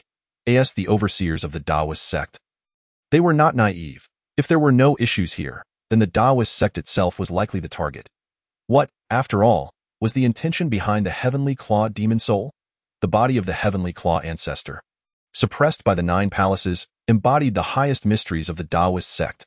Even for those like Bupa Taoist who understood the situation, attempting to dismantle it would be exceedingly troublesome, let alone a mere demon soul. Yet, despite their contemplations, the expressions of Bupa Taoist and his companions were notably somber. For no matter the intentions of the other party, it was undeniable that they had successfully dispersed the combat power of the Taoist sect. Bupa Taoist promptly infused his magical essence into his identity jade plate, establishing contact with the Tao Master. After confirming that nothing unusual had occurred on that end, he let out a deep breath. Feeling somewhat reassured, yet a shadow of unease lingered in his heart. In contrast to Bupa Taoist and his companions, Yang Xiao was far more concerned about his disciple. After all, young Xiaokai had been the last to enter the formation. He immediately scanned the ritual demon list, searching for any gray names associated with the Taoist disciples. Upon confirming that Yang Xiaokai's name was absent, he exhaled in relief. With this thought, Yang Zhao's consciousness expanded, radiating outward in all directions. Nearby, 3 nascent soul elders who had been stationed there furrowed their brows. BY writes, Yang Xiao should not have been qualified to enter this place. Had it not been for his association with Bupa Taoist and the others, they would have already collaborated to bar his entry. Now that he was present, they found his audacity increasingly intolerable. Tio, release his spiritual sense here. Halt. One of the nascent soul elders exclaimed. A mere golden core was far too presumptuous. However, before he could utter a second word, he felt an overwhelming, tyrannical energy descend upon him, as if a mountain had suddenly pressed down on his shoulders, compelling his knees to buckle involuntarily. Sensing the predicament of the nascent soul elder, the other 2 immediately sprang into action, attempting to support him. Yet, as they moved, the oppressive force that had descended upon their companion also bore down upon them. Boom. It felt as though they were bearing the weight of a mountain. And in an instant, the 3 nascent soul elders' faces turned a dark purple, their knees bending further. Finally, Bupa Taoist intervened, decisively severing the connection between the 3 elders' nascent souls and their bodies. Do not act rashly. Yang Shidi channels talismans into the soul. Any malicious intent will trigger an automatic counterattack. The more one resists, the greater the pressure. Indeed, as the magical essence dissipated, the immense, oppressive force that had weighed upon the 3 elders suddenly found an outlet. Flowing away from them like a bursting dam, boom, before the astonished gazes of the 3 nascent soul elders, the entire main hall trembled under the released oppressive force. Good heavens, this was the very heart of Bu-Air Peak. Even if they exerted their full strength, they could only cause a slight tremor in the hall. How could the other party merely rely on their aura to shake the entire hall? Instinctively, the 3 swallowed hard, their faces betraying their astonishment. Great Ascension, how could this be? Not sensing any trace of Yang Xiaokai, Yang Zhao's thoughts quickly swept over 1,000 miles surrounding Bu-Air Peak. But he found no sign of his disciple. The hard-won relief he had felt moments before vanished, replaced by renewed anxiety. How could this be? Where had that child Xiaokai run off to? Hearing Yang Zhao's words, Bupa Taoist inhaled sharply. He had already located Li Daniu, yet the whereabouts of Yang Xiaokai remained elusive. Undoubtedly, this situation could only imply one possibility. During the teleportation, Yang Xiaokai had been inadvertently affected by the ongoing battle. Yang Shidi, do not be overly concerned. As long as he is alive, we shall surely find him. Taking a deep breath, Bupa Taoist offered words of comfort. Why apologies? I was remiss, Yang Xiao replied, momentarily taken aback as he regained his composure. Reflecting on his earlier behavior, he felt a tinge of embarrassment. As a great ascension cultivator, his actions had undeniably been rather disgraceful. Furthermore, as long as Yang Xiaokai was alive, given his strength, he would undoubtedly be able to escape even if confronted by a demon king. With this thought, Yang Xiao felt considerably more at ease. Chapter 43. The Taoist gamble. Although the ritual demon list had not shown any issues, Bupa Taoist still inquired about the 3 nascent soul elders. After exchanging glances, the 3 promptly responded, all disciples have safely arrived. However, the teleportation array closed shortly thereafter. To prevent unnecessary alarm, they had not made any special announcements but had merely arranged for the arriving disciples to prepare individually. One of them then asked, Taoist, is it true that something has transpired within the Taoist sect? Indeed, there have been some unexpected developments, but it should be resolved swiftly. The esteemed Taoist Bupi chose not to disclose the matter concerning the celestial claw demon soul, as such knowledge was deemed unnecessary for cultivators below the Great Ascension stage. Very well, fellow disciples, he said, turning his gaze towards Taoist Sha Lu and the others. Let us commence our mission, as for matters concerning the Tao sect. With Brother Gong present, there should be no significant issues. At this juncture, Taoist Bupa raised his hand and tossed a jade token to Yang Xiao. Yang, my dear disciple, time is of the essence. Regrettably, your identity token will take some time to be prepared. For the duration of our time in the Demon Sacrifice Mountain range, please make use of this for now. Catching the jade token, Yang Xiao channeled his spiritual energy, instantly forging a connection with it in an instant. The entire Bu Air Peak and the surrounding landscape stretching 1,000 miles appeared vividly in his mind. During this period, I implore you all to remain vigilant. Should you detect any demon generals or their superiors entering this vicinity, you are to act immediately to eliminate them. However, bear in mind that the purpose of the Demon Sacrifice Day is to provide disciples with experience. Therefore, unless it is a matter of life and death, do not intervene, even if you sense a disciple in peril. Though he addressed the group, Taoist Bu P's gaze lingered notably on Yang Xiao, implying that while one might save a life temporarily, it does not guarantee salvation for eternity. Yang Xiao nodded in acknowledgement. Although he had only recently ascended to the Great Ascension stage, he was well aware of the customs surrounding the Demon Sacrifice Day. He understood the significance of this trial. With a smile, Taoist Bupa remarked, Yang, our Bu Air Peak has provisions specifically for those at the Great Ascension stage. No need, Brother Bupa, I shall manage here. Yang Xiao replied, shaking his head as his attention shifted to the name of Yang Xiaokai. Uncertain of the other's whereabouts, he clearly could not fully relax. Observing Yang Xiao's reaction, Taoist Bupa and his companions exchanged looks of exasperation. It was evident that Yang Xiao had not grasped the situation entirely. Very well, let us all remain here then. As time passed, changes began to manifest on the Demon Sacrifice leaderboard. Disciples who had departed from Bu Air Peak commenced their encounters with the Demon Clan, engaging in fierce battles. Soon, those with formidable strength began to shine brightly on the leaderboard. The first to make a mark was Yi Tianlong from the Tianlai Palace, whose score surged past the 100-point mark within a mere half hour, including a demon sentinel among his accomplishments. Watching the leaderboard, Taoist Ji Lei couldn't help but smile. Yi Tianlong was a newly inducted disciple who had recently grasped the Void Dark Thunder technique, earning him a place in the Tianlai Palace. Although not on par with the Supreme Nine Heavens Divine Thunder, the Void Dark Thunder was still exceptionally formidable. Ji Lei recalled that before this, Yi Tianlong had merely been at the initial stage of foundation building. He had initially thought that this Demon Sacrifice Day would be merely a chance for observation, yet the disciple had far exceeded his expectations. As Yi Tianlong unleashed his potential, other disciples from the Nine Palaces also began to showcase their terrifying prowess. Qian Jian from the Wuxing Palace, Wang Zhua from the Yinyang Palace, and Zhao Shuang from the Sword God Palace, each, having been inducted directly into the Nine Palaces, erupted forth with the formidable abilities their talents bestowed upon them. Unfortunately, the Tiandao Palace and Tianxin Palace had no suitable disciples participating this time. Otherwise, this batch of new disciples could have engaged in some intense competition. As the disciple scores continued to rise, Taoist Ji Lei spoke up. The greater the competition, the more motivation there is among them. Suddenly, Taoist Tianhua interjected, Brother Bupa, your disciple has yet to add any points. You seem rather unconcerned. Do you truly care for my disciple so much, Tianhua? Taoist Bupa replied with a chuckle, of course. Taoist Tianhua responded candidly, years ago, your disciple Gu Tian caused me considerable trouble, and I have yet to fully recover from it. Had you not taken on new disciples, I would have been concerned about missing my chance for retribution. Haha, your words remind me, Tianhua, Taoist Ji Lei chimed in, glancing at Taoist Bupa. What say you, brother? Shall we place a wager? Taoist Wansheng nodded in agreement. Indeed, indeed. You won a considerable sum from us last time. Shall we wager or not?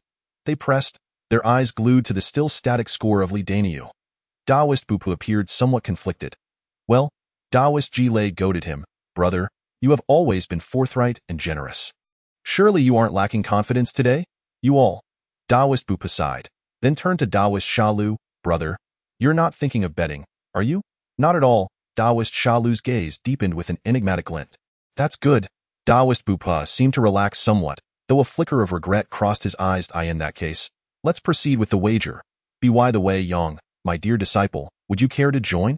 At Taoist Bupa's words, Ji Lei and the others turned their attention to Yang Xiao, for there was still a disciple from the Tianfu Palace present in the Demon Sacrifice Mountain range. Yang Xiao was momentarily taken aback. In the midst of such significant events within the Tao sect, what were these great ascension stage cultivators contemplating? Was this truly the time for gambling? Though pondering this, he eventually spoke in this wager. Are we betting solely against you, Brother Bu Per? If we lose, we owe any one of you. Of course not, Taoist Jilei interjected. The wager is established. Each party shall propose their stakes, provided they are of equal value. If not, two or even more may combine their contributions. For instance, if we wager on a nascent soul artifact, and one party desires a great ascension item, then all losing parties must contribute, ensuring that the highest value does not exceed 5 times that of the lowest stake. I see, Yang Xiao nodded. Since there is nothing else to do, let us wager then. Upon seeing Yang Xiao's agreement, Taoist Bu Po's face broke into a smile. In that case, let us finalize this arrangement. A little wager for amusement, as I find myself lacking in several items. 1,000 different types of Demon King blood, Demon cores, 10,000 year blood ginseng, 9 extremes fire Wawa, and ice extreme soul. The expressions of the assembled Taoists froze as they stared incredulously at Taoist Bu Per. Wait. Is this truly just a little wager for amusement? Good heavens, Brother Bu Per, are you serious? Each item you mentioned is not something easily gathered, and 1,000 types of Demon King blood. That's not merely 100 types. And 10,000 year blood ginseng and 9 extremes fire Wawa. These items are exceptionally rare. Yet it is merely a small gamble. Taoist Bu Per beamed. If you fear losing, I have no objections. Lose? You think I will lose? Taoist Jilei's eyes widened in alarm. I acknowledge your disciple is quite secretive and possesses many unknown abilities. But do not presume it will be so easy to surpass us. Let us wager. Taoist Jilei declared, and soon Taoists Wanxiang and Tianhua nodded in agreement. While the stakes were precious, they were also troublesome. However, once the offer was made, there was no turning back. Yet, at the very moment they nodded in agreement, the points of Li Danier from the Tian Shan Palace began to fluctuate. They jumped from 100 to 200, then to 300, and within just a few hours, his score skyrocketed to a staggering 1,000. Including an astonishing 18 demon sentinels. As Li Danier's score soared, Taoist Jilei and the others felt their eyelids twitching, particularly Taoist Tianhua, whose brows knitted together in distress at it seemed they had been outwitted. Fool, Taoist Sha Lu suddenly spoke. Brother Bu Per, if he were not confident in his newly accepted disciple, would he have dared to wager with you? Taoist Bu Per stood smiling serenely, clearly unperturbed by Li Danier's performance. What the? Jilei nearly spluttered, feeling as though he might spit blood from the shock of being outmaneuvered. Li Danier, what cultivation technique is he using? Taoist Wanxiang replied with a hint of bitterness. What was the technique you mentioned? Ah, the one and only in heaven and earth. I alone prevail. Indestructible and eternal reincarnation technique, Taoist Bu Per revealed, not at all shy about rubbing salt into their wounds. Good heavens, they gasped, realizing the significance of the revelation. The technique was a legendary one that had not been successfully cultivated by anyone in millennia. Taoist Bu Per had recently been troubled by how to help Daniel advance to the golden core stage.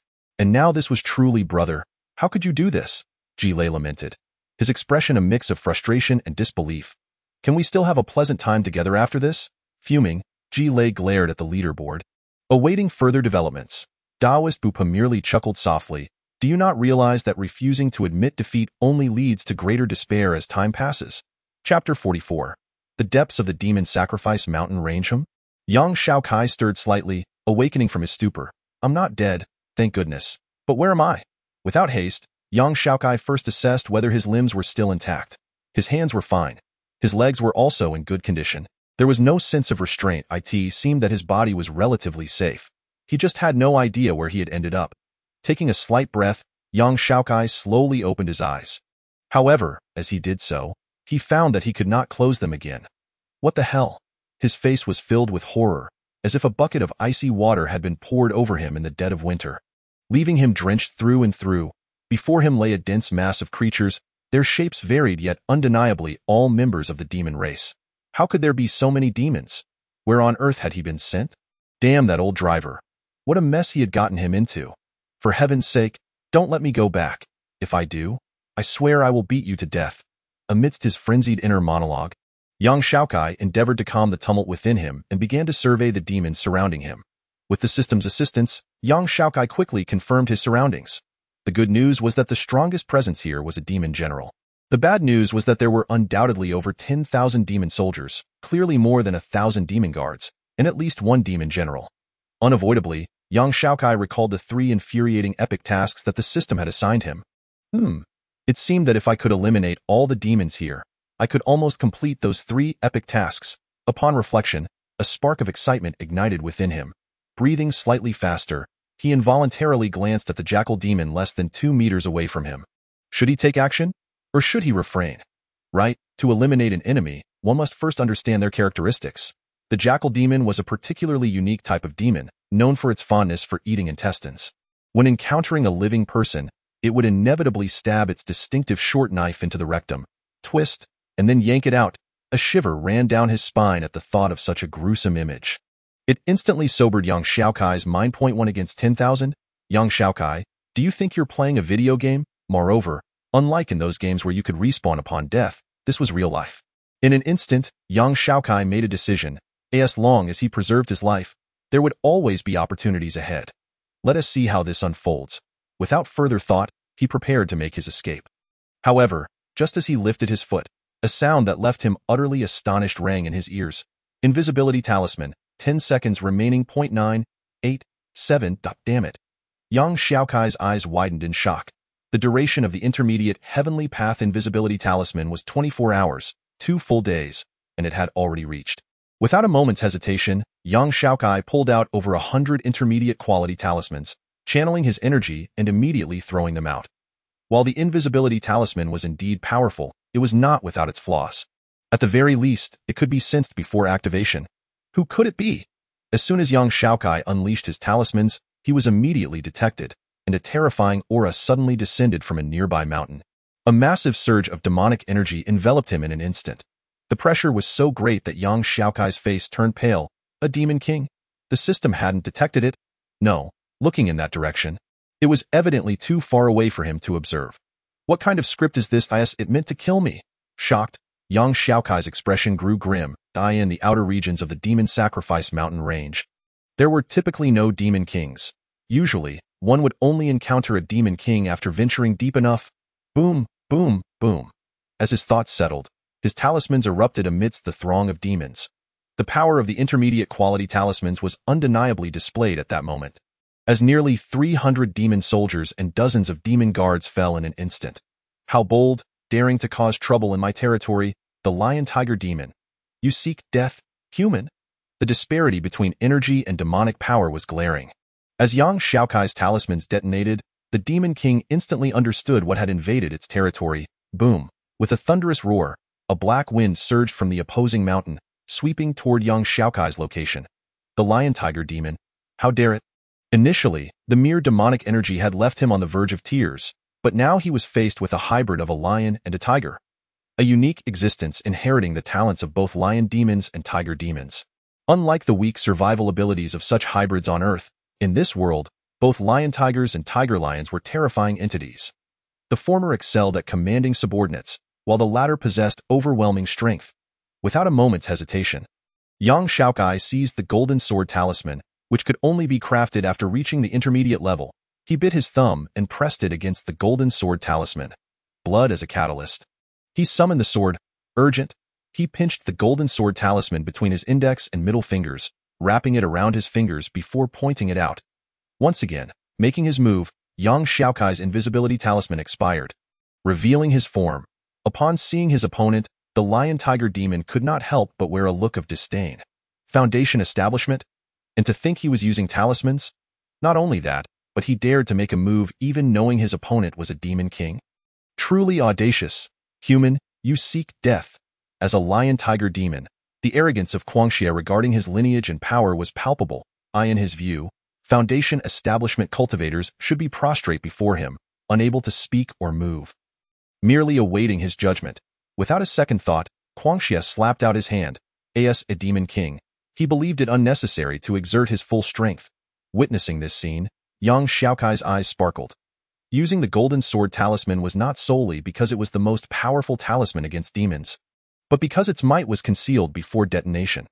Immediately, young Xiaokai pointed his finger directly at the demon king's palm. With a sharp clang, a resounding sound echoed, as a brilliant golden light erupted. Boom! The two forces, evidently incompatible, collided with an unmatched impact. In an instant, dust and debris flew. The arrogant Guangxia felt a piercing pain in his palm. His demonized giant hand was suddenly pierced through, with the golden sword's brilliance rushing toward his forehead. Roar!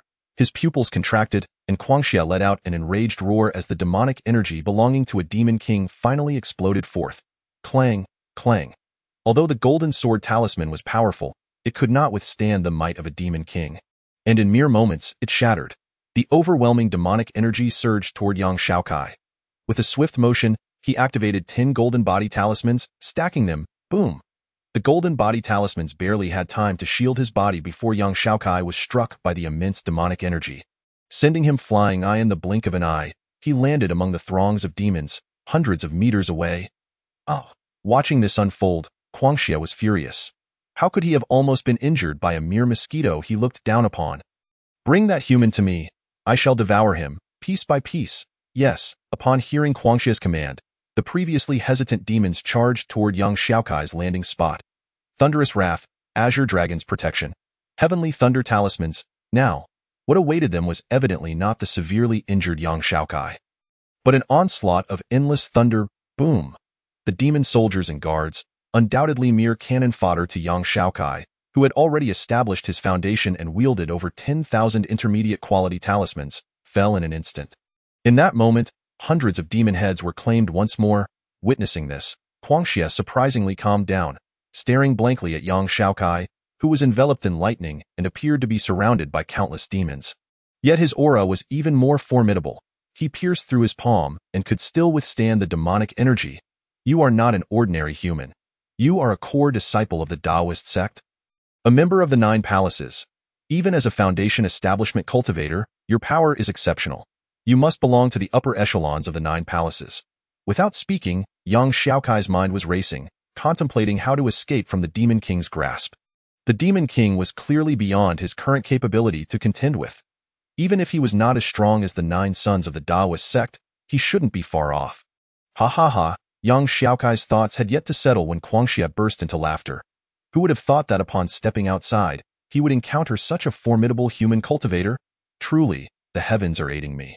My minions surround him with 3 layers inside and out.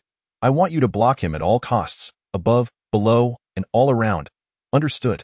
Yes. With Guangxia's command, a thunderous roar resonated from all 10 surrounding mountains. Young Xiaokai, who had been pondering how to escape, suddenly turned pale. Damn it, a dignified demon king. And yet he still has no shame. And what is this DJVU of being besieged as a boss in a game? I am the player, for heaven's sake. Chapter 45, Flashbang. After a relentless siege on young Xiaokai that lasted nearly half an hour, Guangxia subtly gestured, exerting force. Naturally, this force could not be excessive. If it were too great, the opponent would despair and opt for self-destruction. Self-destruction was not his desired outcome. The more formidable the cultivator, the more their flesh and blood became invaluable treasures to the demon race if possible. Guangxia yearned to capture the opponent alive, to bind their entire magical essence, and then, once they had recovered, to consume them bit by bit. That would be the most delectable. With Guangxia's signal, the demon guards, who had been stationed at the periphery, suddenly surged forward, further intensifying young Xiaokai's pressure. In the face of the demon guard's appearance, young Xiaokai dared not utilize his talismans one by one. Instead, he hurled several at once. Boom, boom, boom. In an instant, the number of slain demons increased dramatically. Guangxia frowned slightly, clearly taken aback. He had not anticipated that the arrival of the demon guards would result in even greater casualties. My king. A demon general approached Guangxia's side. Something feels amiss. What is it? That boy has been utilizing a form of talisman called Fu from the human race since earlier. Although the preparation is quite cumbersome, the usage is remarkably simple. It merely requires a bit of magical energy to activate. If this continues, I fear. Fear what? Guangxia retorted with a sneer.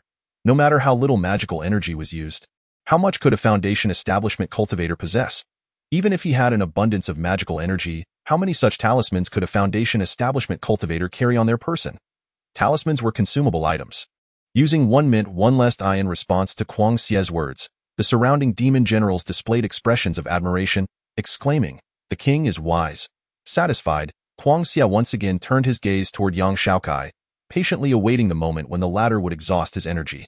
The number of demons slain had reached approximately 6,000. What a pity that demon cores were only possessed by those above the rank of demon guards. Despite so many demons perishing, They had only yielded 300 demon cores, truly stingy. Amidst the encirclement, young Xiaokai, regardless of the beads of sweat on his forehead or his labored breathing, feigned exhaustion, eyeing a war of attrition. Perhaps others would be wary. But would young Xiaokai be? No, clearly not. Talismans were quite inexpensive. The flesh and blood of a demon guard could produce hundreds of intermediate talismans. One could imagine the outcome of engaging in a war of attrition against a talisman practitioner who produced only top-tier talismans. Conversely, what young Xiaokai truly feared was not the encirclement itself, but rather the lion-tiger demon's intervention. Taking a deep breath, as he faced the swarm of demons, young Xiaokai's eyes flickered with thought. Contemplating his escape, suddenly, an idea struck him, and his eyes gleamed as he glanced at Kuang Xie in the distance. He had found a solution. An hour passed, then two, when the number of slain demons exceeded 10,000 and nearly 1,000 demon guards had fallen. Kuang Xie's calm demeanor vanished, observing young Xiaokai, who had been sweating profusely before but now remained drenched. Kuang Xie realized he had been foolish not to detect any underlying tricks. As a military leader, Kuang Xie was anything but dull. However, the seemingly smooth encirclement operation had unexpectedly faltered due to a mere foundation establishment cultivator, which astounded the demon race.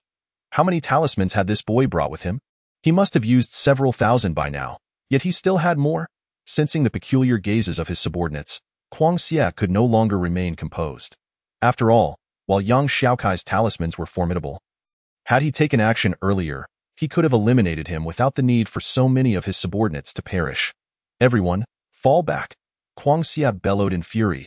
He could not delay any longer. Regardless of how many talismans young Xiaokai still possessed, the swarm of demons paused, momentarily halting their advance. Meanwhile, young Xiaokai's brow furrowed. The opponent had finally lost their patience, taking out a talisman unlike any he had used before. Young Xiaokai slowly raised it before the approaching Kuang Xie, gazing at him and asking, "Have you reached your limit?" Kuang Xie, cold and disdainful, replied, "You insolent wretch. Your life shall be taken by my own hand." "Is that so?" With a frigid expression, young Xiaokai revealed a resolute demeanor. "You may be powerful, but do not underestimate me." In response to young Xiaokai's actions, Kuang Xie laughed with even greater arrogance. "Still wishing to resist? Ha! I shall allow you to struggle for a while, so you may deeply comprehend how futile and ridiculous your actions are." "Very well," young Xiaokai shouted, channeling his entire magical essence as if preparing for a life-and-death struggle with Kuang Xie. Witnessing this scene, the surrounding demons instinctively retreated, granting space to the one daring enough to confront their demon king. The demon generals, too, began to calm, intently watching young Xiaokai, eager for the impending spectacle. Kuang Xie, with an expression of utter indifference, placed one hand behind his back and gestured with the other. "You have 3 breaths' time." Young Xiaokai inhaled deeply, the talisman held close to his chest as he began to chant aloud. As his voice grew louder, the gazes of all the surrounding demons were swiftly drawn to him.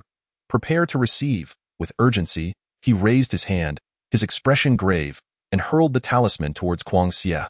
In that moment, Kuang Xie inhaled deeply, gathering his demonic energy, poised for action. Yet the next instant, my eyes. Without a doubt, including Kuang Xie, countless demons were caught off guard. A blinding sun erupted from the darkened mountains. Not gradually ascending but appearing instantaneously, dazzling beyond measure. The earth-shattering talisman. Seizing the opportunity, young Xiaokai wasted no time in unleashing nearly 10 more talismans in every direction. Boom, boom, boom. With their vision compromised, the ground trembled. And even though the demons possessed far greater resilience than humans, they could not help but succumb to chaos at that moment. If any individual from Earth were present, they would undoubtedly recognize the occurrence. Flashbangs combined with shockwaves. Having accomplished his goal, young Xiaokai did not hesitate to turn and flee, as if his backside were ablaze. "Pa, do you think I would be foolish enough to engage in a life-or-death struggle with you?" Beside him, Kuang Xie, whose eyes were nearly scorched, appeared as if struck by lightning, remaining silent for an extended period. As he sensed young Xiaokai's almost lightning-fast disappearance, Kuang Xie's face turned as dark as coal. That resolute aura, that overwhelming presence, how could it possibly be fake? Damn it! How infuriating! Kuang Xie roared to the heavens, his voice echoing like thunder, shaking the very earth for miles. In an instant, the once chaotic demons fell silent. Slowly opening his eyes, tears glimmered within them, tinged with red, clearly wounded by the flashbang. Very well, very well. Excellent. Fury surged within him. Having been a demon king for centuries, he had never faced such a predicament. Kuang Xie's face twisted in a fierce snarl as he fixed his gaze on the spot where Yang Xiaokai had stood. Summon the shaman. I want that damned little wretch turned into human livestock. Not only shall I devour him, but I shall consume his progeny for generations to come. I want his descendants to serve as my grand feast for the next 18 generations. Chapter 46. The frenzied pursuit bursting forth from the lion-tiger demon's encirclement. Yang Xiaokai sprinted with all his might. Although Yang Xiao had provided him with a topographical map of the ritual demon mountains prior to his arrival, the map merely depicted the vast expanse of the mountains with a few elegant curves, leaving Yang Xiaokai incredulous at his own inability to comprehend it. At such a moment, one would expect the system to be more helpful, perhaps providing him with a radar map. Clearly, such thoughts were idealistic. While reality was harsh, stay calm, Xiaokai, stay calm. It's simply a matter of losing one's way. All I need to do is locate the North Star. No, wait, the North Demon Star, a celestial body that constantly illuminates the demon race. Moving away from it means distancing oneself from the depths of the ritual demon mountains. Looking up, Yang Xiaokai sought out the North Demon Star as a guiding point. After a brief moment, his face scrunched up in frustration, nearly on the verge of cursing. Stars were abundant, densely packed, appearing endless, as if he were immersed in the Milky Way, their brilliance breathtaking. This is precisely why I detest this world. No pollution, no carbon dioxide. All the stars have come out. How am I supposed to identify them? His teacher had mentioned that the North Demon Star is located to the right of the moon. Yang Xiaokai felt a flicker of hope and looked up again, this time focusing on the moon. After a while, he rubbed his temples in exasperation, making a decision. Wait until daytime. Teacher, are you certain you aren't pulling my leg? Really not. There were a total of 7 moons, scattered across the sky in every direction. He knew it. Trusting a fool would never yield good results. With tears streaming down his face, Yang Xiaokai completely abandoned the notion of locating himself amidst the vast mountains and continued to hurry. 1 talisman, 2 talismans. After 3 consecutive swift movement talismans, Yang Xiaokai finally came to a halt. It was unsafe to run blindly in the dark. Most importantly, the number of demons in this area was simply overwhelming. Every 10 steps, a beast appears. Every 100 steps, a den is found. Is this not a remote, secluded forest? Do you truly believe it resembles a steel metropolis of humanity? Is such abundance truly necessary? Who is the fool that has caused such overpopulation? Are they aware of the consequences of their actions? At that very moment, as Yang Xiaokai fled, within the territory of the lion-tiger demon, the sinister figure of Kuang Xie cast a cold gaze upon a grotesque creature adorned with bizarre decorations, including human bones, animal bones, and the unknown remains of a demon priest.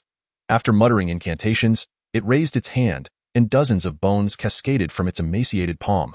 Bowing its head, the priest emitted a low chant. Suddenly opening its eyes wide in an instant, an overwhelming malevolence surged forth. Instinctively, all demons, save for Kuang Xie, could not help but shut their eyes. Observing the reaction of the gathered demons, a smile crept across the priest's profound gaze. Compared to the demons on other territories, these here were quite endearing, for they understood fear. Following the disappearance of the malevolent light, the demons wiped the sweat from their brows.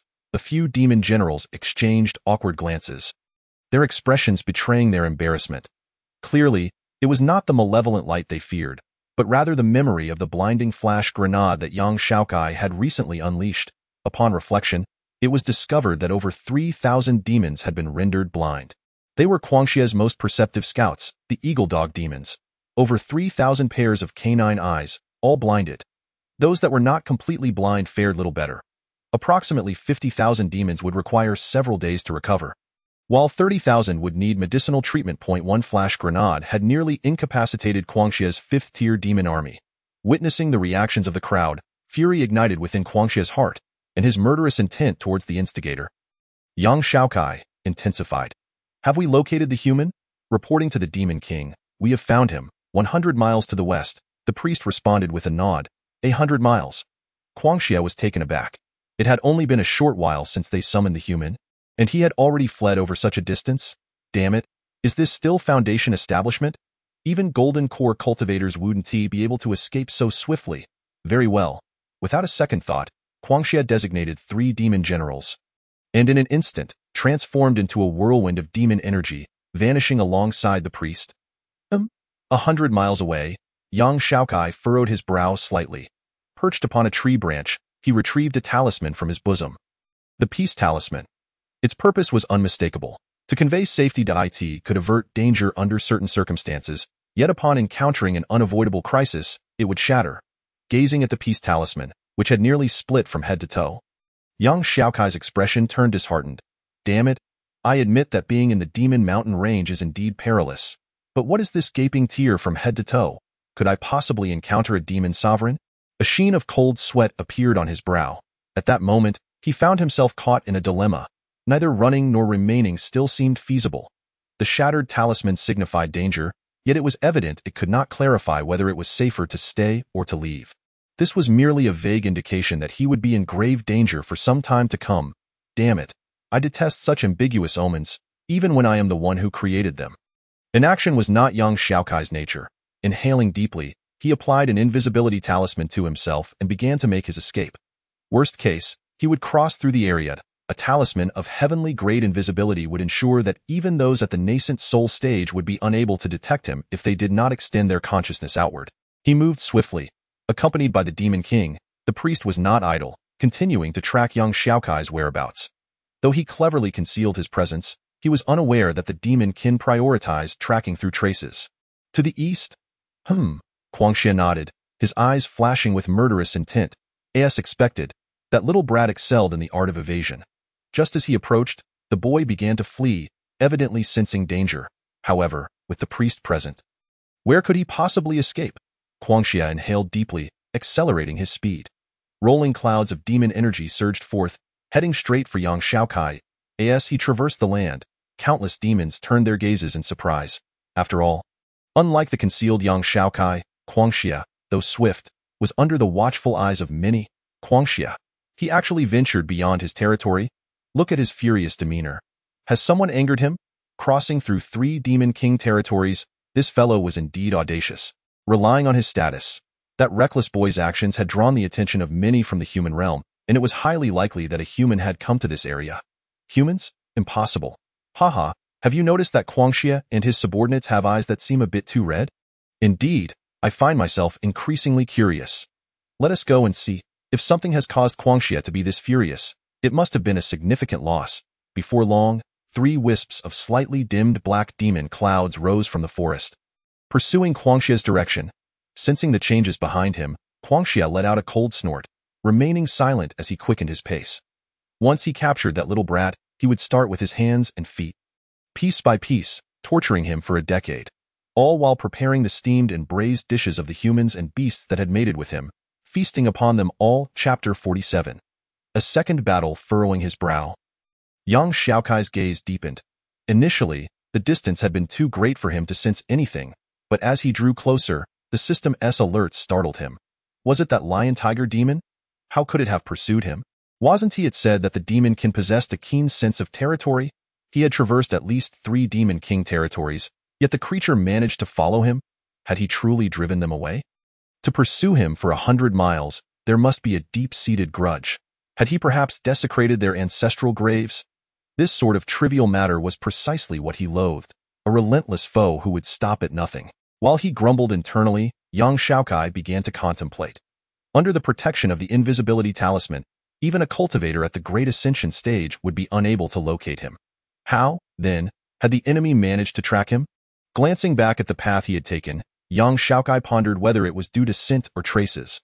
Producing a breath concealment talisman and a lightness talisman, he affixed them to himself and quickly changed direction.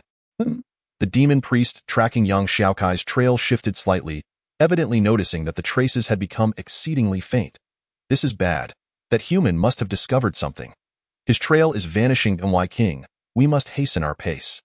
Although I can still faintly sense him, the trail has grown increasingly unclear. If this drags on, I fear he may employ other methods, and that would be quite troublesome. The priest's words, Guangxia's eyes narrowed. A mere foundation establishment cultivator could evade even the priest's pursuit. Without hesitation, the demon winds intensified, and at that moment, Guangxia lost all restraint. Fixating on the direction indicated by the priest, his speed surged several-fold as he charged forward. As Guangxia accelerated, the Demon Kings trailing behind him also quickened their pace. Though they could not overhear the conversation between Guangxia and the priest, they sensed that something significant was occurring. Young Xiaokai's expression changed slightly, his eyes reflecting a grave concern. With the system's persistent warnings, it was evident that the lion-tiger demon had increased its speed and was heading directly towards him. Damn it, which dog nose is so keen? He halted, refusing to flee any longer. Undoubtedly, faced with relentless pursuit, young Xiaokai took a deep breath. The distance had closed too much for him to shake them off. Resolute, he dispelled his invisibility and breath concealment talismans. Retrieving nearly 100 talismans, standing still in quiet anticipation, in just a few breaths, a swirling black demon wind enveloped his location. Why aren't you running? With a vicious expression, Guangxia fixed his gaze upon young Xiaokai. Emerging from invisibility, his face twisted with murderous intent. Unfazed by Guangxia's taunts, young Xiaokai's gaze remained locked onto the figures beside him. 3 demon generals, and one unfamiliar presence. It seemed this was indeed the one tasked with tracking him. Young Xiaokai scrutinized this individual, and upon noticing their remarkably peculiar adornments, his face twitched, a dark line forming across his brow. A demon priest? Damn it. This is the same demon priest listed on the human bounty board, with points exceeding even those of the demon kings. Generally, such beings are dispatched to deal with golden core cultivators. Guangxia, what enmity do I bear against you to warrant such an extreme response? Upon noticing young Xiaokai's unwavering gaze directed at the priest, Guangxia erupted into a chilling laugh, his voice dripping with malice. Consider yourself fortunate, little brat. A demon king, accompanied by a priest, has traveled vast distances to pursue you. I shan't hesitate to inform you, little brat, your fate is sealed. Guangxia, vow once more that you shall not leave the demon mountain range alive. I will transform you into a human-beast hybrid, and we shall engage in relentless breeding. From now on, you shall be my progenitor, and your offspring will serve as sustenance. Guangxia's words. Yang Xiaokai's brow furrowed tightly. He had heard the term human beast, which referred to those enslaved by the demon kin, treated like livestock, raised and slaughtered. Raising a hand, he produced a talisman, his expression icy. With you? With a flourish of his hand, the talisman radiated a brilliant light. As young Xiaokai faced the actions of Guangxia, the latter's eyes narrowed slightly, his demonic essence coalescing in his gaze, clearly on guard. Not only was Guangxia cautious, but his 3 subordinates, also demon generals, similarly gathered their demonic essence to shield their eyes. Unfortunately, this time, young Xiaokai produced not a light talisman, but a shadow substitute talisman. The talisman transformed into light, and in an instant, 2 young Xiaokai appeared before Guangxia. If you possess the skill, then come and seize me, he declared. As his words fell, the 2 young Xiaokai darted off, one to the east and the other to the west. Witnessing this spectacle, Guangxia's eyes glimmered with a cold smirk. The foolish human dared to perform such a doppelganger trick in his presence? How misguided! Little did he know that the limitations of doppelgangers were profound. Even puppets crafted by a puppeteer would become stiff and unnatural if separated too far from their master. Moreover, standing beside him was a demon priest who would have no trouble discerning such a simple ruse. Priest, uncover the true form of that human. I shall deal with him personally in response to Guangxia's command. The priest nodded, his eyes flashing with malevolent light as he began to discern the whereabouts of young Xiaokai's true self. After a while, the demon priest could not help but rub his eyes, a look of extreme bewilderment crossing his face. Priest, which one is the true body? Speak quickly. As young Xiaokai continued to flee further away, Guangxia's brow furrowed. The priest, with a dry throat, stammered, "Two, both are true." What did you say? Guangxia's eyes widened, revealing a fierce glint. I don't know. This doppelganger is peculiar, indistinguishable from the true body in essence and traces. My spells cannot tell them apart. Sweat beaded on the priest's forehead as he hurriedly explained. Fool! With a furious roar, Guangxia wasted no time in sweeping up the 4 of them, charging toward one of the escaping young Xiaokai. With the priest present, he could not believe the opponent would escape. In but a few breaths, he had already caught up to one of the young Xiaokai. Faced with the approaching Guangxia, this doppelganger revealed a cold smile, unleashing dozens of attack talismans, recklessly charging toward Guangxia without regard for its own safety. Observing this move, Guangxia's eyes narrowed, instinctively glancing toward the distance. There, he discovered another young Xiaokai wearing a mocking expression, producing a talisman and slapping it onto himself, transforming into a streak of light and swiftly departing. Damn it! Realizing that the young Xiaokai charging at him was the false one, he summoned a black wind that flung the three demon generals aside. "You three, block him."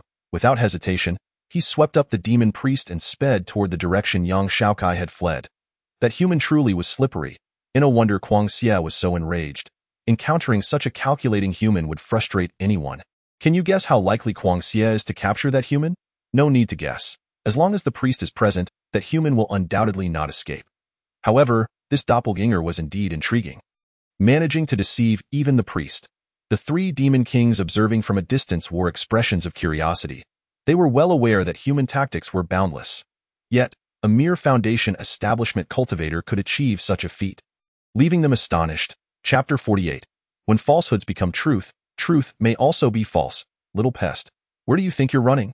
Under the priest's guidance, Kuang Xie's speed increased rapidly. In less than half an hour, young Xiaokai's figure reappeared in his sight. Taking a deep breath, Kuang Xie clearly intended to give young Xiaokai no further chances this time. His demonic essence surged to its peak, and then, roar, the lion-tiger demon. A heaven-shaking roar, aimed squarely at the soul, especially effective against cultivators at the nascent soul stage. One roar was enough to incapacitate. The young Xiaokai ahead, in mid-flight, stumbled, his speed diminishing drastically. With a swift motion, Kuang Xie's eyes flashed with a fierce light, his speed once again increasing, rapidly closing the distance between himself and young Xiaokai on the other side. As young Xiaokai distanced himself, the doppelganger that had been rushing toward Kuang Xie suddenly became stiff in its movements. Coming to a halt just a few meters away from the three demon generals, it stood frozen, not moving at all. Upon witnessing this scene, the three demon generals let out a sigh of relief. The myriad tactics of the human were indeed astonishing, and if they were to clash, a single misstep could lead to their downfall. Unlike demon soldiers or sentinels, demon generals cherish their lives greatly. What material was this doppelganger made from? How could it elude even the priest's perception of truth? One of the demon generals displayed a look of intrigue, unconsciously stepping forward to observe closely. "Fool, be cautious," another demon general couldn't help but warn. "Relax, I'm not that foolish. How could I be careless?" The demon general chuckled, then added, "It seems there's no problem at all, after all, if he intended to ambush. The best opportunity was when I stepped closer to observe. Just take a look, but don't break it," the last demon general remarked, turning to glance in the direction Kuang Xie had disappeared. "Of course," the demon general closest to young Xiaokai said, "I'm merely observing." As he spoke, he edged closer. "So, how do I look? Am I not handsome?" Just as he was about to reach young Xiaokai, the motionless and stiff young Xiaokai suddenly raised his head, a smile on his face. "What does the human have?" The demon general instinctively began to speak, but suddenly realized something was amiss, raising his eyes to meet the slightly icy countenance of young Xiaokai. "You." Before he could finish his sentence, without gathering demonic essence, young Xiaokai swiftly flicked his wrist, sending a gold sword talisman flying directly at him. Using blood as a medium, 9 elements chaotic law. Boom! A soft exhalation, and young Xiaokai's complexion turned slightly pale. Clang! The gold sword talisman, which had previously pierced through Kuang Xie's palm, erupted at this moment, its unmatched power tripling, shattering in an instant. Boom! The blinding golden light shot into the sky. Unlike the basic fireball talisman or the greatwood talisman, the explosion of the gold sword talisman, enhanced by the 9 elements chaotic law, far surpassed its original might. A 20-meter radius was engulfed in tearing golden light, obliterating everything within. Quick to arrive, yet swift to depart in the blink of an eye. After a single breath, the site of the explosion was already at peace. Standing at the center was none other than young Xiaokai. The demons, 2.5. The demon general furthest away had evaded the golden light attack, suffering minimal effects. The second furthest managed to escape as well, but was evidently a moment late, leaving numerous wounds on his body. As for the demon general directly before young Xiaokai, he was undoubtedly in dire straits, having lost an arm and a leg, with a gaping wound in his chest. Though he still retained his form, his demonic power had dissipated, and he was beyond saving. Before long, as the sound of a chime echoed in his mind, a smile crept onto young Xiaokai's lips. Mission accomplished. The task assigned to him by the system, undoubtedly the most challenging, was that of the demon general. Had the opponent been cautious, killing him would have been exceedingly difficult. Just consider the earlier ambush. Had a merged cultivator been involved, even if they were a body-refining cultivator, they would have likely perished. And what of the opponent? Without any defensive treasures, relying solely on his physical form, he had endured. What a terrifying vitality! You're not a doppelganger. The two demon generals, still shaken, fixed their gaze on Yang Xiaokai and spoke harshly. Yang Xiaokai raised an eyebrow, a smile gracing his face as he replied, "When did I ever say I was a doppelganger? Damn it!" Upon receiving confirmation, the two demon generals realized that their king had clearly been outsmarted again. The one who had feigned fleeing was the real doppelganger. Seal him! The demonic energy erupted. And Kuang Xie, disregarding his own consumption, unleashed his power to seal the space. Undoubtedly, in this state, his demonic energy would deplete rapidly, but as long as he could capture the individual before him, it would all be worth it. Faced with this scene, Yang Xiaokai, though appearing alarmed, merely smiled, his eyes reflecting immense mockery. Yang Xiaokai's silent response caused Kuang Xie's brow to furrow. Just as he was about to say something, his eyes suddenly widened, involuntarily turning to look in the direction from which he had come. Despite the distance of over 10 miles, that flicker of golden light was still firmly within Kuang Xie's sight, as one of his subordinates' demonic energy vanished. Kuang Xie's entire being froze in place. The most fundamental truth about doppelgangers is that their offensive power is exceedingly weak. Especially for cultivators below the nascent soul stage, they are more akin to puppets. Once they exceed a certain distance, they may even become immobilized. A flash of memory struck him, recalling how he had pursued the other Yang Xiaokai. It was evident that this Yang Xiaokai was merely running, doing nothing else. Damn it! I will make you pay. I will make you pay. Kuang Xie had gone mad, utterly enraged. Roar! With a massive roar, Kuang Xie's demonic energy transformed into a hand, crashing down toward Yang Xiaokai's head with fierce intent, aiming to smash him into the ground. Boom! After completing this act, Kuang Xie turned and raced back the way he had come. Upon returning along the same path, he found Yang Xiaokai attempting to escape, yet firmly blocked by two of his subordinates. A flash of blood-red fury crossed Kuang Xie's eyes. It was a mix of excitement and rage. His anger toward Yang Xiaokai had reached its peak. Casting the priest aside, Kuang Xie's breaths grew rapid. He could no longer endure, nor wait any longer. He desired to immediately taste the blood of Yang Xiaokai. As the thoughts settled, Kuang Xie turned his gaze towards the location of the three demon kings, his voice dripping with an ominous chill. "Help me. TSK, TSK, that fellow Kuang Xie has truly been driven mad by that human. Haha. From the moment he entangled himself with the demon kings during his foundation establishment, his demise was all but assured. Yet, to reach such heights, he is indeed formidable. Come, come, come." It seems that at this moment, Kuang Xie is quite eager to capture his adversary alive. Aiding him would be beneficial for us as well. Thus, the three demon kings ceased their concealment. Swirling with demonic winds, they swiftly approached Kuang Xie. "I want him alive," Kuang Xie declared with an icy demeanor. Of course, the trio were unfazed by Kuang Xie's current state of mind. After a brief exchange of glances, the four of them surged forth, their demonic energy erupting violently, bearing down upon Yang Xiaokai and his companions. Their strikes were as swift as lightning.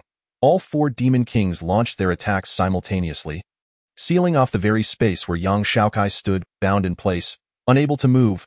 A flicker of fear finally crossed Yang Xiaokai's delicate features, compelling him to lift his head. Upon witnessing this trace of trepidation, Kuang Xie grinned, his laughter a grotesque cacophony. "Ah, human, you have finally come to know fear, have you? Fear not, for after this, you shall truly comprehend what hell looks like." Confronted by the maniacal laughter of Kuang Xie, Yang Xiaokai, filled with dread, watched as his foe drew ever closer. Suddenly a smirk tugged at the corner of his lips. "You caught me. Is it delightful for you? Alas, human, no matter how cunning you are, do not presume." Kuang Xie, clearly skeptical, began to speak, but before he could finish, he noticed that Yang Xiaokai's figure began to wane, dissipating into motes of starlight right before their eyes.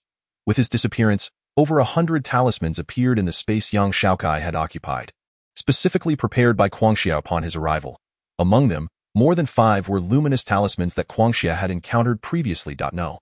All of Kuang Xie's demonic power was concentrated on the sealed space, and he could only manage to emit a furious roar before he was caught off guard. His eyes instantly blinded by the light. Yet again, it was 5 times. Following this, a series of frenetic explosions ensued. Boom, boom, boom. 10 miles away, from the enormous pit created by Kuang Xie's strike, a disheveled Yang Xiaokai crawled out. A mischievous grin spreading across his face, he immediately slapped a concealment talisman and a stealth talisman onto himself. "So, you've gone mad, haven to you. back in the days of League of Legends.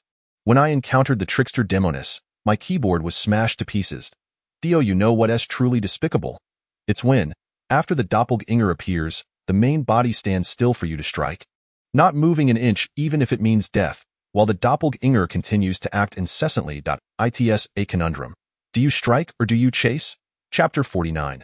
Madness. His eyesight gradually returned. The 5 successive strikes had been nearly simultaneous. Even for a demon king, their eyes sustained considerable damage, now bloodshot and brimming with tears. Guangxia clenched his teeth, the sound of grinding echoing, as if they might shatter at any moment. He had been outmaneuvered. Moreover, this time, an additional demon general had been gifted to the opponent. As Guangxia's fury surged, the expressions of the 3 demon kings beside him were equally grim. They had planned to lend a minor hand and earn Guangxia's favor. Yet everything had gone awry at the last moment due to a blinding grenade. Feeling the persistent pain in their eyes, the 3 of them wore expressions so dark they could almost drip water. In that moment, they seemed to comprehend why Guangxia had initially appeared with bloodshot eyes and realized just how troublesome that fleeing human truly was. Having lived for several hundred years, they had engaged in countless skirmishes with humans. Some were fervent and impetuous, others astonishingly wise, and some were ruthlessly brutal, especially when dealing with the most formidable beings of the Taoist 9 palaces, who possessed the qualifications to be the sect's disciples. Those encounters had nearly led them to the brink of death on multiple occasions. The 3 demon kings felt a lingering dread, coupled with immense admiration for their opponent. Yet this human, tolerating one blinding grenade was one thing. But 5 in succession. At this thought, their eyes involuntarily ached. 5 consecutive strikes were akin to the retina being damaged repeatedly 5 times over. Even as demon kings, the harm was substantial. It was one thing to endure the blinding grenades, but the subsequent explosions were utterly nauseating. With their vision impaired and the area still erupting in chaos, the 4 demon kings found themselves forced into a defensive stance, unable to move. If this were to spread, where would they hide their faces? Priest? Guangxia turned his head. The second failure had ignited an inferno of rage within him, compelling him to pursue without a second thought. Upon hearing Guangxia's words, the other 3 demon kings inhaled sharply, resolutely making their decision. That human must die. With a shared objective, the 3 demon kings turned to locate the priest's whereabouts. It wasn't long before they discovered the priest's position. Upon seeing it, the faces of the 4 demon kings turned ashen. The priest was dead. Unsurprisingly, for it was evident that relying solely on special abilities, the priest, whose strength was inferior to that of a demon general, could not have survived the previous explosion. Damn it, damn it. Guangxia's eyes turned crimson as he could not help but howl at the sky. Recalling the explosions following the blinding grenades, all he remembered was fire. And it was clearly area-wide, making it impossible to harm the demon kings. Not to mention the demon kings. Even if the demon generals had been cautious, they would not have suffered significant injuries. Undoubtedly, the final explosion had not been aimed at Guangxia and the others, but specifically meant to eliminate the demon race's priest. I want him dead. I must have him dead. While Guangxia usually did not mind, it certainly did not mean he could allow a priest to perish under his very nose. The priest, for the demon race, was an extraordinarily unique existence. Not only were they rare, but their abilities were also remarkably special. A priest skilled in tracking had, on multiple occasions, assisted the demon race in intercepting golden core cultivators deep within their territory. The loss of such a figure undoubtedly inflicted unimaginable damage upon Guangxia. Moreover, coupled with a series of circumstances such as being killed by a Foundation establishment cultivator or his own cross-regional pursuit, even with his decent background, he would likely face punishment. Guangxia was furious, and the expressions of the other 3 demon kings were equally grim. Indeed, the priest was brought by Guangxia, but for the demon race, the priest was not the possession of any individual but a shared asset. Ordinary demons were required to protect the priest. One could choose not to respect him, but one must ensure his safety. Should one neglect to save the priest in times of crisis, any demon below the rank of king could face execution. And even demon kings would face severe punishment. Having lost the priest, Guangxia knew that capturing young Xiaokai alone was now impossible. He bellowed. Offer a bounty. Immediately issue a decree. I want a bounty on that scoundrel in the Wanyao mountain range. The reward for capturing him, 100 drops of the essence of sun and moon, and 1 item of choice from my lion-tiger demon treasure vault. The 3 demon kings exchanged glances, their expressions icy as they declared, including us, the same reward. 100 drops of the essence of sun and moon, and 1 item of choice from our treasure vaults. 4 demon kings, for bounties. In an instant, the 2 surviving demon generals exchanged deep glances. This price was something even golden core cultivators would envy. If this were to spread and the identity of the target, merely a foundation establishment cultivator, were to be revealed, the entire demon populace of Wanyao mountain range would go insane. It would not be surprising for the demon kings to take action. After all, there exists a disparity of wealth among the demon kings themselves. Without needing to guess, the 2 demon generals already understood young Xiaokai's fate. A once golden core cultivator, who had nearly reached the nascent soul stage, had perished under the bounty of 100 drops of essence of sun and moon. 4 times the essence, coupled with 4 items. Without a doubt, that young lad was doomed.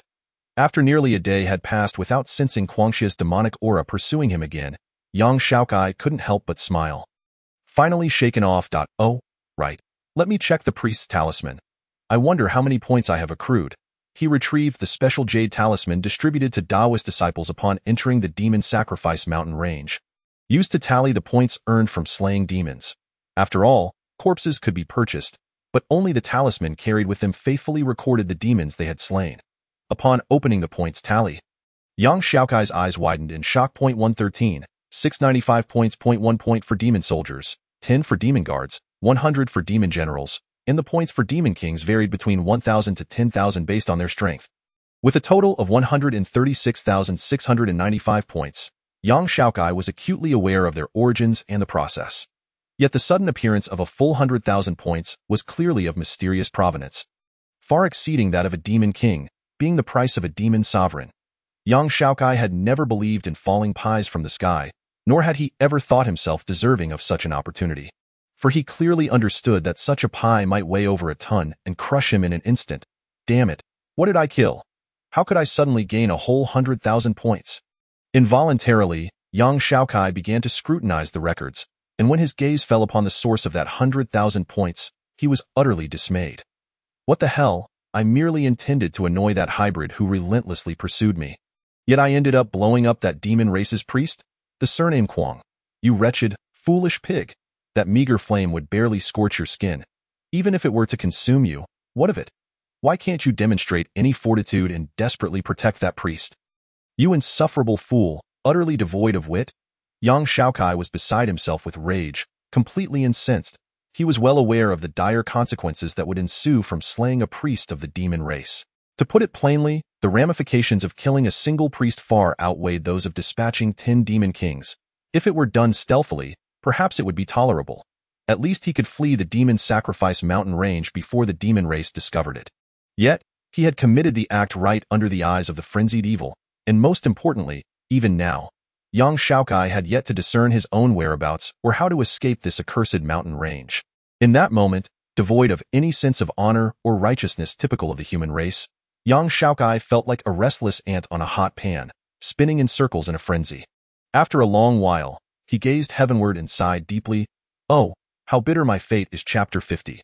The points of young Xiaokai at the unyielding peak. 2 days had slipped by. The smile on the face of Taoist Unbreakable grew ever wider. Primarily because there was nothing amiss on the Taoist side, which greatly reassured him. Most importantly, there was the matter of Li Daniu's points. In the brief span of 2 days, Li Daniu had unequivocally distanced himself from Yi Tianlong and the others. With a staggering score of 2,800 points, he had undoubtedly claimed the highest score among the newly initiated disciples of the Demon Sacrifice Day. Even Yi Tianlong, who held the second position, lagged behind Li Daniu by nearly 1,000 points. Faced with such a disparity, the expressions of Taoist Thunder and the others grew exceedingly grim. In truth, from the moment Li Daniu unleashed his potential on the first day, they recognized that their hopes for victory were exceedingly dim. After all, the martial arts he practiced were no mere boast. The 9 supreme techniques of the Taoist sect were ancient legacies, far superior to those martial arts that reached their limits upon attaining the Great Ascension stage. The techniques Li Daniu cultivated were rumored to be capable of continued practice until one achieved true immortality, not just becoming a celestial being in name, but attaining genuine transcendence. Whether this was fact or fiction, Taoist Thunder and his companions could not ascertain, yet it undeniably illustrated the formidable nature of these 9 techniques. Throughout history, those who had mastered these 9 techniques were invariably the pinnacle of the Taoist sect. For instance, the current 7 sons of the Taoist sect, standing at the zenith among the disciples, were all practitioners of these 9 techniques. Ha ha, Junior Brother Thunder, are you still unwilling to concede defeat? Taoist Unbreakable quipped with a smile, though I have no objection to this continuing. Listening to Taoist Unbreakable's words, Taoist Thunder and the others felt their eyelids twitching. They had heard this phrase countless times over the past 2 days. The reason they frequently troubled Taoist Unbreakable was undoubtedly due to this. This rascal, once in a position of power, could not help but flaunt his tongue in stark contrast to Taoist Thunder and his companions. Yang Zhao's brow gradually furrowed. The name of Yang Xiaokai remained unchanged, yet his points showed no sign of increase. What on earth had transpired over the past 2 full days? Why was there not a whisper of activity? The wager was of little concern to Yang Zhao. After all, nothing mattered more to him than Yang Xiaokai himself. Meanwhile, not far away, 3 elders of the nascent soul stage exchanged glances, revealing a hint of cold mockery. Though Yang Zhao was in the Great Ascension stage and they dared not openly express their grievances, they had not forgotten the events of 2 days prior. Initially, the 3 had merely speculated in hushed tones that Yang Zhao would suffer a dismal defeat. Given their clear understanding of the talisman situation, what did it matter if he were a disciple of the Celestial Talisman Palace? He was still just as inept. However, as time trickled by, they began to harbor a new suspicion, that Yang Xiaokai had likely been captured by the demon race. Undoubtedly, if captured and not killed, there would be no changes reflected on the demon sacrifice rankings. One of them murmured softly, I wonder how many disciples have fallen into the hands of the demon race this time unbeknownst to them. Their voice, though low, reached the ears of Taoist Unbreakable and the others. Yang Zhao's body trembled, his complexion turning ghastly. Indeed, if captured, a disciple could be killed outright, which would be preferable if they fell into the grasp of some particularly sadistic demons. The outcome would be disastrous. Another added, I recall not long ago, there was a disciple who, when found, had been stripped almost to the bone, with all his organs removed, and yet he was still alive in that instant. Yang Zhao's pupils constricted as he whirled around. Upon meeting Yang Zhao's somewhat grim gaze, the 3 nascent soul elders instantly looked uncomfortable, hastily averting their eyes and falling silent. However, the mockery in their gaze remained unabated. The Great Ascension stage held considerable status within the Taoist sect, yet they would not allow themselves to be cowed. Moreover, 2 of them belonged to the Celestial Heart Palace, and 1 to the Celestial Array Palace. They were hardly concerned with the already declining Celestial Talisman Palace, regardless of the countenance of a Great Ascension practitioner. What could strength avail? Such circumstances could not alter the reality of the Celestial Talisman Palace's plight. They were fully aware of the costs involved in utilizing talismans. I cannot afford to provoke you now, but in 3 to 5 decades, or perhaps 1 to 200 years, who knows who will perish first? Furthermore, should Yang Xiaokai meet his demise, it would spell the end for the disciples of the Celestial Talisman Palace. Tio the 3 talismans were destined to fade into obscurity within the annals of the Taoist sect. In response to the behavior of the 3 nascent soul elders, Taoist Unbreakable and his companions furrowed their brows slightly. How could a practitioner of the Great Ascension stage be disdained by mere nascent soul cultivators? However, as these 3 were not from their palace, and their words had not directly mentioned Yang Xiaokai's name, Taoist Unbreakable sighed at the sight of Yang Zhao's darkened countenance. He knew well of Yang Xiaokai. The heir of one of the 9 supreme techniques of the Taoist sect, the unparalleled talisman arts. Had he been born a few hundred years earlier, the situation would have been vastly different. The current Celestial Talisman Palace was indeed far too feeble. Confronted with the actions of the 3, Yang Zhao slowly clenched his fists, his domineering spirit struggling to suppress the mounting fury within him. I cannot act. I must not act. It was not that he feared, but rather that he could not bear to believe, nor dare to accept, that one of his own disciples had been captured by the demon race. If he were to strike out, it would signify that he had lost faith in Yang Xiaokai. Xiaokai, my student, I do not ask you to slay countless demons, nor shall I ever compel you to participate in this wretched demon sacrifice day. I only seek a sign from you, a confirmation that you still live, and that you are safe. Drawing a deep breath, Yang Zhao slowly turned his gaze toward the demon sacrifice rankings. Suddenly, his expression shifted. The space where Yang Xiaokai's name had been displayed was now empty. Gone? How can it be gone? No, absolutely not. I refuse to believe it. Yang Zhao's transformation did not escape the notice of Taoist Unbreakable and the others. And instantly, all eyes turned toward the spot that had once displayed Yang Xiaokai's name. To their dismay, the name was indeed absent. Ha ha, he is certainly dead. One of the elders of the Celestial Heart Palace could not contain his laughter. You seek death, undoubtedly. The words of the other ignited Yang Zhao's already simmering rage, and the fury he had restrained within him exploded forth uncontrollably in an instant. An overwhelming aura of dominance surged. Even Taoist Unbreakable and his 5 companions felt the immense pressure. The surrounding air and space bore down upon them like a vast ocean. Truly, the dominance of the soul was unparalleled. The 5 felt their minds tighten. If Yang Zhao were to unleash his full might, the consequences would be dire. Damn it, that insufferable nascent soul. Even if he survives, I shall see to it that he is left half dead. Taoist's thunderous expression darkened significantly. In his view, provoking a great ascension practitioner repeatedly was tantamount to courting death. And that fellow named young Xiaokai, why can't you show a bit of fortitude? How could you have perished so easily? Involuntarily, Taoist Thunder cast a glance at the gray names on the demon sacrifice rankings, suddenly pausing before exclaiming, Junior Brother Yang, do not be agitated. Your disciple is not dead. The mere utterance of not dead caused Yang Zhao, who had been on the verge of explosion, to suddenly still. His boundless rage receded, and he turned his gaze back to the demon sacrifice rankings. A swift scan of the gray name revealed a glimmer of hope in Yang Zhao's eyes. The name was not gray, which meant he had not perished. The disappearance of the name from its original spot indicated only one possibility. Xiaokai had begun slaying demons, in that moment. Taoist Unbreakable and the others also exhaled in relief, casting aside their concern for the foolish individual who had bled from all 7 orifices under Yang Zhao's oppressive aura, and began searching for Yang Xiaokai's name on the rankings. In an instant, they found it, over 500 points, placed outside the top 8,000 among the newly initiated disciples of the Demon Sacrifice Day. Blinking in disbelief, a smile finally graced Yang Zhao's face. A weight lifted as he felt reassured.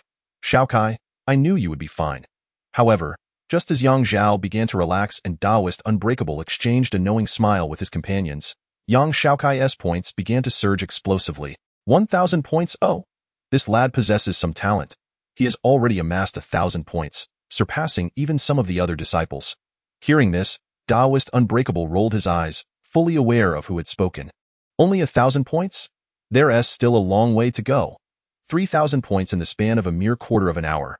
Taoist Unbreakable's expression twitched. 8,000 points as they rejoiced at Yang Xiaokai surpassing Li Daniu. Taoist Thunder and the others widened their eyes in astonishment. 13,000 points. What the hell? What has this little rascal been up to? Yang Xiao was somewhat taken aback. Over 10,000 points. How on earth was that achieved? Fortunately, after reaching such a staggering score, it finally came to a halt. Observing the points that had remained unchanged for a full 2 hours, Bu Padaozun and the others could not help but inhale sharply. After exchanging glances, astonishment flickered in their eyes. 2 days without any movement, and this sudden surge was akin to soaring into the heavens. However, a sudden smile appeared on the face of Ji Lei Daozun as he turned his gaze towards Bu Padaozun. Heh, it seems your disciple is about to lose. Faced with Ji Lei Daozun's expression, Bu Padaozun rolled his eyes, thinking, it's not like you won.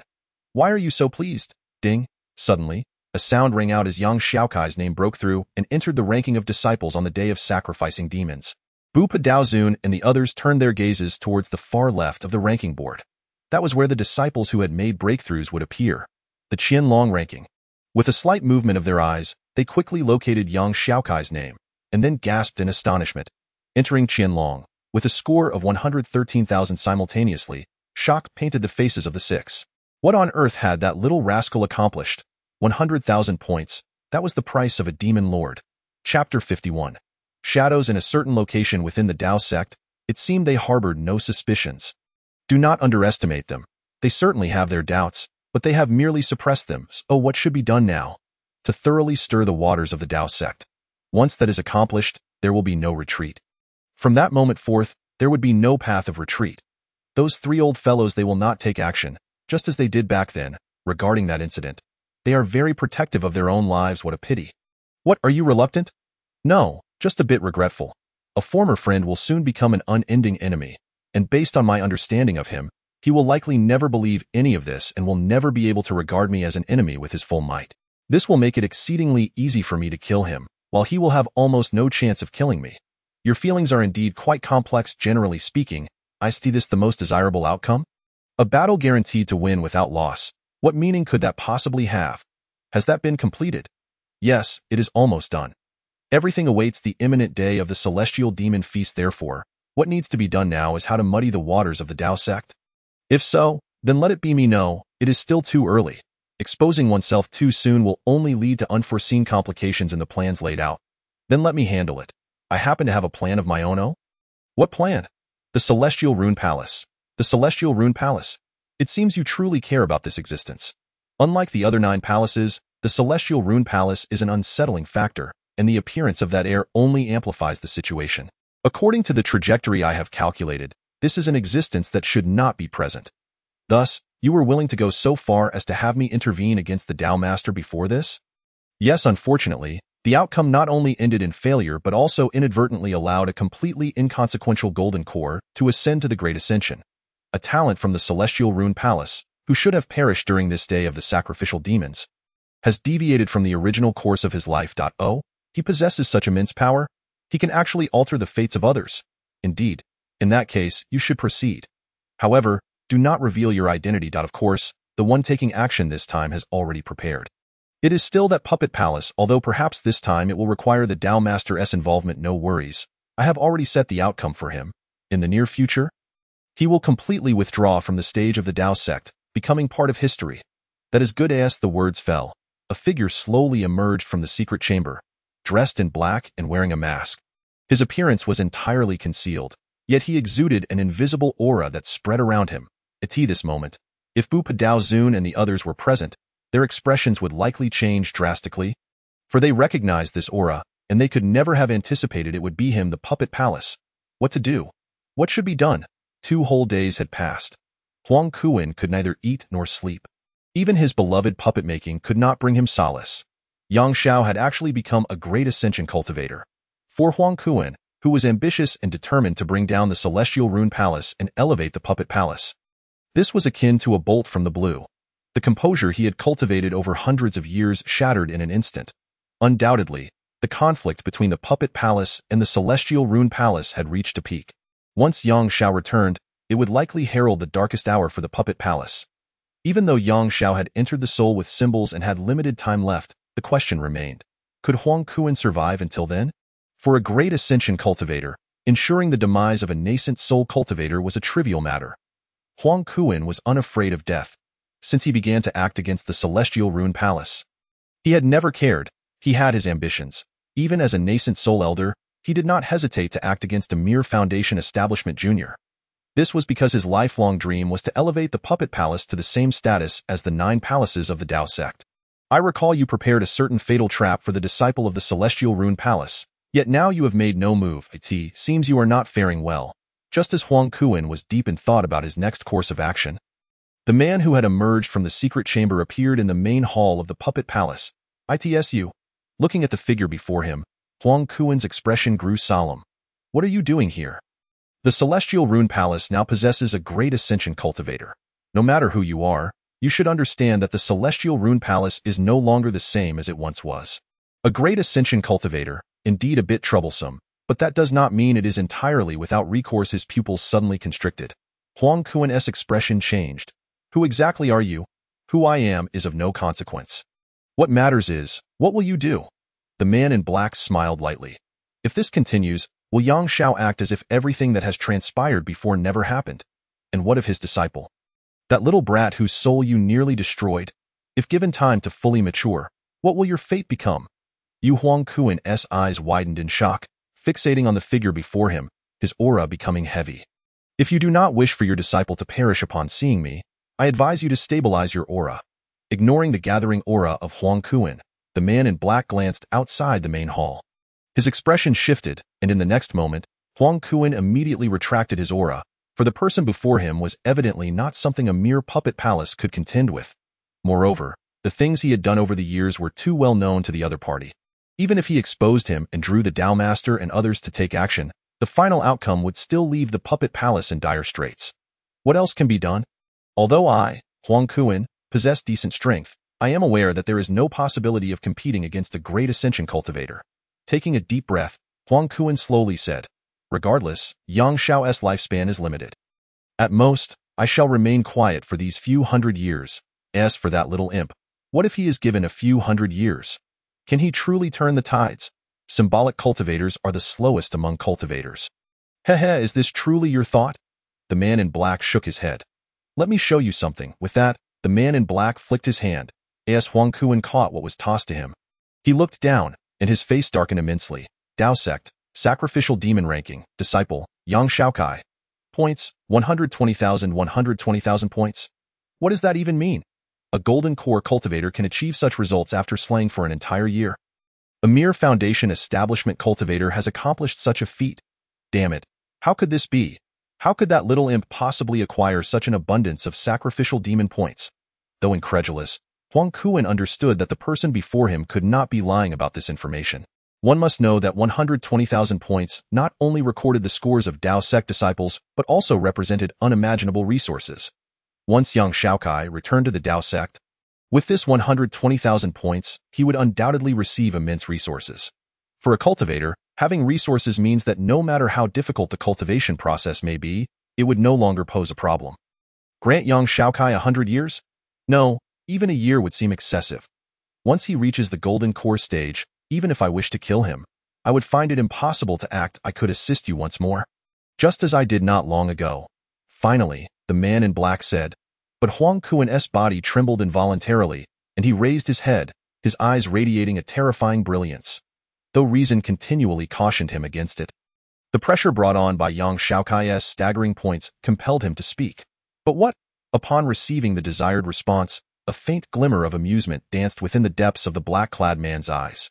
Thus, the plan unfolds. As he listened to the words of the enigmatic figure, Huang Kuan's eyes widened in astonishment, gradually giving way to an expression of uncontainable joy, especially upon beholding the object in the other's hand, which set his entire being ablaze with excitement. The plan was feasible. The likelihood of eliminating young Xiaokai was a certainty. Gazing at the exuberantly animated Huang Kuan, the black-clad man casually tossed the object in his hand towards him. Cherish this opportunity. Should it slip away once more, I fear I may be rendered powerless. Rest assured, this time that little scoundrel shall undoubtedly perish at my hands, with the object firmly in his grasp and certainty coursing through him. Huang Kuan radiated confidence. The black-clad man's eyes flickered with satisfaction. Very well, so it shall be. Chapter 52. The flesh of Tang sang at last. The night had drawn to a close, and with the first rays of dawn illuminating the earth, Yang Xiaokai exhaled in relief. The place where the sun rose marked the outskirts of the sacrificial demon mountains. Without hesitation, Yang Xiaokai took flight, acutely aware that lingering in the vicinity after unexpectedly dispatching a demon priest would only heighten his peril. He moved swiftly, his pace unrelenting. Employing both the invisibility and breath-concealing talismans, he harbored no concern for the demon soldiers or sentinels surrounding him. It was not until midday that he finally halted. After consuming a modest meal to replenish his energy, he retrieved a mid-level yellow talisman inscribed with the mark of the heavenly Tao. Although he still possessed a few invisibility talismans, the uncertainty of how long it would take to escape the mountains weighed heavily on him. Preparedness was Yang Xiaokai's guiding principle. Thus, he resolved to draw once more.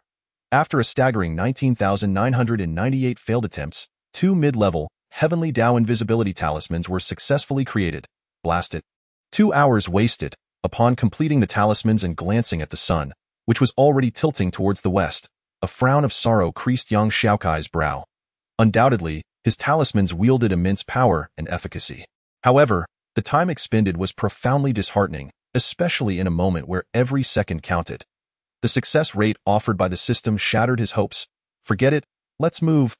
2 additional talismans equate to 4 extra days. Stowing away his demon brush, Yang Xiaokai set forth again, hastening towards the east. After traversing 3 towering mountains, Yang Xiaokai's expression darkened. Beholding the densely packed demons atop the mountain peak, he felt a pang of dismay. Along his journey, he had encountered 8 such locations, each undoubtedly housing a demon king. Moreover, the further he ventured eastward, the closer these formidable peaks appeared to one another. This defies logic. Intuitively, one would expect the density of such strongholds to increase as he progressed further into the mountains. Yet, the opposite was occurring. Just as Yang Xiaokai contemplated taking a detour, he overheard a conversation among several demon soldiers nearby. Hey, did you hear about it? What did you hear? Many demon kings are gathering at the outskirts of the myriad demon mountains. Yes, I've heard. Apparently, a bounty has been posted. Several of my friends have gone to investigate. I wonder what they're thinking. The further one is from the core of the mountains. The more potent the barriers are, suppressing their strength. Heh, you seem unaware. This bounty was initiated by 4 demon kings, offering 400 drops of sun and moon essence, along with 4 treasures. You have no idea. The outskirts of the myriad demon mountains are now teeming with demon soldiers. Countless sentinels and over 10,000 demon generals. Even more than 10 demon kings have arrived. With the words of the informed sentinel echoing, the surrounding demons erupted in commotion. Frozen in place, young Xiaokai's expression morphed into one of astonishment. He had initially thought that slaying a demon priest was a monumental feat. However, it appeared that someone had managed to offend 4 demon kings at once, provoking such a terrifying bounty. Buddy, you are truly remarkable. Yet your actions undoubtedly complicate my escape from the sacrificial demon mountains. Do you not comprehend this? Ah, so it seems we have no chance now. Such a bounty is typically reserved for peak golden core cultivators. It is not something that 1 or 2 demon kings can handle. Indeed, while this level of bounty is highly enticing to the gathered demons, they are well aware that they lack the strength to participate. Heh, you are mistaken. The 4 demon kings have made it clear that the target of the bounty is merely a foundation establishment cultivator, and a talisman user at that. However, the target is exceptionally adept at evasion, making it difficult for even the demon kings to track. As a result, many demons had become frenzied, hastily rushing outward. Standing dazed, young Xiaokai's countenance darkened. The target is merely a foundation establishment cultivator, a talisman user, exceptionally skilled in evasion. Is this not a description of myself? Blast it. This is utterly nonsensical. Setting aside the outrageous bounty amount, he distinctly recalled that he had only offended a demon king known as Guangxia. What business did the other 3 demon kings have with him? And what of the multitude of demon soldiers, sentinels, and generals? What madness was this? I am but a foundation establishment cultivator. A single drop of sun and moon essence could procure a foundation establishment cultivator's corpse. Yet you seek to place a bounty of 400 drops on my head. Do your families know of your extravagance? Wasteful scoundrels, cursed wasteful scoundrels. Young Xiaokai felt as though he might lose his mind. While he understood that dispatching a demon priest would likely attract the ire of the heavens, the magnitude of this trouble was beyond comprehension. As he contemplated the legendary and coveted flesh of Tang Song, which was said to grant immortality with a single bite, the veins on his forehead throbbed. Yet, he was acutely aware that he could not compare to Tang Song in any regard, after all. The demons who captured Tang Song sought to consume him, but many others desired to mate with him. Alas, Tang Song was as unyielding as a wooden fish. Otherwise, he would have long since been in the kingdom of daughters. Young Xiaokai shook off these errant thoughts, focusing instead on his predicament, tears streaming down his face. Tang Song is one matter, but the current situation is, in every sense, a convergence of the 81 tribulations. The Monkey King faced each trial one by one, seeking the aid of every deity. Yet here I am. How I long for death. Approximately 1,000 miles away from young Xiaokai, in a secluded mountain hollow. 7 individuals stood or sat, some reclining. Should any member of the Taoist sect happen upon this gathering, they would undoubtedly be astonished, for the 7 individuals present were the pinnacle of the younger generation of the Taoist sect. Known as the 7 Sons of the Tao, inscribed upon the heavenly rankings, demons, stir not. Seated cross-legged, a figure exuding elegance and grace, with an air of nobility, his seemingly vacant gaze flickering with extraordinary brilliance. Commanded respect with every glance. Clad in a dark robe, wielding a white jade flute, each step he took resonated with the hearts of those present, instilling both admiration and an unshakable sense of awe. The time has come, more crucial than ever, he spoke softly, with a gentle demeanor. A handsome man adorned in golden attire, clutching a divination tool, added, the hexagram reveals that the heavens are in decline, akin to a tiger falling into a deep pit, a foreboding sign, a harbinger of great calamity, a harbinger of great calamity. A stunning woman, with beauty that could shame flowers and a grace that could eclipse the moon, her long green robes flowing like water. Inquired with intrigue, is this truly the case? Goodness, this is serious, exclaimed a youthful girl with rosy lips and white teeth, her hair styled in playful pigtails. Then we should return swiftly. Brother Chin's divination is remarkably accurate. I'm still young, and I don't wish to perish here. Though our strength is commendable, facing such circumstances renders us powerless. A man, his body crackling with lightning and his gaze sparking with electric intensity, sighed. Yet, It remains unclear whether this calamity was instigated by our human race or if something has transpired within the demon realm. Let us depart before the demons fully converge, the initial speaker declared. The remaining 5 nodded in agreement. With a flash of insight, the man turned to his companion, Hunger, what say you? Unavoidably, the gazes of the others shifted towards the last member of the 7 sons of the Tao. A fiery young woman who had remained silent throughout. My name is Chi Hong Chong. In the future, do not inform me of such matters. With that, the young woman soared into the sky, disappearing in an instant. Following her departure, the man with the divination tool wore an expression of surprise. What is it, Brother Qianming? Nothing, just a fleeting thought, he replied, shaking his head. That silhouette, the hexagram of the heavens, entrapment of the dragon in water. And it seems I was mistaken. The hexagram also indicated a mountain fire. This must be an error on my part. This is a joyous omen. Sister Qi? How could this be? The teacher once calculated for Qixijia that her destiny was that of a solitary phoenix star. With the cycle of 7 killings, such individuals living even a single day is a miracle. How could this be? As these thoughts settled, Qianming involuntarily raised his head, his gaze drifting far beyond. Filled with a peculiar expression, was it truly a mistake? Chapter 53. The human-animal cage. Upon learning of the bounty on his head, young Xiaokai promptly made a decision. From this moment forth, he must hasten his departure from the sacrificial demon mountain range. With such a generous bounty, who knows if there might be some demon clan members with extraordinary tracking abilities lurking about? He moved swiftly, as lingering too long could jeopardize his life. After traversing roughly 200 miles and scaling yet another mountain peak, a flicker of joy crossed his face. During his journey, Yang Xiao had imparted numerous insights, one of which was about the Wubufan. If he could catch sight of it, it would signify that he was not far from the realm of humanity. Raising his head to behold the towering peaks piercing the clouds in the distance, Yang Xiaokai inhaled deeply, finally sensing that he had found his way. However, a frown creased his brow as he gazed at the densely packed throngs of demons at the mountain summit. A sense of unease stirring within him. Undoubtedly, the sight of this demonic stronghold brought forth an unsettling sensation, akin to being drawn into a wretched nightmare. Gritting his teeth, Yang Xiaokai charged towards the congregation of demons, proceeding with utmost caution.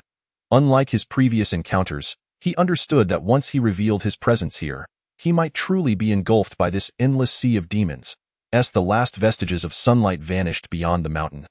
Yang Xiaokai halted his steps. This was not due to any unforeseen incident, but because before him lay how should one describe it? The remnants of human architecture, largely dilapidated and utterly transformed by the demon clan. It resembled an enormous, grotesque cage. Standing still, Yang Xiaokai's gaze grew strangely intense. This structure, Yang Xiao had told him, was specifically designed by the demon clan to imprison captured humans, referred to as the human-animal cage. Even without entering, the reborn Yang Xiaokai comprehended the weight of this term. Xiaokai, you're fleeing for your life. Hurry and leave. Without a doubt, this place was no sanctuary. Entry was strictly forbidden. This moment, Yang Xiaokai, who had always yearned for an easy life, found himself rooted to the spot, his reason screaming for him to depart. Yet his feet felt as though they had taken root, refusing to budge, as the night wind howled, carrying with it the inaudible cries of anguish. Yang Xiaokai slowly closed his eyes, reaching a resolution. Just a glance, merely a glance. After that, he would flee. With this thought, Yang Xiaokai's figure abruptly soared into the air, stealthily infiltrating the so-called human-animal cage of the demon clan. Inside, there were nearly 10,000 humans. The vast majority wore vacant expressions, their faces rigid. A few displayed signs of madness, their eyes reflecting only desolation and despair.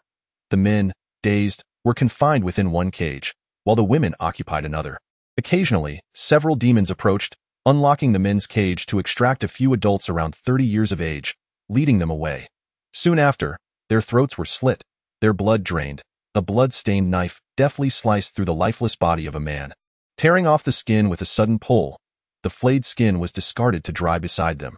Picking up an iron brush, they began to scrape the remains of the skinned man, the sound of blood mingling with flesh echoing into a large basin. Once the flesh was hung up, the entrails were removed, sorted into what was usable and what was not, and subsequently sent to a nearby firelit chamber. On the other side, within the women's cage, several demons poured wild grass mixed with strange potions. They watched with smiles as the famished women began to frantically devour the food until they were satiated. Then, they brought in around 100 men, who were herded into the pen. Shortly after, amidst the low rumbling sounds, dozens, even hundreds of women encircled a single man, engaging in a horrifying display of copulation. At this moment, a demon guard approached, after uttering a few words. The guards outside the cage immediately opened the enclosure, moving to a corner where they seized two clearly nursing infants. After inspecting them thoroughly, the demon guard nodded in satisfaction, taking the two infants straight to where the men had been slaughtered. Within half an hour, the living infants were placed into a steamer. Meanwhile, from another area, the guards were evidently far more vigilant. The piercing screams resonating throughout the human-animal cage originated from there. "Kill me! Kill me, demon clan! May you meet a terrible end!" The wretchedness and malice of those cries echoed throughout the entire cage, lingering long after. Unlike the others, those within were all human cultivators who had been captured not long ago. Some had their hands and feet severed, only to be brought before women for forced mating. Others were nailed to stone pillars, where two demon soldiers methodically sliced at their flesh. Young Xiaokai beheld the horrifying scenes unfolding before him in the human-animal cage. His eyes widened in disbelief. In a daze, memories from deep within his mind began to resurface. The night before he was to leave home, his father had come to comfort his weeping mother before entering his room. "Son, you have always been different. Though I do not understand what this difference signifies, I am acutely aware that you are not like others, and my greatest dream in this life is to become a cultivator. I know you have your own aspirations, so if you go to the Tao sect and remain there for a year, if after a year you still hold steadfast to your original intentions, then return, and I shall never pressure you again." The scene shifted, revealing Yang Xiao once more. "Xiaokai, do you know? Once captured by the demon clan, humans begin to be domesticated. The individuals within have been here for countless generations. Almost incapable of speech or resistance, resembling cattle. Once they mature and grow plump, they are dragged off for slaughter.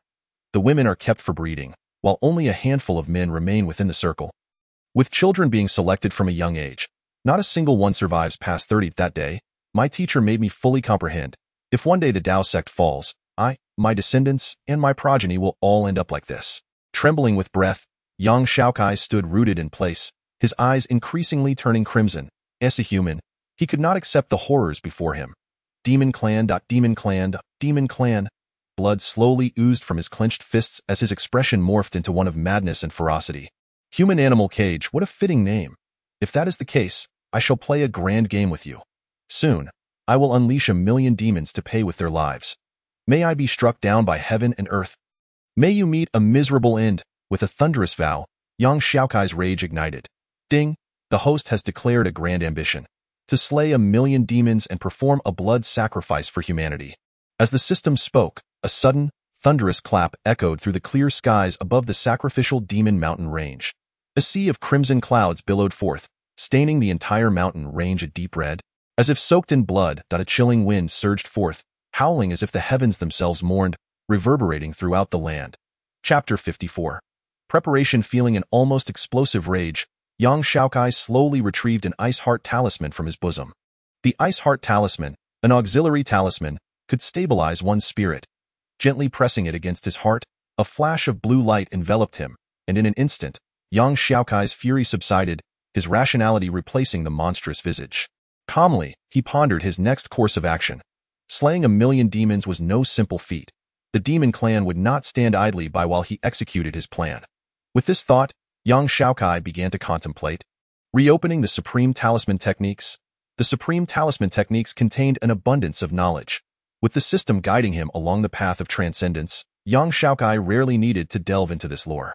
In contrast to Yang Zhao's soul-infusing talismans, the Supreme Talisman Techniques harbored many terrifying spells. After a while, Yang Xiaokai gradually opened his eyes, a chilling glint gleaming within them. He had found the spell. "I'm sorry, but I cannot save you. I apologize for my powerlessness. However, rest assured, I vow to avenge you. First, I shall use 1,000,000 demon soldiers to accompany you to the grave." He was neither a misguided savior nor a self-righteous hero. This did not mean that Yang Xiaokai lacked conviction. Faced with the human-animal cage, he understood that if he did not take action, he would be unworthy of being human, unworthy of life. To save others was beyond his capability. His storage bag could not contain living souls, and with his mere foundation, he would likely perish before he could even carry anyone to safety. Without a second thought, Yang Xiaokai turned and silently departed from the human-animal cage. He then began searching for a location where he could orchestrate the demise of 1,000,000 demon soldiers in one fell swoop. In less than 2 hours, Yang Xiaokai came to a halt. This place seemed ideal. Gazing down into the colossal canyon nestled between two peaks, a cruel smile crept across his lips as he stepped inside. Here, he could unleash the spell contained within the supreme talisman techniques. The location was set. Now, it was time to prepare. Taking a deep breath, Yang Xiaokai began to ready himself for the impending actions. First and foremost, one requires fire talismans, ice talismans, earth fissure talismans, golden sword talismans, and deadly poison talismans, each in the quantity of 100,000. After inspecting the talismans in his storage bag, Yang Xiaokai gently closed his eyes. All of these talismans could only be crafted after reaching the foundation establishment stage. Although he had produced a considerable number prior to this, it was evident that he still fell short when faced with such a colossal demand. He possessed merely 300 fire talismans, 500 ice talismans, 300 earth fissure talismans, 900 golden sword talismans, and 2,000 deadly poison talismans. In total, he had a mere 2,800 talismans, which was clearly far from the required amount. Materials. Resolving in his heart, Yang Xiaokai naturally would not abandon his quest due to the insufficiency of talismans. He immediately turned his gaze to the materials he possessed. Insufficient, exceedingly insufficient. Even with the assistance of Li Daniu and purchasing from the Taoist sect, Yang Xiaokai found that his stock of intermediate yellow talismans amounted to only 30,000, which was still significantly short of the requisite 500,000. He would have to create them himself. Fortunately, this was the sacrificial demon mountain range, a place teeming with demons. With this thought, Yang Xiaokai avoided the demon soldiers outside the canyon, marked the location, and departed from the gorge. After distancing himself nearly 100 miles from the canyon, Yang Xiaokai arrived directly above a gathering of demons. About 3,000, perhaps? After a brief estimation of the numbers below, he descended directly into the midst of the demons, with only demon soldiers present. And under the dual protection of invisibility talismans and breath-concealing talismans, Yang Xiaokai was not concerned about being discovered. As he moved, he began to swiftly set up around this group of demon soldiers. The deadly poison talismans, originally intended as a specialized method for dealing with demons upon entering the sacrificial demon mountain range. After all, whether human or demon, poison was undoubtedly the most effective means, were quietly deployed. Silently, after spreading 1,000 deadly poison talismans throughout the small demon group, Yang Xiaokai produced a considerable number of ice talismans. Many demons possessed a natural resistance to toxins, and the stronger they were, the greater their resistance. Even among these 3,000 demons, there were over 100 who clearly exhibited an immunity to poison.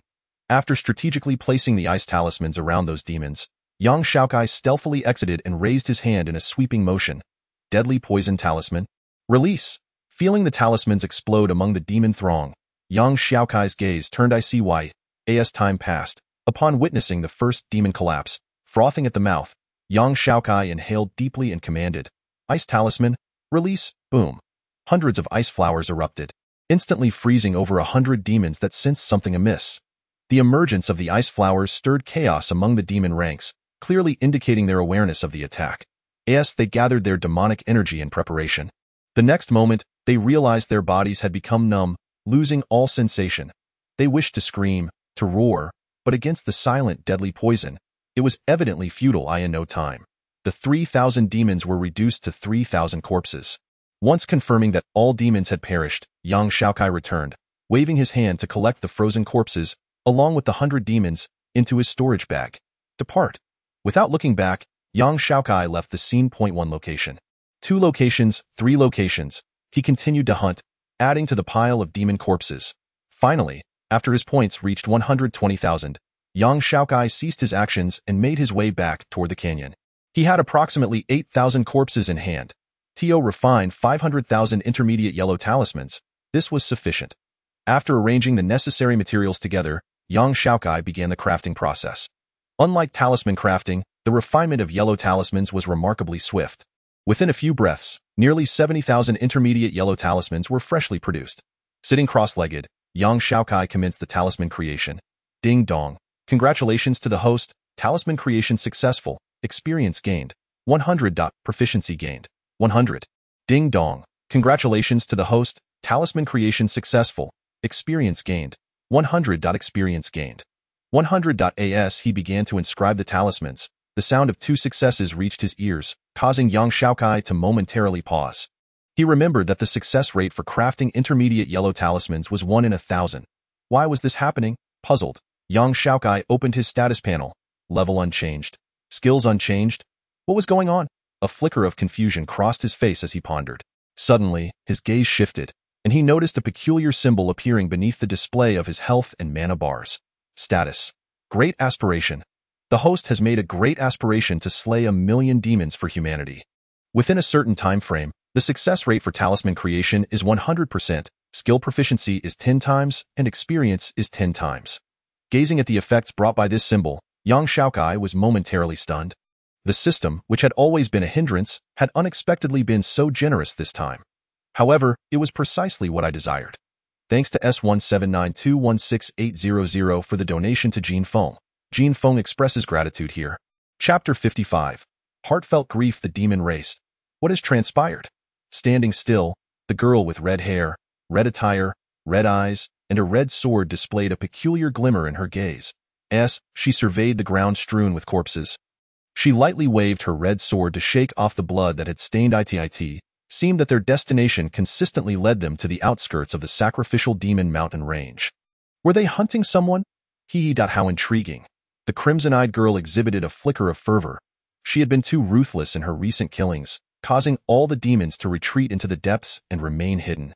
Regardless of who you are, I thank you for providing me with demons to slay once more. With her words uttered, the crimson-eyed girl transformed into a gust of wind and sped toward another nest of demons a mile away. Soon after, piercing wails echoed, accompanied by an incredibly sharp sword intent slicing through the air. 10,000 talismans, 20,000 talismans. With the effects of the great aspiration, young Xiaokai drew rapidly. Within just 2 days, 10,000 intermediate yellow talismans lay before him. Unfortunately, the creation of heavenly path talismans was exceedingly challenging. Otherwise, he would have truly wished to utilize them entirely. Exhaling, young Xiaokai flexed his wrist, a hint of regret crossing his face. The experience and proficiency gained were remarkable. With the emergence of 10,000 talismans, young Xiaokai surged from level 10 directly to level 14. Upon completing the remaining 400,000 talismans, he should be able to reach around level 17. Taking a deep breath, young Xiaokai resumed his drawing. 15,000, 20,000, 30,000. Thus, young Xiaokai squatted within the canyon, continuously inscribing talismans. Finally, after an exhaustive period of 20 days, the talismans before him reached a total of 500,000. It was accomplished. Breathing deeply, a fervent glint ignited in young Xiaokai's eyes. This day had been awaited for far too long. Commenced the arrangement. With that thought, young Xiaokai rolled up all the talismans on the ground, meticulously arranging them within the canyon. It is worth noting that while activating talismans does not require an excessive amount of mana, each one still consumes at least a little. Currently, young Xiaokai possessed only 3,700 points. Even with rapid replenishment, activating 500,000 talismans at once was far beyond his current capabilities. Had it not been for discovering a method within the supreme talisman arts, young Xiaokai, despite his intent to slay demons, would have found himself utterly powerless. With his current low strength, any endeavor would undoubtedly be fraught with immense difficulty. Boom. Where is he? Where is that little brat? After more than half a month without finding any trace, the lion-tiger demon, furious and chaotic, smashed the bone-crafted wine cup in his hand onto the ground. Anger, immeasurable anger. With so many days passing without any leads, he began to suspect whether that human cultivator had already broken through the encirclement and escaped the sacrificial demon mountain range. The more he pondered, the more agitated he became. After devouring a meal made from human flesh, he wiped the blood trickling from the corner of his mouth and, with bloodshot eyes, growled, "Bring me 10 cultivators." Unable to locate young Xiaokai, he vented all his fury on the human captives. Yes. A small demon nodded immediately, trembling as it stepped out. Approaching the outskirts, there were nearly 10 demon kings present among them. The most volatile was undoubtedly the furious one. Over these days, numerous lesser demons had fallen victim to his wrath. Clearly, with so many demon kings suddenly gathered here and lingering for over half a month, even the most abundant cultivators had been consumed. Not to mention cultivators, even the captive humans had been entirely devoured. Despite the numerous captive humans, they paled in comparison to the vast number of demon generals. No matter how many there were, it was simply insufficient. Where could one find 10 human cultivators? I say, Guangxia, since you care so much about that human, why not summon your priest? Spoke a nearby demon king. Upon hearing this suggestion, Guangxia trembled, his fury only intensifying. Summon the priest? How he wished to do so. Unfortunately, the priest had already perished, killed by that damned little brat. How could he summon a priest? Just thinking about the exposure of the death of the demon priest under his command filled Guangxia's eyes with a blood-red hue. Despicable, despicable, I want that little brat dead. I must see him perish. Just as Guangxia was on the verge of madness, young Xiaokai's preparations were drawing to a close. Following the methods recorded in the Supreme Talisman Arts, he implanted all 500,000 talismans into the canyon. Although the fluctuations of the talismans were minimal, they were not entirely devoid of aura. Therefore, the entire process had to be executed without the slightest error. Otherwise, all efforts would be in vain. Taking a deep breath and wiping the sweat from his forehead, young Xiaokai slowly rose to his feet, his gaze fixated upon the livestock pen he had visited once before. At last, it was done. One can only imagine how anxiously you all have been waiting. Fear not, for I shall now inform you of everything that is about to transpire. Smile, for your demise will usher in the burial of countless demon kin alongside you. With this thought in mind, young Xiaokai soared into the in less than half an hour. He returned to the livestock pen, utilizing a concealment talisman to gain entry. However, upon stepping inside, he was met with an unsettling emptiness. There were no people, neither cultivators nor mortals. All were gone. Where have they gone? Young Xiaokai stood frozen, unable to comprehend this situation. What to do? The Mad King demands 10 cultivators again, yet all the cultivators here were slaughtered a mere 10 days prior. Indeed, it seems that the human race has finally become aware of the situation. All cultivators have been summoned back. Even if one wished to capture them, there is nowhere to pursue. Without the wretched humans to be found, the Mad King's temper grows increasingly volatile. This cannot continue. Boom. A thunderous sound left young Xiaokai immobilized, paralyzed in shock. Dead? All dead? How could this be? Uncontrollably, the anguished cries and gruesome scenes from 20 days prior echoed in his mind. Unable to rescue them, he at least wished to let them know before the end, so they might die with a smile. Yes, this notion was merely a self-soothing delusion for young Xiaokai. Yet, even this simple thought was denied to him. The Mad King? Who is the Mad King? Aside from the relentless pursuit of Guangxia, who else could it be? Not only has he failed to comfort them, but his very existence has hastened their demise. In an instant, young Xiaokai's eyes blazed crimson. Chapter 56. Rage unleashed. No one is born a savior. No one is born a hero. It is simply unbearable, simply unacceptable. Dong Chungrui braced against the explosives. While Huang Jiguang lunged towards the gunfire, they may have all perished, and their actions may appear foolish. Yet this embodies humanity's greatest belief. Young Xiaokai never considered himself a hero, but a hero is the dream that resides within the heart of every individual. With his meager abilities unable to save anyone, young Xiaokai realistically made a wish. To grant the tormented souls a fleeting moment of peace in the abyss of despair, a trivial comfort devoid of strength. However, the harsh reality shattered his wish in that moment. Young Xiaokai was consumed by rage, furious. Kill, kill, kill. Revealing his true form from invisibility, he unleashed hundreds of talismans, casting them forth. Boom, boom, boom. Flames, lightning, golden light. The moment the lethal talismans appeared, they instantaneously extinguished the lives of all demon kin within the livestock pen. With a resounding crash, he broke free from the cage, standing in the void. Young Xiaokai's blood-red eyes, fierce expression, and deep breath filled the air with tension. Grasping a communication talisman, he roared, Guangxia. The name echoed for hundreds of miles, lingering in the air. I curse your entire family for 18 generations.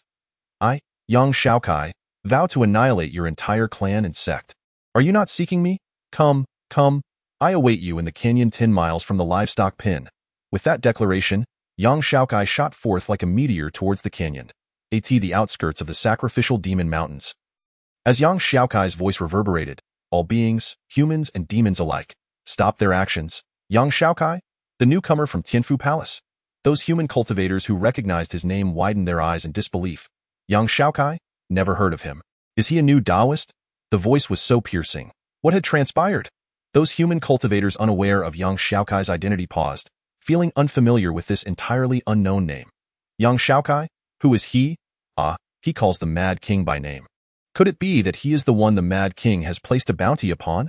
Meanwhile, countless demon soldiers at the periphery of the sacrificial demon mountains widened their eyes, gazing fervently towards the source of the voice. 100 miles away, a crimson-haired girl named Qi Hong paused. Having heard the voice, she turned slowly to look afar. Her scarlet eyes sparkled with a hint of intrigue. Young Xiaokai. How audacious for someone under the scrutiny of over 1,000,000 demons to dare act in such a manner. With over 10 demon kings and nearly several hundred demon generals present, alongside tens of thousands of demon soldiers, it was a sight to behold. Even I would not dare to provoke openly at such a time. How intriguing, exceedingly intriguing. Young Xiaokai, I hope your performance matches the fervor of your shout. As her words fell, Qi Hong soared into the air, racing towards the direction indicated by young Xiaokai's proclamation. The demon kings did not concern her. Even a coalition of a dozen would not detain her. Should young Xiaokai demonstrate exceptional prowess, she would not hesitate to intervene. The voice finally reached Kuang Xie. Upon hearing what could only be described as a long-awaited call, Kuang Xie sprang to his feet, his eyes gleaming with fervor. However, upon grasping the content of the message, his expression twisted in rage. This mere foundation-level ant dares to speak so brazenly? To threaten my entire clan and sect? Ridiculous, utterly ridiculous. With this thought, Kuang Xie transformed into a gust of black wind, heading directly towards the place young Xiaokai had indicated. As Kuang Xie moved, the other demon kings swiftly followed suit, taking flight. The throngs of demons that had surrounded the entrance to the sacrificial demon mountains now surged towards the canyon's location. In a mere 2 hours, Kuang Xie and over 10 demon kings arrived at the canyon, followed closely by hundreds of demon generals, thousands of demon guards, and an uncountable mass of demon soldiers, all converging upon this spot. Human race, I have arrived. Come forth. Upon landing, Kuang Xie sneered. Did you not claim you would slay my entire clan and sect? Do I look like a fool to you? In the next moment, young Xiaokai appeared directly before him, a mocking expression on his face. You bring 1,000,000 demons to confront me alone, a foundation-level cultivator, and expect me to step forward? Aren't you quite capable? Don't you harbor a deep hatred for me? I am right here in this canyon. Come if you dare, but only if you can find me. With his words, young Xiaokai began to fade, transforming into a talisman that shattered into pieces. Deceitful human. Kuang Xie seethed, yet remained composed. Having narrowly escaped young Xiaokai's grasp twice and suffered significant losses at his hands, he could not afford to underestimate him. Even if he was merely a foundation-level cultivator. Kuang Xie, why are you prattling? Just go in and find him. One of the demon kings, evidently unaware of young Xiaokai's capabilities, interjected, rushing inside without waiting for Kuang Xie to respond. As he moved, several other demon kings followed suit. The prerequisite for the bounty was that they must capture the human. Should they be the first to be captured by Kuang Xie and the others, the bounty would be meaningless to them. Faced with the actions of the other demon kings, Kuang Xie remained silent. 100 drops of sun and moon essence, a mere trinket for him, was a small price to pay if the entering demon kings could apprehend young Xiaokai. Under the envious gazes of the myriad demons, over a dozen demon kings swiftly scoured the canyon back and forth. Nothing. This is impossible. How can we not find young Xiaokai? The expressions of the dozen or so demon kings revealed their confusion as they exchanged glances. After exhausting their efforts for nearly half an hour without any success, they were left bewildered, a mere foundation-level cultivator, and yet they could not locate him. This was utterly unacceptable. You bastard Kuang, I am right here. Why can't you find me? Did you not wish to kill me? At some point, young Xiaokai reappeared before Kuang Xie, directly taunting him. You can't even muster the courage to enter yourself? Sending a horde of useless minions instead? Kuang Xie, you call yourself a demon king? Ha! Go back to your mother's arms and suckle. A demon king, leading millions of demons against a foundation-level cultivator. Kuang Xie. Do you have the guts to do this? No, as a modern individual, young Xiaokai was not particularly skilled at insults, but through exposure, his words wielded far more power than those of the demons in this world. Confronted with young Xiaokai's derision, Kuang Xie's face contorted in rage. Raising his hand, he shattered the talisman that young Xiaokai stood before him, his eyes cold and menacing. Very well, little insect, you have piqued my interest. A concealment talisman, is it? A way to suppress one's aura? I refuse to believe that amidst the throng of demons in this canyon, I cannot find you. All demons, heed my command. Enter and scour the ground. Bring me that little insect, 100 drops of sun and moon essence will be the reward for whoever captures him. With a furious shout, Kuang Xie commanded the legion of demons to spring into action. Boom! As Kuang Xie issued his orders, the eager demons surged forward, a massive tide of bodies rushing into the canyon. Finding the human would yield 100 drops of sun and moon essence, which was undoubtedly far simpler than capturing him in but a moment. The entire gorge was teeming with countless demonic creatures, standing shoulder to shoulder, nearly filling the ravine to capacity. Likewise, Kuang Xie soared into the air, plunging into the depths of the gorge. With such a multitude of fiends, a single brush against one would render young Xiaokai utterly exposed. At last, they had all entered. Just as Kuang Xie was intently searching, an ominous voice echoed in his ear, uttered by young Xiaokai. This is bad. Although he did not comprehend the situation, the cunning Kuang Xie, whose intellect was not inferior to that of humans, suddenly conceived a possibility. He might have fallen into a trap once more. However, upon witnessing the countless demonic throngs below, a sense of dread enveloped Kuang Xie, mingled with perplexity. With such a vast array of demons, even a gold core cultivator would find it insurmountable. Moreover, in addition to demonic soldiers, sentinels, and generals, there were also over 10 demon kings present. Even the gold core cultivator, who had been the highest bounty since entering the sacrificial demon mountains, would have to retreat, a mere foundation establishment cultivator. Faced with such an assembly of demons, what could he possibly do? In the distance, Qi Hongqi stood suspended in the air, her gaze profound. Just as Kuang Xie had surmised, despite her intentions, she found herself powerless against such a massive horde of demons. Especially in the current predicament, should she be encircled, even she would likely meet her demise within, unable to escape. Could young Xiaokai accomplish this? Impossible. It was clearly unfeasible. Human capabilities are always limited. Without a moment's hesitation, Qi Hongqi shook her head, dismissing any possibility of young Xiaokai overcoming the mass of demons. Not only Qi Hongqi, but at that moment, all the cultivators in the distance, sensing the changes in demonic energy and perceiving the unfolding events in the gorge, also shook their heads. Regardless of young Xiaokai's abilities, the current situation in the gorge was a deadlock unless one was beyond the nascent soul stage. Chapter 57. The Silence of the Five Elements. At Bu Air Peak, news of young Xiaokai arrived swiftly. Accompanied by the accounts of the disciples sent specifically to gather information, Yang Xiao was momentarily stunned, as were the likes of Bu Daozun and others. From the sudden emergence of 100,000 points, Yang Xiao realized that young Xiaokai had likely stirred up a tremendous calamity among the demons. All this while, he had felt reassured due to the unchanging nature of young Xiaokai's name, coupled with the occasional increase in points. Yet, despite his reassurance, he was incessantly praying for young Xiaokai to find a way out of the encirclement laid by the demon race. After waiting for over half a month, the news that finally arrived was utterly unexpected. Xiaokai, what are you doing? What are you doing? To expose yourself and attract 1,000,000 demons, such actions are utterly uncharacteristic of you. Confusion and urgency marked Yang Zhao's face. As he struggled to comprehend young Xiaokai's motives, he immediately turned his gaze to the disciple delivering the message and demanded, "Explain the situation in detail, step by step." After hearing the account once more, Yang Xiao was jolted as a realization struck him. It was that phrase from young Xiaokai's howling transmission. Human cage. Human cage? What could that possibly mean? It was, of course, the term the demons used to refer to the human livestock. Clearly, young Xiaokai must have ventured there.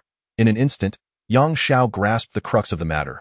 Those humans who entered the human cage, unless they had completely forsaken their identities, would undoubtedly be consumed by rage. He himself had lost his reason at just a glance. Had it not been for his master accompanying him and leading him away, he scarcely knew what actions he might have taken. No, I must go. With that thought, Yang Xiao resolved to take action. Calm down, junior brother Yang. A sharp voice interjected. Bu Daozun spoke. Your disciple is now within the domain of the demons. If we act, they will respond immediately. In such a scenario, not only would you be unable to rescue your disciple, but you would also provide them with a pretext to strike. Consequently, not only would your disciple be in peril, but the other disciples present would also be in grave danger. Bu Daozun continued, trust your disciple. If he dares to act thus, he must possess some degree of confidence. Trust? Trust? Under normal circumstances, Yang Xiao would undoubtedly have faith, but was this truly a normal situation? Lowering his head, after a long pause, Yang Xiao softly replied, Senior brother Bu, should anything go awry, Please recall all disciples in the sacrificial demon mountains. Instantly understanding Yang Zhao's intent, Bupa Daozun inhaled sharply. Junior brother Yang, you. Senior brother, Xiaokai is not just my disciple. He is the only disciple of Tianfu Palace. I understand. Observing Yang Zhao's expression, Bupa Daozun realized that further persuasion was futile and could only nod. Xiaokai. Upon seeing Bupa Daozun acquiesce, Yang Xiao promptly turned away, no longer uttering a word. Undoubtedly, whether among the cultivators in the sacrificial demon mountains or at Bu Air Peak, none believed that Yang Xiaokai could emerge unscathed from the throng of 1,000,000 demons. At that moment, the outskirts of the sacrificial demon mountains suddenly trembled. Within 100 miles, the ground heaved, and countless flying insects fled in terror. The wind began to howl, and the air grew heavy, as if a tempest were about to descend upon this place.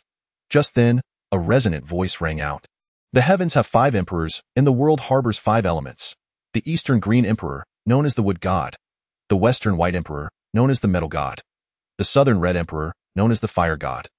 The Northern Black Emperor, known as the Water God. The Central Yellow Emperor, known as the Earth God. The heavens are azure, and the earth is vibrant. Disciples pay homage. What god is not appeased? What ghost is not alarmed? Exterminate the evil spirits and myriad demons. Obliterate the wicked without mercy. The supreme talismanic arts, the silence of the 5 elements. Pardon. With a single decree of pardon, the next moment, a thunderous roar erupted from the sky, and the entire cosmos seemed to pause.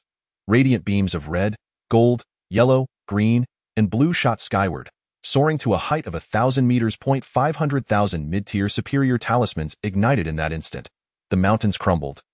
Stones blazed, grass froze, water turned to soil, and life vanished from the 4 corners. The 1,000,000 demons howled in agony, their cries resonating endlessly, echoing for miles. The sight was harrowing, utterly unbearable. Witnessing the burning demons, the frozen demons, the buried demons, the poisoned demons, and the pierced demons, Qi Hongqi's eyes widened, her gaze ablaze with an unprecedented fervor, as if she were aflamed. At long last, she had found him. Surrounding this scene, countless human cultivators were left speechless, their faces etched with shock. Even incinerating 1,000,000 ants in one go would be a spectacle to behold, let alone 1,000,000 demons. This was, without a doubt, an unforgettable sight. Undoubtedly, it would be recorded in the annals of human history. In that moment, no one could find their voice. High above Bu Air Peak, sensing the immense fluctuations of mana, Yang Zhao's eyes widened in astonishment. This wave, this essence, involuntarily, he exclaimed, the supreme talismanic arts, the silence of the 5 elements technique. As Yang Xiao spoke, the expression of Bupa Daozun shifted dramatically, his face contorted in disbelief. The silence of the 5 elements technique? He actually learned that spell? The other esteemed cultivators were equally astonished. Evidently, the developments had diverged drastically from their expectations. Finally, after several minutes of explosion, the 5-colored radiance dissipated. Yang Xiaokai? Yang Xiaokai? Kuang Xie was beside himself. He had been deceived once more, and this time, the consequences were more catastrophic than ever. Initially, his 10,000 subordinates, followed by the demon priests, and now the entirety of 1,000,000 demons. Gazing at the blood-soaked earth, Kuang Xie was in utter disarray, his fury soaring to the heavens. Human race. Cursed human race, I will devour you. I will consume you. His roars echoed with unwillingness, rage, and a terrifying ferocity. Not only Kuang Xie, but all surviving demon kings were equally driven in the absence of intervention from the ascendant stage. The current casualties among the demon race, numbering less than 1,000,000 annually, predominantly included the deaths of demonic soldiers, sentinels, and generals, less than 1% of their total. Yet now the instantaneous deaths of 1,000,000 demons included nearly 100,000 sentinels and almost 10,000 generals. Indeed, many generals had survived, but all sentinels perished. It is crucial to note that most of the 100,000 sentinels present had come due to bounties, possessing significant confidence in their own strength. They could be deemed the elite of the demon race. All of them were lost in an instant. This loss was undeniably greater than that of the past decade. No, it could be said to eclipse losses sustained over the last century. The primary reason for this calamitous fate was their own folly in walking into the trap. Kuang Xie. A furious roar erupted from one of the demon kings, his expression fierce as he glared at the deranged Kuang Xie. This is the so-called foundation establishment cultivator you claimed merely had an impressive method of escape. Such power, and you dare label that human as just a foundation establishment? You fool. 10,000 sentinels and thousands of generals. Let's see how you explain this to the demon lords. Upon hearing the words of the demon king, the frenzied Kuang Xie trembled. A demon priest, 1,000,000 demon soldiers, 100,000 sentinels, and thousands of generals. This responsibility, this consequence, is evidently one that he must bear at an enormous cost. Yang Xiaokai, I stand here. My madness is here. Come forth, come forth. With his head raised to the heavens, the frenzied howl of madness echoed, each cry more intense than the last. Regret has settled in. He feels remorse. This race, which he has always looked down upon, turns out to be a presence far more terrifying than the Sword Maiden herself. Had he known sooner that matters would unfold this way, he would have preferred to let young Xiaokai go from the very beginning. No, had he been aware from the outset, he would have undoubtedly exerted all his efforts to eliminate young Xiaokai without granting him a single opportunity. 10 miles away, young Xiaokai stood with an air of coldness. It is truly unfortunate that while the 5 elements annihilation technique is formidable, it does not inflict substantial damage upon a demon king. If only he were to merge, if only he possessed 500,000 high-grade talismans. Taking a deep breath, young Xiaokai understood well that such an opportunity would likely never be presented to him again by the demon race. Moreover, when he next reappears, the pursuit from the demon race will consist solely of demon kings and even demon lords, with not a single demon guard or even a solitary demon general in sight. Spitting out a mouthful of blood, young Xiaokai's complexion turned slightly pale. The price paid is immense. The 5 elements annihilation is no trifling matter, and such overwhelming power undoubtedly comes with significant side effects. Not only has his foundation been reduced to a mere point, but all attributes will also diminish to a point within a month, including his mana and health bars. Furthermore, 10 years of his lifespan will be permanently deducted. Yet this outcome dissipated the pent-up frustration and gloom within his heart. Contemplating this, young Xiaokai could not help but smile cheerfully. This price was worth it. Regrettably, he is still far too weak. However, we shall have ample time with the demon race. Chapter 58. The Earth Ranking, Bounty from the Demon Emperor. Ding, ding, ding. At the peak of Buer, within the main hall, the demon-slaying list experienced an unprecedented frenzy today. The name inscribed as Yang Xiaokai vibrated violently and relentlessly at this moment. Terrifying points, astonishing growth. In just 2 breaths, Yang Xiaokai's position on the hidden dragon list was elevated to first place. It pulsated. It throbbed. 0.1 million points. This is undoubtedly a staggering figure. Even for someone at the golden core stage, to attain such points, even if only by slaying demon soldiers, would require at least a decade.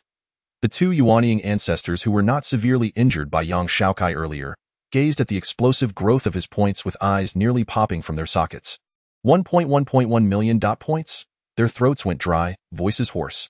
Yang Xiaokai's previous 12,000 points had already caused them considerable shock, but this new figure nearly terrified them to death.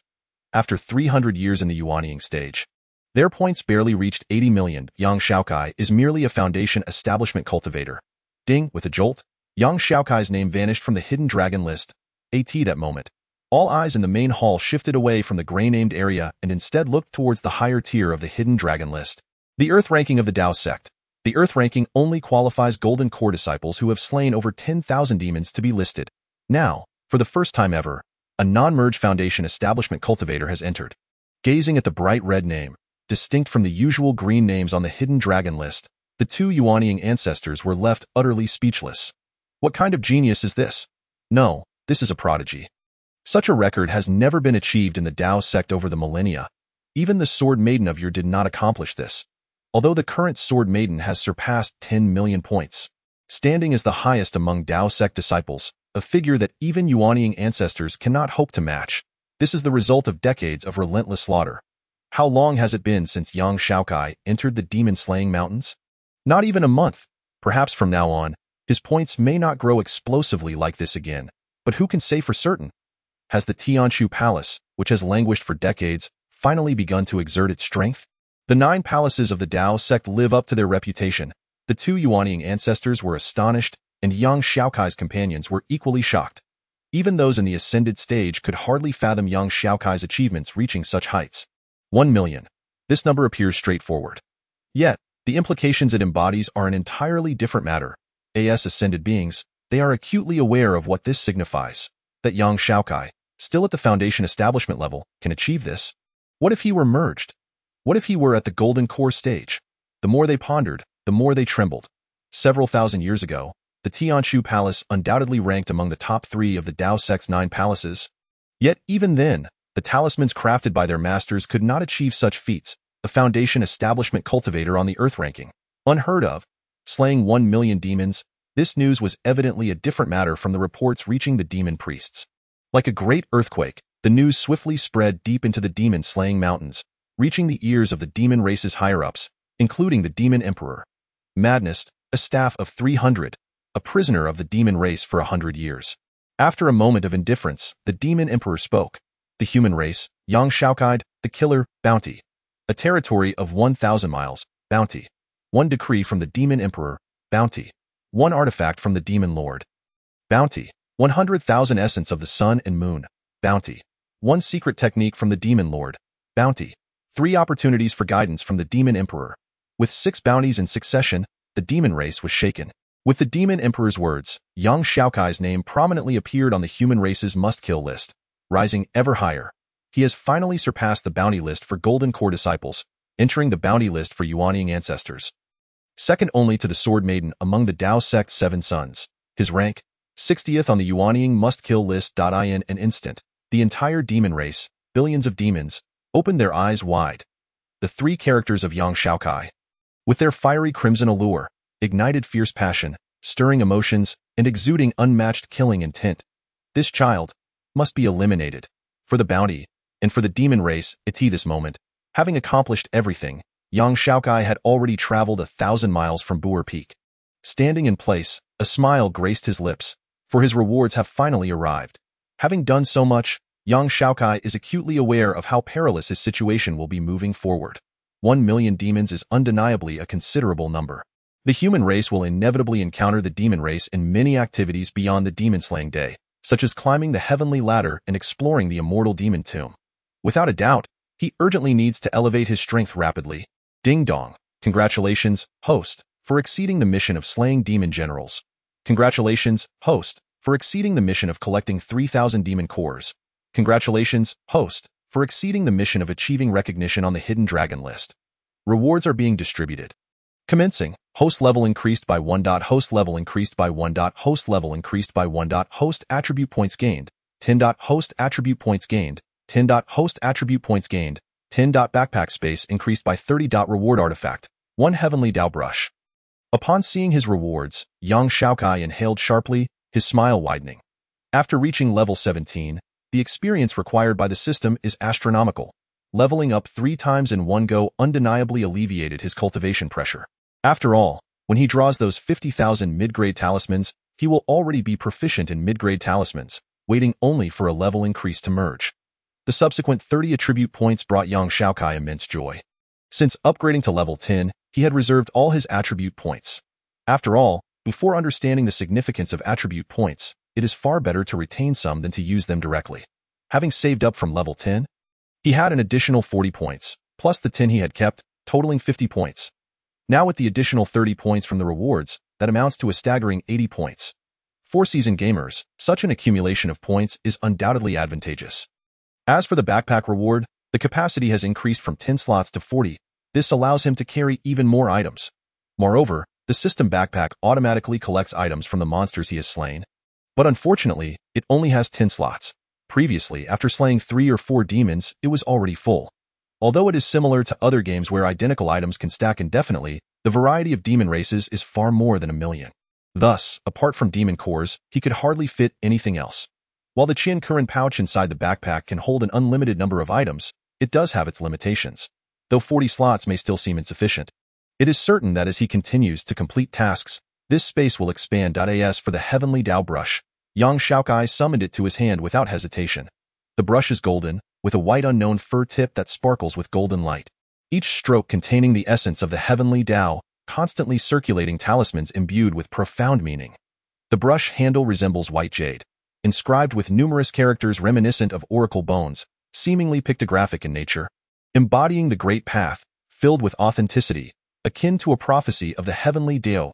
At the end of the brush coils a golden dragon, its head raised to the sky, swallowing the sun and moon, absorbing all things. Each of the 3 elements displays its own extraordinary qualities, but together, they accentuate the pin's uniqueness and unparalleled nature. It can be said to be on par with the heavenly Tao seal. Without a doubt, it belongs to the same level of treasure as the heavenly Tao seal. After stowing away the heavenly Tao brush, young Xiaokai took a deep breath. What remains is to figure out how to safely return to the human territory of Boer Peak. The growth in level and acquisition of artifacts cannot alter his current predicament, as his physical condition is still worse than that of an ordinary person. Just then, another soft sound echoed in young Xiaokai's ears. Ding dong, congratulations, host, for fulfilling your grand aspiration. Rewards. Chapter 59. Surprises galore. Upon hearing the melodious sound of rewards once more, young Xiaokai couldn't help but be taken aback. The previously granted excessive rewards had already left him astounded. Yet he was unprepared for the unexpected bounty, the grand aspiration. Wasn't that the buff that had previously bestowed him with boundless benefits? To his surprise, achieving it also came with rewards. Frankly speaking, that buff was exceedingly formidable. Had young Xiaokai adhered strictly to his original plan, even accomplishing all of this would likely have taken him a year or two. After all, the system's disheartening success rate rendered the production of his exquisite talismans astonishingly low. If only this buff could be granted to him for unlimited use, life would be blissful. Yet, deep down, young Xiaokai understood that such a notion was utterly implausible. Ding dong. Congratulations, host, for completing the grand aspiration. Level 5. Congratulations, host, for completing the grand aspiration. Attribute points 100. Congratulations, host, for completing the grand aspiration. Reward. The Heavenly Tao Inkstone. Congratulations, host, for completing the grand aspiration. Reward. Skill. Divine Arrival. In days of yore, the Kayadagarba Bodhisattva vowed, I shall not attain Buddhahood until hell is empty, thus missing the chance to become a Buddha. However, although he lacked the position of a Buddha, he possessed the strength of one.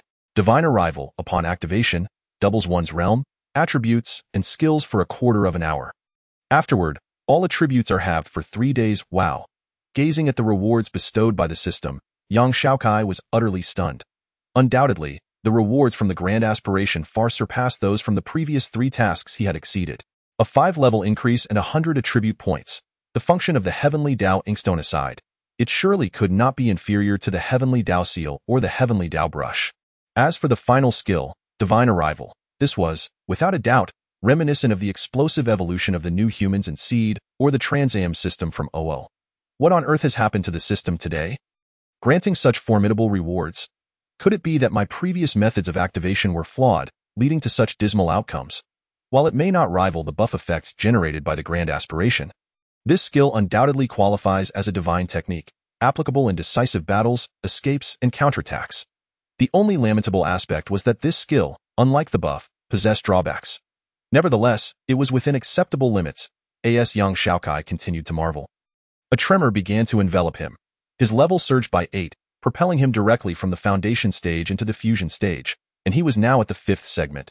Intermediate talismans also upgraded to advanced at that moment. Although he had yet to allocate his points, young Xiaokai could feel a distinct change in his physique, even under the negative effects caused by the 5 elements annihilation. Unable to resist, he opened his status panel. Talismans Master, Young Xiaokai, Level, 25, Fusion, Root Bone, 25. Mana, 52. Strength, 25. Agility, 25. Remaining Attribute Points, 180. Skills, Advanced Talismans, 9 Elemental Chaos Technique, Divine Arrival, Heart Law, Supreme Talismans, Talent, 1 Heart, 3 Uses, Possessions, Heavenly Tao Seal, Heavenly Tao Brush, Heavenly Tao Inkstone, Special Talismans, Great Tao Talismans, Pseudo, Backpack Space, 40 slots.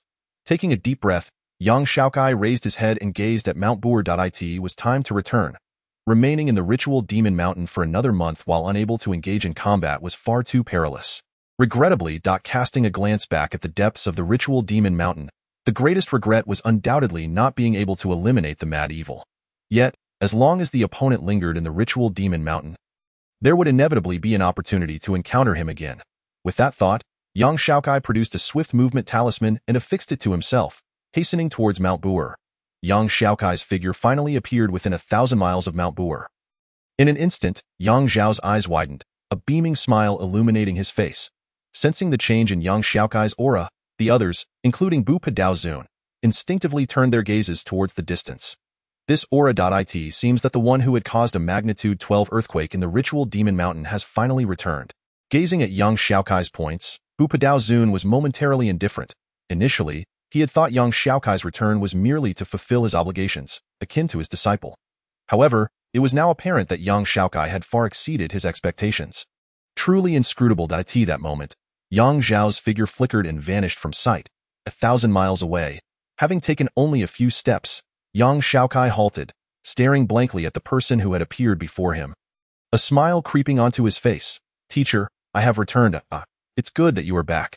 Raising his hand, Yang Xiao enveloped young Xiaokai, who was no longer anxious, yet an overwhelming multitude of questions swirled in his mind. After all, young Xiaokai's points were remarkably intriguing. What on earth had transpired during his time in the ritual demon mountain? Upon reaching Mount Boer, young Xiaokai returned to the room prepared by Bu Zun for young Xiao. "My disciple, you certainly caused quite a stir this time," Yang Xiao remarked softly. Rubbing his nose, young Xiaokai wore a wry smile. He too desired a tranquil life, yet this journey had led to an array of unforeseen events. "You entered the human cage?" "Indeed." "Thus, the slaughter of millions of demons was also a consequence of this?" "Correct. Just as I thought." Yang Xiao, being intimately familiar with his disciple's character, understood that young Xiaokai would never engage in such actions without a compelling reason. "What was the price?" Young Xiaokai replied softly, 1 month without the ability to fight." "And what else?" As a fellow practitioner of supreme talismans, Yang Xiao recognized that the situation with the 5 elements annihilation could not merely result in a month of incapacitation. After a moment of silence, young Xiaokai did not conceal the truth. 10 years of lifespan. You, Yang Xiao, though aware that young Xiaokai would incur a cost, was taken aback by the magnitude of this sacrifice. 10 years of lifespan was an entirely different matter from mere longevity. For cultivators, a reduction in lifespan could often be countered by elevating their realm, but lifespan was a different beast altogether. The loss of lifespan not only meant a curtailed existence but also diminished one's destiny, affecting the very foundations of their being. Losing 10 years was an immense price to pay. Depending on one's fate, its implications could vary significantly. For instance, some might accumulate wealth in youth, lose it in middle age, and dissipate it in old age, while others may experience the opposite pattern. In young Xiaokai's case, losing 10 years of lifespan signified an abrupt leap into maturity. This loss was indeed considerable. There were also fates where youth was about accumulation, but calamity struck in maturity. It could be said that survival depended on the accumulation of one's youth. The thicker the accumulation, the lesser the impact of misfortune. However, skipping over this phase to face calamity and maturity posed dire consequences. "Teacher, I do not regret it." Shaking his head, young Xiaokai softly stated, "Had I not taken that path, my heart would remain clouded, and my thoughts would be obstructed. Therefore, even if given another chance, I would still choose the same." Yang Xiao opened his mouth, wishing to say something, but found himself at a loss for words. Given the gravity of the situation, what more could he possibly say? "Alas, since it has come to this, I shall refrain from further admonishments. However, Xiaokai, you must be cautious from now on. Your actions have already reached the ears of the Demon Emperor, who has issued a bounty against you. Consequently, you have ascended the human race's kill list, ranking 15th on the nascent soul list." "What?" The previously composed young Xiaokai felt as though he had been struck by a hammer. His countenance paling in an instant. "Teacher, wait, what list?" "The nascent soul list." At that moment, young Xiaokai's eyes widened in shock, utterly horrified. Who on earth was this Demon Emperor? Was he simply idling about? The Golden Core list was one thing, but the nascent soul list? How could this be? He was merely at the foundation stage, for goodness sake. What was happening here? Meanwhile, atop Mount Boer, as Bu Zun and others discreetly observed young Xiaokai, the young girl, Qi Hongcong, had returned. Upon seeing her, the usually stoic face of the slaughtered Dao Zun broke into a smile. Facing the girl, who had inherited the Sword God Palace and was both his disciple and daughter, he gently said, "Hunger, you have returned. Red Song, greetings to the master." The young girl nodded and inquired, "Master, where is young Xiaokai?" Initially, he had assumed that his disciple had returned specifically to see him, but now it seemed she was merely seeking another. The slaughtered Dao Zun's expression darkened slightly. His disciple had been absent for over 2 years, and upon her return, she was promptly searching for someone else. What was the meaning of this, moreover, young Xiaokai? That name sounded remarkably familiar. He hoped that he wouldn't find out who it was. Otherwise, he would undoubtedly give him a good thrashing for daring to steal his disciple. Chapter 60. Qi Hongsong Yang Xiaokai felt despondent. The demon race had targeted the human race with 3 lists: the Golden Core list, the Nascent Soul list, and the Great Ascension list. These lists did not pertain to the strength of human cultivators, but rather their potential future. Generally, human cultivators could aspire to the Golden Core and Nascent Soul lists, while the Great Ascension list was an exceedingly rare occurrence, appearing once every century at most. Moreover, those who made it onto the lists often vanished shortly thereafter. It was worth noting that among those on the Nascent Soul list, only one was a Golden Core cultivator, none other than the girl known as the Sword Princess, Qi Hongsong. Even so, she had already reached the pinnacle of the Golden Core stage, merely a step away from the Nascent Soul realm. Gazing at the information obtained from Yang Xiaokai felt utterly disheartened, for his ranking was inexplicably tied with that of Qi Hongchong. It was decided, until achieving the Nascent Soul stage, he would resolutely refrain from stepping outside his door. Suddenly, Yang Xiaokai's brow furrowed, his gaze involuntarily drawn to a fiery crimson figure approaching him from a short distance. That was in an instant. The details he had just glimpsed earlier resurfaced vividly in his mind. Qi Hongchong. From the moment she entered, she became the focal point of the entire Taoist sect.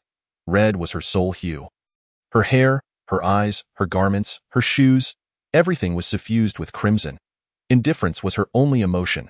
Her smiles, her words, her feelings seemed to have been severed altogether, exuding an air of utter coldness, a beauty ablaze, a chilling elegance flowing through her.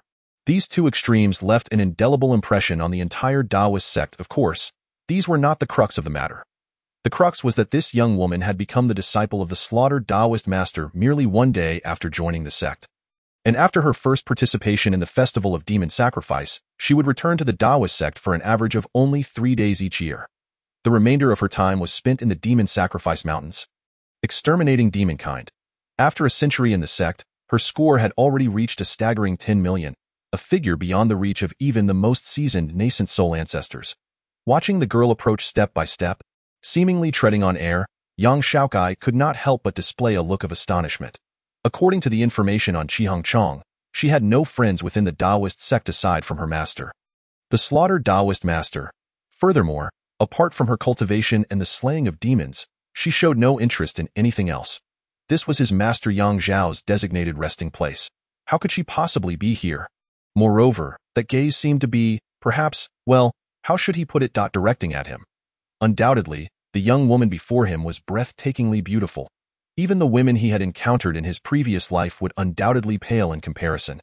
No, it should be said that from the moment he laid eyes on her, Yang Xiaokai found it impossible to forget her. However, beauty is a source of trouble. The more exquisite the appearance, the greater the complications. Especially for a girl like Qi Hongchong, not to mention the multitude of suitors behind her. Her personality alone was a disaster of prehistoric proportions. Oh, did she just smile? Suddenly, Yang Xiaokai's eyes widened as he stared at the girl who had walked up to him, her lips curling into a slight smile, involuntarily exclaiming. A glance back brings forth 100 charms, the beauty eclipsing the moon and shaming the flowers. Wait, no. With a sudden jolt, Yang Xiaokai instinctively stepped back. Such a script, such a plot that a girl who never smiles, and yet she smiled at you. In novels, this typically leads to 2 outcomes. 1, as the protagonist, being loved by an utterly stunning and breathtaking beauty, which is only natural, thus your next step is to face any obstacles head-on. The second, however, is that you are in trouble. You have incurred her wrath, and now you must prepare for a tumultuous love-hate relationship. Immediately, Yang Xiaokai began to ponder. His appearance was passable, perhaps even a bit handsome. As a biologically healthy individual, he certainly did not consider himself ugly. Those who did, please step forward. Yet, he was by no means handsome enough to inspire men to bow down and women to throw themselves at him. The first possibility, pass. The second possibility, I hardly even know this beauty. Although I have managed to accumulate 100,000 points, it pales in comparison to her 10 million. Quickly dismissing himself from consideration, Yang Xiaokai cautiously raised his head to look at Qi Hongchong. Senior sister, are you looking for my master? No, I am here to find you. Her voice was light and ethereal, resonating like a phoenix's cry. Utterly captivating, Yang Xiaokai momentarily lost his composure, nodding absent-mindedly. Oh, wait, no, damn it. Oh my god, she is looking for you. For you, Yang Xiaokai, get a grip. Suddenly snapping back to reality, Yang Xiaokai felt as if he was staring into an abyss. one that awaited his plunge. "May I ask, senior sister, what is it that you seek from me?" Chi Hongchang tilted her head and said, "Nothing. Can't I come to find you? God, please strike down a meteor." In that moment, young Xiaokai felt thunder rumbling, overwhelmed with anxiety. How could this script seem to be leaning towards the first possibility? "Girl, where has your indifference gone? Where is your integrity?" With a toss of her hair, Chi Hongchang cut straight to the point. "You are young Xiaokai, correct?" I am." Struggling to keep up with the pace of the girl before him, young Xiaokai could only respond in surprise. "Indeed, it is you. It seems I have not found the wrong person." Nodding, Chi Hongchang continued, "Marry me, young Xiaokai." Thud. Before her words had even dissipated, outside Yang Zhao's courtyard, the slaughtered Taoist master and others who had followed in after Chi Hongchang's sudden return, inquiring about young Xiaokai's whereabouts, immediately collapsed in disbelief.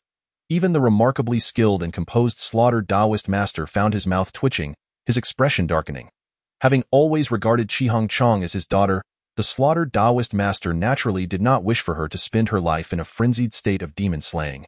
Alas, Chi Hongchang showed no interest in anything other than killing demons and cultivation. This had caused the slaughtered Taoist master much inner turmoil. However, unexpectedly, upon Chi Hongchang's return, she presented him with such a twist. Meanwhile, Yang Xiao, who had intended to remain by his disciple's side for the time being, wore a rather peculiar expression. Though his character had undergone a significant change, it was clear that the slaughtered Taoist master had summoned him for a reason, and he had not anticipated such an outcome. Raising his gaze to the beautiful girl, one of the top 3 in the entire Taoist sect, Yang Xiao took a deep breath. "Come on, Xiaokai, an opportunity like this. A beautiful wife presented to you. How could you refuse? Besides, with a sword god palace, it is undoubtedly the most advantageous deal." With a stiffened expression, young Xiaokai took a long while to regain his composure. "Senior sister, this jest is hardly amusing. Do you think this is a joke? Then let us go find my master and your master, and have them witness this." Chi Hongchang's expression remained unchanged as she slowly said, "If that is still not enough, after they bear witness, we can publicly announce our marriage throughout the Taoist sect." Smacking his head, young Xiaokai's face took on a look of incredulity as he turned to leave. "It appears I am truly exhausted. That must be it. I definitely need to rest properly." Just as he took a step, a hand, seemingly cold yet incredibly tender, as soft as silk, grasped his own. "This is not your imagination. I am serious." Feeling the intense sensation coursing through his palm, young Xiaokai felt tears welling up. How he wished this was merely a figment of his imagination, that she was not serious. What on earth was happening? Was the world about to collapse? Faced with this complete whirlwind of change, young Xiaokai took a deep breath. "Senior sister Chi Hong, why would you like me? Why should I like you?" "What?" Young Xiaokai was taken aback. If senior sister did not like him, why would she wish to marry him? "Because you can slay demons. There are countless who can slay demons better than I." Young Xiaokai retorted. "Only you can achieve such feats at the foundation establishment stage." "Even so, what does that have to do with our marriage?" Young Xiaokai exclaimed in shock. "Of course, after we marry, you can wholeheartedly assist me, and I can unreservedly send you into any perilous situation, be it a mountain of blades or a sea of flames." "What the hell? On what grounds?" "No, wait. Why does senior sister think I would do that?" Young Xiaokai's eyes widened. "Because I am adorable. Marrying me naturally requires you to give your all." Young Xiaokai was horrified. This woman, was she not excessively self-obsessed? While it was true that many men would risk their lives for her beauty, where did this level of confidence come from, and who were her parents? What kind of upbringing had she received? Without a second thought, young Xiaokai firmly declared, "I must respectfully refuse." "You cannot refuse." "Why not?" Young Xiaokai's voice involuntarily took on a sharp tone. "Because I am stronger than you. And you cannot defeat me."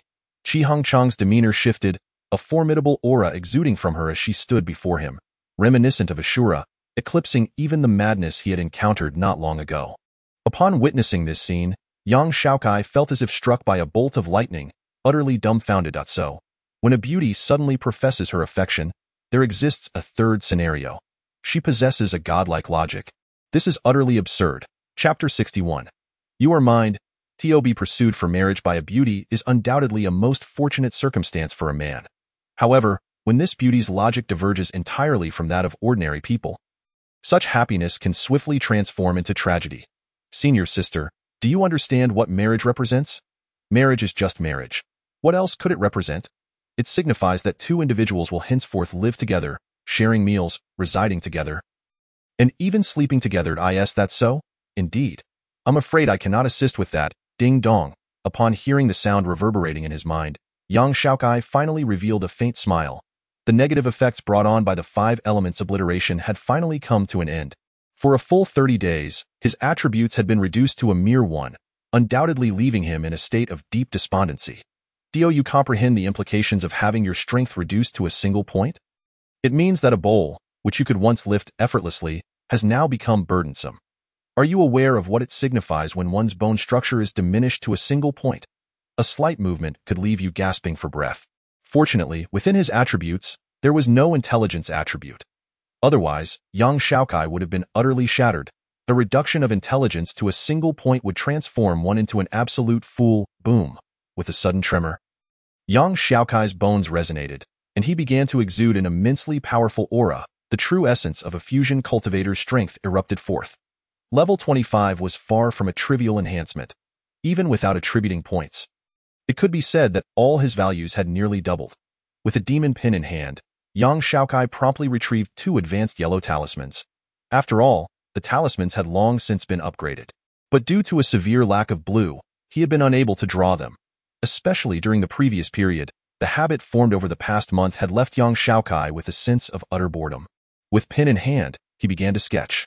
After failing 99 times, young Xiaokai took a deep breath. Given the system's tendencies, it was likely that this advanced talisman would require 1,000 attempts to succeed. With this thought in mind, young Xiaokai resolutely swung his pen for the 100th time. Ding dong! Congratulations, host, on successfully creating the advanced talisman. In astonishment, young Xiaokai gazed at the talisman he had just drawn. Surprised. Could it really be the 100th attempt? The system had surprisingly not been a source of frustration, leaving him genuinely amazed. Unable to contain his curiosity, he opened his panel to check if any of his other skills had also undergone changes aside from the talisman. A moment later, young Xiaokai's expression darkened. He had initially presumed that the system had lowered the difficulty of drawing talismans, but it was evident that this was not the case. Rather, it was due to a particular skill. Talent skill, complete concentration, advanced skill effect. Under its influence, efficiency is enhanced tenfold. Damn it, I knew it. According to the system's tendencies, it would never voluntarily reduce difficulty. However, what did the term advanced skill imply? With a furrowed brow, young Xiaokai began to examine the system information. Soon, his expression shifted. As the host upgraded to fusion, he was rewarded with the talent skill, focus. Due to the host's fervent desire to grow stronger, focus was upgraded, granting the skill, complete concentration, advanced skill. Young Xiaokai's eyes flickered with intrigue. The system's notifications were far from trivial. Because of the host's intense aspiration to become stronger, the experience required for upgrades, merging into the Golden Core's full level, was set at 100 million points. The talent skill, multitasking, evolved into the exquisite heart, enhancing the output of talismans tenfold with each drawing. The skill, 9 Yuan Chaotic Law, upgraded to Blood Limit Chaotic Technique, with greater bone structure resulting in increased power. Possessing no upper limit, it could be stated that aside from the advanced talisman, all of his skills had undergone terrifying transformations. All of this was a result of his own efforts. This revelation granted young Xiaokai, who had long believed that the system within him was nothing but a source of frustration, a brand new perspective. Perhaps it was not the system that was lacking. Rather, it was he himself who had issues. As the human cage erupted, the system immediately activated the Great Aspiration effect, assisting him in vanquishing 1,000,000 demon soldiers. Because of his inner desires, the system's rewards also grew tremendously, whether from the Great Aspiration rewards or the 3 epic quests, undoubtedly surpassing anything from the past.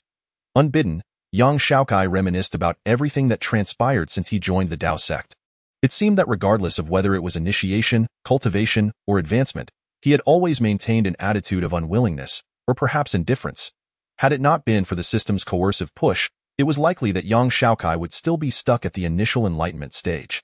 Cultivating immortality is undoubtedly an act of defiance against the heavens. Human lifespan is dictated by fate. To cultivate immortality is to violate one's own destiny. Because of this, cultivators often face heavenly retribution. In ancient times, those who succeeded were few and far between. Were it not for the Dao sect's efforts to combat the demon race, allowing any willing disciple to cultivate without restriction, it remained uncertain whether young Xiaokai would have ever become a cultivator. After all, in many novels, even the mere desire to cultivate immortality requires immense fortune. First, one must locate a sect, then gain entry qualifications, followed by assessments of talent. This alone illustrates how, even to touch the threshold of cultivation, one must overcome insurmountable obstacles. Due to the ease of his previous experiences, young Xiaokai had never harbored a particularly strong yearning for cultivating immortality. Without striving, how could one swim against the current? Without striving, how could one stand out? Was the system truly a source of frustration? No. The one who had been frustrating himself all along was young Xiaokai. Lowering his gaze, he observed his own palm. A flicker of confusion crossing his eyes. He did not crave power. Sufficient strength was enough. Yang Xiaokai was merely an ordinary individual, the kind one could lose on the streets in his past life. He had faced numerous setbacks, experienced being dumped by a girlfriend, and had moments of tearful lamentation after drunken nights with friends. There were times in his youth when he fantasized that if given an opportunity or a platform, he would surely rise above the rest and be extraordinary. However, those were events of long ago.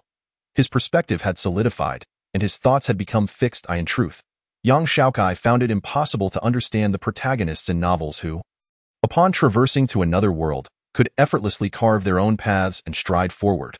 The harsh realities of life not only shatter dreams but can fundamentally alter a person. A person who has been dulled to the point of losing all spirit in an ordinary world could suddenly transform into a decisive killer in a world of conflict. Such a scenario is inherently unrealistic. Just as murder is a crime, would one truly pick up a weapon to kill if one day it were no longer illegal? The ordinary cannot achieve such things. Throughout history, countless individuals have faced oppression. Even when faced with insurmountable hardships, they chose to take their own lives rather than perish together with their oppressors. As the saying goes, do noble lords have any true lineage? Yet, in the Qin dynasty, only a select few could utter such words or take such actions. One knows their own circumstances better than oneself. Had it not been for the human cage, young Xiaokai would never have conceived the notion of slaying 1,000,000 demons. To strive? Not to strive. To change? Not to change. For a moment, young Xiaokai's aura became somewhat hazy. Could this version of himself face the future of this world? Could this version of himself truly find satisfaction? Not far away, the Unbroken Tao Master and others gathered together. The festival of demon sacrifice was about to conclude, and they needed to begin preparations. Particularly concerning the Tao sect, the situation with the heavenly clawed demon soul was urgent. Heaven knows what the adversary was preparing. The teleportation array had been thoroughly repaired. 7 days from now, the festival of demon sacrifice would come to a complete end. Fortunately, this festival of demon sacrifice had been more thrilling than perilous. It was time for everyone to return, for the quinquennial Taoist scripture competition was about to commence, and shortly thereafter, the Day of Heavenly Demons would follow. It is well understood what the Day of Heavenly Demons signifies. On that day, the demon race, from the lowest demon soldiers to the highest demon emperors, would experience a significant surge in power. This, perhaps, explains why the recent slaughter of 1,000,000 demon soldiers and a demon priest caused such an uproar, and why there had been no further movement following the bounty point. One cannot help but speculate that the demon race has already begun preparations for war. And once the Day of Heavenly Demons arrives, it may signal the commencement of hostilities between humans and demons. Throughout the ages, the Tao sect has faced numerous attacks from the demon race, especially on the Day of Heavenly Demons. Yet this time is different. This time, an exceedingly unstable factor, the heavenly claw demon soul, lurks within the Tao sect. Perhaps that day, we were caught off guard by it, but it undoubtedly demonstrated its strength. Once the Day of Heavenly Demons arrives, its power will likely surge once more. Brothers, begin your preparations for the Day of Heavenly Demons following the Taoist scripture competition. With the Unbroken Tao Master's words, the expressions of Yang Xiao and others grew solemn. Although the Tao sect suffered no losses during the festival of demon sacrifice, the heavenly clawed demon soul had undoubtedly become the most formidable concern in the hearts of all present. Taking a breath, Yang Xiao nodded. Xiaokai's strength had already been restored. The moment of advancing to fusion. As long as he remained on no second peak, the demon race would clearly be unable to contend with him. First, he would attend to the Tao sect and make necessary preparations. Although it pertained to young Xiaokai, Yang Xiao understood well that a child sheltered under wings could never learn to fly. At the same time, not far away, Huang Kuan held a message that had been relayed from within the Tao sect, a fervent gleam evident in his eyes. He had been at no second peak for a month, careful not to reveal himself to avoid raising Yang Zhao's suspicions. Now, The opportunity had finally arrived. Chapter 63. Breakthrough Sigh. With a deep sigh, contemplating his future, young Xiaokai gazed helplessly at the crimson rose that had arrived as scheduled. For the past month, the other party had visited daily, sitting for 2 hours each time, silently observing him. According to Qi Hongliang's explanation, this was referred to as fostering feelings and enhancing mutual communication. Whether feelings had truly deepened, young Xiaokai was uncertain, but one thing was clear. This situation was undeniably overwhelming. The 7 sons of the Dao sect were not to be trifled with. Each was an exceptional talent, possessing astonishing strength, do not speak of the 7 children. Among them, the one imbued with the most lethal aura is undoubtedly the crimson-flowered woman, Qi Hongqiang. Anyone who gazes upon her for merely 2 hours is bound to be overwhelmed. Moreover, in recent days, Qi Hongqiang has excelled in her role as a harbinger of calamity, inciting a plethora of envy and resentment. It is evident that many within the Taoist sect harbor affections for her, particularly some among the 7 children. Although these individuals have yet to express their feelings towards Qi Hongqiang, they have not hesitated to voice their discontent and fury towards Yang Xiaokai. Were it not for Yang Xiao's steadfast presence by his side, Yang Xiaokai might have sensed that he would be devoured by this throng of admirers. Your aura seems to have undergone a transformation? After a moment of silence, Qi Hongqiang spoke. Yes, it was due to the recent use of forbidden techniques that I only just recovered today. Yang Xiaokai nodded. No, that is not what I refer to. I speak of your aura, which, in contrast to its previous clarity, has become muddied and fraught with unease. Qi Hongqiang shook her head. Yang Xiaokai was taken aback. Clearly unprepared for her perceptiveness. I dislike it. I find your current aura intolerable. Change it immediately. Yang Xiaokai's eyes widened in surprise. As my husband, even if you cannot be grand and imposing, you must not present yourself as you do now. Resembling a woman, Qi Hongqiang stated coolly, if you are unable to do so, then I shall assist you. Goodness, must you be so fierce? Is such dominance necessary? Just because you dislike it, must I change? And what do you mean by resembling a woman? I am currently ensnared in a predicament, contemplating my future. Yang Xiaokai thought to himself, fervently critiquing her, yet he had no intention of engaging in a debate with her. After a previous confrontation, she had made it abundantly clear. I will not reason with you. I am merely contemplating the path ahead. Taking a deep breath, Yang Xiaokai slowly replied, I have never favored conflict. If possible, I would prefer to live a life of tranquility. Yet to fight signifies change. And if I change, will I still be myself? Although Qi Hongqiang possessed a dominant character, Yang Xiaokai understood that she was not of a purely tyrannical nature. Given his own confusion, he thought it prudent to discuss this with her. Follow me. Qi Hongqiang rose abruptly and strode outdoors.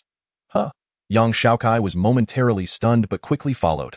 Upon reaching the threshold, he witnessed Qi Hongqiang poised with her sword, radiating a palpable killing intent within the courtyard. Feeling the overwhelming aura of menace emanating from her, a bead of sweat trickled down Yang Xiaokai's forehead. It appeared that seeking counsel with this woman was a grave misjudgment. Before Yang Xiaokai could utter a word, Qi Hongqiang lunged at him with her sword. Instantly, Yang Xiaokai felt a flush of crimson stain his cheeks. What was the meaning of this? While it was undeniable that she was a beauty, that did not imply he would acquiesce to her whims. Husband? Marriage?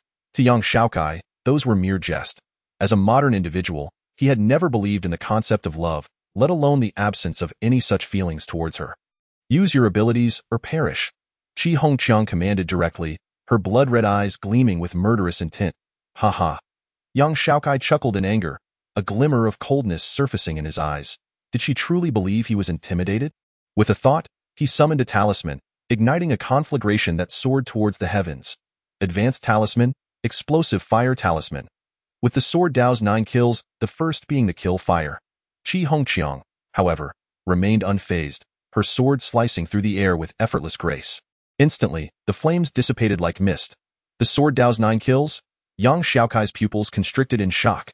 The Taoist 9 palaces, particularly the Sword God Palace, boasted the most formidable sword technique, standing alongside the Eternal Cycle technique and the Supreme Talisman technique. The 9 kills encompassed 9 distinct strikes, each recorded as the most potent techniques within the Taoist scriptures. They were akin to the Dugu 9 swords from martial arts novels, invulnerable to all forms. This woman is truly astonishing. If the Eternal Cycle technique demands the highest innate talent for the corporeal form, then the Sword Dao's 9 kills require unparalleled comprehension. To summarize in modern terms, One must possess an intelligence exceeding 300, alongside profound enlightenment. The starting point for mastering such a technique must be that of a sage's mindset. As young Xiaokai stood in awe, Qi Hongqiang unleashed her sword with unimaginable speed and ferocity. Each strike more powerful than the last, boom, boom, boom. In an instant, 100 swords were unleashed, shattering young Xiaokai's talismans and drawing forth fresh blood. Qi Hongqiang showed no signs of relenting, each sword strike quicker than the last. Before long, young Xiaokai found himself unable to keep pace. The greatest flaw of talismans lay in their usage speed. Faced with an onslaught of relentless strikes, he scarcely had time to layer his talismans. Perhaps she bore no intent to kill, yet confronting this relentless pursuit, young Xiaokai's gaze grew increasingly steely, for he understood that had Qi Hongqiang harbored true malice, he would already be dead, damn it. He roared, his eyes ablaze. Ignoring Qi Hongqiang's sword energy, he drew forth the heavenly Dao talisman, his blood essence beginning to coalesce. Blood limit, boom, boom.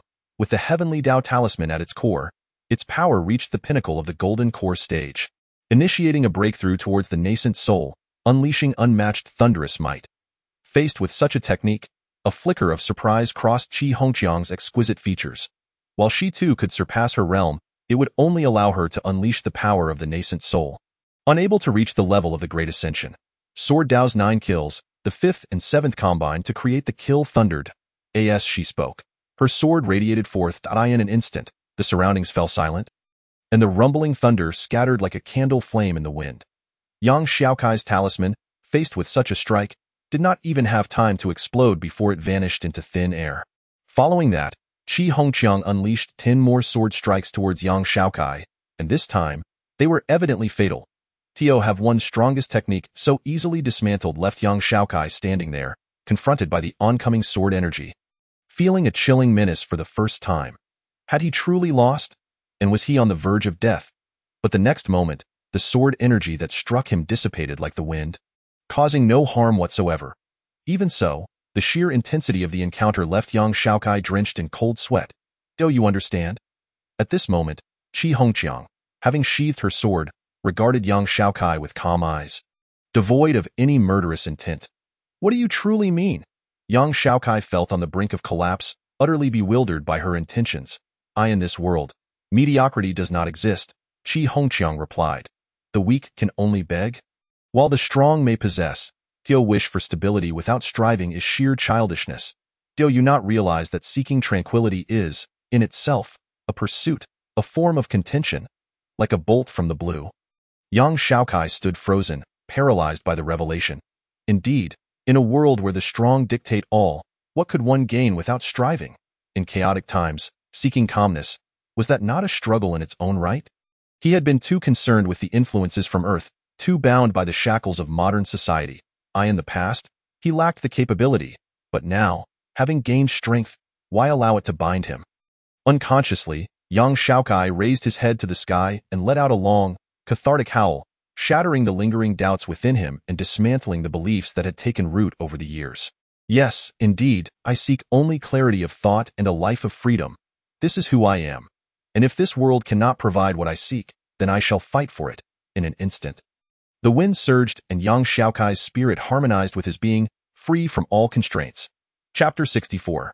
The 3 Paths of Talisman Techniques. Observing young Xiaokai's breakthrough, Qi Hongqiang nodded approvingly. It seems you have come to an understanding. This is excellent. Thank you, senior sister. Young Xiaokai clasped his fists in gratitude. Had it not been for her guidance, he might have remained entangled in confusion for quite some time. There is no need for thanks. Qi Hongqiang replied indifferently. If you were to fall into confusion because of this, it would only trouble me. We shall conclude for today and continue tomorrow. Upon hearing this, young Xiaokai wore a resigned expression yet nodded in agreement. His aversion towards Qi Hongqiang had significantly diminished.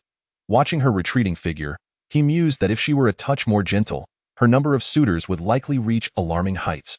Xiaokai. Not long after Qi Hongqiang departed, young Xiao arrived. Teacher, your injuries? I'm fine. That I gained a great deal from my earlier encounter with senior sister Chia. That's good to hear. Young Xiao nodded. Xiaokai, the Festival of Demons is nearing its conclusion.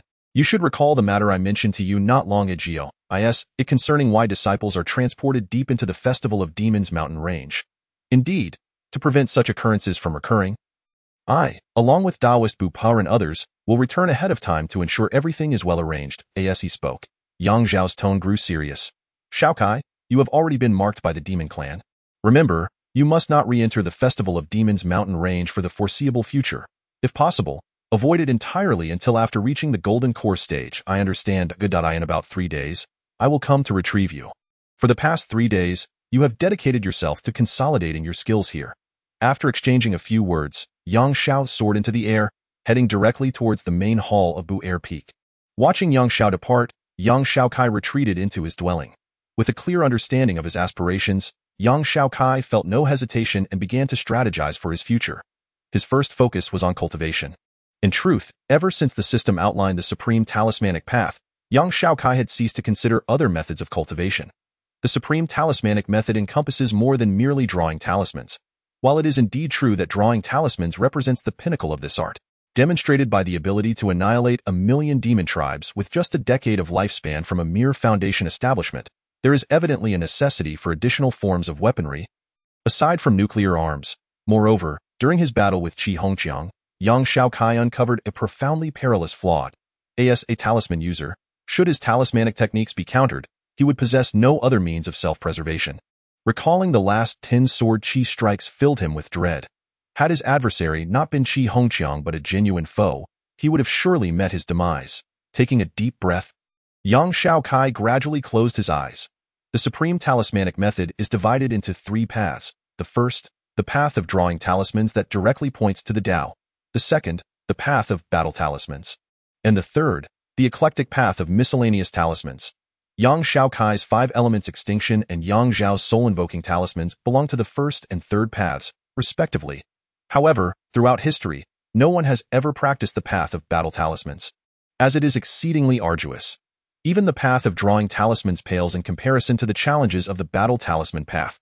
The soul-invoking talismans are essentially a simplified version of battle talismans. Yet even so, only a mere 100 individuals have succeeded in cultivating within the Tao sect across millennia. The battle talisman is crafted from the soul as paper, will as ink, divine consciousness as the brush, and the physical body as the foundation. Each step in this cultivation process is fraught with peril. A single misstep could lead to death and annihilation of the soul. Throughout the ages, the heavenly talisman palace has seen its share of geniuses. Yet upon witnessing the requirements, none have dared to proceed. Taking a deep breath, Yang Xiaokai resolved to learn the second path of the supreme talismanic method that had been imprinted in his mind since entering the Tao sect. Ding, ding, unable to learn. The host lacks sufficient root bone, strength, and agility. Requirements: root bone of 100, strength of 100, magical power of 50, agility of 50. Stunned, Yang Xiaokai had not anticipated such a scenario. To merely learn, one needed a staggering total of 300 attribute points. He was currently at level 25, with a total attribute sum of only 307 points, thanks to a previous task that had awarded him a substantial 130 points. Under normal circumstances, achieving this would likely require reaching the Great Ascension stage at the very least. In a wonder, throughout history, all who attempted to cultivate the second path have perished. Without a system, even the most talented would find it impossible to reach such heights. Taking a deep breath, Yang Xiaokai, having made his decision, summoned the attribute panel and began to allocate points. Root bone, 100, strength, 100, agility, 50. In no time, from a total of 180 points. Only 5 remained. Talisman Master, Yang Xiaokai level, 25, fusion, root bone, 100. Magical power, 52. Strength, 100. Agility, 50. Remaining attribute points, 5. Health, 10, 000. Mana, 5, 200. Once the points were allocated, Yang Xiaokai's aura surged again, intensifying with each wave. The changes within him were monumental, particularly in his physical sensations, as he felt his strength exponentially increase. Exhaling deeply, a look of unparalleled comfort spread across Yang Xiaokai's face. Clenching his fists, even without testing, he could ascertain that his strength had undoubtedly surpassed 1,000 pounds. Indeed, conserving attribute points would greatly impact his power. After reveling in his newfound physical changes, Yang Xiaokai's gaze returned to the battle talisman. Ding, congratulations, host. You have comprehended a new skill, the path of battle talismans. Finally, he had acquired the skill. Gazing at the battle talisman that appeared in his skill set, Yang Xiaokai scratched his head, pondering how to cultivate it. Surely it couldn't be a mere figment of his imagination? Host, please envision the form of the strongest power. Just as Xiaokai contemplated this notion, the system interjected. The strongest power? Ah, indeed, the so-called battle talisman, in contrast to the drawing of talismans, absorbs the forces of heaven and earth using oneself as the talisman paper. This represents a more advanced manifestation of the soul-invoking talismans. Unlike the soul-invoking method, upon successful execution, there are no side effects, and the power unleashed is several times greater. The strongest power, you say? Unbidden, Yang Xiaokai's mind began to envision what that power might look like. What constitutes the utmost strength? Strength itself. Instantly, this thought struck him. The moment the idea crystallized, vivid images flooded his mind. The first image depicted a giant with its head touching the heavens and feet planted on the earth. The second portrayed a brawny man roaring as he shattered a colossal mountain. The third illustrated a monkey wielding a weight of over 10,000 pounds, standing against an army of celestial beings. The fourth image was the most evocative, a giant with a crescent-shaped beard striking the sky, causing the earth to tremble and rivers to flow backward. Yes, that is it. This is the absolute embodiment of strength. The notion of a heavy sword without an edge, of great skill without artifice. Regardless of myriad transformations or countless methods, I shall deliver a single blow to shatter it all. Congratulations, host, you have generated the ultimate power, the path of strength talismans. As the system's voice echoed, the scenery around Yang Xiaokai abruptly transformed in the boundless void. Infinite stars sparkled above. Amidst these countless stars, an endless light coalesced, gradually forming a colossal character representing strength, which then descended upon Yang Xiaokai. Upon contact, it felt as if he had been ignited, producing a resounding sound. In an instant, Yang Xiaokai felt as though he had been thrown into a boiling pot of oil, the pain overwhelming him to the point of unconsciousness. 1 second, 2 seconds. In the blink of an eye, he succumbed to the agony. With his consciousness fading, the vast expanse around him dissolved.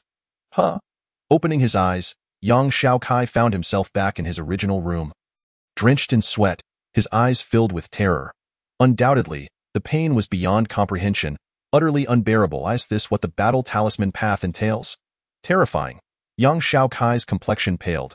The path of strength talismans dictates that for every 1 million points of proficiency, an increase of 100,000 pounds of strength is granted. This implies that to fully cultivate it, he must endure this excruciating agony, potentially for an entire 1,000,000 seconds. Convert that into days. It amounts to at least 115 days.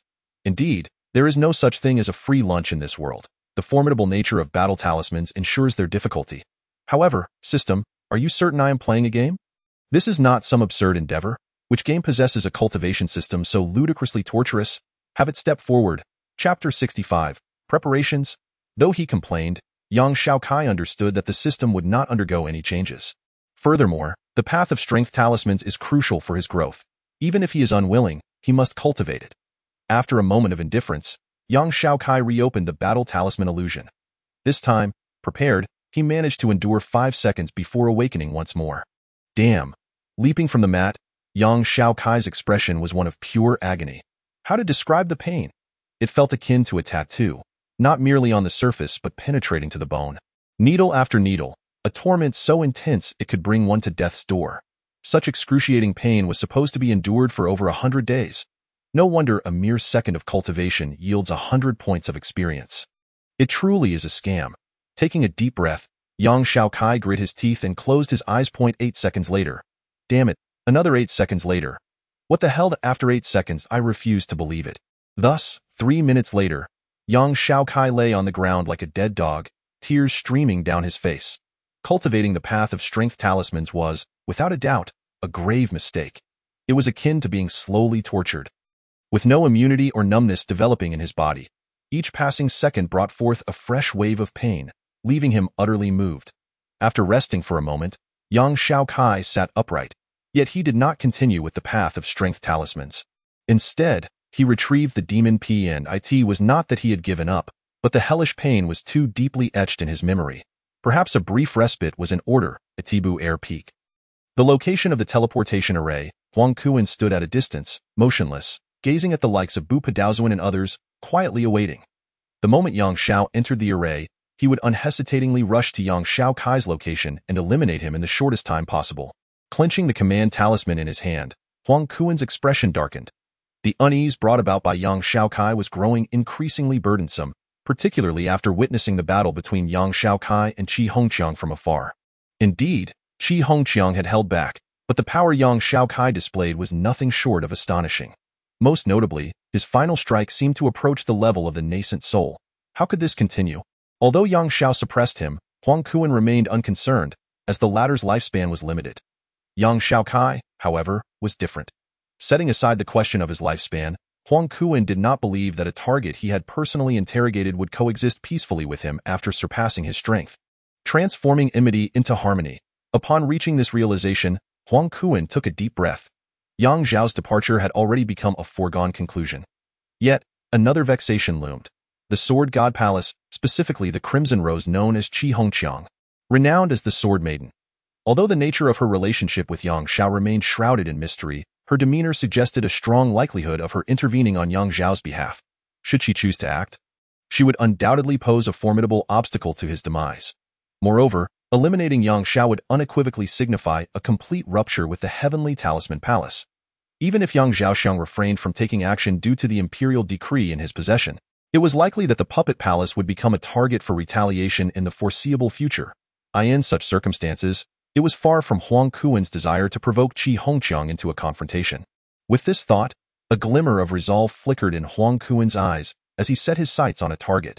For this day, he had waited an entire month. Despite his impatience, this duration had afforded him a wealth of intelligence. For instance, during the past month, Yang Xiao seemed to have developed a rift with Li Daniu of the Heavenly God Palace, as Li Daniu had not visited Yang Xiao's quarters, but merely lingered outside before departing. Consequently, Qi Hongqiang's disposition had evidently soured among the 7 disciples of the Tao, particularly regarding the Heavenly Tao Palace's chief disciple. Perhaps he concealed it well, yet he could not escape Huang Kuan's keen observation. In an instant, Huang Kuan resolved to act. If Qi Hongqiang was untouchable, then he would enlist the aid of the chief disciple of the Heavenly Tao Palace to delay her. Yang Xiao, oh Yang Xiao. This time, your death is inevitable. Watching Yang Xiaoxiang's figure vanish from the teleportation array, Huang Kuan inhaled sharply, his eyes gleaming with a terrifying brilliance. Who? At the number 2 peak, within the residence of the Heavenly Tao Palace, Zhao Wushuang, the foremost among the 7 disciples of the Tao and the future master of the Heavenly Tao Palace, slowly opened his eyes. Instantly, a formidable pressure emanated from him. Pausing momentarily, Huang Kuan's expression shifted slightly upon arriving at this place. For cultivators, the stronger their prowess, the mightier their soul and will. Once one's strength reached the golden core stage, even a mere glance could exert immense pressure. While he had been aware of the exceptional nature of the 7 disciples of the Tao, it was only upon encountering them that Huang Kuan truly grasped their terrifying presence. A single gaze could manifest palpable oppression. Were it not for his own considerable strength, a less formidable cultivator would likely be rendered unconscious by a mere look. Zhao Shidi, how have you been? Discarding his disguise, Huang Kuan revealed his true self in the presence of this disciple, who could ascend to the nascent soul stage at any moment. He did not adopt a subordinate demeanor. You are Huang Kuan, the esteemed master of the Puppet Palace, Zhao Wushuang replied, somewhat surprised, clearly not anticipating Huang Kuan's presence here. How swiftly time flies. Back in the day, Zhao Wushuang's expression shifted as he continued. Huang Zun Master, have you come here merely to engage in trivial conversation? If that is the case, then our relationship, whether between the Heavenly Tao Palace and the Puppet Palace or between you and me, is hardly such that we can indulge in idle chatter. Huang Kuan was taken aback by Zhao Wushuang's direct demand for clarification. However, he quickly regained his composure and retorted, I did not come merely for idle talk, but primarily to discuss matters concerning Qi Shimi. Qi Hongqiang? Zhao Wushuang smiled, revealing his unabashed feelings for the Crimson Rose. Upon returning to number 2 peak, he had been infuriated to discover that Qi Hongqiang had taken an interest in a mysterious disciple from the Heavenly Talisman Palace, nearly losing his composure in his rage. Nevertheless, despite his anger, Zhao Wushuang quickly regained his composure, refraining from any reckless actions. As the chief disciple of the Heavenly Tao Palace, having emerged from countless disciples, he knew precisely what to do and what not to do. Regardless of whether Qi Hongqiang's feelings for Yang Xiao were genuine or fabricated, he had ample time to alter the situation. Whether it meant disillusioning Qi Hongqiang with Yang Xiao or orchestrating Yang Xiao's demise, opportunities would abound. Thus, Zhao Wushuang remained unhurried, patiently biding his time. However, he had not anticipated that someone else would act prematurely, even attempting to sow discord in his direction. Huang Kuan, it seems you have invested considerable effort to deal with Yang Xiao. Yet if you intend to use hunger to provoke me into action against Yang Xiao, I can only say that you are sorely mistaken. With an unchanging expression, Huang Kuan smiled. How could that be? I am well aware of Zhao Shidi's capabilities and would never entertain such foolish thoughts. My primary purpose here is to request that you, Zhao Shidi, assist in delaying Qi Shimi when I take action against Yang Xiao. Oh? Zhao Wushuang's eyes gleamed ominously, his demeanor growing colder. Hee, Huang Shixiang, it seems you are quite audacious. Seeking to act against a disciple of the 9 palaces who recently achieved great merit on the festival of demon slaying, and then asking me to be your accomplice. Feeling the pressure of being targeted, Huang Kuan inwardly cursed Zhao Wushuang, who indeed operated with the meticulousness ascribed to him in writings, leaving no loose ends even when eliminating rivals. Drawing a deep breath, Huang Kuan reached into his robe and produced the imperial decree obtained from the cloaked figure. Upon seeing the decree, Zhao Wushuang, who had been poised to act, narrowed his brows in contemplation. With this, Zhao Shidi should not refuse, right? After a moment of magical binding and confirming its authenticity, Zhao Wushuang relaxed his imposing aura. A smile gracing his face. In that case, I shall not hesitate to comply with Huang Shixiang's request when the time comes. However, I must inquire, why did you not come forth with this sooner? Given you possess the decree? Because when I obtained the decree, Yang Xiao did not have 1,000,000 points. I see. Chapter 66. The Killing Calamity. Approaching. Is Qi Hongqiang present? At number 2 peak, within the Sword God Palace Annex. Zhao Wushuang strolled in. Furrowing her brow, the crimson-haired maiden seated in her chamber gradually opened her eyes.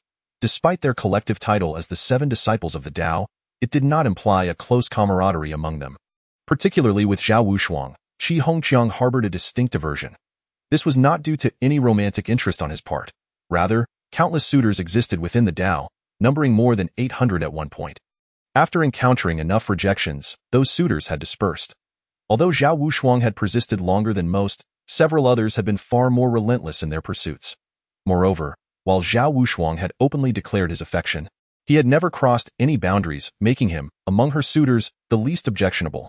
Yet, it was precisely this that cultivated Qi Hongqiang's disdain. Qi Shimi, I know you are here. The festival of demon slaying is drawing to a close. I came to inquire about your subsequent plans. Will you continue hunting demons in the demon-slaying mountains?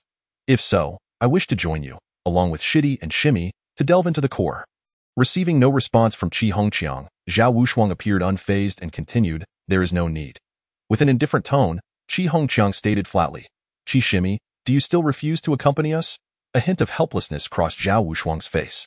This time, it is a deep venture into the mountains. Furrowing her brow slightly, Qi Hongqiang fell silent, lowering her head. Qi Shimi? After a prolonged silence, Zhao Wushuang spoke again.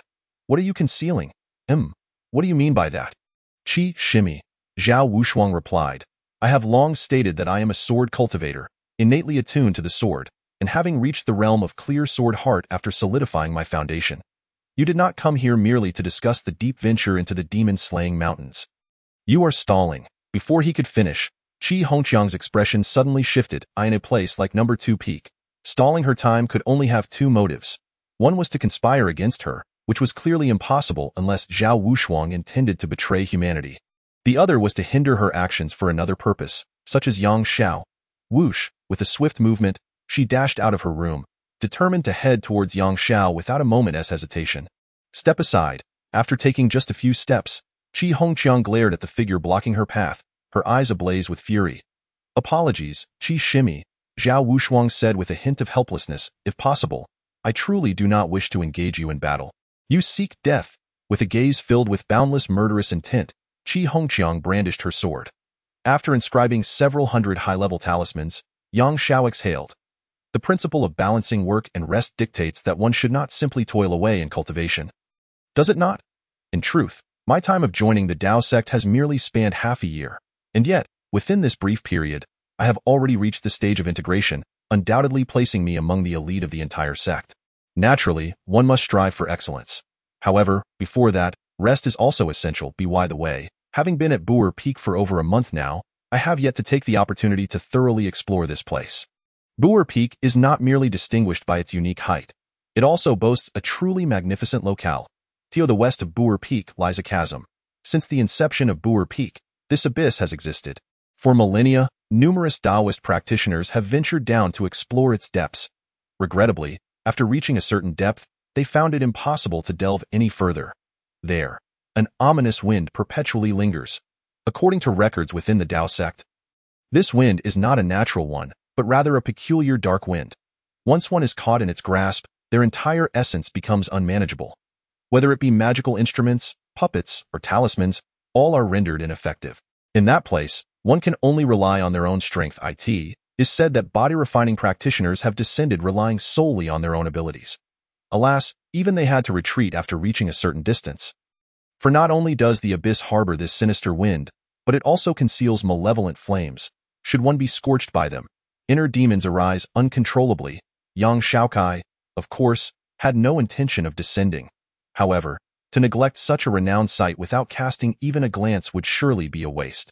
With this thought in mind, Yang Xiaokai swiftly made his way towards the abyss. It is rumored that this chasm exceeds a kilometer in diameter, and from the markings observed, it does not appear to be of natural formation, as if it were carved by some ancient force. According to the records of the Tao sect, it is highly probable that this phenomenon was wrought by a true immortal from ancient times. Indeed, it is profoundly deep. Standing at the edge of the abyss, Yang Xiaokai gazed out, his expression filled with awe. Even after the passage of 10,000 years, this chasm remains unchanged, as if preserved in time. In the surrounding area, not a blade of grass grows. The abyss itself is entirely shrouded in darkness, devoid of any light. Leaning forward, Yang Xiaokai gently placed his palm upon the stone at the edge of the abyss. Remarkably sturdy, Dumwai's strength now surpasses 1,000 pounds.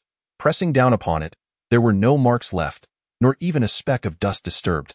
Truly, it is an extraordinary place. Observing for a moment, Yang Xiaokai stroked his chin. Curiosity piqued as he pondered what wonders might lie at the very bottom of this chasm. Unfortunately, aside from the disciples of the Heavenly God Palace, no one has been able to descend beyond a distance of 10 miles. Even the disciples of the Heavenly God Palace could only reach about 100 miles. Remarkably, this abyss does not extend all the way to the depths of this planet, does it? Yang Xiaokai was filled with curiosity, an insatiable desire to know what lay beneath. Want to know? A chilling voice suddenly echoed. Startled, Yang Xiaokai turned abruptly to find someone standing not far behind him. You.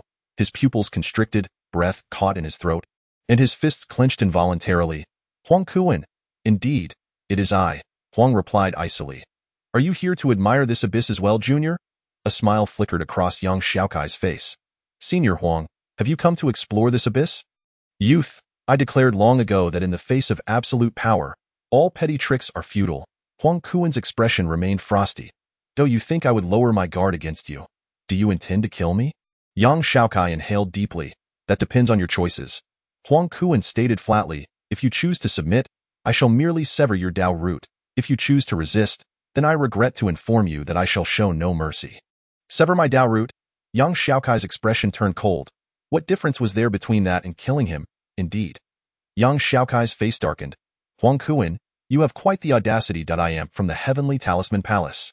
Damn it, this scoundrel again. Why does he keep seeking trouble with me? No matter how silver-tongued you are, today you shall not leave unscathed. A cold smile crept across Huang Kuan's face. He had awaited this day for far too long. Prepare to die. With a low shout, a Yuan-ing-level puppet emerged. Cursed be! Upon witnessing Huang Kuan's actions, Yang Xiaokai instantly recognized the gravity of the situation. But where did this man derive the audacity to attack him directly? Did he not fear the retribution of his master? Chapter 67. Driven to the brink. Boom. The moment he struck, it was extreme. The moment he acted, it was life-threatening.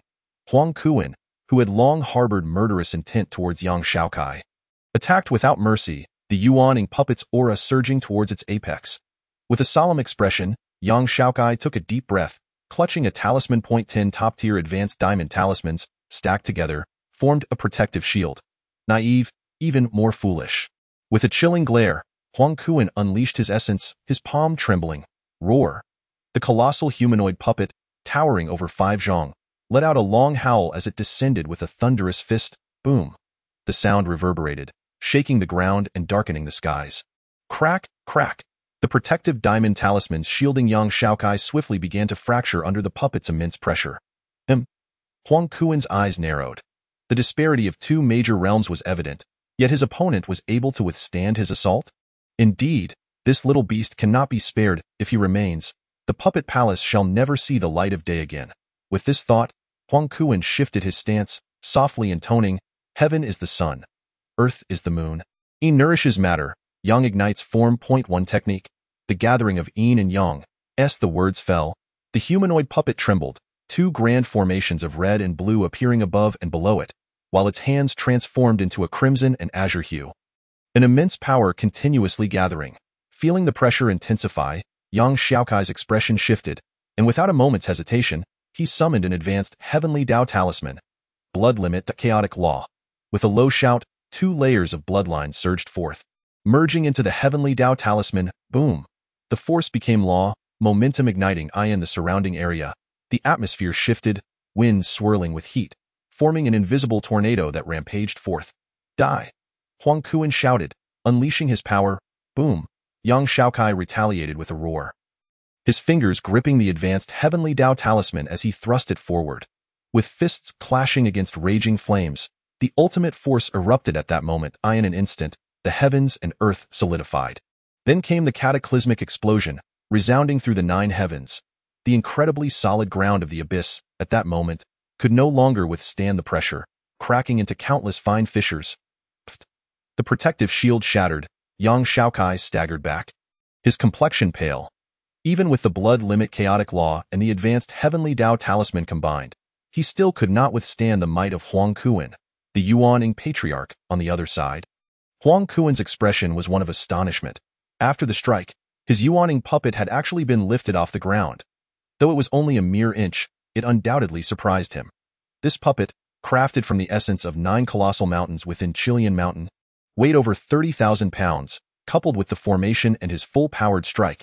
Its weight could be said to exceed 40,000 pounds. TOC such a heavy body rise even an inch? This demonstrated the sheer power of young Xiaokai's blow. Damn it, in just 2 months, this little beast's strength has already far surpassed that of his son. What he thought would be an easy victory had taken such a surprising turn. He must die. Huang Kuan's expression quaked, his eyes filled with greater killing intent, transforming his previous contempt for young Xiaokai into a sliver of fear. The clash of Yuan-ing-level essence reverberated through Buer Peak, instantly sensed by 2 Yuaning patriarchs guarding the area. This power. That must be the puppet palace's master, Huang Kuan. But the other presence seems rather peculiar. It should be a talisman. Upon mentioning talismans, a flicker of displeasure crossed the depths of their eyes. Evidently recalling recent events. The direction of the abyss. Let us investigate. Exchanging glances, the 2 promptly vanished from Buer Peak. Could it be him? Upon exiting the grand hall of Buer Peak, the 2 quickly arrived at the battlefield. Recognizing at a glance the identity of the talisman wielder, one of them furrowed his brow. Does Huang Kuan even realize what he is doing? Attacking a disciple of the Dao sect, and yet filled with murderous intent? He cannot be allowed to continue this way. Saying this, the individual prepared to intervene. Wait! The other raised a hand, halting the would-be rescuer. The situation remains unclear. We must observe before acting. As he spoke, an unusual glimmer appeared in his eyes. Having interacted for a century, how could the obstructed individual remain unaware of the other's thoughts? After a moment's hesitation, he also paused his steps. Rescue him? Rescue someone who nearly brought harm to my friend and caused me significant injury? What nonsense! With this thought, the individual was no longer in a hurry. Since you, Yang Xiao, made the first move, do not blame them for retaliating. After all, should there be any repercussions, it would solely rest with Huang Kuan. They could merely claim they were unable to intervene in time. To invoke the wrath of a Yuaning patriarch, this young man appears to be no good fellow, much like his master. Thus, the 2 exchanged glances, not only halting their steps but also releasing their essence to envelop Buer Peak, isolating the tremors resulting from the confrontation. Yang Xiao, O Yang Xiao, now that you have advanced to the great ascension stage, you run rampant without restraint. Today, you shall learn the consequences of such lawlessness. You cared so much for your disciple, did you not? I am most curious to see how you will react when he meets his demise. Meanwhile, not far from the abyss, a figure hastened towards Buer Peak, his expression fraught with urgency, each step more hurried than the last. Xiaokai, you must not perish. Hold on, you must persevere. I shall summon help for you at once. 1 step, 2 steps, 3 steps. Yang Xiaokai retreated again and again, and in the blink of an eye, he found himself at the edge of the abyss. His breathing was exceedingly rapid, his demeanor fraught with panic. The Yuaning elder was indeed formidable. Despite exerting his utmost strength, he could barely shake his opponent, let alone inflict any harm. What to do? Continuing this way seemed utterly hopeless. Yang Xiaokai furrowed his brow. Contemplating an escape plan, a wise man does not suffer needless losses. If he could not match his adversary, Yang Xiaokai would not foolishly engage in a life-and-death struggle. However, Huang Kuan clearly would not grant him such an opportunity. As he gathered his magical energy once more, brewing a devastating technique, damn it, what are the people of Bu Air Peak doing? Such a commotion, and yet no one has come to investigate. Faced with Huang Kuan's relentless advance, Yang Xiaokai's expression darkened, and he deployed another talisman. Boom! Another strike of peak power erupted. Huang Kuan remained composed, while Yang Xiaokai found himself in an even more precarious situation, suffering a loss of 4 layers of blood limit, and his internal organs were further shaken by the impact. Yet when he saw Huang Kuan gathering magical energy again, with an expression that promised to not rest until he was dead, Yang Xiaokai's anger flared. Did you truly think you were invincible? With a mental shift, Yang Xiaokai absorbed the pills he had prepared in his storage space to replenish his vitality, simultaneously drawing in 10 mid-grade earth-level spirit stones. If you were a sword cultivator capable of unleashing hundreds of swords in a breath, I might have feared you. Alas, you are merely a puppet? If you cannot dispatch me in a single blow, then it is destined that you cannot kill me. For I possess a system. Though I have not prepared many Heaven's Path talismans, I still have over 100. I refuse to believe your magical power is truly limitless. With this thought, the pills entered his body, and Yang Xiaokai swiftly replenished the 4 layers of blood limit he had lost. You wish to fight? Then let us fight.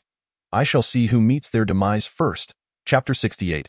Each in awe. Meanwhile, at Qi Hongchang's location, boom.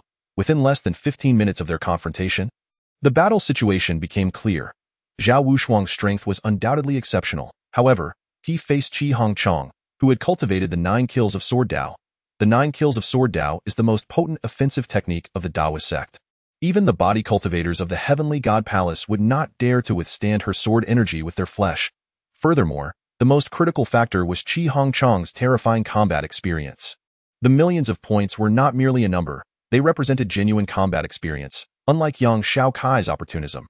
Coupled with Zhao Wushuang's repeated delays, rather than a full frontal assault, he was gradually losing ground against Qi Hongchang's relentless attacks. With a single sword strike, she broke through Zhao Wushuang's defenses and did not linger, immediately disengaging and heading toward the courtyard where Yang Xiaokai was located. Watching Qi Hongchang depart, Zhao Wushuang's eyes flashed with a peculiar light. Truly, she is the woman I have set my sights on. My desire to possess her has only intensified. However, with so much time elapsed, Huang Kuan must have already dealt with that brat. Honger, I have long said you can only belong to me. No one else may take you away. Rushing to Yang Xiaokai's courtyard, Qi Hongchang's expression tightened. No one was present. Where have they gone? Could it be? No, there is no scent of blood, no signs of battle. The person should not be here.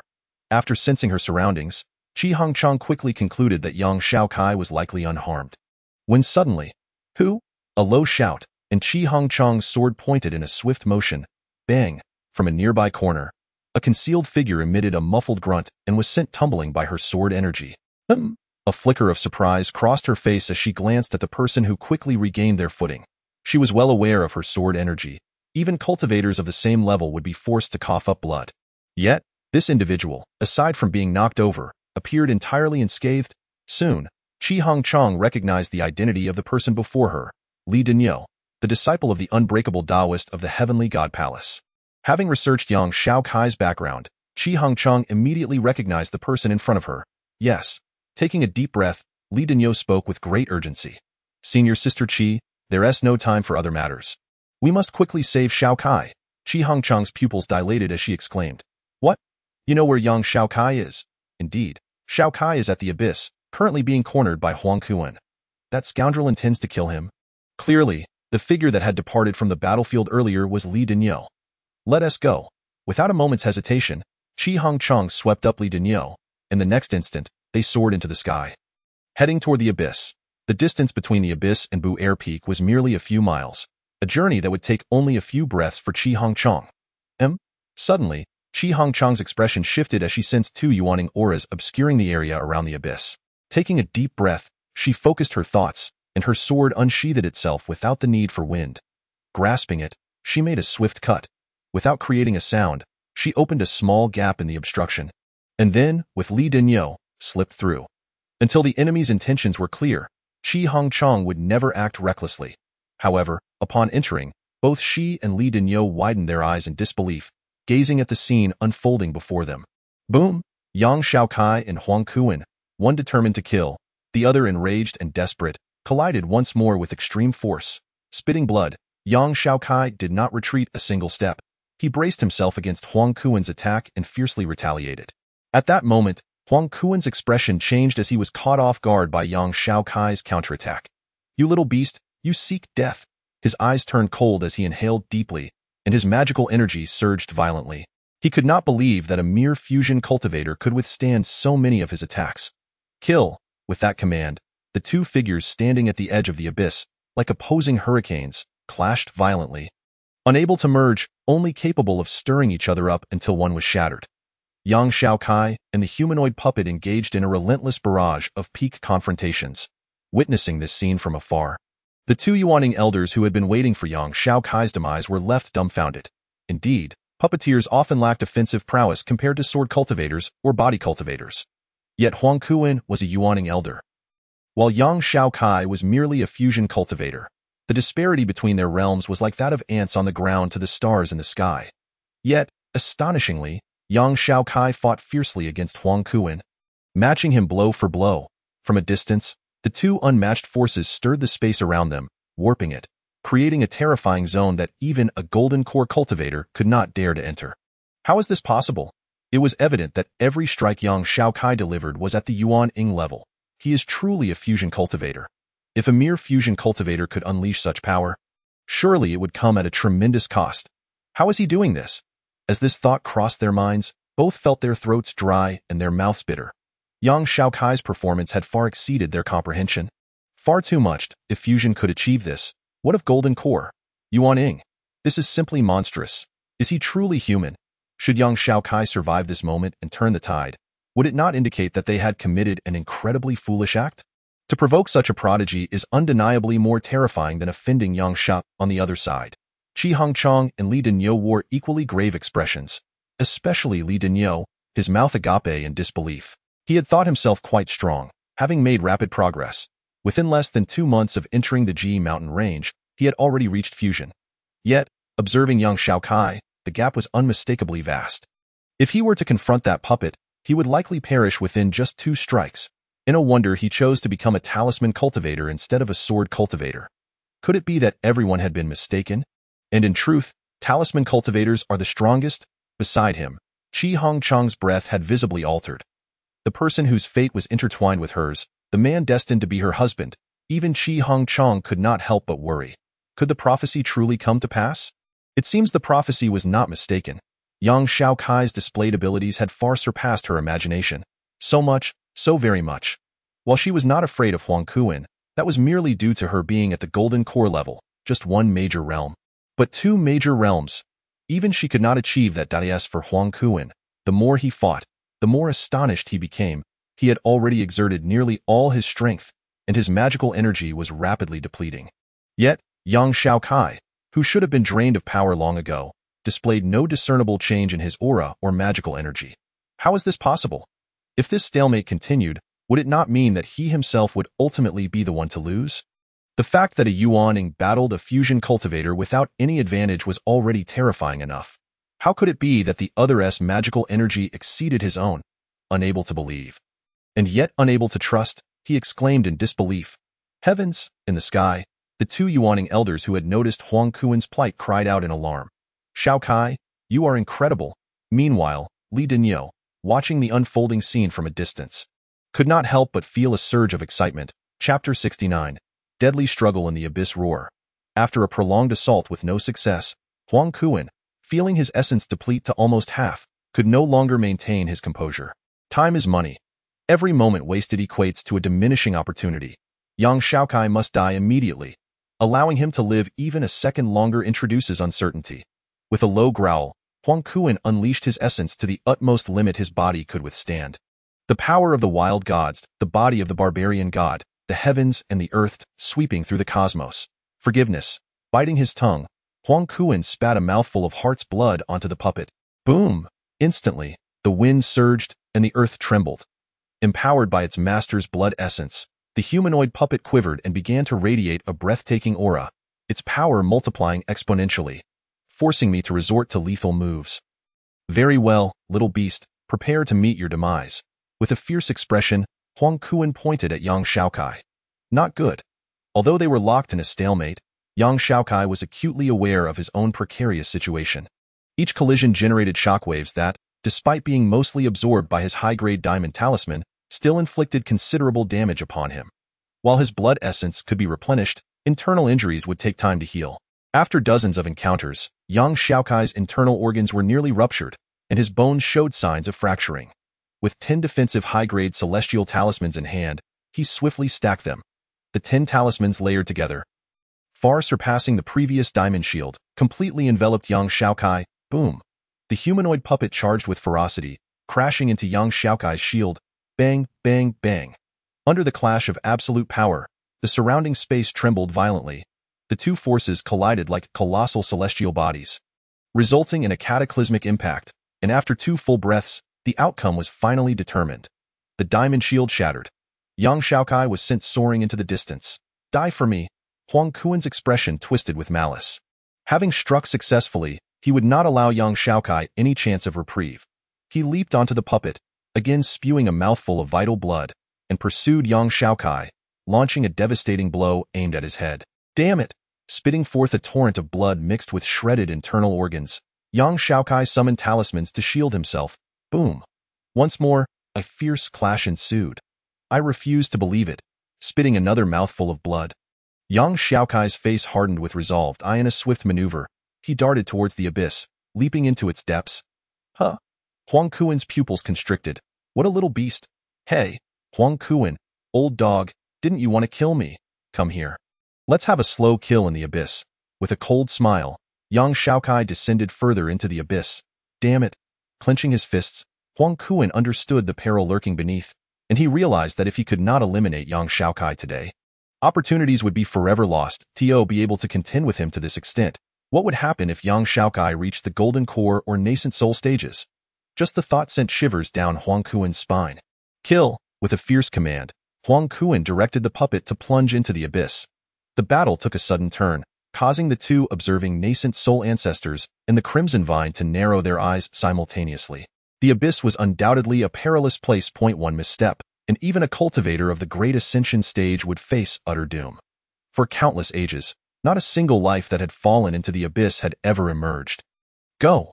Without a moment's hesitation, the Crimson Vine took off towards the abyss with Li Daniu. The two nascent soul ancestors could no longer remain idle, hastening towards the abyss, their hearts filled with regret. Had they known Yang Xiaokai possessed such monstrous potential, they would never have allowed Huang Kuan such leeway. Initially preparing to intervene upon sensing trouble, they were taken aback when Yang Xiaokai chose to descend into the abyss. Damn, this is dire. They would inevitably face punishment, and if severe, it might even lead to imprisonment in the ice-fire prison. Deeper, deeper still. The abyss was fraught with danger, yet it remained Yang Xiaokai's only glimmer of hope. The prolonged silence of the second peak was evidently suspicious. Faced with Huang Kuan's lethal pressure, his talismans were running low, especially the high-grade celestial talismans, of which he had prepared but few. Once his talismans were exhausted, Yang Xiaokai would be no better than a foundation-level sword or body cultivator. The opportunity lay within the depths of the swirling winds. Little beast, perish. Huang Kuan was well aware of Yang Xiaokai's intentions. He commanded the puppet to accelerate its descent, determined to eliminate him before he could reach the swirling winds. Boom. After all, he was a nascent soul ancestor, and his puppet was of nascent soul level, allowing them to move far quicker than Yang Xiaokai. Soon, another strike thundered towards Yang Xiaokai. Forgiveness. With a cold smile, Yang Xiaokai unleashed a high-grade diamond talisman. Bang! The diamond talisman shattered. In that instant, Yang Xiaokai plummeted deeper into the abyss at an even swifter pace. Damn it! Huang Kuan's expression soured, yet he hesitated not for a moment, descending further. 100 zhong, 200 zhong. When the once massive exit above shrank to the size of a bowl, young Xiaokai finally halted his descent. The swirling winds were now mere steps away. Taking a deep breath, he slowly raised his head, his gaze icy. Huang Kuan, pursuing closely behind, halted above young Xiaokai. "Little beast, why aren't you fleeing?" with an icy demeanor. Huang Kuan spoke coldly. "Old fool, why aren't you pursuing?" A sneer graced young Xiaokai's face, revealing his disdain. He was now merely a step away from the swirling winds, while Huang Kuan was still 100 meters away. "Sharp-tongued jests cannot alter your predetermined fate today. Old fool, spare me the nonsense. If you've got the guts, come down. Oh, you truly believe that once you reach the swirling winds, I will be powerless against you?" Huang Kuan chuckled coldly. "If I were above, killing you would take some effort, but down here, I need not even slay you. Merely forcing you beneath the swirling winds will ensure your certain demise. Is that so? I do not share your conviction." Young Xiaokai retorted with a dismissive expression. "Little beast, today you shall learn what it means to dig your own grave." Huang Kuan suddenly roared, summoning multiple puppets. Although they did not compare to the nascent soul-level puppets, they were all above golden core level. Go. With a flick of his hand, dozens of puppets surged towards young Xiaokai. In the face of this onslaught, young Xiaokai raised his hand, activating the high-grade diamond talisman, simultaneously preparing several high-grade talismans. Boom, boom, boom. In an instant, 100 clashes erupted, fire illuminating the surroundings. However, unlike the nascent soul puppets, this time, young Xiaokai's diamond shield merely quivered before showing no further reaction. While the puppets were sent staggering backward, fire exploding talisman, forgiveness. With a low shout, young Xiaokai's celestial talismans erupted. A series of crimson lights flashed, and a massive fireball detonated within the abyss. Bang, bang, bang. Instantly, the puppets were forcefully blasted away, colliding against the distant stone walls. Giant wooden talisman. Without pause, young Xiaokai hurled several talismans towards the heads of the puppets. Boom, boom, boom. Enormous trees plummeted from the sky, crashing down upon the puppets. Witnessing this scene, Huang Kuan's expression changed drastically. Had this been on land, he would have dismissed such talismans as inconsequential, incapable of inflicting any harm. Yet here, in the abyss, mere meters below lay the swirling winds. A gust swept through, severing Huang Kuan's connection with his puppets, which soon plummeted into the abyss like kites with cut strings. With a successful strike, young Xiaokai wore a mocking smile. "Old fool, your ideas are admirable. Tsk. Golden core level puppets must cost hundreds of thousands of low-grade spirit stones, right? Come, let us see who has more, your puppets or my talismans. Bastard." In response to young Xiaokai's mockery, Huang Kuan's face flushed with rage, alternating between red and white, a sight to behold. The value of puppets could not possibly be compared to that of talismans. Even he, possessing a mere handful of golden core level puppets amassed over centuries, had lost nearly half of them to a single talisman from young Xiaokai. Damn it all. Had he not recently lost his nascent soul-level defensive puppet and the unpredictable Five Spirits puppet at the hands of the Heavenly Talisman Palace's spirit, he would never have felt so powerless against young Xiaokai. Now, the only puppet remaining in his possession was this nascent soul-level humanoid puppet. Little beast, you seek death. The more he thought, the angrier he became. If it weren't for young Xiaokai, how could he have fallen to such a state? His strength, nearly reduced by 5 levels, boom. In the next moment, he directly commanded the humanoid puppet to charge downward. Boom, boom, boom. At the second peak, amidst the teleportation array, an unparalleled surge of essence erupted, causing the entire array to tremble. Suddenly, 2 figures flashed out. The departing Unbreakable Tao Master and young Xiaokai. Upon landing, young Xiaokai's overwhelming power pierced the skies, spreading in all directions. Beside him, the Unbreakable Tao Master furrowed his brow, his expression grave. Upon returning to the Tao sect, the Tao Master gathered all the sect's elders, yet Huang Kuan was conspicuously absent. Subsequently, he learned from the Heavenly Array Elder that Huang Kuan had long departed for the second peak a month prior. Even the Unbreakable Tao Master sensed that something was amiss, a month at the second peak without encountering any of the other elders. Recalling the events that transpired a few months ago between Huang Kuan and young Xiaokai, the expressions of Bupa Daozun and the others immediately changed. Without hesitation, Bupa Daozun, who had just returned to the Tao Gate, promptly joined Yang Xiao in making their way back to Bu Air Peak, in the direction of the abyss, with a flicker of divine consciousness. Yang Xiao swiftly detected the traces left by Yang Xiaokai's talismans. Bu Padaozu nodded, and the next moment, both ascended into the skies. Let's go. Xiaokai, please be safe. Chapter 70. The Fall. Get out of my way. At the entrance of the abyss, Qi Hongchang's expression was icy. The two Yuanying ancestors who had arrived before the abyss shook their heads. No, Hongchang, although your strength is formidable, you must not descend into the abyss. Initially, they had intended to venture down to see if they could rescue Yang Xiaokai, but unexpectedly, Qi Hongchang had brought Li Daniu along. Witnessing the two eager to enter the abyss without a second thought, the two Yuanying ancestors were struck with fear. With Yang Xiaokai dead, they were already in a precarious position.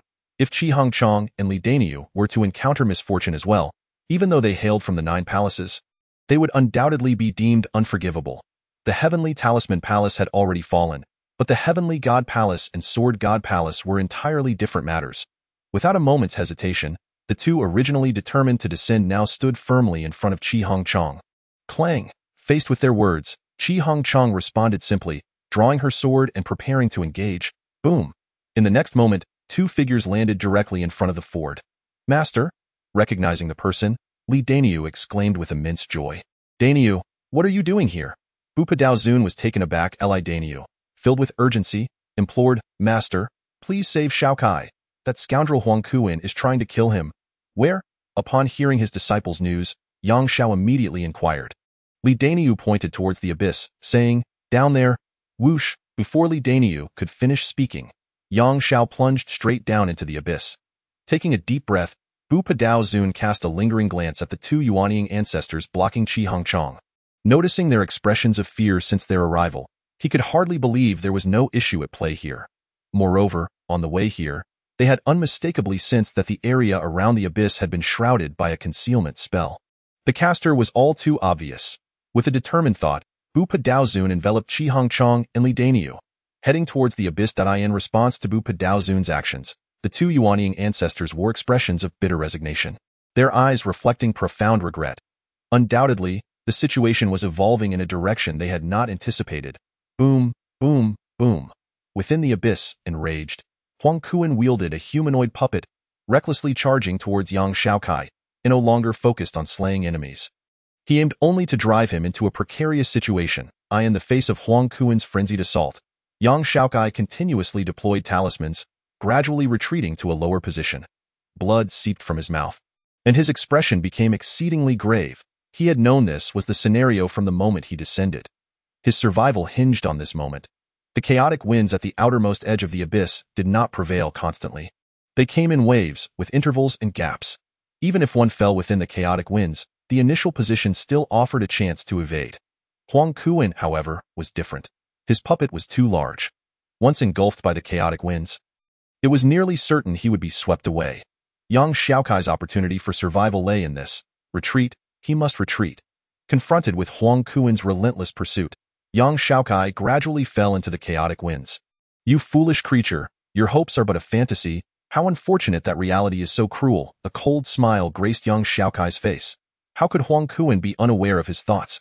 After centuries of cultivation, a fool could not survive so long. As he spoke, Huang Kuan reached into his robe. He had specifically prepared a method of demise for Yang Xiaokai, but due to Yang Zhao's ascension to the great completion stage, he had been compelled to abandon that idea. Yet now, the timing was perfect. With a flick of his hand, a bottle of dark green potion appeared. In person, Huang Kuan had not initially intended to use this, as it was exceedingly precious, and nothing could compare to personally slaying Yang Xiaokai. However, now he could not afford to hesitate. Time had dragged on for far too long. In the next moment, no one knew what would happen. Die? A chilling smile spread across Huang Kuan's face as he opened the potion bottle and poured it directly towards Yang Xiaokai. A wave of green mist cascaded down. Hiss! Hiss! As Yang Xiaokai prepared to evade the chaotic winds beneath him and counterattack. His expression suddenly shifted. The diamond shield began to fracture, not from being shattered, but as if it were encountering a nemesis, being devoured by something. Explosive fire talisman, release. Sensing something was amiss, Yang Xiaokai wasted no time in throwing the explosive fire talisman upwards. Boom! An explosive roar erupted, and before Yang Xiaokai could breathe a sigh of relief, He saw his diamond shield shatter, the faint green light rushing towards him. What is this? Upon seeing the green light, a sense of foreboding immediately gripped young Xiaokai. Could it be what he feared? Centuries ago, a certain Taoist cultivator invented a thing called the devouring yuan gu due to specific circumstances. Its nature was strikingly similar to the disabling insect of the puppet palace. However, unlike the former, the latter was specifically designed to target cultivators, ensuring death upon infection, rendering it a taboo within the Taoist sect. It appeared as green mist, capable of devouring the essence of law and growing stronger. He had to evade. Although he could not confirm whether this was indeed the devouring yuan gu, it was wise to be cautious. Foolish creature, where do you think you're going? Above, Huang Kuan would not grant young Xiaokai the opportunity to escape. The humanoid puppet descended, flanking him on both sides, completely sealing off his escape route. Damn it! Young Xiaokai's expression changed, yet he had no choice but to summon talismans to block the humanoid puppet's advance. He was uncertain whether the green mist was lethal, but if struck head-on by the humanoid puppet, he would undoubtedly perish. Boom. Although he managed to fend off the attack, he could not evade the green mist.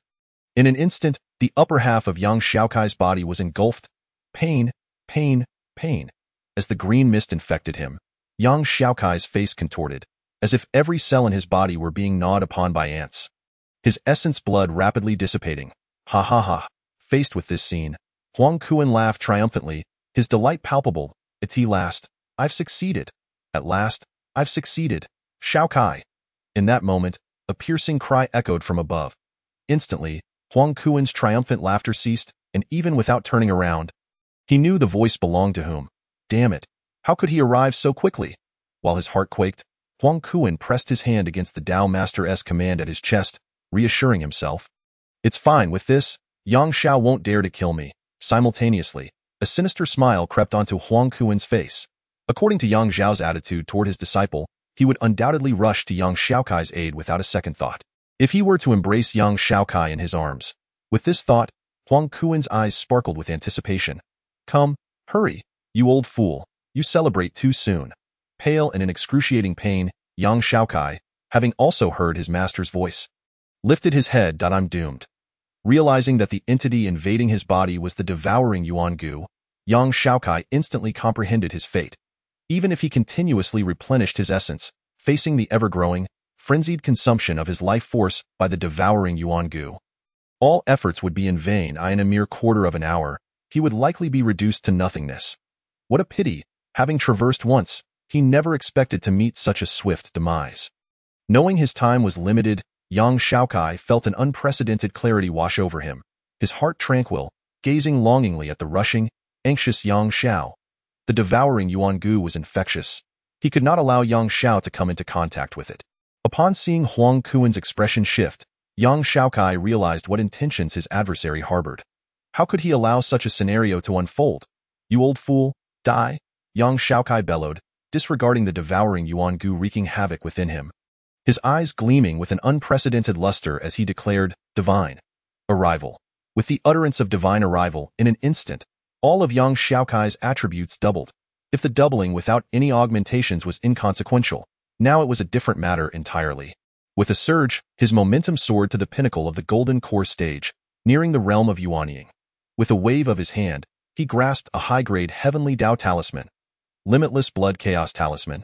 Release. With a single utterance, the gravitational talisman erupted violently, unleashing the power of 200 bones in a thunderous explosion. In that moment, centered around young Xiaokai, the gravitational force increased 100-fold. A cold smile graced young Xiaokai's face as he ominously declared, You old fool, die. My apologies, master. I am sorry. Completing everything, young Xiaokai slowly closed his eyes, and the next moment, he transformed into a shooting star, plummeting rapidly into the depths of the abyss. No, no, no. Huang Kuan, who had initially worn an expression of anticipation, suddenly turned pale. The moment the 100-fold gravity manifested, whether it was the puppet or himself, both were forcefully dragged downwards into the abyss, plummeting uncontrollably. Regardless of how he strained to wield his law essence to escape this gravitational pull, he found himself utterly powerless. Not only was the gravity overwhelming, but more crucially, his law essence had been nearly depleted. Damn it, damn it. How could this happen? How could this happen? Gathering his essence, Huang Kuan fought desperately against the hundredfold gravity pressing down upon him. "No, please. I don't want to die. I don't want to perish," he cried out in desperation. "Save me, Yang Xiao. Hurry." As the ominous wind drew ever closer, panic consumed Huang Kuan. He was acutely aware of the dire consequences should he be struck by it. However, even if Yang Xiao were not far away, would he truly come to his rescue? Just then, a sinister gust swept through, causing Huang Kuan's body to stiffen as he managed to let out a startled scream before being dragged into the abyss's depths. Along with the puppet, above, Yang Xiao, plummeting downwards, widened his eyes in horror as he beheld Yang Xiaokai plummeting into the abyss with Huang Kuan, letting out a heart-wrenching roar. No. Chapter 71. The depths of the abyss. The wind howled mournfully, and thunder rumbled ominously. The otherwise monotonous sounds of wind and thunder became a peculiar melody in this pitch-black, lightless abyss, injecting a semblance of vitality into the void. After a prolonged silence, the person lying in the abyss opened his eyes. Feeling the excruciating pain coursing through his body, a bitter smile etched upon his face. While he certainly wished to live, there were moments when succumbing gracefully could be deemed a blessing, after all. To end up in such a state was truly lamentable, worse than death itself. Oh heavens, must you toy with me so? What offense did I commit in my past life? He lamented. To traverse realms is one thing, but to subject me to this ordeal, falling into such a bottomless pit and yet surviving. Am I not akin to a cockroach? Without a doubt, it was Yang Xiaokai, who had thought himself doomed. Regardless of the abyss's peril or the poison coursing through him, both were lethal in nature. How he survived was a mystery, yet the injuries he sustained were undeniably grievous, although the voracious pestilence that had invaded his body seemed to have vanished. Every bone felt shattered, every muscle atrophied, and he had lost 90% of his blood. For anyone else, survival would be impossible, as evidenced by Huang Kuan's lifeless body nearby, which bore wounds far less severe than his own. Thus, he lamented the absurdity of the system. Was it not real? The proficiency of the techniques it generated was more brutal than reality, driving one to madness. Yet, if it were indeed real, then why was he unable to perish despite the myriad of negative effects displayed on his interface and the mere 10 drops of blood remaining? Having awakened long ago, Yang Xiaokai was left waiting for death that refused to come. To make matters worse, he had hoped the malevolent wind and thunder above would deliver him from this torment. Yet regardless of how fiercely they roared or crackled, they would not descend within 10 meters of him. He could neither die nor escape. He was condemned to live. With that thought, Yang Xiaokai began to replenish his health. Fortunately, despite having consumed a considerable amount of supplies battling Huang Kuan, he still had plenty left in his backpack. After a while, he had restored his health and mana, but found himself in a rather frustrating predicament. A multitude of buffs weighed upon him, rendering him unable to move even after his vitality had returned. What on earth was he to do? Was he to remain in this state for eternity? Alas, this is not the life I yearn for. Though the view above was indeed captivating, with the intertwining winds and thunder resembling the auroras of the Arctic, the question remained. How long could one endure such a sight? Closing his eyes, Yang Xiaokai quickly focused his thoughts on the unparalleled runes, hoping to discover a method to mend his broken body. A solution soon presented itself, yet upon discovering it, Yang Xiaokai's expression turned grim. As if he had lost everything dear to him. The method to heal his injuries was painfully straightforward. He needed to cultivate the path of battle runes. The cultivation of battle runes involved tempering the soul, inscribing the power of runes upon it, allowing the soul to serve as a medium for absorbing the energies of heaven and earth to transform oneself. Consequently, this practice would cleanse, strengthen, and elevate the body simultaneously. Given Yang Xiaokai's current state, cultivating would yield remarkable efficiency, producing vibrant results.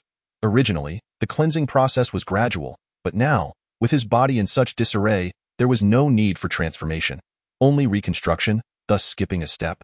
However, despite this advantage, Yang Xiaokai found no joy in it. The reason for his discontent lay within the concise and clear explanation inscribed upon the path of strength runes. It stated that while his cultivation speed would double, the pain would increase tenfold. What the hell? Doubling the speed is a blessing, but why must the cost be tenfold? What kind of absurdity is this? To endure such agony, is this even scientifically plausible? Moments passed, and after 30 seconds of relentless suffering, he conceded defeat. You win, you immortal fiend. Is this even humanly possible? I refuse to continue. After enduring unbearable pain, Yang Xiaokai resolved to cease his cultivation. Gazing up at the howling winds and flickering thunder above, he closed his eyes in frustration. However, after a quarter of an hour, Yang Xiaokai found himself sitting again, determined not to practice any further. Hours passed, and tears streamed down his cheeks as he pressed on. System, you mustn't have orchestrated this predicament because you sensed my reluctance to cultivate the path of battle runes, did you? As an exceedingly ordinary individual, Yang Xiaokai's aspirations merely involved not resisting the path of cultivation and a desire to grow stronger. This was akin to an enlightened being renouncing worldly attachments. He wished to avoid such extremes. One must not underestimate the deep-seated complacency inherent in a homebody. Even if he had once been a deluded youth, those remnants lingered on. Days passed in a haze of torment and tedium. Yet amidst this suffering, Yang Xiaokai gradually grew stronger. In the depths of the abyss, where time held no meaning, he soon experienced his first breakthrough. The path of strength runes reached its first experience threshold. In an instant, a surge of profound energy flooded his body, initiating a frenzied transformation. Hours elapsed, and after a considerable duration, Yang Xiaokai's metamorphosis finally reached completion. A powerful force brewed within him, steadily intensifying. However, as he gazed upon his status panel, the relief he anticipated was swiftly overshadowed by despair. He had only healed 1/3 of his injuries. On Mount Bu'er, the stern-faced Taoist master Bupa regarded the two kneeling Yuanying ancestors before him with cold intensity. What is the meaning of your failure to protect the disciples of the Tao? Upon hearing this, both men trembled, fear etched upon their faces. Huang Kuan was dead. Along with him, Yang Xiaokai had also perished. This was undoubtedly the worst outcome for the both of them. Even if one had survived, they would not be the focus of this calamity. Your task was to ensure the safety of the disciples while on Mount Bu'er, preventing any threats from befalling them. Before either could respond, Taoist Master Bu Po continued, "Now, explain why you failed to rescue Yang Xiaokai, and why you instead assisted Huang Kuren in concealing his presence." They opened their mouths, yet no words came forth. What could they say? They had never comprehended Huang Kuren's intentions. Their original plan had been to allow Huang Kuren to eliminate Yang Xiaokai. Damn it, Huang Kuren, you fool! You've truly caused your own demise. With no defense to offer, Taoist Master Bu Po's expression remained devoid of emotion as he declared, "Huang Kuren is of little consequence. Merely a Yuanying. His death is inconsequential. Had he survived, a far worse fate awaited him." Their bodies trembled, terror etched across the faces of the two Yuanying ancestors. Huang Kuren was a sect master, a figure of far greater stature than they. To suggest that his death was inconsequential? What of them? Yang Xiaokai was different. He was the heir of the Celestial Runes Palace, soon to become a disciple of the sect master, and undoubtedly a genius prodigy. He was the most likely candidate to ascend to the stage of great ascension within the next century, and yet, he had perished, because of their selfishness, because of their miscalculations. A genius had met his untimely end in such a senseless manner. You too are doomed. With those words, Taoist Master Bu Po's essence erupted, an overwhelming aura of killing intent radiating from him. Before either of the two could utter a word, the formidable Taoist Master Bu Po withdrew his murderous aura and calmly stated, "Even so, I shall not execute you. Your fates will be entrusted to junior brother Yang." As these words left Bu Po's lips, the expressions on the faces of the two men transformed from fear to sheer terror. Even after the passage of many days, they still vividly recalled the horrifying visage of Yang Xiao, forcibly extracted from the abyss by Bu Po, a visage so terrifying and grotesque, reminiscent of an age-old vendetta, one that could rival the hatred of slaying one's parents or annihilating an entire clan. An enmity destined to endure through the ages. Tio hand them over to Yang Xiao. Was there any hope of survival left? "No, I refuse." One of them exclaimed in panic, "Taoist Master Bu Po, I am a disciple of the Tianjin Palace." "You have no authority to judge me," the other echoed. "Indeed, I am from the Tianjin Palace, and you lack the qualifications." In response to their protestations, the usually silent Taoist Master Ji Lei broke into a sardonic smile, his face brimming with derision. "Setting aside the rules and conditions, what of it? Young ones, do you truly believe that those in the ascendant stage are beholden to the regulations set for the nascent soul?" At Ji Lei's words, the two men crumpled to the ground, their eyes filled solely with dread. Chapter 72. The Conspirator? Who? In the mountains, time is but a fleeting concept, and the chill obscures the passing years. Unbeknownst to him, Yang Xiaokai had diligently perfected the power talisman technique thrice. With the conclusion of his training, his injuries were swiftly mending. Finally able to rise, he could not help but release a joyous howl to the heavens. Elation swelling within him. After enduring such prolonged debilitation, regaining his health was an indescribable joy. Particularly during the periods of inactivity, the irritations of a runny nose or an itch in his posterior were far more excruciating than the torment endured deep within his soul. Grasping his nose tightly, tears streamed down young Xiaokai's face. What a relief! What unadulterated joy! No longer would he endure such a wretched existence. He was finally liberated. After over an hour of exhilaration, young Xiaokai gradually calmed himself. Those who have never experienced disability can scarcely fathom what life is like post-debilitation. Even a brief encounter with such a state is etched into young Xiaokai's memory indelibly. Now that his injuries had healed, his focus shifted to the pressing matter of how to escape this place. The Abyss, a legendary realm chronicled in the annals of the Taoist sect for millennia, was a place from which no one had ever emerged. Stretching his neck, young Xiaokai surveyed his surroundings. Even after a prolonged fall, the environment remained utterly unfamiliar to him. It was indeed a peculiar place. Though the upper regions were terrifying, the depths surprisingly felt secure. Countless ancestors had longed to explore this realm, yet many had either been unable to descend or had perished mid-journey. But first, he must seek sustenance. Despite having undergone foundation establishment, and thus being free from the need for food, the habits cultivated over 2 decades in his previous life and more than a decade in this one made his mouth crave nourishment. Taking several steps forward, young Xiaokai focused his attention on the long-dead corpse of Huang Kuan. Soon, he located the man's Qinkuan bag and unceremoniously opened it. Spiritual stones, elixirs, puppets, and magical artifacts. To his astonishment, how could a dignified nascent soul elder possess so little? Setting aside the paltry number of mid-grade spiritual stones, fewer than 1,000, he scoffed at Huang Kuan's meager treasures. What a disappointment! For an elder, you are hardly better off than I, a foundation establishment cultivator. Shaking his head in disdain, he discovered something peculiar. A fragment that resembled paper but was not. It evoked a sense of unsettling familiarity. Something he often encountered. What could it be? Ah, a talisman. Suddenly enlightened, young Xiaokai recalled why it felt so familiar. Yet, why would a nascent soul elder carry a fragment of a talisman? What significance could it possibly hold? Curiosity piqued, he activated the system scan. Ding, ding. The damaged talisman, due to its extensive degradation, could not be accurately assessed. Its existence spanned 10,000 years. Although its power had completely dissipated, its material remained impervious to wear. Stunned by the system's evaluation, young Xiaokai was taken aback. 10,000 years?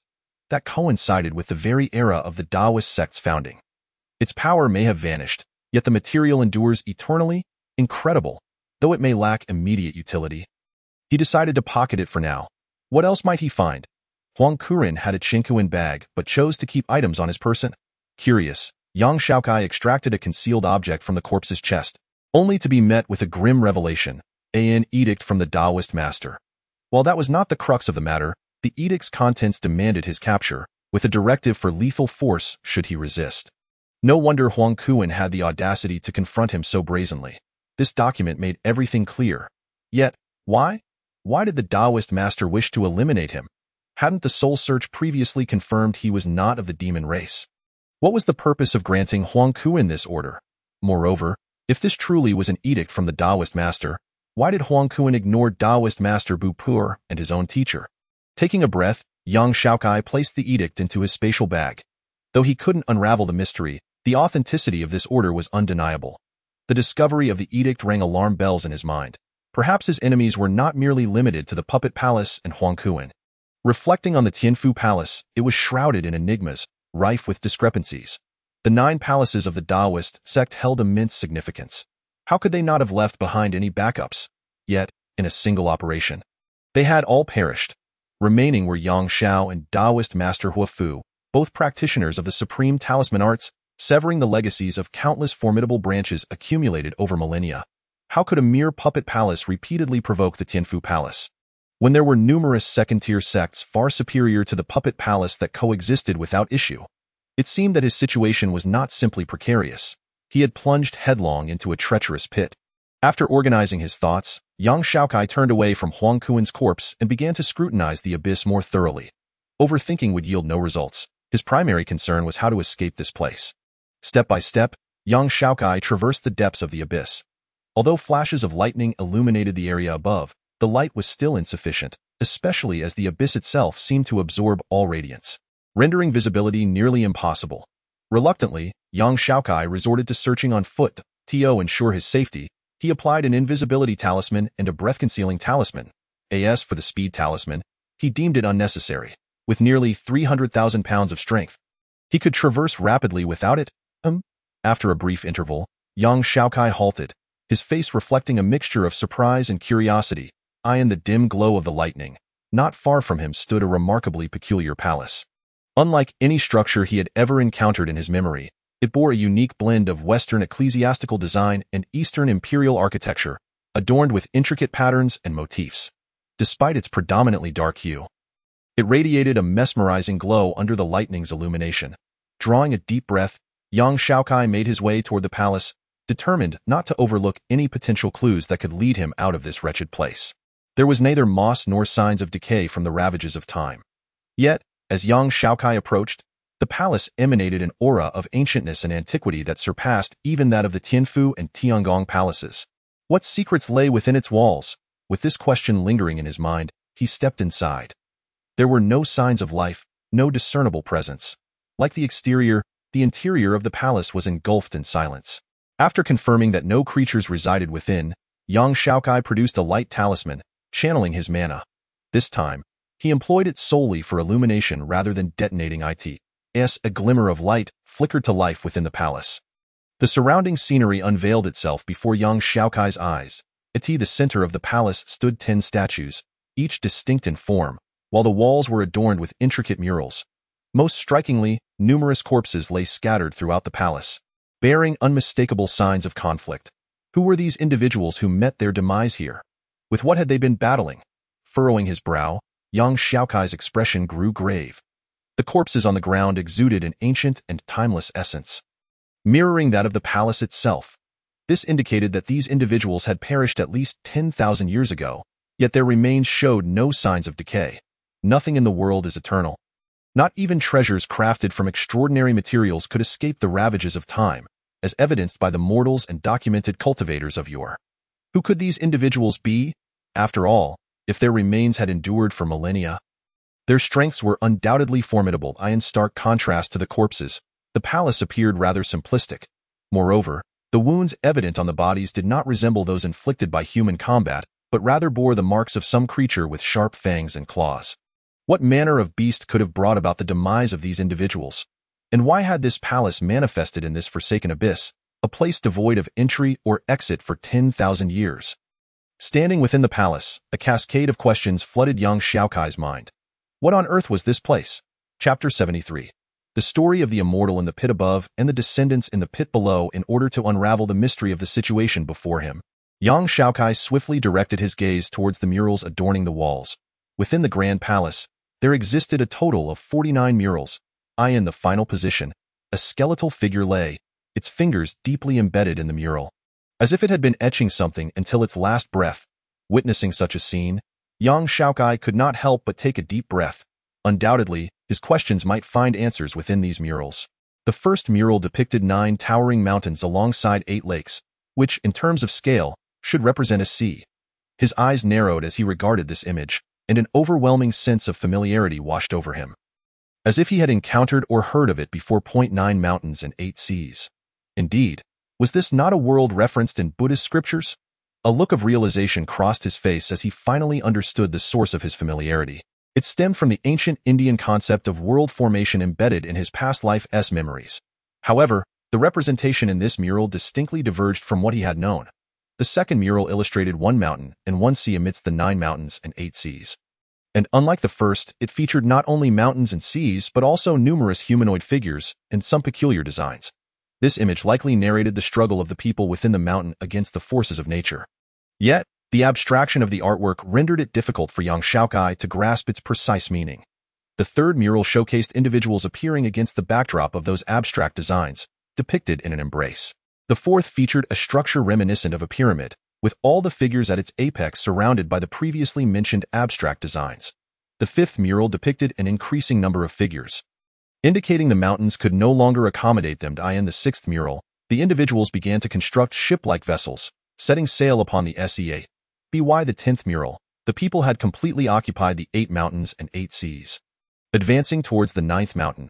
Upon reaching this point, young Xiaokai scratched his head, the strong resemblance to Columbus's adventures granting him a sudden clarity regarding the overarching narrative of the first 10 murals. However, from the 11th to the 35th murals, every depiction focused solely on the struggle against the final mountain. Undoubtedly, this mountain was immense. From the murals, its horizontal span appeared to exceed a millennium, perhaps even 10,000 years. The unique symbols atop the heads of the humanoid figures suggested that those who had occupied the 8 mountains were far from sufficient when it came to the 9th mountain. A mere fraction, no, perhaps a 10,000th, of what was needed. From the 35th to the 40th murals, the focus shifted to humanity's mastery and construction upon the 9th mountain. In the 41st mural, humans discovered a new location atop the 9 mountains, where a colossal tree grew, stretching from the earth to the cosmos. This tree bore 2 blossoms, one golden, akin to the sun, and the other silver, reminiscent of the moon. It was laden with fruits, each resembling a star. Emitting a soft glow, countless beings thrived among its branches, some resembling dragons, others phoenixes. In the 42nd mural, those who had discovered this place began to congregate, erecting palaces there. Ultimately, all who had engaged with the abstract designs settled in this location, distinguishing themselves from those beneath the pyramid. The 43rd mural depicted a figure elevated to the highest point, becoming an object of veneration for all, while everyone lived contentedly, though the veracity of this contentment remained uncertain. Yet, from the 44th mural onward, a shift occurred. A pair of terrifying hands emerged from the heavens, casting shadows over the entire earth. At this juncture, young Xiaokai furrowed his brow slightly, for the 45th through 48th murals were entirely absent. Whether they had never existed or had been defaced after completion, he had no means to ascertain. The final mural, the 49th, was only half finished, depicting a palace that had originally stood atop the 9 mountains. Severed at the top, plummeting to the place where humanity first flourished, young Xiaokai's expression darkened. This narrative, this striking resemblance, could it be that the place he currently occupied was one of those mountains within the 9 mountains and 8 seas depicted in the mural? The mere presence of a demon race had already instilled him with considerable pressure, and now this story surfaced. Its depth struck him as if 2 vital organs had been simultaneously struck, leaving him gasping for breath. He had always believed in the tale of an ancient mountain where a temple resided, and within that temple, an old monk imparted wisdom to a young monk. Recounting the story of a mountain, he had thought this was the most absurd tale imaginable. Yet, upon witnessing this unfolding narrative, his understanding was entirely upended. It seemed that the absurdity of his previous beliefs paled in comparison to a level of deception that ensnared not just 1, but 18 generations. After absorbing the entire story, young Xiaokai felt utterly disheartened. Initially seeking a means to escape this place, he had inadvertently stumbled upon such a profound secret. Secrets are sought after by all. But if that secret were akin to a genuine biochemical crisis, heralding the imminent arrival of a meteorite or the eruption of a solar storm, who would wish to know? What? You say opportunities arise in chaotic times, and strong individuals emerge. My friend, have you forgotten the fate of Alice from Resident Evil 5, who was brought back to humanity's last stronghold? That scene was truly picturesque. Taking a deep breath, as if sensing the malice radiating from the world, young Xiaokai desperately sought something to provide him solace. After searching for a considerable time, he regrettably found that apart from the murals, there was nothing else surrounding him. Damn it, must it be this way? He mentally cursed, feeling an overwhelming impulse to obliterate everything in sight. Suddenly, young Xiaokai's expression froze. His gaze involuntarily shifted towards the stone statues at the center. Initially captivated by the murals, he had overlooked certain details. Although these statues appeared ancient, they were not constructed alongside the palace but rather afterwards. Thus, an abundance of rubble surrounded them. Young Xiaokai's attention turned to the individual who had seemingly failed to complete the last mural. Given that this enduring figure had remained uncorrupted through the ages, it would not have been a daunting task to finish the statues and clear away the debris. Yet, this had not occurred. This undoubtedly indicated that the 10 statues were likely crafted before the completion of the mural. The individual, who seemed to be on the brink of death, evidently lacked the time to address the stones surrounding the statues. If this were true, then what did it signify that, even in their final moments, this person had chosen to leave behind these 10 statues? What did these statues represent? Or what essence did they encapsulate? Chapter 74. The Art of Transformation, Part 1. Taking a deep breath, Yang Xiaokai slowly approached the 10 statues. Since the individual had deemed it necessary to leave behind these figures at the moment of death, their significance must have transcended the completion of the murals. For any being aware of their impending demise, whether in a frenzy or with composure, preparations would inevitably ensue. This could involve arranging their garments, seeking a burial site, or creating something meaningful. One would choose to die with an unfinished mural and in an undignified posture, collapsing lifelessly, especially in a palace where numerous corpses lay scattered. Given their presence, these individuals must have been comrades. When comrades fall, at the very least, a proper burial is warranted. Yet, none of this had transpired. Whether in terms of time to create the statues or to etch the murals, there was ample opportunity for this individual to accomplish everything. After all, the content left upon the murals merely recounted their glory and demise. Anyone knowing they were the last vestige of such a civilization would surely leave behind something of significance, perhaps a legacy. Moreover, if the murals were to be believed, those inhabiting this world should be their descendants, sharing the same bloodline. Contemplating this, Yang Xiaokai scrutinized each statue, endeavoring to discern the meaning behind the creations left by the individual on the verge of death. Regrettably, no matter how he examined them, the significance of these 10 statues eluded his understanding. Whether viewed from the side, from above, or even upside down, nothing made sense. Must it be like this? In his frustration, Yang Xiaokai's expression twitched as he grappled with the sensation of having leaped from a cliff, narrowly escaping death only to discover he could not comprehend what he had found.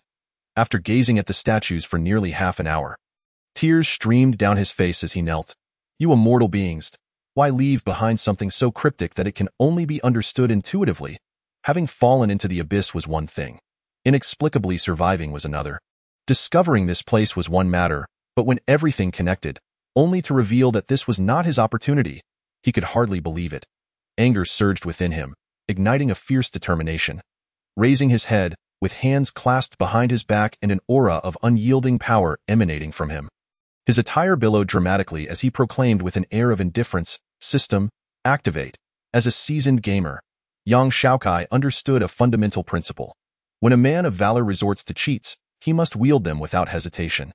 Ding! Ancient statues detected. Scanning initiated. Scanning in progress. Scanning complete. Ding dong.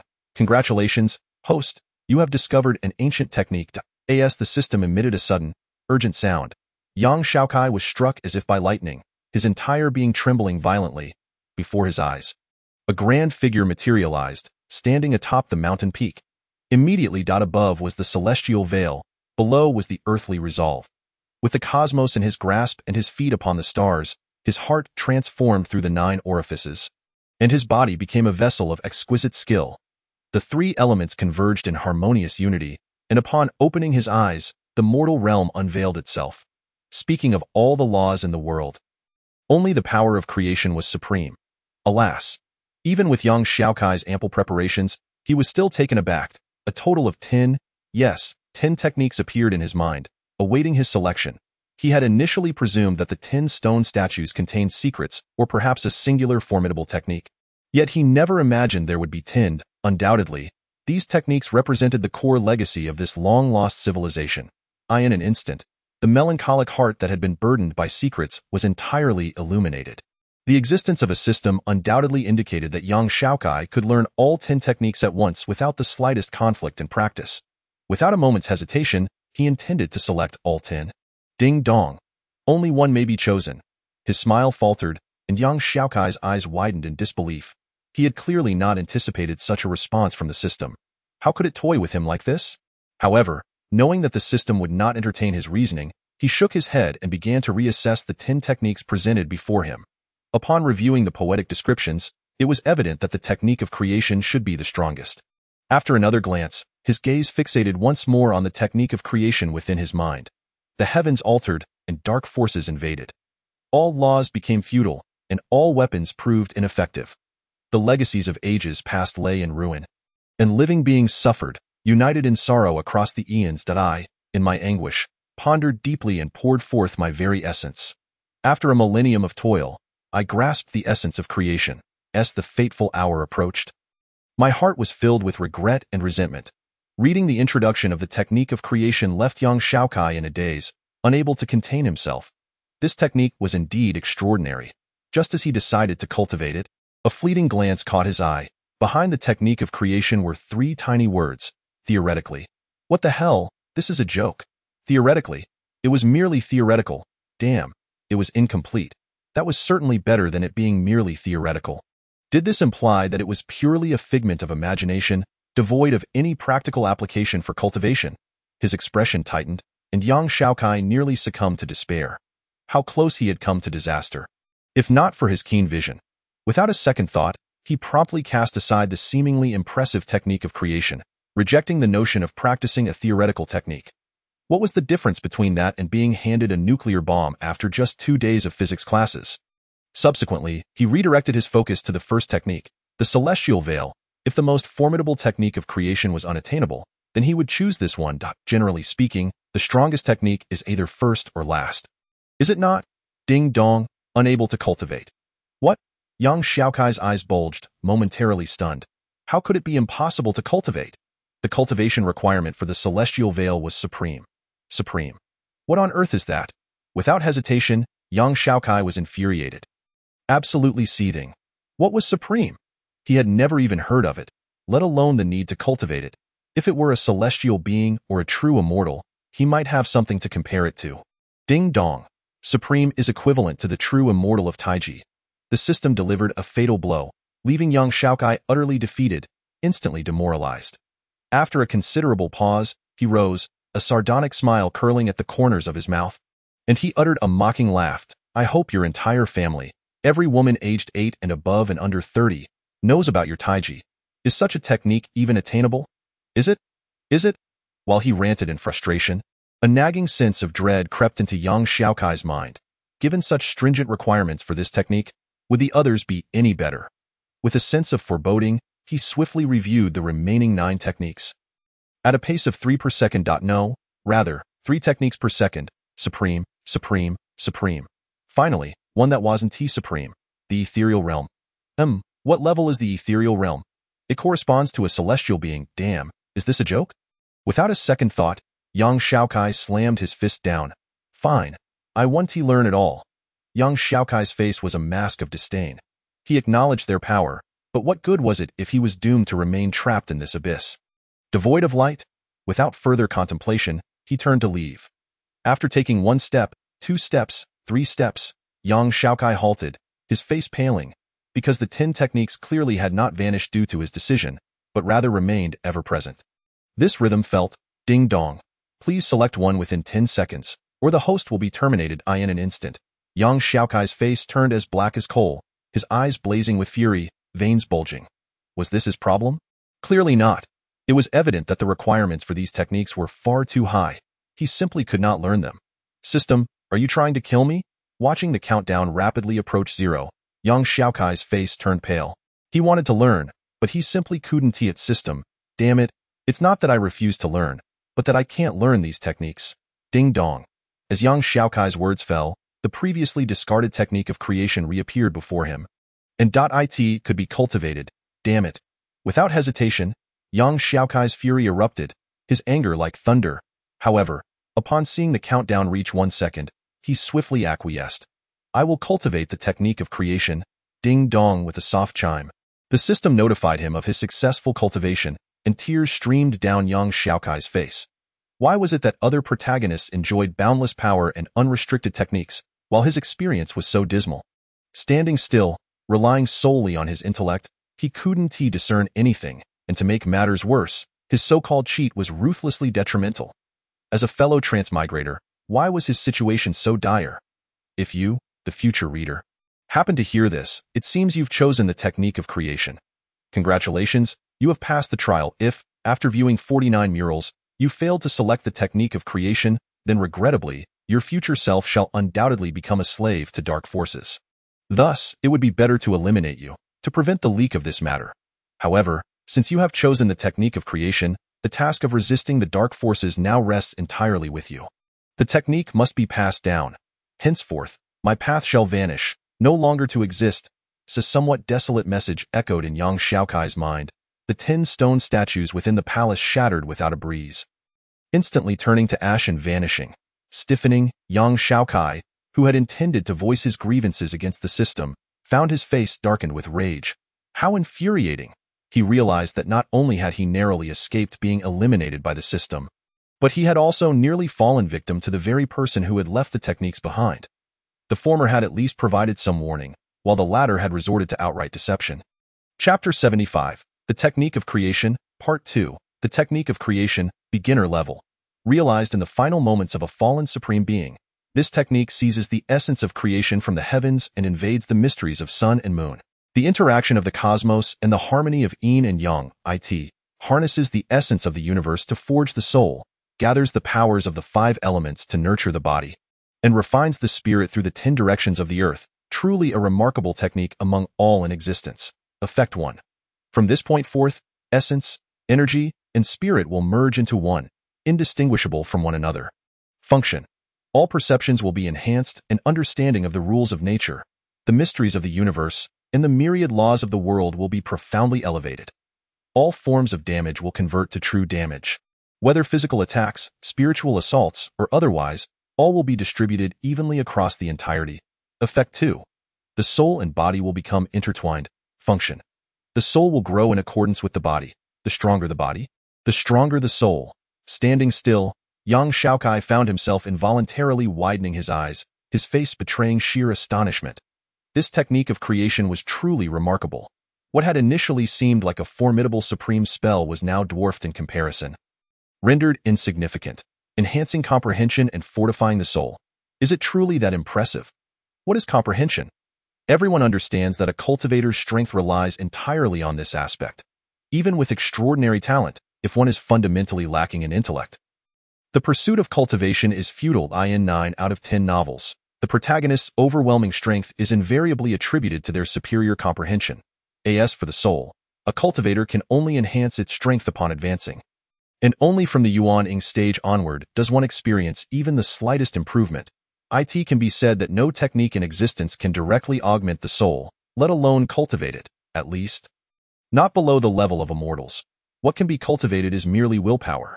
Thus, swordsmanship, dominance, royal paths, and so forth are all born from will, having no direct relation to the soul itself. This is why once the physical form is lost, even a cultivator who has achieved the Yuan-ing stage will immediately weaken and urgently seek a new body. Their strength stems from their magical power, not from the soul itself. Once magical power is lost, the soul bears little distinction from that of an ordinary person, merely a tad more solid. This technique of creation is simply terrifying. In a wonder the message stated, among all laws in the world, only the power of creation is supreme. By this measure, the technique of creation is indeed unparalleled. Taking a deep breath, Xiaokai gradually suppressed the shock within him, despite nearly being ensnared by both the system and the originator of the technique. The outcome was undeniably perfect. It appears that as a transmigrator, I am quite fortunate. A smile broke across his face as Xiaokai reflected. It was worth the plunge into the abyss. This harvest could only be described as bountiful. The only lamentable aspect is that the other party did not leave behind any method for escaping this accursed abyss.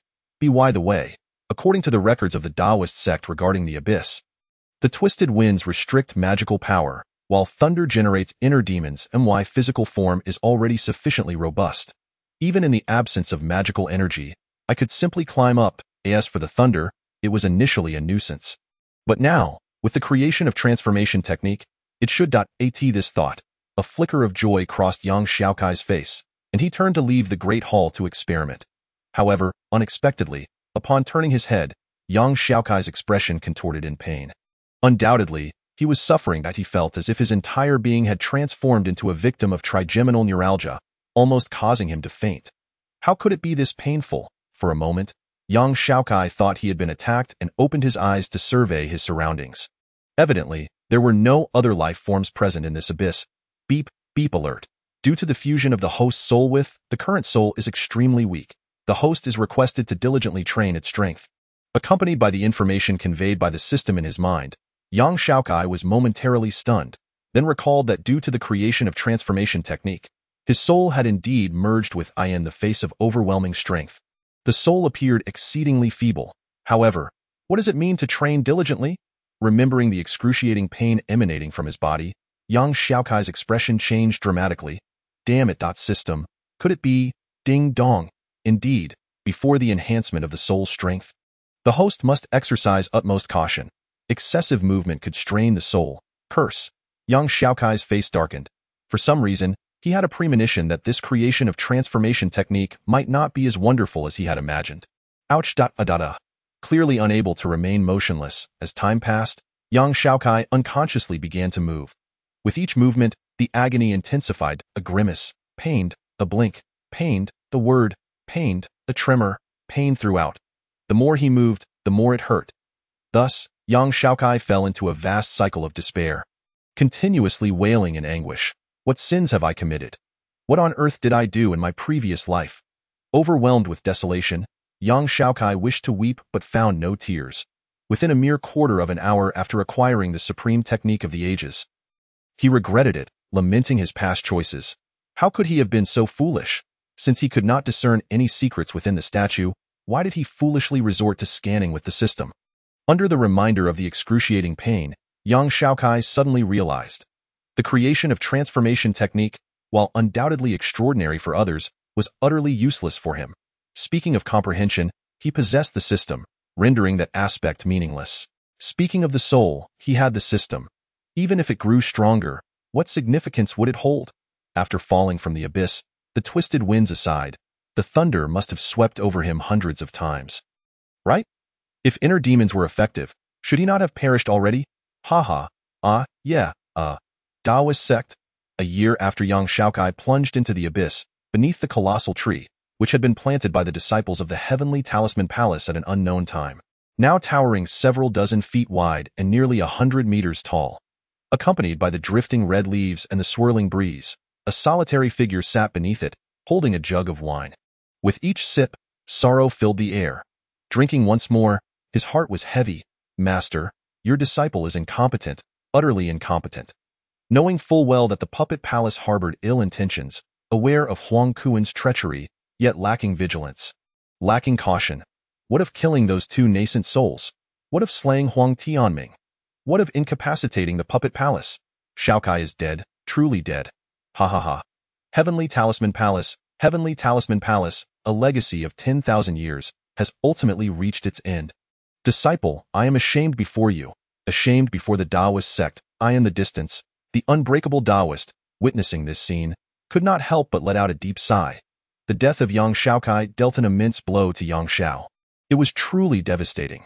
Had it not been for the latter's current focus on talismans, his realm would have likely plummeted, and his strength greatly diminished. Nevertheless, even so, the domineering young Xiao, deprived of all motivation, found his realm intact, yet his power could barely be exerted to half its potential. The days of contention for the Taoist canon were drawing near, followed by the celestial demons devouring the sun. In the moment when the Taoist sect was most in need of combat strength, such a situation undoubtedly cast a shadow over the sect that would be hard to dispel. Chapter 76. The Celestial Demons Approaching. The Taoist canon first contends in the main hall of the heavenly Tao Palace, presided over by Tao Master Gongzheng, the 9 great disciples of the sect, excluding the unbreakable Taoist and Yang Xiao, were all present. The contention for the Taoist canon, the celestial demons devouring the sun, had ultimately arrived. Henceforth, the Taoist sect would likely know no peace. Alas, why now of all times? Due to young Xiaokai's demise. Upon returning to the Taoist sect, Brother Yang directly sealed the mountain. Aside from the slaughtering brother taking his disciples on that one occasion, he had not made another appearance, a time of great turmoil. How infuriating that scoundrel Huang Kuan to act in such a manner. Were it not for him, how could this have transpired? It is my oversight. I never anticipated that Huang Kuan would commit such acts. A dignified palace master resorting to. This has nothing to do with the Tao Master.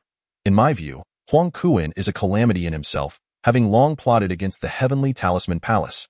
Initially, I believed he merely aimed to elevate the puppet palace to one of the 9 palaces through competition. Yet I never imagined this rogue would harbor sinister intentions, taking such actions in response to the rise of the heavenly talisman palace. I can only hope Brother Yang will come to terms with the impending matters. His combat strength is indispensable to the Taoist sect. Indeed, it is my fervent wish that no further disturbances arise before the celestial demons devour the sun. The words of the thunder Taoist echoed. Many of the Taoists present instinctively turned their gazes toward the slaughtering Taoist nearby. Following young Xiaokai's fall into the abyss, the Taoist sect had been thrown into disarray for quite some time. The cause was undoubtedly the disciple of the slaughtering Taoist, Qi Hongqiang. Upon returning to the Taoist sect, she had wordlessly cornered Zhao Wushuang, relentlessly pursuing him into the heavenly Tao palace until the Taoist intervened. Even after being confronted, she would immediately seize any opportunity to pursue him with her sword. Once a paragon among the disciples of the Taoist sect, Zhao Wushuang experienced a significant loss of face. Although neither side spoke of the reasons, it was evident that it was closely related to the deceased young Xiaokai. For the subsequent half-year, the atmosphere within the Taoist sect remained exceedingly awkward. Following this, Qi Hongqiang made a shocking move, bringing her master to the Heavenly Talisman Palace to arrange a marriage contract with the deceased young Xiaokai. As if that were not enough, at that moment, Li Daniu, the closed-door disciple of the unbreakable Taoist from the Heavenly God Palace, upon learning of the engagement, brazenly appeared with gifts to extend his congratulations, although he was ultimately rejected by Yang Xiao. From that day forth, Qi Hongqiang gained the right to directly access the Heavenly Talisman Palace. It must be said that even in death, Yang Xiaokai's influence over the Taoist sect remains profoundly significant. Reflecting on this, many of the Taoists present felt a complex mix of emotions. In the abyss, standing within the palace, Yang Xiaokai's expression was utterly numb. His entire being racked with trigeminal neuralgia, forbidden from using anesthetics. And the pain only intensified with movement. Initially believing that enduring the suffering would eventually lead to relief, he soon discovered that the excruciating agony was unending. Ultimately, unable to bear it any longer, he inquired of the system, which generously provided the answer he sought. To swiftly harmonize the soul and body, the best method was to cultivate the power of talismans. This would enhance the strength of the soul at the fastest pace. At first, Yang Xiaokai thought, since it hurt regardless, it would be better to endure a short pain than a long one. Pain would eventually pass, he promptly prepared to cultivate. However, at that moment, the system informed Yang Xiaokai that due to the synchronization of the soul and body, cultivation could not cease until synchronization was achieved. Perhaps due to the overwhelming pain, eager to resolve his suffering, Yang Xiaokai disregarded the system's peculiarities and nodded in agreement. Among the most brutal forms of punishment in this world is the act of being bisected. While dismemberment may sound far crueler, being bisected is undoubtedly the most agonizing and horrific experience, where one would endure a lifetime of unimaginable pain in just a few minutes. The moment he nodded, Yang Xiaokai grasped the terror of being bisected. Seconds later, he came to understand the horror of being bisected repeatedly. Half a minute later, he succumbed to the pain and fainted. A second later, he awoke to the agony once more. Thus, the cycle continued for an indeterminate amount of time. When the nightmare finally ceased, and Yang Xiaokai emerged from that torment, he felt an overwhelming sadness. Wishing to curse, he found himself devoid of even the strength to do so. Let us go. After a prolonged silence, Yang Xiaokai slowly rose. Unless the world were to end, he vowed never to practice that damned technique again. As he stepped outside the palace, a thought crossed his mind. Yang Xiaokai furrowed his brows, a look of astonishment crossing his face. The abyss outside should have been pitch black, yet in his eyes, the vast expanse was vividly clear. Not only that, but his senses of hearing, touch, and smell felt as if magnified 1,000-fold. This sudden change did not bring him discomfort. Rather, he felt remarkably at ease. Raising his hand, Yang Xiaokai discovered that not only had his sensations changed, but his awareness of his own body had undergone a profound transformation. Not long ago, I attained a formidable strength of 300,000 jin, yet I find myself utterly perplexed as to how to harness it.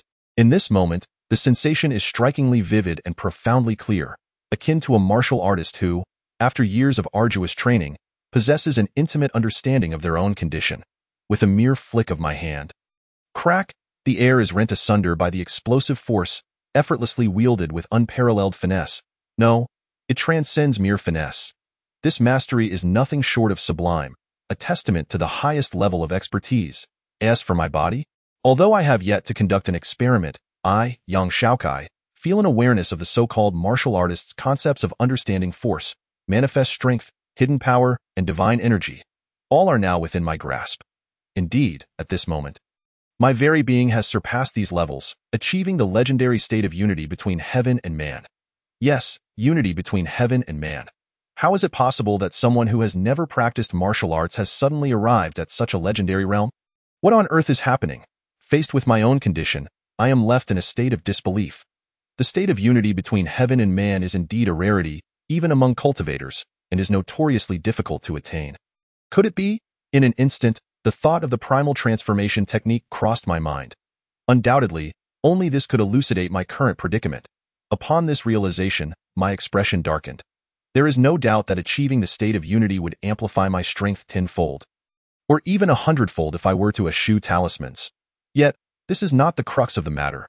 The rhythm of this transformation appears utterly abnormal. It seems that I have endured excruciating pain to obtain such immense power. After all, achieving the state of unity between heaven and man is not a trivial feat. It typically demands years, if not decades, of relentless training and meticulous study. Condensing such an experience into a singular moment must surely entail tremendous suffering. Yet, herein lies the conundrum. I am not one of those who yearn for vengeance, hoping to gain immense power overnight. Is such haste truly necessary? I desire a methodical approach, for heaven's sake. Chapter 77. Climbing towards the abyss. Climbing. Having successfully cultivated the primal transformation technique, young Xiaokai would not linger any longer in this abyss. Arriving at the precipice, he immediately began his ascent. Before long, he reached the very bottom, where the heart demon thunder raged. To avoid any unfortunate surprises, young Xiaokai cautiously extended his pinky finger, taking a distant reading of the heart demon thunder's might. I feel nothing. Perhaps I am too far away. I shall venture a bit closer.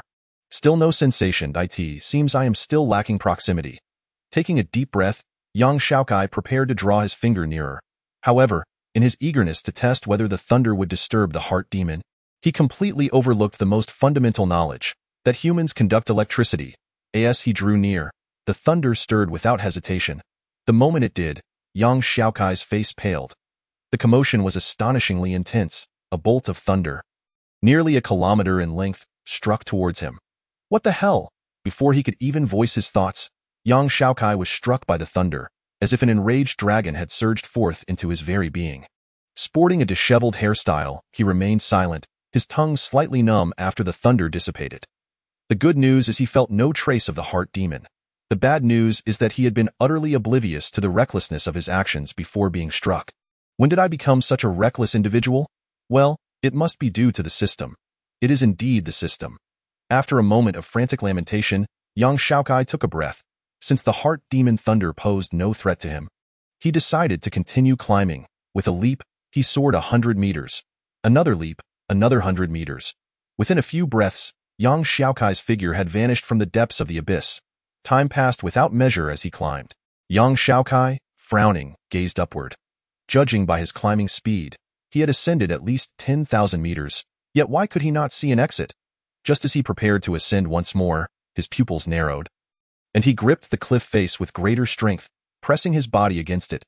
A tremendous, erratic wind, charged with crackling thunder, swept through from an unknown source, rushing upward.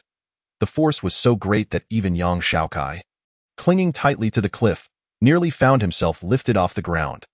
The reason he did not meet his demise or succumb to poison was precisely this wind's presence, which slowed his descent. While the thunder within it proved crucial in eradicating the devouring worm, though formidable, the worm was still a mere insect, and thunder was undoubtedly its greatest nemesis, especially the kind that raged in the depths of the abyss. Of course, it remained miraculous that young Xiaokai survived. After all, Huang Kuan, who had fallen alongside him, had met his end upon impact. Once the fierce wind passed, young Xiaokai took a deep breath and resumed his climb. Thus, he continued, stopping and starting, until he finally beheld a glimmer of light at the exit. However, despite this sight, young Xiaokai's expression bore no trace of joy. The abyss's opening measured over a kilometer in diameter. Yet at this moment, it appeared no larger than a mung bean. What does this signify? It is crucial to note that young Xiaokai, now in the state of unity between heaven and man, possessed vision far superior to his former self, yet he could only perceive a light the size of a mung bean. Is this truly necessary? Even with his exceptional stamina, such continuous climbing is exhausting. Lamenting aside, young Xiaokai had no choice but to persist in his ascent. Mung bean-sized. Still mung bean-sized. Wow. Still mung bean-sized. Damn it. Is there anything like Karen Tower from Dragon Ball? How exhausting, encountering the same scenery and unchanging environment. Young Xiaokai, who had no doubt climbed for countless hours, felt a pang of sorrow. His fortuitous discovery contrasted starkly with the fortune of others. Why such disparate treatment? The dangers are equal, that is undisputed. But the encounters? Mentor type, treasure type, beauty type, challenge type, and so forth. There are countless varieties, and yet, what of my experience? Not only did I face near-death encounters, but I also encountered a ridiculous inheritor who presented me with an incomprehensible stone statue, and then proceeded to dig a deep pit for me. After all this effort, I finally achieved mastery of a powerful technique, only to find myself having to climb out of this place? Could you not prepare a teleportation array? Would it kill you? Ah, after climbing for a considerable distance, young Xiaokai's eyes brightened. That mung bean-sized light had finally expanded to the size of a black bean. Good grief, is there any difference between a black bean and a mung bean? The Dao sect, a month swiftly passed. The days of competition among the Dao sects were drawing near. Within the Dao sect, there are two primary methods to enhance one's power and establish one's status. The first is the Festival of Demons, where participation grants demon points that allow one to ascend the demon ranking. Being listed signifies one's potential, while points represent wealth. The second method is the Dao sect competition. Compared to the former, the Dao sect competition is undoubtedly the focal point that all disciples of the Dao sect yearn for and pursue. After all, the Festival of Demons primarily caters to students and holds little significance for those who possess disciple status. They can participate at any time to hunt and accumulate points.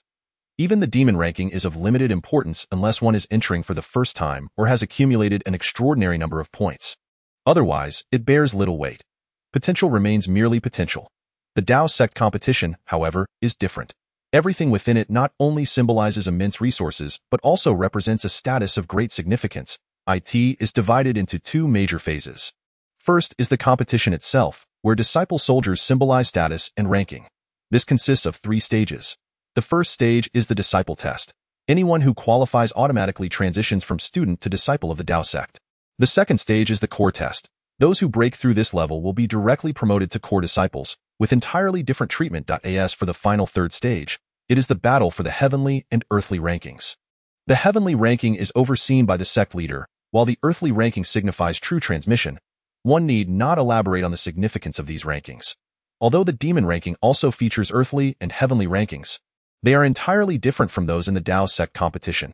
After all, points on the demon ranking are calculated by the number of foes defeated. 1,000,000 points acquired solely from demon soldiers cannot be compared to 100,000 points earned entirely from demon generals. Following this is the essence of the Dao sect competition. The Dao canon.it encompasses all the classics, treasures, and elixirs of the Dao sect accumulated over millennia. The more exceptional the performance in the competition, the more abundant the rewards within the Dao canon. Some disciples, upon entering and exiting in less than a month, experience a direct increase in strength by several times, or even dozens of times. Which is quite common point. One could say that everything within the Dao canon would make even those at the nascent soul stage envious and eager. Thus, even though the Dao sect competition occurs before the day of the Heavenly Demons Feast, it still generates immense excitement among all disciples and students within the Dao sect, who can hardly contain their anticipation. Chapter 78. Re-emerging into the light. Climb, climb, climb, climb. Good grief, I can finally see the surface. Gazing upwards, young Xiaokai internally vented his frustrations. Time seemed to lose meaning in the abyss, but he was certain he had been climbing for at least 10 days. Even with his current level of spiritual strength, he found himself growing weary in the face of such elevation. Observing the exit above, which spanned a width of at least 100 meters, young Xiaokai inhaled deeply and pressed on. Of course, he remained relatively calm regarding his predicament.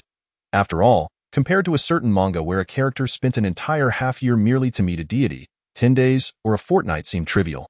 It's easy to say that when you're not the one experiencing it. Venting aside, young Xiaokai felt a strong curiosity about the world he inhabited. According to the records within the Abyss Palace, the place he found himself in was one of the 9 mountains and 8 seas. If that is the case, it is evident that this world is not a sphere, but rather resembles the mythical tales of a giant turtle supporting a mountain. Young Xiaokai has marveled more than once at the existence of such a world. Moreover, if the world he inhabits truly were a sphere, he likely would have perished long ago. At such a depth, he would have surely plummeted into the Earth's core. What is the core?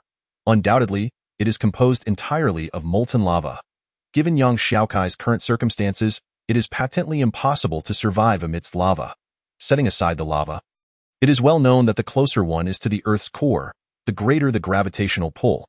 If it were a normal sphere, even if he were not burned to death, he would surely be crushed. Yes, it has been decided. Upon exiting, he shall conduct a thorough investigation of this world. The 49 murals within the Abyssal Palace have undeniably left an indelible impact on young Xiaokai. He once believed the world he lived in was vast enough, only to discover that it constitutes merely 1/9 of the entire map. No, considering the size of the 9th mountain, it is likely even less than 1/100th. Of course, he is not particularly concerned with what lies beyond his own world. As a devoted family man, young Xiaokai has ventured no further than interprovincial travel during his time on Earth. If possible, he would prefer to remain on his native soil for his entire life, especially in this present world. Who knows what curiosities the new continent may harbor? Originally, that was the case. However, the final murals have instilled within young Xiaokai a profound sense of unease.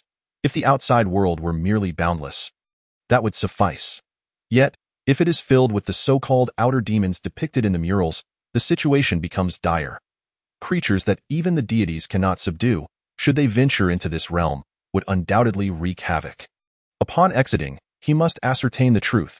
It would be best if he never had to step outside again. Gazing up at the increasingly expansive opening, now exceeding 100 meters in diameter, young Xiaokai quickened his pace.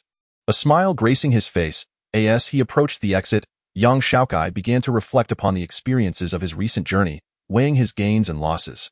Not only the issues concerning the abyss, but also his own predicament and the state of the Taoist sect required careful consideration. First and foremost, in terms of strength. Undoubtedly, he has grown several times more powerful compared to the beginning. Furthermore, he has ascended 2 whole levels, reaching the 27th tier. Should he advance 3 more levels, he will be able to break through to the integration stage. Entering the realm of the Golden Core. The Golden Core represents, for cultivators, the first significant watershed, a profound transformation. Although this level of advancement holds little significance for talisman cultivators, it will only serve to widen the gap with other cultivators thereafter. However, for young Xiaokai, who has mastered the power talisman path and the transformative technique, this is an entirely different matter. At the same level, he is now exceptionally formidable. Haha, being formidable is delightful. With strength comes comfort. Next, there are the enemies. The moment he thought of enemies, young Xiaokai's mind immediately turned to the imperial order he found within Huang Kuan's possession. Although his greatest adversary, Huang Kuan, has now perished, and it stands to reason that his master, Yang Xiao, has thoroughly dealt with the threat posed by the puppet palace. The imperial order discovered within Huang Kuan's belongings indicates that the waters run deeper than he initially perceived. The realization that he has finally become formidable extinguished his joy. Damn it! Who have I offended? Normally, the protagonist's enemies should arise only after being humiliated or having their love interest stolen, right? I can accept not receiving such treatment. However, at the very least, could I not be afforded some conventional means of advancement? Must every adversary be slightly stronger than myself? Battles within the same realm or just 1 tier higher are what truly ignite passion, are they not? Yet why must I confront foes with a 2-tier gap right from the start? Forced to engage in a life-or-death struggle? Even so, I can accept that people cannot be compared. But if that imperial order truly originates from the Tao Lord, does that not imply that his forthcoming enemies will surpass him by 3 or 4 tiers? Facing great ascension cultivators. Can I truly enjoy myself in such circumstances? Even if I endure this, is that all there is? No, aside from the imperial order, there are the demon clans, and beyond them, the outer demons.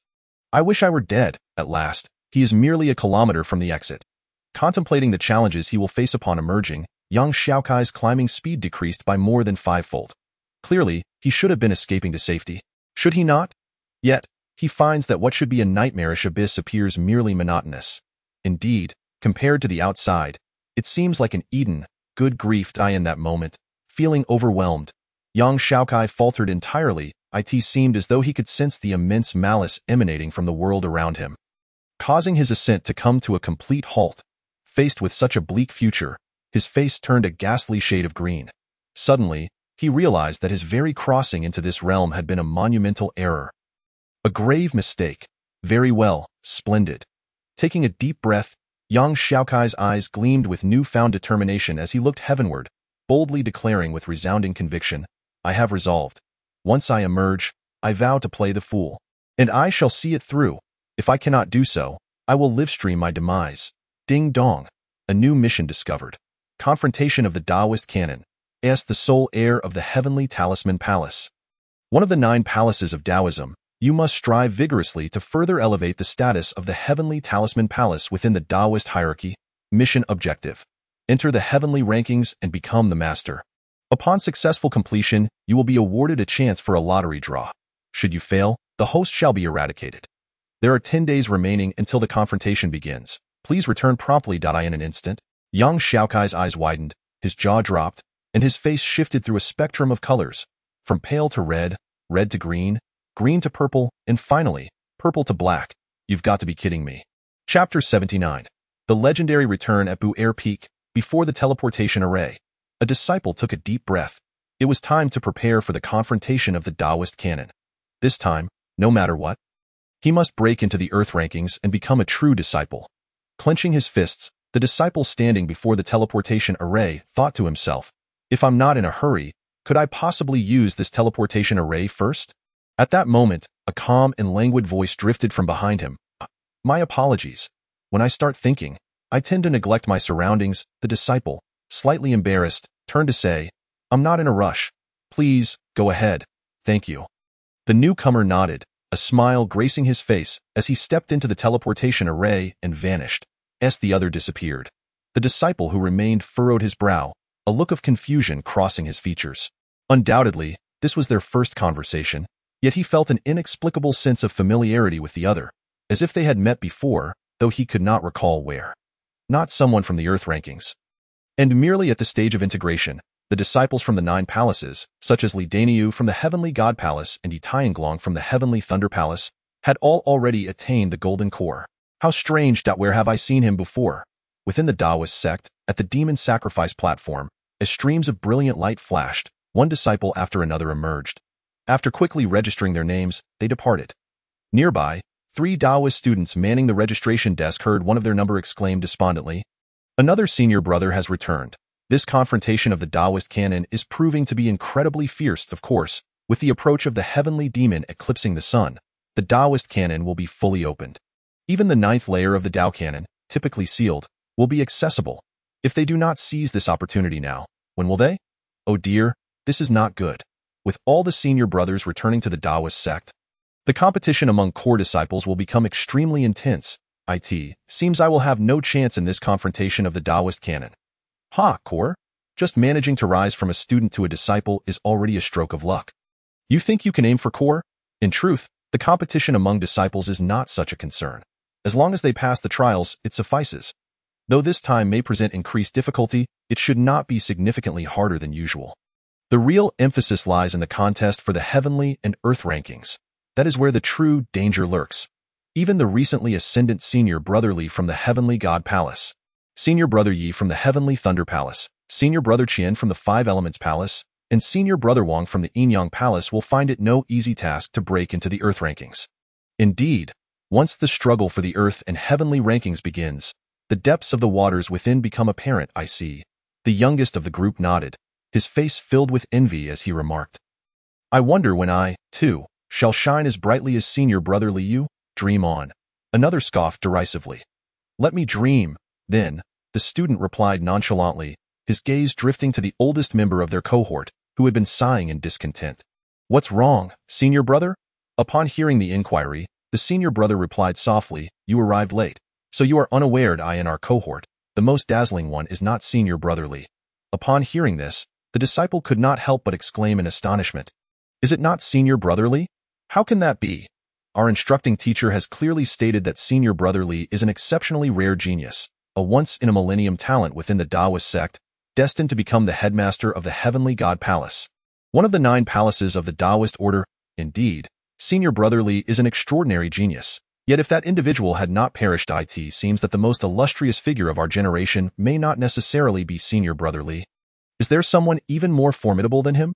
Casting a furtive glance around to ensure no one was eavesdropping, the disciple whispered, the legendary figure of the Million Demon Slayer, who merged with the battle spirit of the nascent soul. The celestial talisman that controls puppets, the only one in 100 years. Would you consider that impressive? Instantly, upon hearing this, the other disciple's eyes widened in surprise. The legend of the celestial talisman palace? That tale? He had indeed heard this story before, upon his arrival at the Taoist sect. However, it was supposed to be just a story. How could it be true? The content of that tale had shocked countless individuals, including himself. Yet, upon calming down and reflecting, he found the tale utterly absurd and ludicrous. Talisman techniques are regarded as a left-hand path in the Taoist sect, entirely outside the realm of the 3,000 Grand Tao. It is noteworthy that after hearing this story, many disciples attempted to practice talisman techniques, yet none persisted beyond 2 months. Not only were the talismans not as powerful as depicted in the story, but those who switched to practicing them found their strength diminished by at least 3 levels. While it remains unclear why the elders of the Taoist sect did not suppress the spread of this story, to the disciples, it was merely a sensational tale. If the protagonist had been the heavenly Tao Palace or the Sword God Palace, it might have been more believable. However, if that is the case, why haven't the teachers of the Taoist sect put a stop to this story? This is the Taoist sect, which requires exemplary figures. Do you think something fabricated could gain traction? But aren't talismans rather weak? Just like sword cultivators, there are distinctions in strength, are there not?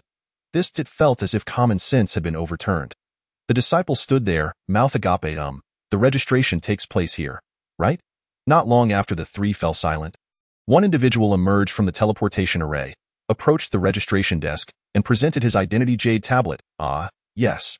Regaining his composure, the incredulous disciple quickly inquired, "What must I do?" Upon observing this individual, who appeared utterly oblivious to the registration process, the disciple's expression turned to one of astonishment.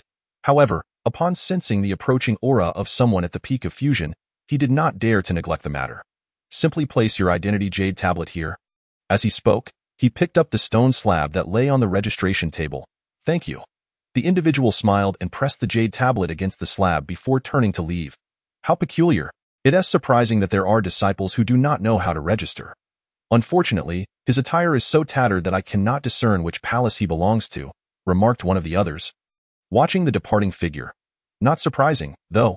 Due to the competition among the Taoist texts, many newly initiated disciples have remained there since the demon sacrifice day to maximize their points, replied the more seasoned disciple.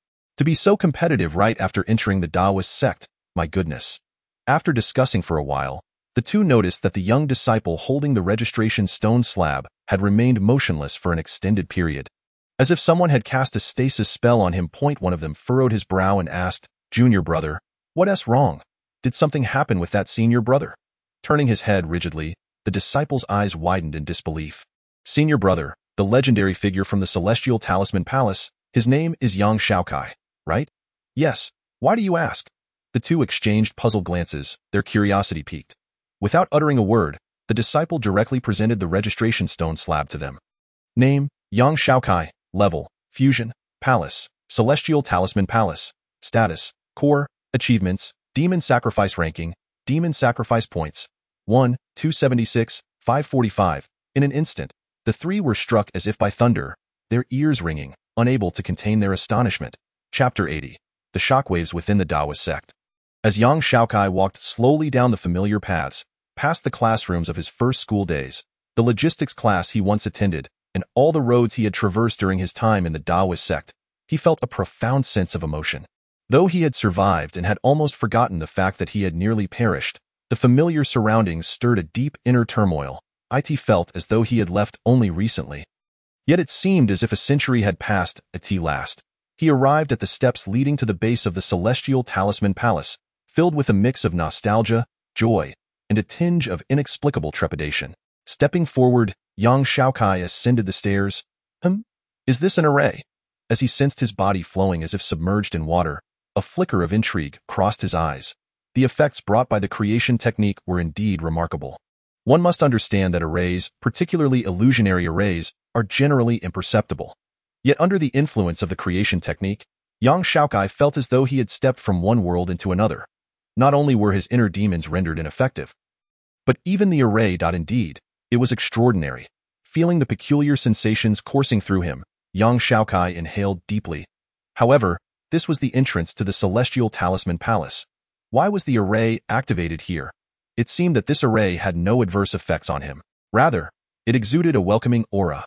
Raising an eyebrow, Yang Xiaokai was almost certain that this array had been activated by his teacher, Yang Xiao. Yes, this also a result of the creation technique? As he walked, he could sense the gazes of others upon him, discerning their intentions as if by instinct. Shaking his head to dismiss the peculiar sensations brought on by the creation technique, Yang Xiaokai continued onward. Brother Bu Pei, at this moment, within the heavenly god palace, the Taoist Jilei hurriedly approached. What's the rush? Did not junior brother say to maintain calmness in all matters?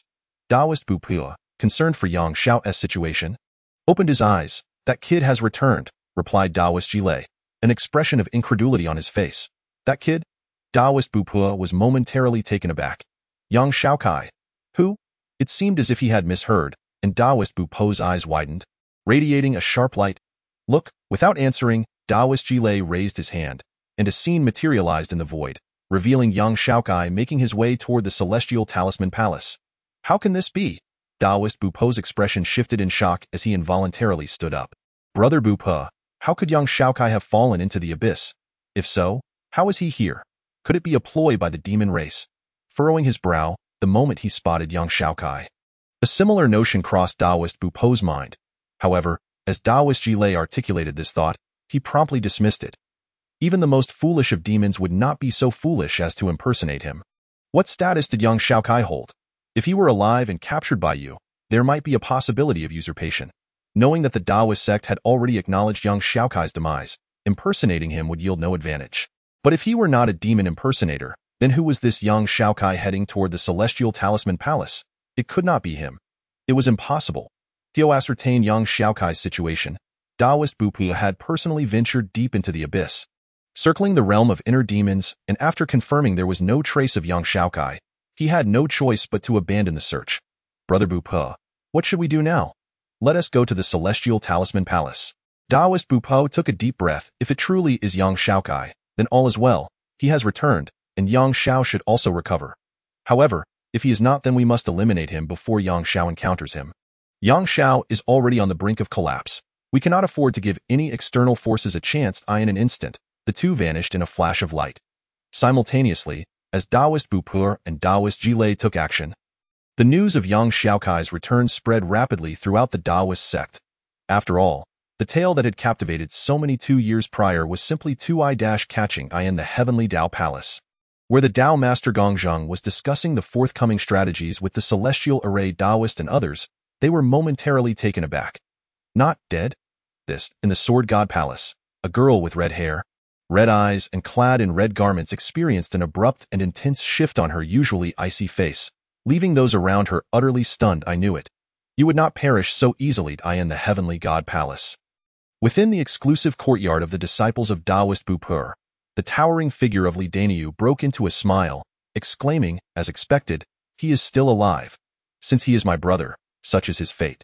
In the heavenly Tao Palace, within the hall of the headmaster's disciples, Zhao Wushuang, who always bore a warm smile, suddenly displayed a fierce glint in his eyes, the smile vanishing entirely, and the teacup in his hand shattered without a breeze. Alive? He is actually still alive. In the puppet palace, once a formidable force nearly on par with the 9 palaces of the Taoist sect, now reduced to a solitary figure, a presence surged into the main hall, followed by the sound of cracking. Huang Tianming's expression twisted in disbelief, his eyes filled with skepticism. This is impossible. It cannot be. That is indeed my father, my father.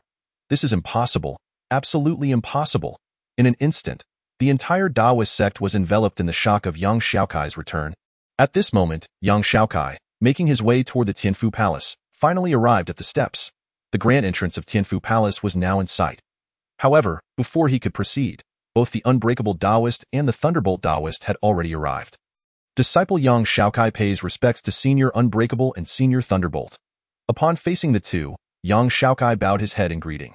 Showing no signs of unusual behavior, Unbreakable Taoist took a deep breath and inquired, "Who are you?" "I am naturally Yang Xiaokai." "Really? As genuine as it gets? How can you prove it?" Besides, Xiaokai has already plummeted into the abyss of no return. For millennia, no one has ever emerged from its depths. Faced with the question posed by Unbreakable Taoist, Yang Xiaokai couldn't help but take a deep breath. Clearly, the nature of the abyss was not something that could be easily articulated, especially considering the profound significance of what lay within. When departing that place, Yang Xiaokai had already resolved to say nothing to anyone, at least not to those with whom he was unfamiliar. "Allow me a moment to ponder." Raising his hand, Yang Xiaokai absent-mindedly stroked his chin. Indeed, being questioned was quite troublesome. Would the runes from the supreme talisman suffice? After contemplating for a while, Yang Xiaokai spoke first. While identity can be fabricated, the 9 great techniques of the Taoist sect cannot be faked. Naturally, Yang Xiaokai kept his system to himself. Even if other disciples were to be possessed, any practitioner of the 9 great techniques would automatically be obliterated. That is acceptable. Unbreakable Taoist nodded. Producing a blank talisman, Yang Xiaokai took up his brush and began to draw. Soon, as a top-tier high-level talisman was completed, Yang Xiaokai scratched his head and, with a hint of embarrassment, remarked, "As for how I managed to escape. I really don't know." Gazing at the exquisite high-level talisman Yang Xiaokai had created, Unbreakable Taoist couldn't help but twitch at the corner of his eye. Undoubtedly, this person before him was indeed the authentic one. 2 years prior, unable to comprehend why Yang Xiaokai was so highly regarded by Yang Xia, Unbreakable Taoist had learned from Yang Xia's lips about Yang Xiaokai's extraordinary talent for talisman crafting. Every talisman, a masterpiece. The skill was simply breathtaking. Yet, this little scamp claims he doesn't know how he emerged. Is he trying to deceive me? Just look at his scorched and battered appearance, struck by lightning and battered by winds. Even a fool would know he clawed his way up from the abyss. But the pressing question remains. Why was Yang Xiaokai not affected by the heart demon thunder? That phenomenon amplifies any inner turmoil infinitely, leading to madness. Unbreakable Taoist stated bluntly, "Kid, confess honestly. Why are you unafraid of the heart demon thunder?" "I don't know." With an expression that suggested he was caught off guard, Yang Xiaokai replied with an adorably clueless demeanor. "Senior Unbreakable, why should I fear the heart demon thunder? Is it really that terrifying? Apart from when struck, it just feels a bit tingly. At this. Not only did Unbreakable Taoist's expression darken, but Thunderbolt Taoist's face also clouded. "Tingly, you little rascal." Chapter 81. "Teacher, I have returned." Just as Unbreakable Taoist contemplated saying something further, a voice resonated from the grand entrance of Tianfu Palace. "Is that you, Xiaokai?" The voice was hoarse, trembling, and tinged with fear. Upon hearing the voice, Unbreakable Taoist sighed and abandoned his intention to continue the inquiry, stepping aside. "Teacher, it has been a long time," and not upon seeing Yang Xia, Yang Xiaokai took a deep breath, a smile gracing his face. However, before he could finish his sentence, he felt himself enveloped in an embrace. Even as he held the person, Yang Xia seemed unable to believe it, repeating, "Xiaokai, is it really you?"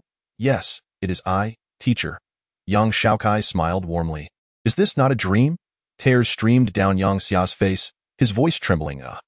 Although moved, Yang Xiaokai couldn't help but roll his eyes at the overly dramatic expression his teacher wore, as if he were greeting a long-lost lover after 10 years. "This will lead to misunderstandings. How about giving yourself a slap to test if this is real?" Instantly, both Unbreakable Taoist and Thunderbolt Taoist, who had been touched by the reunion of teacher and disciple, wore dark expressions. "This little rascal." Taking a deep breath, Yang Xia gently released Yang Xiaokai, gazing at him for a long moment before raising his hand to deliver a light smack to Yang Xiaokai's head. "What was that for?" "It hurt, you know." Yang Xia nodded. "If it hurts, then it must be real." "You little scamp, where have you been? It's been 2 whole years. If you haven't died, why didn't you send a message to me? Do you have any idea how much I've suffered because of you? How much food I've skipped? How much sleep I've lost? Do you know how much I earn in a minute? How many things I can accomplish?" Yang Xiaokai inhaled deeply, having witnessed Yang Xia's distress, and lowered his gaze. "I'm sorry." "Nonsense. Pay me back." Yang Xiaokai's expression stiffened. "Compensation for emotional distress, material losses, personal injury." Yang Xia enumerated meticulously. Yang Xiaokai's face darkened. Once the calculations concluded, Yang Xia stated directly, "I'll round it to an even 100,000 low-grade spirit stones. I know you're poor, though." Yang Xiaokai nodded, readily agreeing, "By the way, teacher, you still owe me 19,000 middle-grade spirit stones. Converted to low-grade, that amounts to 190,000. Let's settle for 180,000 for now." In an instant, Yang Xia's eyes widened, and he stood frozen. After a long pause, he managed a forced smile. "Talking about money between teacher and disciple is quite disheartening. Come, let us go home. I'll prepare a grand meal for you." "Wait." Yang Xiaokai hurriedly shook his head. "Teacher-student matters are one thing, debts are another. Discussing feelings here is simply too costly. You little rascal, I am your teacher. I am a little rascal. What does that make you? An old rascal? Bah, you little brat, can't you let me take advantage of you? I'm not a woman. Why should I let you, an old virgin, take advantage of me? Old virgin. Damn it, you little beast, are you looking for trouble? Come on, old beast, don't think I'm afraid of you. in your current half-dead state? I could take you on two at once. As they exchanged banter and disappeared through the grand entrance of Tianfu Palace, Unbreakable Taoist and Thunderbolt Taoist, standing at the door, felt an overwhelming sense of discomfort.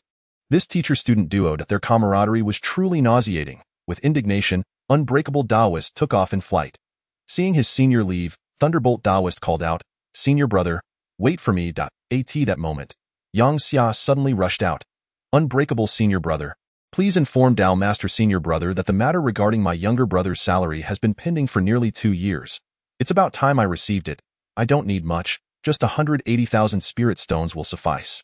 Upon hearing this, both Unbreakable Taoist and Thunderbolt Taoist, suspended in midair, nearly toppled over from shock. "You little rascal." Similarly, within the Heavenly Tao Palace, everyone, including Gong Zheng, wore expressions of bewilderment. They wanted to laugh, but the situation felt inappropriate. Thus, they could only stifle their mirth. Not long after, a new legend emerged within the Taoist sect. On a certain day, for reasons unknown, all 8 Mahayana cultivators, including the Tao Master, suffered simultaneous injuries. Inside the main hall of Tianfu Palace, Yang Xiaokai, who had arrived alongside Yang Xia, stepped forward to the supreme origin stone stele. With a flick of his hand, he produced over 100 exquisite high-level talismans and 10 high-level heavenly Tao talismans, gently placing them before the stele. Taking a deep breath, Yang Xiaokai softly declared, "Teacher, I have returned." Yang Xia's face broke into a smile. "Welcome home, Xiaokai." "Teacher, I was in the abyss. I do not wish to know about the abyss." Yang Xia shook his head. "That is your encounter. If others inquire, share if you wish, but remain silent if you do not." "Can I not speak?" Yang Xiaokai was taken aback. "What if that is precisely the case?" Yang Xia replied calmly, "Every Taoist cultivator has their secrets and encounters. If they remain silent, why must you speak? There are no what-ifs. Your teacher is still alive, and as long as I draw breath, should anyone dare to harm my disciple, I shall kill them. 10, 100, 1,000, 10,000. With these words, Yang Xia, who had been despondent for 2 long years, regained his unmatched dominance. The shattered bond was restored. And this time, Yang Xia's aura was even more potent, denser, and more substantial than 2 years prior. Instantly, an overwhelming force surged forth, causing the entire Taoist sect to tremble at that moment. Bang, bang, bang. In that instant, countless disciples felt as if a great mountain had descended upon their hearts, and in a daze, their knees buckled to the ground, whether in fusion or golden core stage. Even those in the nascent soul stage, once they regained their senses, found themselves kneeling on one knee. Only those in the Mahayana stage, facing such overwhelming dominance, merely moved and quickly regained their composure. Nevertheless, everyone, including the Tao Master, could not help but inhale deeply, their faces betraying a hint of astonishment. They were utterly unprepared for the revelation that Yang Xiao, who had languished in despair for 2 long years, had managed to rebound in an instant, and even more profoundly than before. "You rascal, wait for me a moment. I shall take you home shortly." "Home?" "Yes, although I ensured that the Tao sect did not relay the news of your demise. It has indeed been 3 years since you entered the sect." Yang Xiao spoke slowly. "It is indeed time for a visit." "Just right. This period will allow you to truly relax. Consider it a vacation. We shall temporarily set aside other matters." Upon hearing Yang Xiao's words, Yang Xiaokai was momentarily taken aback, feeling a surge of emotion. It was unheard of for a master to personally escort a disciple home. Regardless of who they were. As for the notion of allowing him a proper rest, it was clear that Yang Xiao wished to shield him from danger. Taking a deep breath, Yang Xiaokai shook his head and replied, "Master, I understand your intentions. However, perhaps we should wait until the Tao's treasures contend for supremacy. After all, that is not far off." "Xiaokai, you." "Master, even if I evade danger now, can I truly escape it in the future?" After a long silence, Yang Xiao finally sighed. Having witnessed his disciples fall into the abyss and experiencing the pain of losing him over these 2 years, he genuinely wished for his disciple to live joyfully and without worries from now on.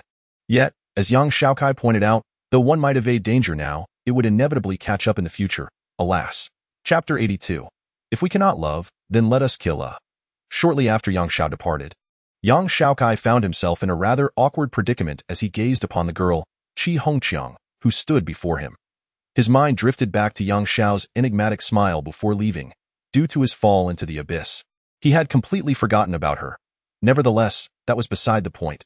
Lowering his gaze, young Xiaokai examined the neatly placed marriage contract before him, his smile somewhat stiff.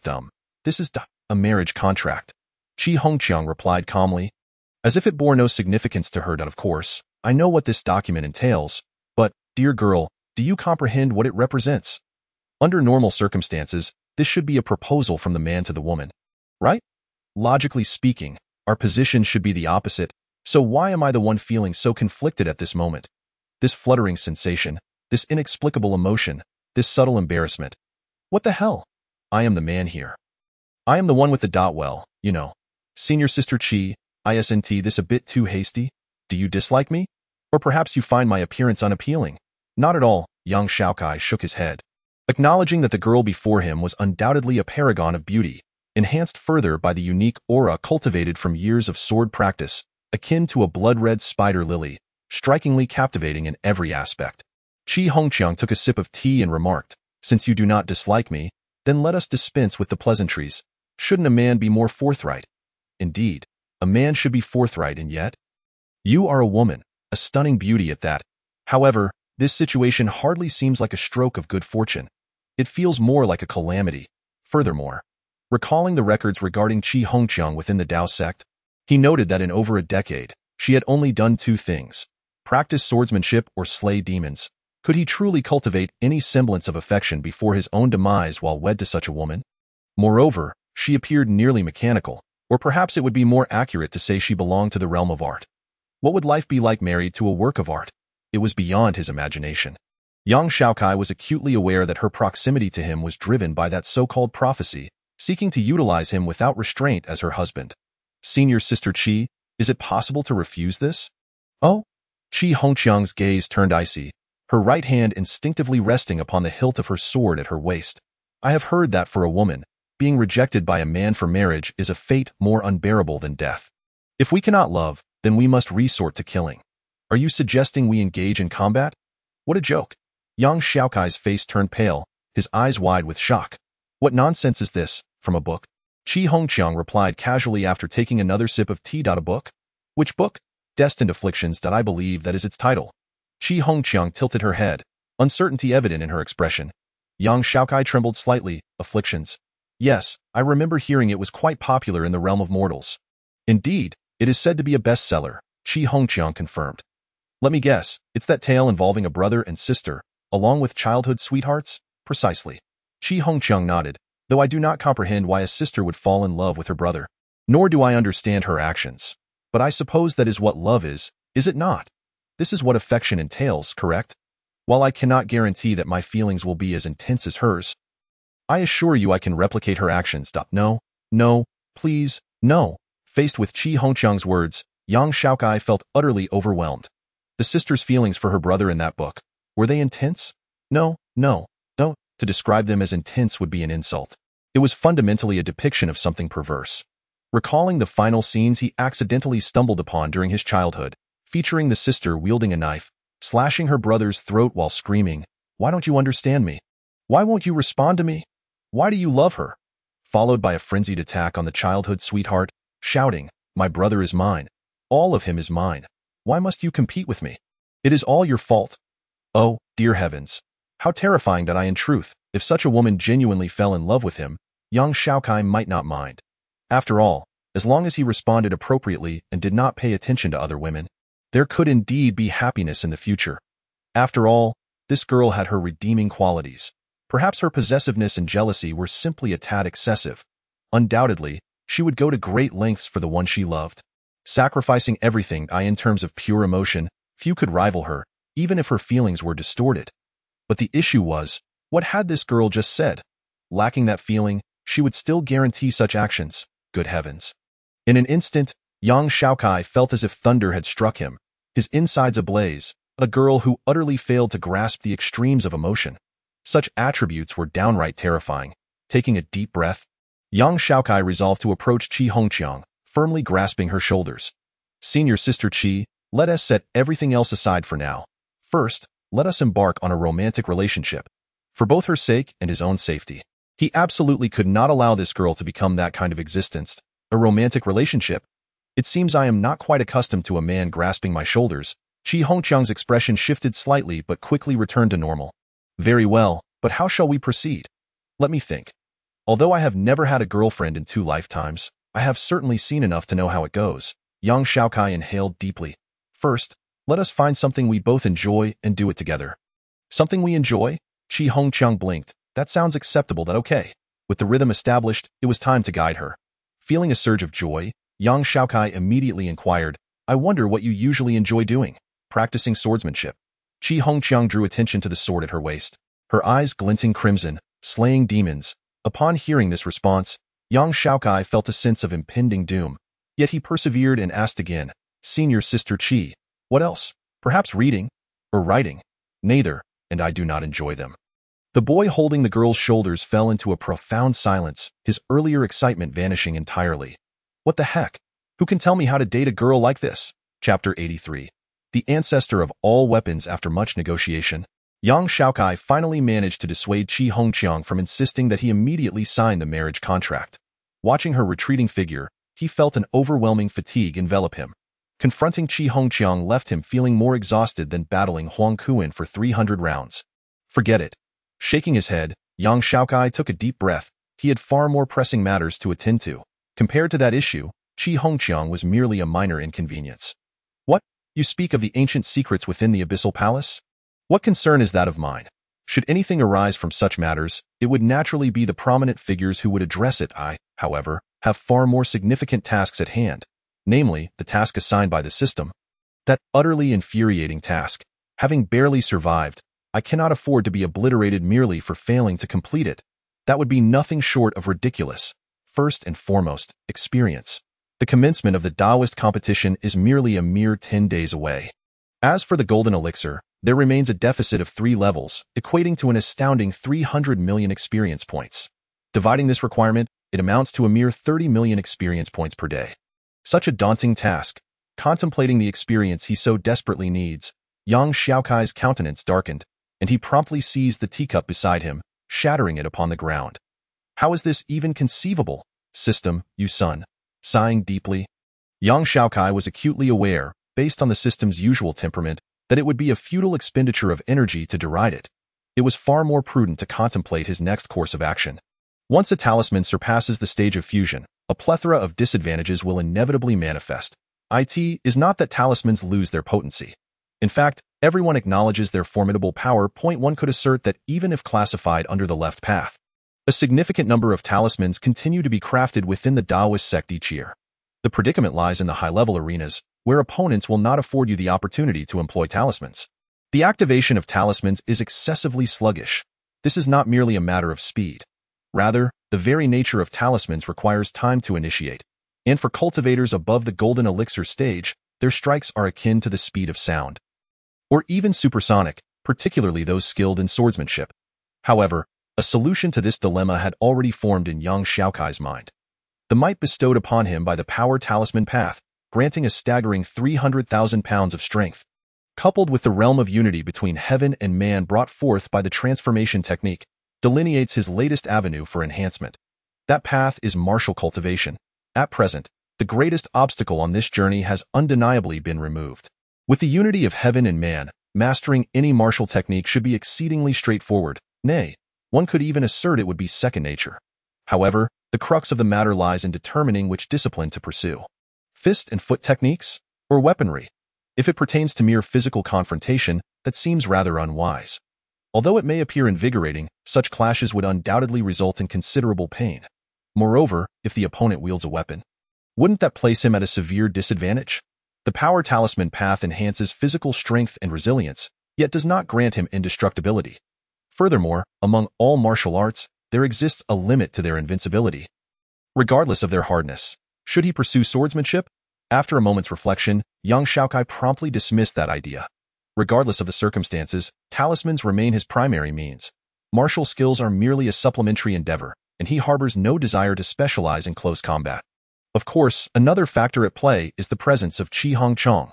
With such a sword-loving girl steadfastly devoted for over a decade, Yang Xiaokai has no inclination to seek out unnecessary trials. Without a doubt, the latter holds greater significance. What of saber techniques? That seems quite appealing. Although saber practitioners are scarce in the Taoist sect, their might is on par with that of sword cultivators. Alas, the Taoist sect's 9 palaces lacks a saber, thereby rendering its techniques inferior to those of swordsmanship, relegating it to a half-baked endeavor.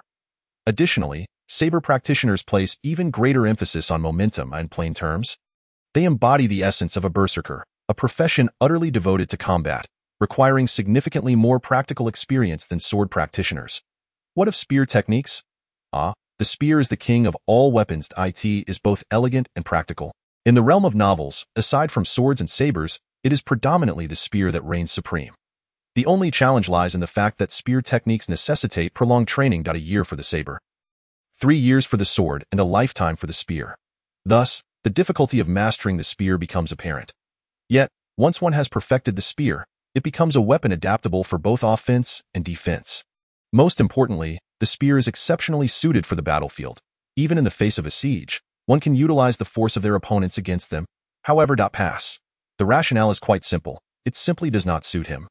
While his body remains in a state of unity between heaven and man, any contemplation on his part generates an inexplicable resonance.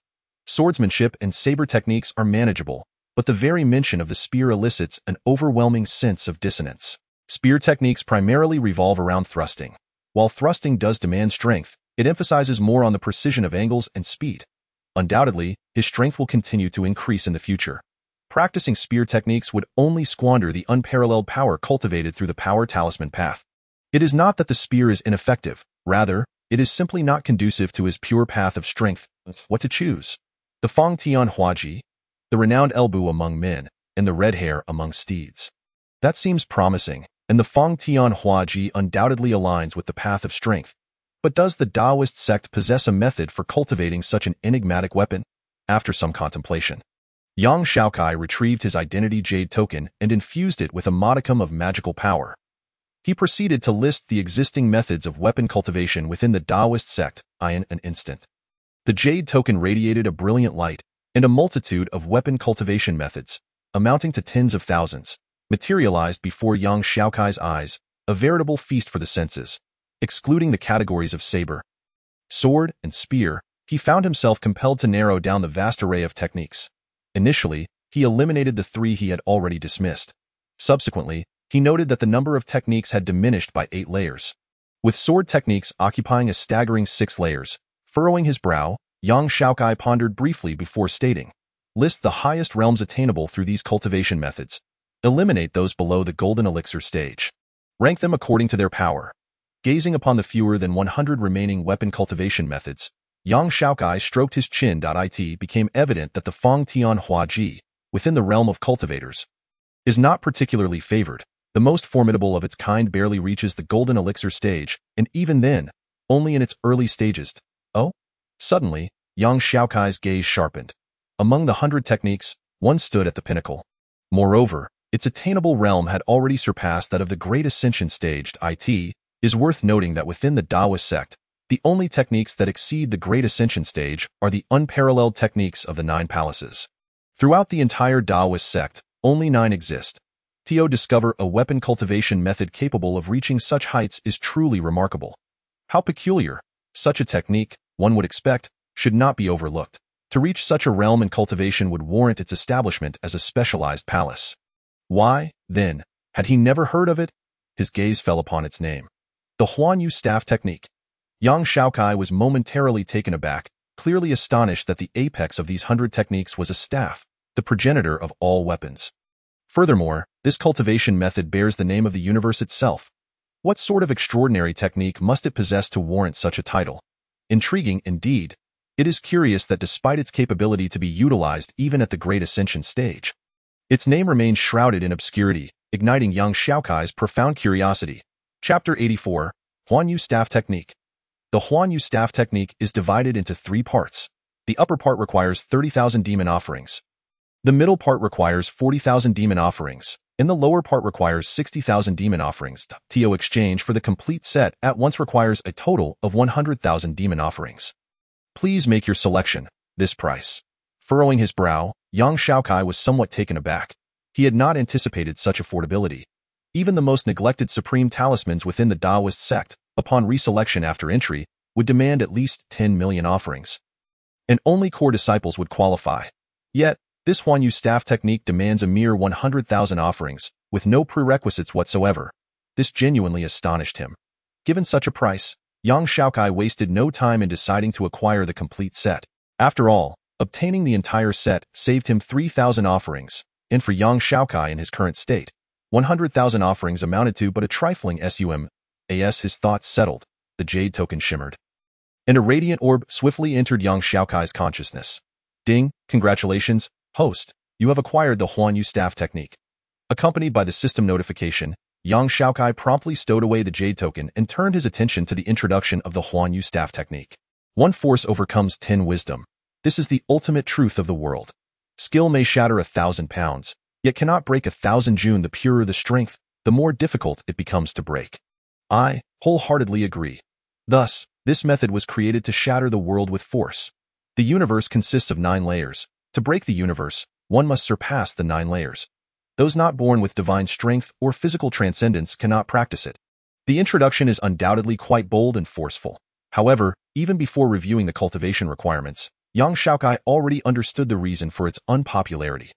Those not born with divine strength or physical transcendence cannot practice? With such a threshold, the entry level of this technique is elevated to a truly daunting degree. As his thoughts settled, Yang Xiaokai focused on the cultivation conditions. To practice the first staff technique of the universe, one must possess a physical strength of 10,000 pounds.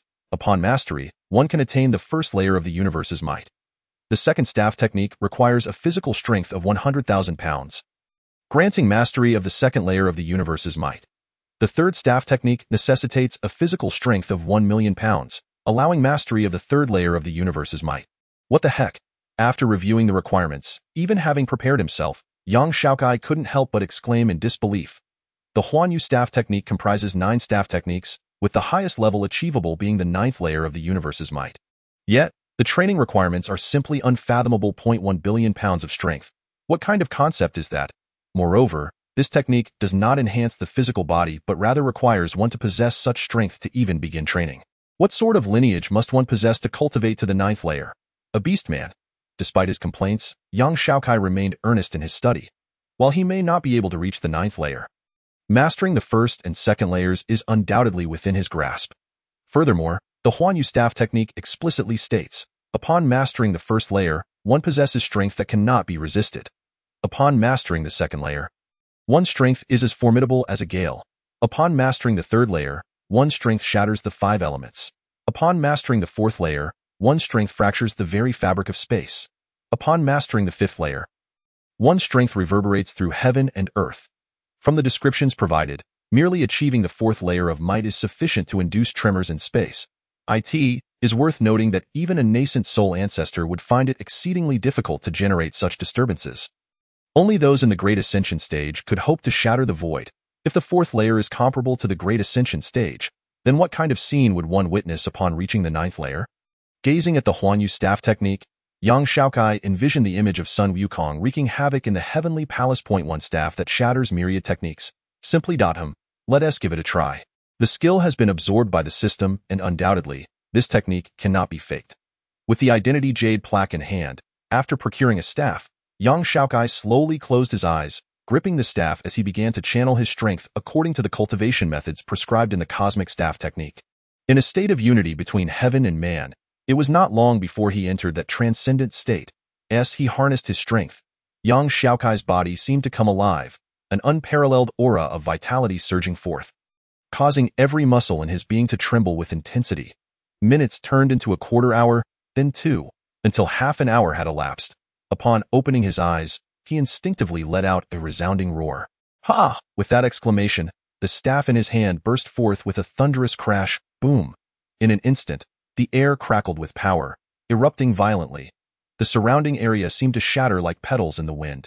Within a 10-meter radius, everything was reduced to ashes by the mere sweep of Yang Xiaokai's staff. What a domineering technique! Witnessing the devastation he had wrought, Yang Xiaokai could not help but gasp in astonishment, his face reflecting sheer incredulity. Even the most exquisite high-grade talismans could not possibly yield such an effect. While the range might have been somewhat limited, in terms of lethality, it far exceeded that of any widespread technique by a considerable margin. To think that merely a weight of 10,000 pounds could produce such results. The cosmic staff technique is truly formidable. However, after executing that strike, young Xiaokai felt an overwhelming fatigue coursing through his body, akin to having overexerted himself. Although he had only spent half an hour mastering the first level of the cosmic staff technique while in a state of unity, it was evident that his body was unaccustomed to this mode of exertion. Despite possessing nearly 300,000 pounds of strength, he appeared fatigued. A slight shift in his gaze revealed a new skill under the cosmic staff technique. First-level skill. However, its proficiency was distinctly different from that of the supreme talismans. It indicated a novice level, requiring accumulation of power to be utilized effectively. To cultivate the second level, one would need to reach an unparalleled mastery. This revelation, a look of surprise crossed young Xiaokai's face. In the cultivation he had practiced, only the creation technique lacked a proficiency level, improving in tandem with his physical advancement. Was the cosmic staff technique of a similar caliber? Surely not, for the creation technique was the work of a dying great power. Shaking his head, young Xiaokai swiftly dismissed these impractical thoughts and resumed his training. This time, however, he refrained from striking, simply focusing on accumulating power before dispersing it. Once, twice. Day and night passed as young Xiaokai diligently trained. By dawn of the next day, he had managed to elevate his level to the threshold of initial understanding. How exhausting. Since his strength had surged to 300,000 pounds, this was the first time young Xiaokai had felt such fatigue. Not only was he drenched in sweat, but his breathing had also become markedly labored, accompanied by a relentless pang of hunger. Logically, in a state of unity, his cultivation of martial arts should have progressed rapidly, akin to how Zhang Wuji mastered the 9 young divine art in novels. Yet, even so, it had taken nearly a full day to progress from novice to initial understanding. It would likely take a considerable amount of time to cultivate this technique to the second level. Stowing away his staff, young Xiaokai paused his training. First, he needed to eat. Within 10 days, he aimed to master the first level to perfection. As for the second level, that would have to wait until the Taoist competition began. Meanwhile, not far away, Yang Xiao had already arrived when young Xiaokai's strike had obliterated his room, wearing an expression of astonishment. The cosmic staff technique. An ancient cultivation method passed down from antiquity, perhaps even predating the Taoist sect, or possibly even the existence of the celestial clawed demon ancestor. Legend has it that it was crafted during the true primordial era by those ancient beings. Since its discovery, many Taoist practitioners have sought to master it, yet only a handful have succeeded. Even among the body cultivators of the celestial god palace, few could attain the first layer. After all, body cultivation emphasizes magical power in the golden body, not merely physical strength.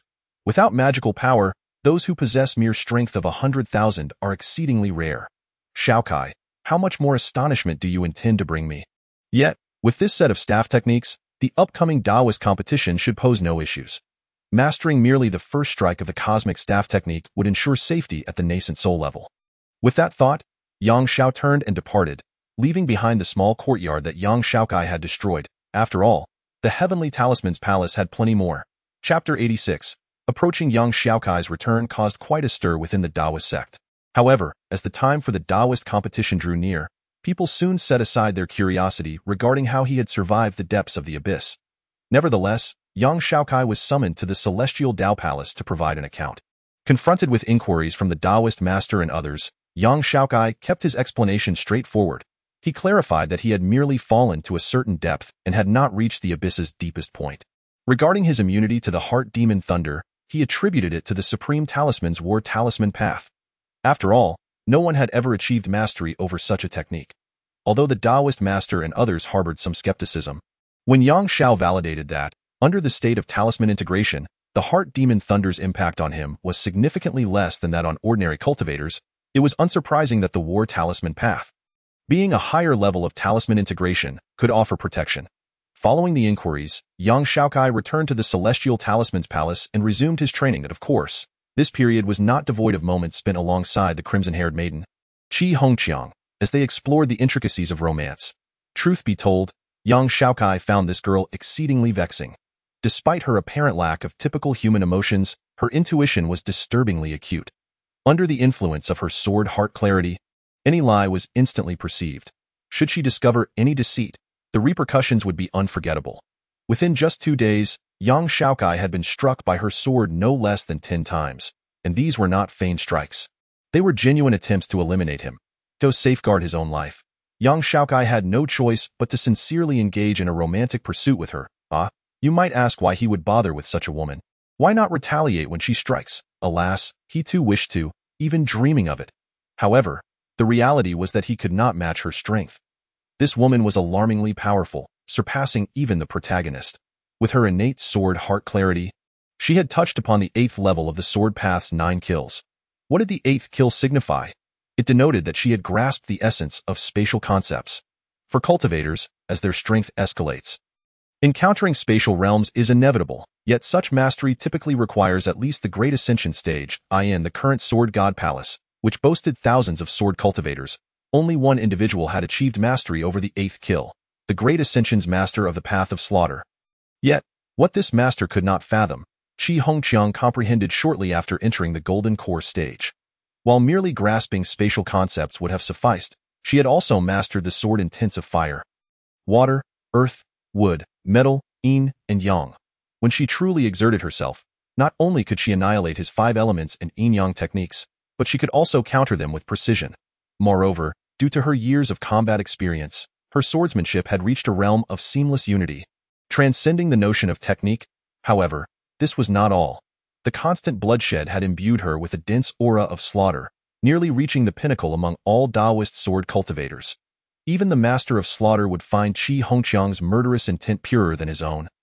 Should one measure it solely by that metric, this murderous energy, as young Xiaokai's teacher would explain, hinted at a brush with the very edge of the path of slaughter. What does the path of slaughter entail? It is the true great path, a legendary notion. It is said that anything that exists, even the world itself, could be slain before one's eyes. This is the essence of the path of slaughter. Though it may seem exaggerated, it indirectly reveals the terrifying nature of this path. Undoubtedly, Qi Hongqiang's true self transcended mere descriptions of being against the heavens or monstrous. She was, in every sense, a living anomaly. In order to ensure his safety, Yang Xiaokai dedicated an hour each day to wholeheartedly learning the art of romance from Qi Hongqiang. What? You might say that with 2 lifetimes of experience, especially from his past life, he should easily navigate this situation. Shouldn't it be a breeze to win her over? Do you know why he had been struck so many times these past few days? Faced with such a beauty, unless one were a eunuch, it would be nearly impossible for a man like young Xiaokai, despite his frustrations, not to feel a stir of desire. Every time such feelings arose within him, Qi Hongqiang's sword would swiftly follow suit. After enduring